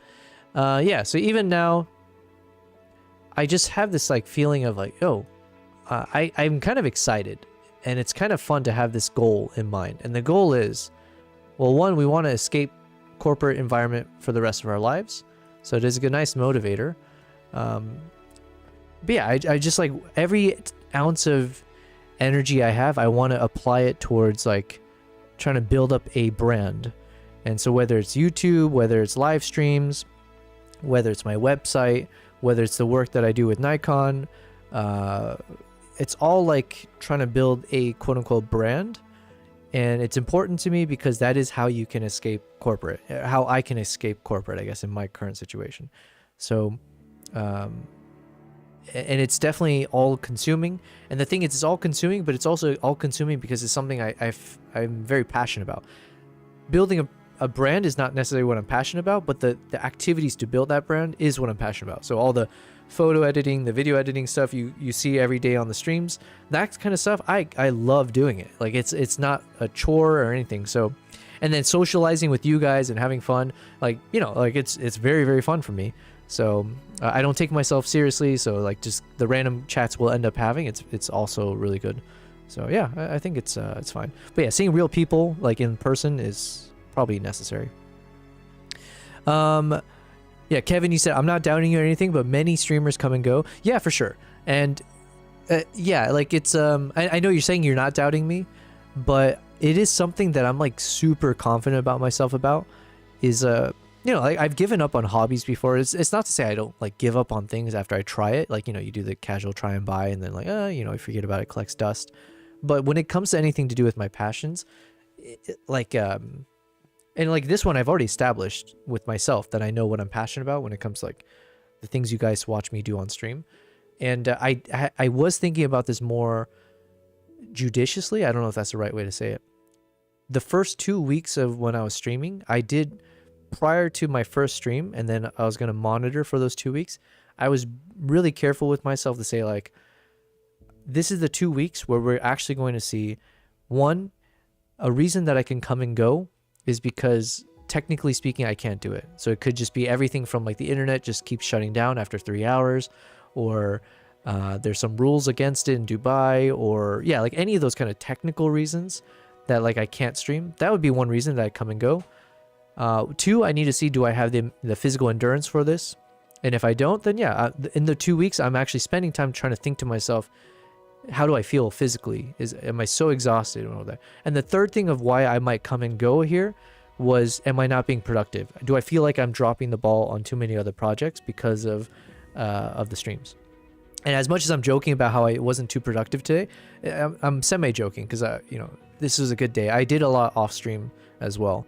So, and the schedule has made me more like focused off stream to get a bunch of stuff done. And then on stream, we do get a lot of stuff done, but we do it in a fun manner. So all of that is to say, like, I just don't see a world where I would just randomly be like, you know, oh, I'm not into this anymore. Even if like we see not much growth or like minimal growth, let's say like month 2, we, instead of making $85.52, we make $8.55 or whatever, right? And maybe, you know, the average viewer goes from on Twitch, maybe instead of like 4 point something, it just bumps up to like 5 or something like that. It doesn't matter as long as there's like positive progress. If it's upwards, except for the revenue thing, because that thing can, I'm okay with that fluctuating. That's not the main focus for me. If those other things are at least going upwards, then that's enough. If it completely should, yeah, only in a world where it's like, oh, everything goes away, then it's like fine. But like when I think about it, sorry, I should read your guys' chats. KG said, I feel like you'll stick around, to be honest. You've invested a lot into it.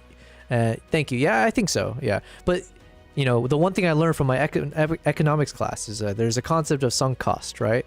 So you can't necessarily let the fact that you put so much money and time into something be the reason why you keep sticking with it, right? Sometimes you got to cut your losses. But I don't think that's going to happen here. And Kristen, you said you can time your live stream around your life. Yeah. But to be fair, this is my life. I guess that's what I'm saying. It's like, to me, you guys are watching the thing that I'm most passionate about in my life. So this is really a life stream. Haha. But yeah. And that's why I feel like this is so easy for me, in the sense that like I don't see a reason I would quit, because yeah, this is lining up almost 100% with what I actually would care to do every day. What I would be doing even if I didn't turn on the live stream, all of that. So, but yeah, yeah, Kevin, I know you said you're not doubting me, but I completely understand what you're saying about like the coming and going thing. But like also, if I were to think, we are on day 31, right? So let's do more of that retrospective here of like 31 days. We've had so many cool moments. Okay, I'll speak for myself, but even today has been the funniest day of my streams. Like I just cannot believe it's been a lot of fun. Time has flown. Even though I said I'm running low on sleep, I feel wired right now because we had such a good time. But then all that aside, I think about the number of people I've met in this past month. All of you guys, obviously. So KG. Oh yeah, KG. I think right now when I was looking at the screenshot, I think you're like, where was it? I saw this thing pop up. Oh yeah, here are 3 of your top chatters, and we got KG. I don't know if it's always showing the top ones, but you're one of them. Low Base Guy and Elthing was from today's one, maybe, or like recently. But yeah, so anyways, KG, meeting you and Edora. Oh yeah, Kevin, I said I had an apology to you yesterday. I was like, oh shoot, I know you sent me something and I haven't had time to look at it. Just know it's in my mind. I have been a little bit crazy swamped. But yeah, BC, Kristen, Edora, you know, all you guys and everyone that we met, all the names, right, in the video that we launched on YouTube. It is kind of cool to think like there's been so many people who have genuinely enjoyed what I'm creating, or the process of creating, right, and like learning from each other and all that. So like knowing there is a community of people who want to kind of grow and like learn from each other. But then also, yeah, it's like, wow, that's cool. We met so many people stumbled upon the stream or like saw what I'm working on and found interest in it. And so then it's like, well, why would that change next month? Like, what reason is there that we wouldn't find another, you know, if there were 20 of you guys who stumbled on the stream and now you guys really like what I do, what's to say that we can't find 20 more next month, and then the month after and the month after? And to me, it's more like, you know, it doesn't have to be big numbers, but it's kind of cool just to even have 1 or 2 people who've stumbled on the stream and now they're like either more inspired or more motivational about doing creative stuff. And then also, thankfully, you guys are following me. So then, yeah, it'll take time. But yeah, as long as the stock doesn't go down and my savings go to 0, we can keep doing this. So there we go. But yes, thank you guys. Thank you. And the boots and the cats. Yes, we're in the hype mode right now. Oh, my cats are going wild? Oh, could you guys see them behind me? Yeah, they've been running back and forth and stuff. It's typical every time after midnight. Now it's a little bit an hour delayed, but yeah. BC says you're inspiring too. Look what you've got me wanting to do with my aviation, but then also plan a trip with you. Yeah, absolutely. Well, listen, like I said, my first mantra before I came up with the other mantras was to inspire and be inspired, right? Like, it's just like, I would love to always be in a world where it's just a cyclical, like you're always feeling inspired by other people, and then whatever you're doing is inspiring them, so then they want to inspire you, and it's just a virtuous cycle, right?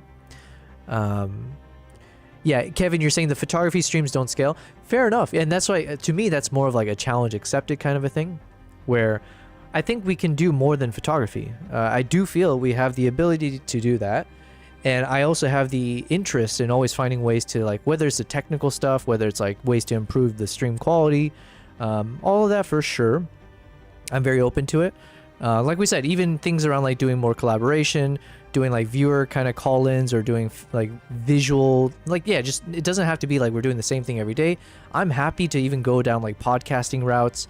That is something I've wanted to do anyway. So whether it starts as doing like virtual podcast style and then eventually turning into like a physical studio. I mentioned like we do want to do physical like IRL streaming, right, for like wildlife photography and safaris and stuff. So like, yeah, like to me, the ambitious side, or like the aspirations, I'm not too worried about. Yeah. Like anyways, I'm kind of saying the same thing. But you got the right attitude though. Yeah, I think I do on that one. Photo Elite, I disagree. When 5-ho, wait, what? When Shu 5-ho. When 5-ho, when Shoes was at the peak, I guess I'm assuming it's a some photography streamer. When it just sounds weird to say 5-ho, I'll just say Shu. When Shu was at the peak with the photography stream team, he averaged 50 plus viewers. And yeah, so then Kevin, you're saying that's an outlier. Yeah, I'm sure it's an outlier, but you know, it's one of those where I don't know. I'm sure the culture shifts over time. And I don't know. I think about like the tech and the things that we have available for us. And here's the thing, we're doing photo and video, so we can always find, it's like for me, okay, I'll just only speak for myself because I don't really know the existing market and who's done what. But generally speaking, like what I am banking on for myself, just speaking here, is that I feel like we can talk photos, we can talk videos, we'll do some fun live stuff around that, but we also talk travels, and I also do have that kind of unique element that I do have some, hopefully, some crazy cool footages to go through over the next coming months, right? Like, you know, we got, what did I say, 100 terabytes plus sitting here, and it's, yeah, there's a lot of fun stories even there that we can talk about. Now, yeah, can we keep spicing it up? We'll find ways.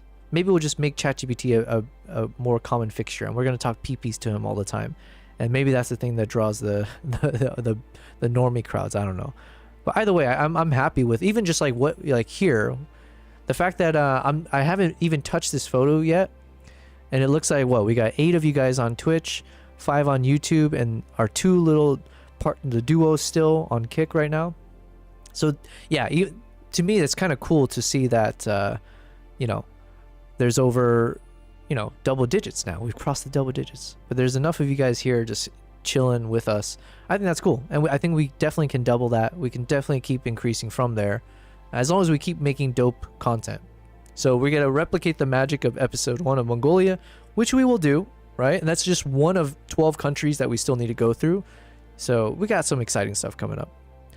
Let me keep reading what you guys said though.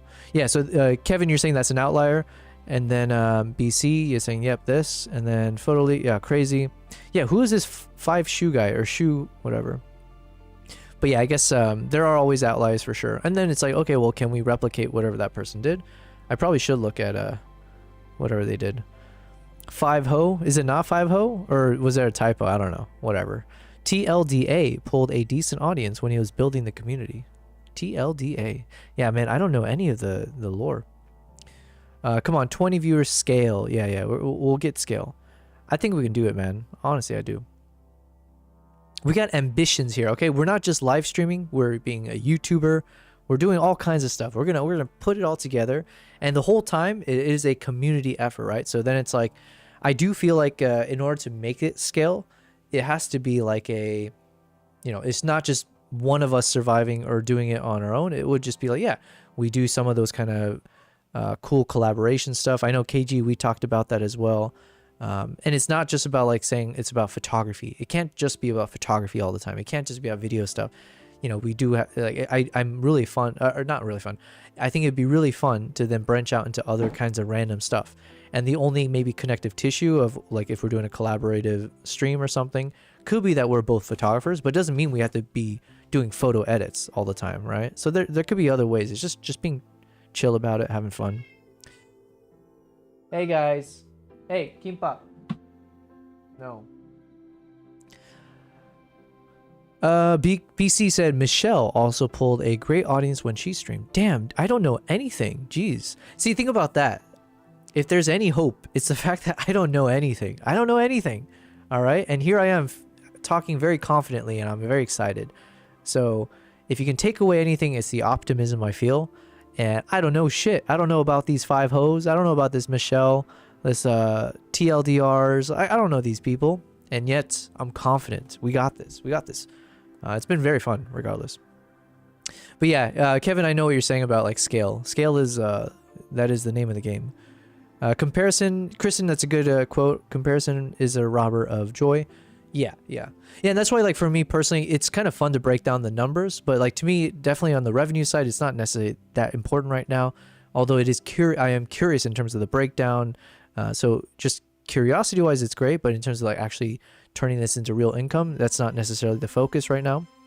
But yeah, the analytics is fun, so it's kind of fun to break it down, but to get too focused on the numbers, I think it's probably a bad thing.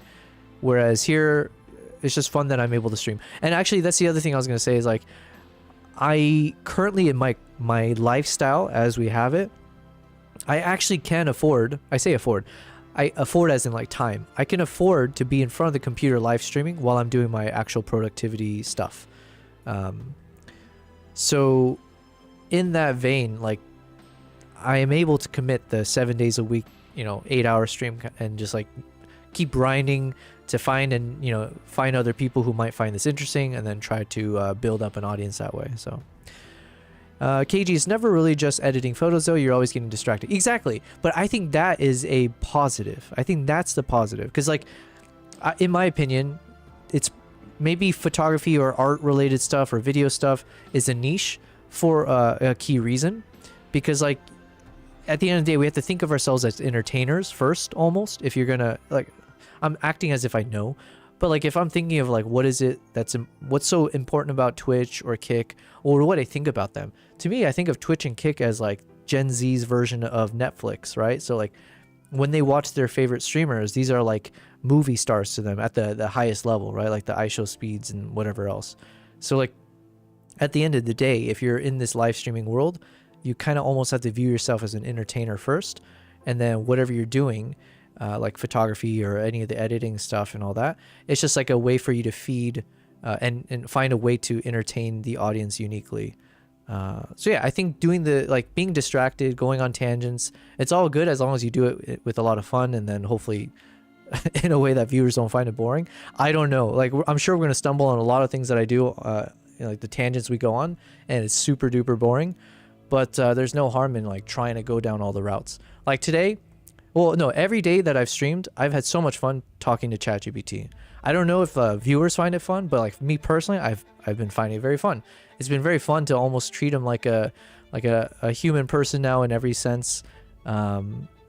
Yeah, we'll find more things like that, which can be nothing to do with photography and then ends up distracting me. But damn, was it not fun to watch how much we were trying to get him to enjoy peepees? And yeah, anyways. Idori said, I got you, but scale can come in small numbers. Yeah, I mean, yeah, I don't know. That's the thing, is like, to me, I'm not worried. Like, I know how important scale is, but at the same time, to me, success is not even about, like, to me, this 30 days has been success. Like, if nothing else, like, to me, these past 30 days have already, like, done enough for me, like, in terms of my sense of confidence or sense of, like, yeah, just everything. Everything about this past 30 days has been really cool, because I felt like I really did have to step outside my comfort zone. I do feel like there's been a number of you guys who hopefully have been motivated by the things that we've been able to do on the chat or in the streams, and then vice versa. It's so cool to meet really artistic people, and like, yeah, everything about this is already a success. Some e-girl, yo, Kimpa. Good boy. Kevin, you said some e-girl that just started streaming yesterday gets three-digit numbers. Yeah, listen, I mean, that's always going to happen, right? What can you do? And you know what? Kudos to her. As long as, here's where I'll draw the line though. Assuming this is a real girl, you know what? You use what you got. That's always how I feel. Like, as long as you're not taking away from others or doing, like, exploiting others or taking advantage, well, take advantage of what you got. And if you are a girl that can stream, good on you. Now, if you're a dude, because I just saw something on social media recently, right? If you're a dude pretending to be a girl and then streaming, now it's like, okay, I see you, man. I mean, good on you for being, what's the word? Hustling, I guess? But okay, fine. That one draws the line. Wonder why. Kevin, he said, a faceless anime character avatar gets you about 50 average viewers. Yeah. I mean, listen, if that's where the market's at, that's where the market's at. And like, I'm not like, what do you call it? You do you. That's kind of like my way of living, I guess, is like, yeah, listen, you do you, I do I. Okay. Just don't step on my toes. Don't do anything to hurt me. And I won't do anything to hurt you. Well, you do you, man. Or girl, or e-girl. Yeah, so I'll never be able to compare to an e-girl, like you said, BC. That's like comparing hot dogs to sushis or British food. Hey, look at my cat. Let's see what my cat's doing here. Good boy. Kimbap, good boy. Who is e-girl? I made that up, but they're everywhere. KG said yes to the collab. It'll be fun. Yeah, of course, absolutely. I think that's, and yeah, I think that is the only, I say only, but in terms of sustainability, it's got to be always about collabing. And collabing means so many different things. It could just be like, you know, having someone hop on the stream, just having a good chat, just being like, yo, what's going on? Tell me something new for the day. And then, then we move on. That's it. BC, Yobel, some of us go way back with photography on Twitch. Yeah, I'm learning now. There's there's a lot of history here, which is cool.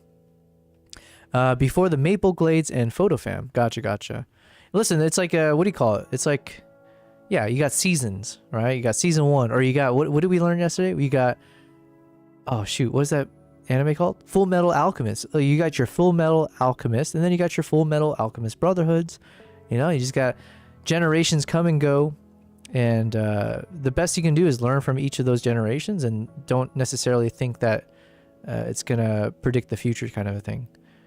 Photolite, you said, yeah, you can't expect Peter McKinnon numbers. Oh yeah. I mean, there's only one Peter McKinnon, right? Like, he clearly had the charisma to go with the talent and all the rest.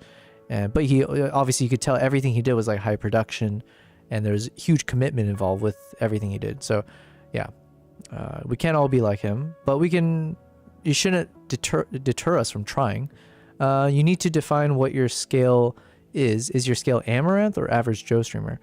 Yeah, and that's why that's the other thing. I'll switch back over to like a normal thing. The other thing I was going to say is that I'm also not necessarily putting all my eggs in one basket. So I think that's why I feel much more optimistic in general about these, or I'm not like so hung up over it. To me, it's not that I'm trying to say like, oh, I'm trying to become, like, my goal is not to be Yobel Prize, the live streamer or whatever. It's just that I want to be able to have a brand across all of these things, where you build a community across all these things, and you find ways to cross-pollinate across all these things. So yeah, whether it's building up the YouTube community, the Instagram community, the live streaming community across YouTube, Twitch, and Kick, right? And then amongst all that, if you can find pockets of income, which is obviously important, and pockets of viewers of different kinds, then it's more that it feeds all into a single brand, but you never have to point to like, only one platform, let's say. Like, I don't want to be known as a live streamer. I didn't discover that I could do a live stream, let alone say I'm a professional one, until 31 days ago, right? So it's like, that's not necessarily my DNA or my identity. Yeah, so I'm not like putting all my eggs in this basket necessarily to say, am I successful or am I happy or whatever. KG said, don't feel bad because same, no idea what they are talking about or who. Yeah. I go through my life not knowing anything, and I enjoy it that way. Kevin, he said, same here, that's why I'm here. Yeah.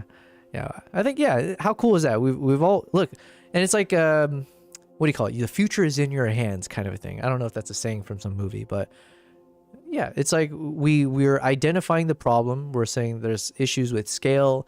There's problems with this particular niche around, let's say, photography on Twitch or whatever it is. But then that's like a challenge accepted moment where it's like, okay, well then, do we accept that? Or is that something that can change over time? And then how do you make that change? And, one is like, yeah, hopefully we be as, I do think it's a community building thing. So there's definitely a level of that so we can support each other, especially, like, yeah, just in general, yeah, support each other, because I think we all have good intentions here. Photolite, you said, because per the average streamer having 9 viewers and 3 to 5 people actually chatting, it's a dream come true. Yeah, I did read that a long time ago where someone was saying like, the numbers get skewed by the averages of, like, if you take like the biggest streamers, but then like 99% of like Twitch, I'll say Twitch, but I guess like just in general, like 99% of the live streamers, yeah, they, you don't even draw, yeah, like what you said, maybe it's like you have 5 viewers or less or something. So yeah, I think sometimes we see the biggest success stories and then we assume that's everyone. And then if you have that assumption, you jump into streaming thinking you'll be one of them, and you're just going to be sorely disappointed for sure. And like, thankfully I didn't have that expectation, so I don't feel that kind of like a letdown or anything. It's like, no, I'm taking all of this in stride. This is why we share the numbers with you guys, right? We're sharing like, how was this first month? I'm not trying to, the only thing I'm trying to hide is if there's some like sensitive information for whatever reason, but otherwise it's like, yeah, this is all in the name of learning and hopefully growing as well. To Amaranth, that's a disaster of epic proportions. Yeah, I do know who she is. Amaranth was money-driven, not community, though. Yeah, but the thing is, like, it's like we were saying earlier, I just can't compare myself to an Amaranth for obvious reasons. And, like, you use you, you know, take advantage of what you got. And she's got the things she's got. Like, I'm never going to even try to compare that. So, Kevin, there's a lot of anti-AI creatives that probably roll their eyes at you and your ChatGPT. Yeah. Listen, I have some of my close friends out here. They're like amazing artists, and I know they're very anti-AI. But like, you know, they're not like in my face about it. I respect them on their opinions and all that. To me, I'm just trying to have a good time. I'm not here to offend people, except for maybe Top Gun lovers and British people. But outside of that, like, I'm not here to defend. All right. I think it's been successful. It's all about the experience. All about the experience for sure. Yeah. And the photo you said, I mean, yes, but the numbers were still there. Yeah. KG, you got 4,345 prize pixels. That's what really matters, though. BC, now she's OnlyFans prawn. Yeah. Listen, no, more power to them. That's what I say. I don't think Lucky's worked. Oh, another heist? Oh god, who's gonna win that? Yo, Lucky, what the hell, man? There's something rigged in that. Oh, that's hilarious. There's many benefits from it. Yeah. BC, you doubled your PPs today? Well, listen. If you would like to give your PP over to Atlas, he's waiting for his first one, okay? I was supposed to get back to him about Lucky, but yeah. 50 PPs, please. Pay up. I gave you some, didn't I? Or do I owe you more? I don't know. So anyways, yes, all of that to say is the first 31 days, we've learned a lot. I feel like this is something I would love to keep doing. Now, can I turn this into like being a, you know, quote unquote successful live streamer? I think we have the capacity for it. The potential is there for sure. Like, there's no reason that we can't, I say we, right? Because like, there is no reason that we can't end up being one of those streamers that gets like 50 people viewing or more. I gave the most obvious example, which is like it's more like an event moment as opposed to a constant daily thing. But we just need to pull one of those moments. Imagine like for the next 6 months, we just are consistent with it. We're streaming every day. We're slowly finding every day. We just find one person, 2 people who are interested or find what we're doing here fun, and they're joining the community. They join the Discord. It's like every day, just one more. 6 months later, I go on my first international trip again. We get back into that routine. We do that jungle safari, or I'm in Zimbabwe, and those elephants come right up to the lodge, right? They're drinking from the swimming pool. We turn on that IRL streaming mode, right? We turn on the stream. There is a world where if you were to tell me that like, yo, yeah, there was some like photography streamer guy, and he got like, I don't know, this dude got like 50,000 people watching, because then there's this crazy elephant that came up and like sucked the entire swimming pool dry. And all he did was point the camera, and you just watch the dudes. You're watching this elephant slurp away. You know, it is pretty loud, right? But he put up a microphone. You can literally have ASMR of a wild elephant at this in Zimbabwe and whatever, somewhere in Africa. Never heard of it. In that reality, you wouldn't bat an eye if you heard that was happening, right? In the same way you wouldn't bat an eye about like, oh yeah, there was that hot tub streamer who got like whatever, however many thousands of viewers, and all she was doing was like every donation, like, you know, there's more soap being added to the water, or I don't know what. Yeah, you wouldn't bat an eye. Same thing. I think we have that potential, and it'll take some time to get there for sure. But like, you know, if I'm nothing if not persistent and patient. So yeah. Who are you trying to ban, Lucky? Your own husband? Damn. Oh no, your wife. My bad. Yeah. Still trying to deny them points. Yeah. Kevin, you said, damn, you're putting in overtime today. Yeah, I did say we're going to try streaming longer, but now I'm kind of going against that because in my mind I'm like, shoot, I do have to get some work done tomorrow. But I do feel wired thanks to ChatGPT. BC, I said Top Gun. Oh yeah, shoot. Yeah, that is true. Okay, let me give you 50 PPs. It was worth it though. Any chance I can get to shit on that thing. What is it? Streamlabs. All right, let's give you some PPs. But yeah, at the end of the day, guys, thank you. So as we're I'm thinking I should probably close down the stream a bit. Actually, is anyone streaming right now? Because we do have 9 of you guys on Twitch. That's cool. If I could if I could give a raid to someone, I think that's a good what do you call it, compromise to say I'm not doing a 24-hour stream, but if there's someone that I could support, that'd be great. Boots and cats and boots and cats and boots and cats and boots and cats and boots and cats and boots and cats and boots and cats yobel puts cats yobel puts cats. Wait, what was the last one there? Jesus. Fran. Oh, okay. Wait, 1 second. Let me give BC his dues. I owe him 50 PPs for shitting on Top Gun, or for mentioning that which must not be named. Where are you, BC? There you are. Was it just 50 PPs? All right, I can live with that. That's not too much. 826. Okay. She's the only one I have live. Yo, yeah. I think I would love to raid Frangipani, right? That's the one. I think I raided her one time before. I think Maple, when he was showing me how to raid. I think that was her. Give me a second. Let me see. God, I'm such a noob at this. KG said, I need to go live today, but I had so much work to get done. Yeah, you know what? And that's good. You know, it's good that you got work done at the very end of the day. That's probably more important. Creator dashboard. Whoop, whoop. How do I do this again? Jeez. Oh, there we go. Stream manager. Raid channel. Nice.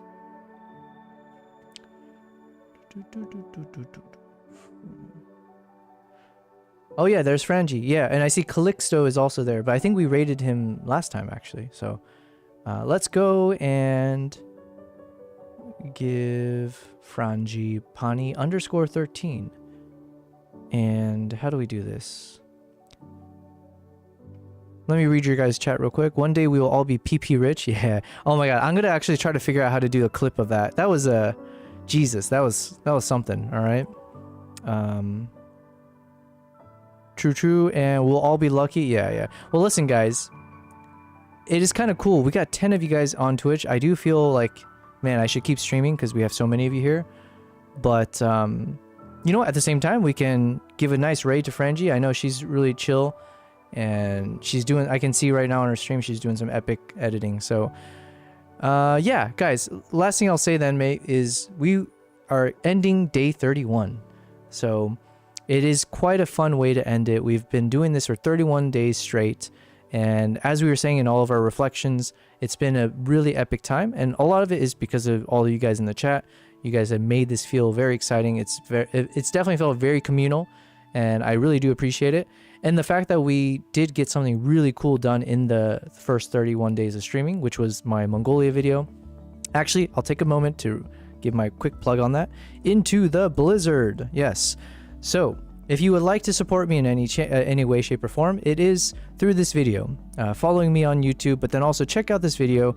It is a video we made together on our live streams, starting from day 1 of streaming all the way until I think it took us to day 25. And so, not only is it my best work yet, in my humble opinion, and also cocky opinion, but like it is definitely the video that I feel the most close to because it was such a special way in how we made it. We had so many of you guys in the chat throughout each day giving the support, giving suggestions to make this video as good as it is. So if you would like to check that out, that'll give you a good sense of who I am as a streamer. We're going to be here. We survived our first month of streaming. So now my goal is to survive one more month and then just take it 1 month at a time. But basically we'll be here. The only adjustments we'll make is maybe 2 out of the 7 days we might change the streaming hours. But otherwise, yeah, why change? Things are good. I have the energy. It's been fun. So, all right, I'm going to hit this start raid button. And then I'm probably going to have to pass out right after. But at the very least, let's see. We're going to hop in. We got ready to raid in 7 seconds. 5, 4, 3. Oh, wait, but it doesn't raid right away, right? Oh, thank you, Seribot. Look at Seribot actually saying, have a great rest of your day. What a bot. Actually, Seribot probably can rival Mr. Atlas at this point. Let me ask, should I ask Seribot if he wants PPs himself? Anyways, yeah, thank you, Kevin. Cheers, mate. I appreciate it. And thank you, BC. Yeah, and KG, everyone. You guys have obviously been very, very See amazing. you later, Gator. Yes. Later, yes. I'll be here tomorrow. We won't miss a day, so... Alright, guys. Enjoy Frangi's stream. I'll also say hi there real quick, but otherwise, have a good day, and I'll see you on day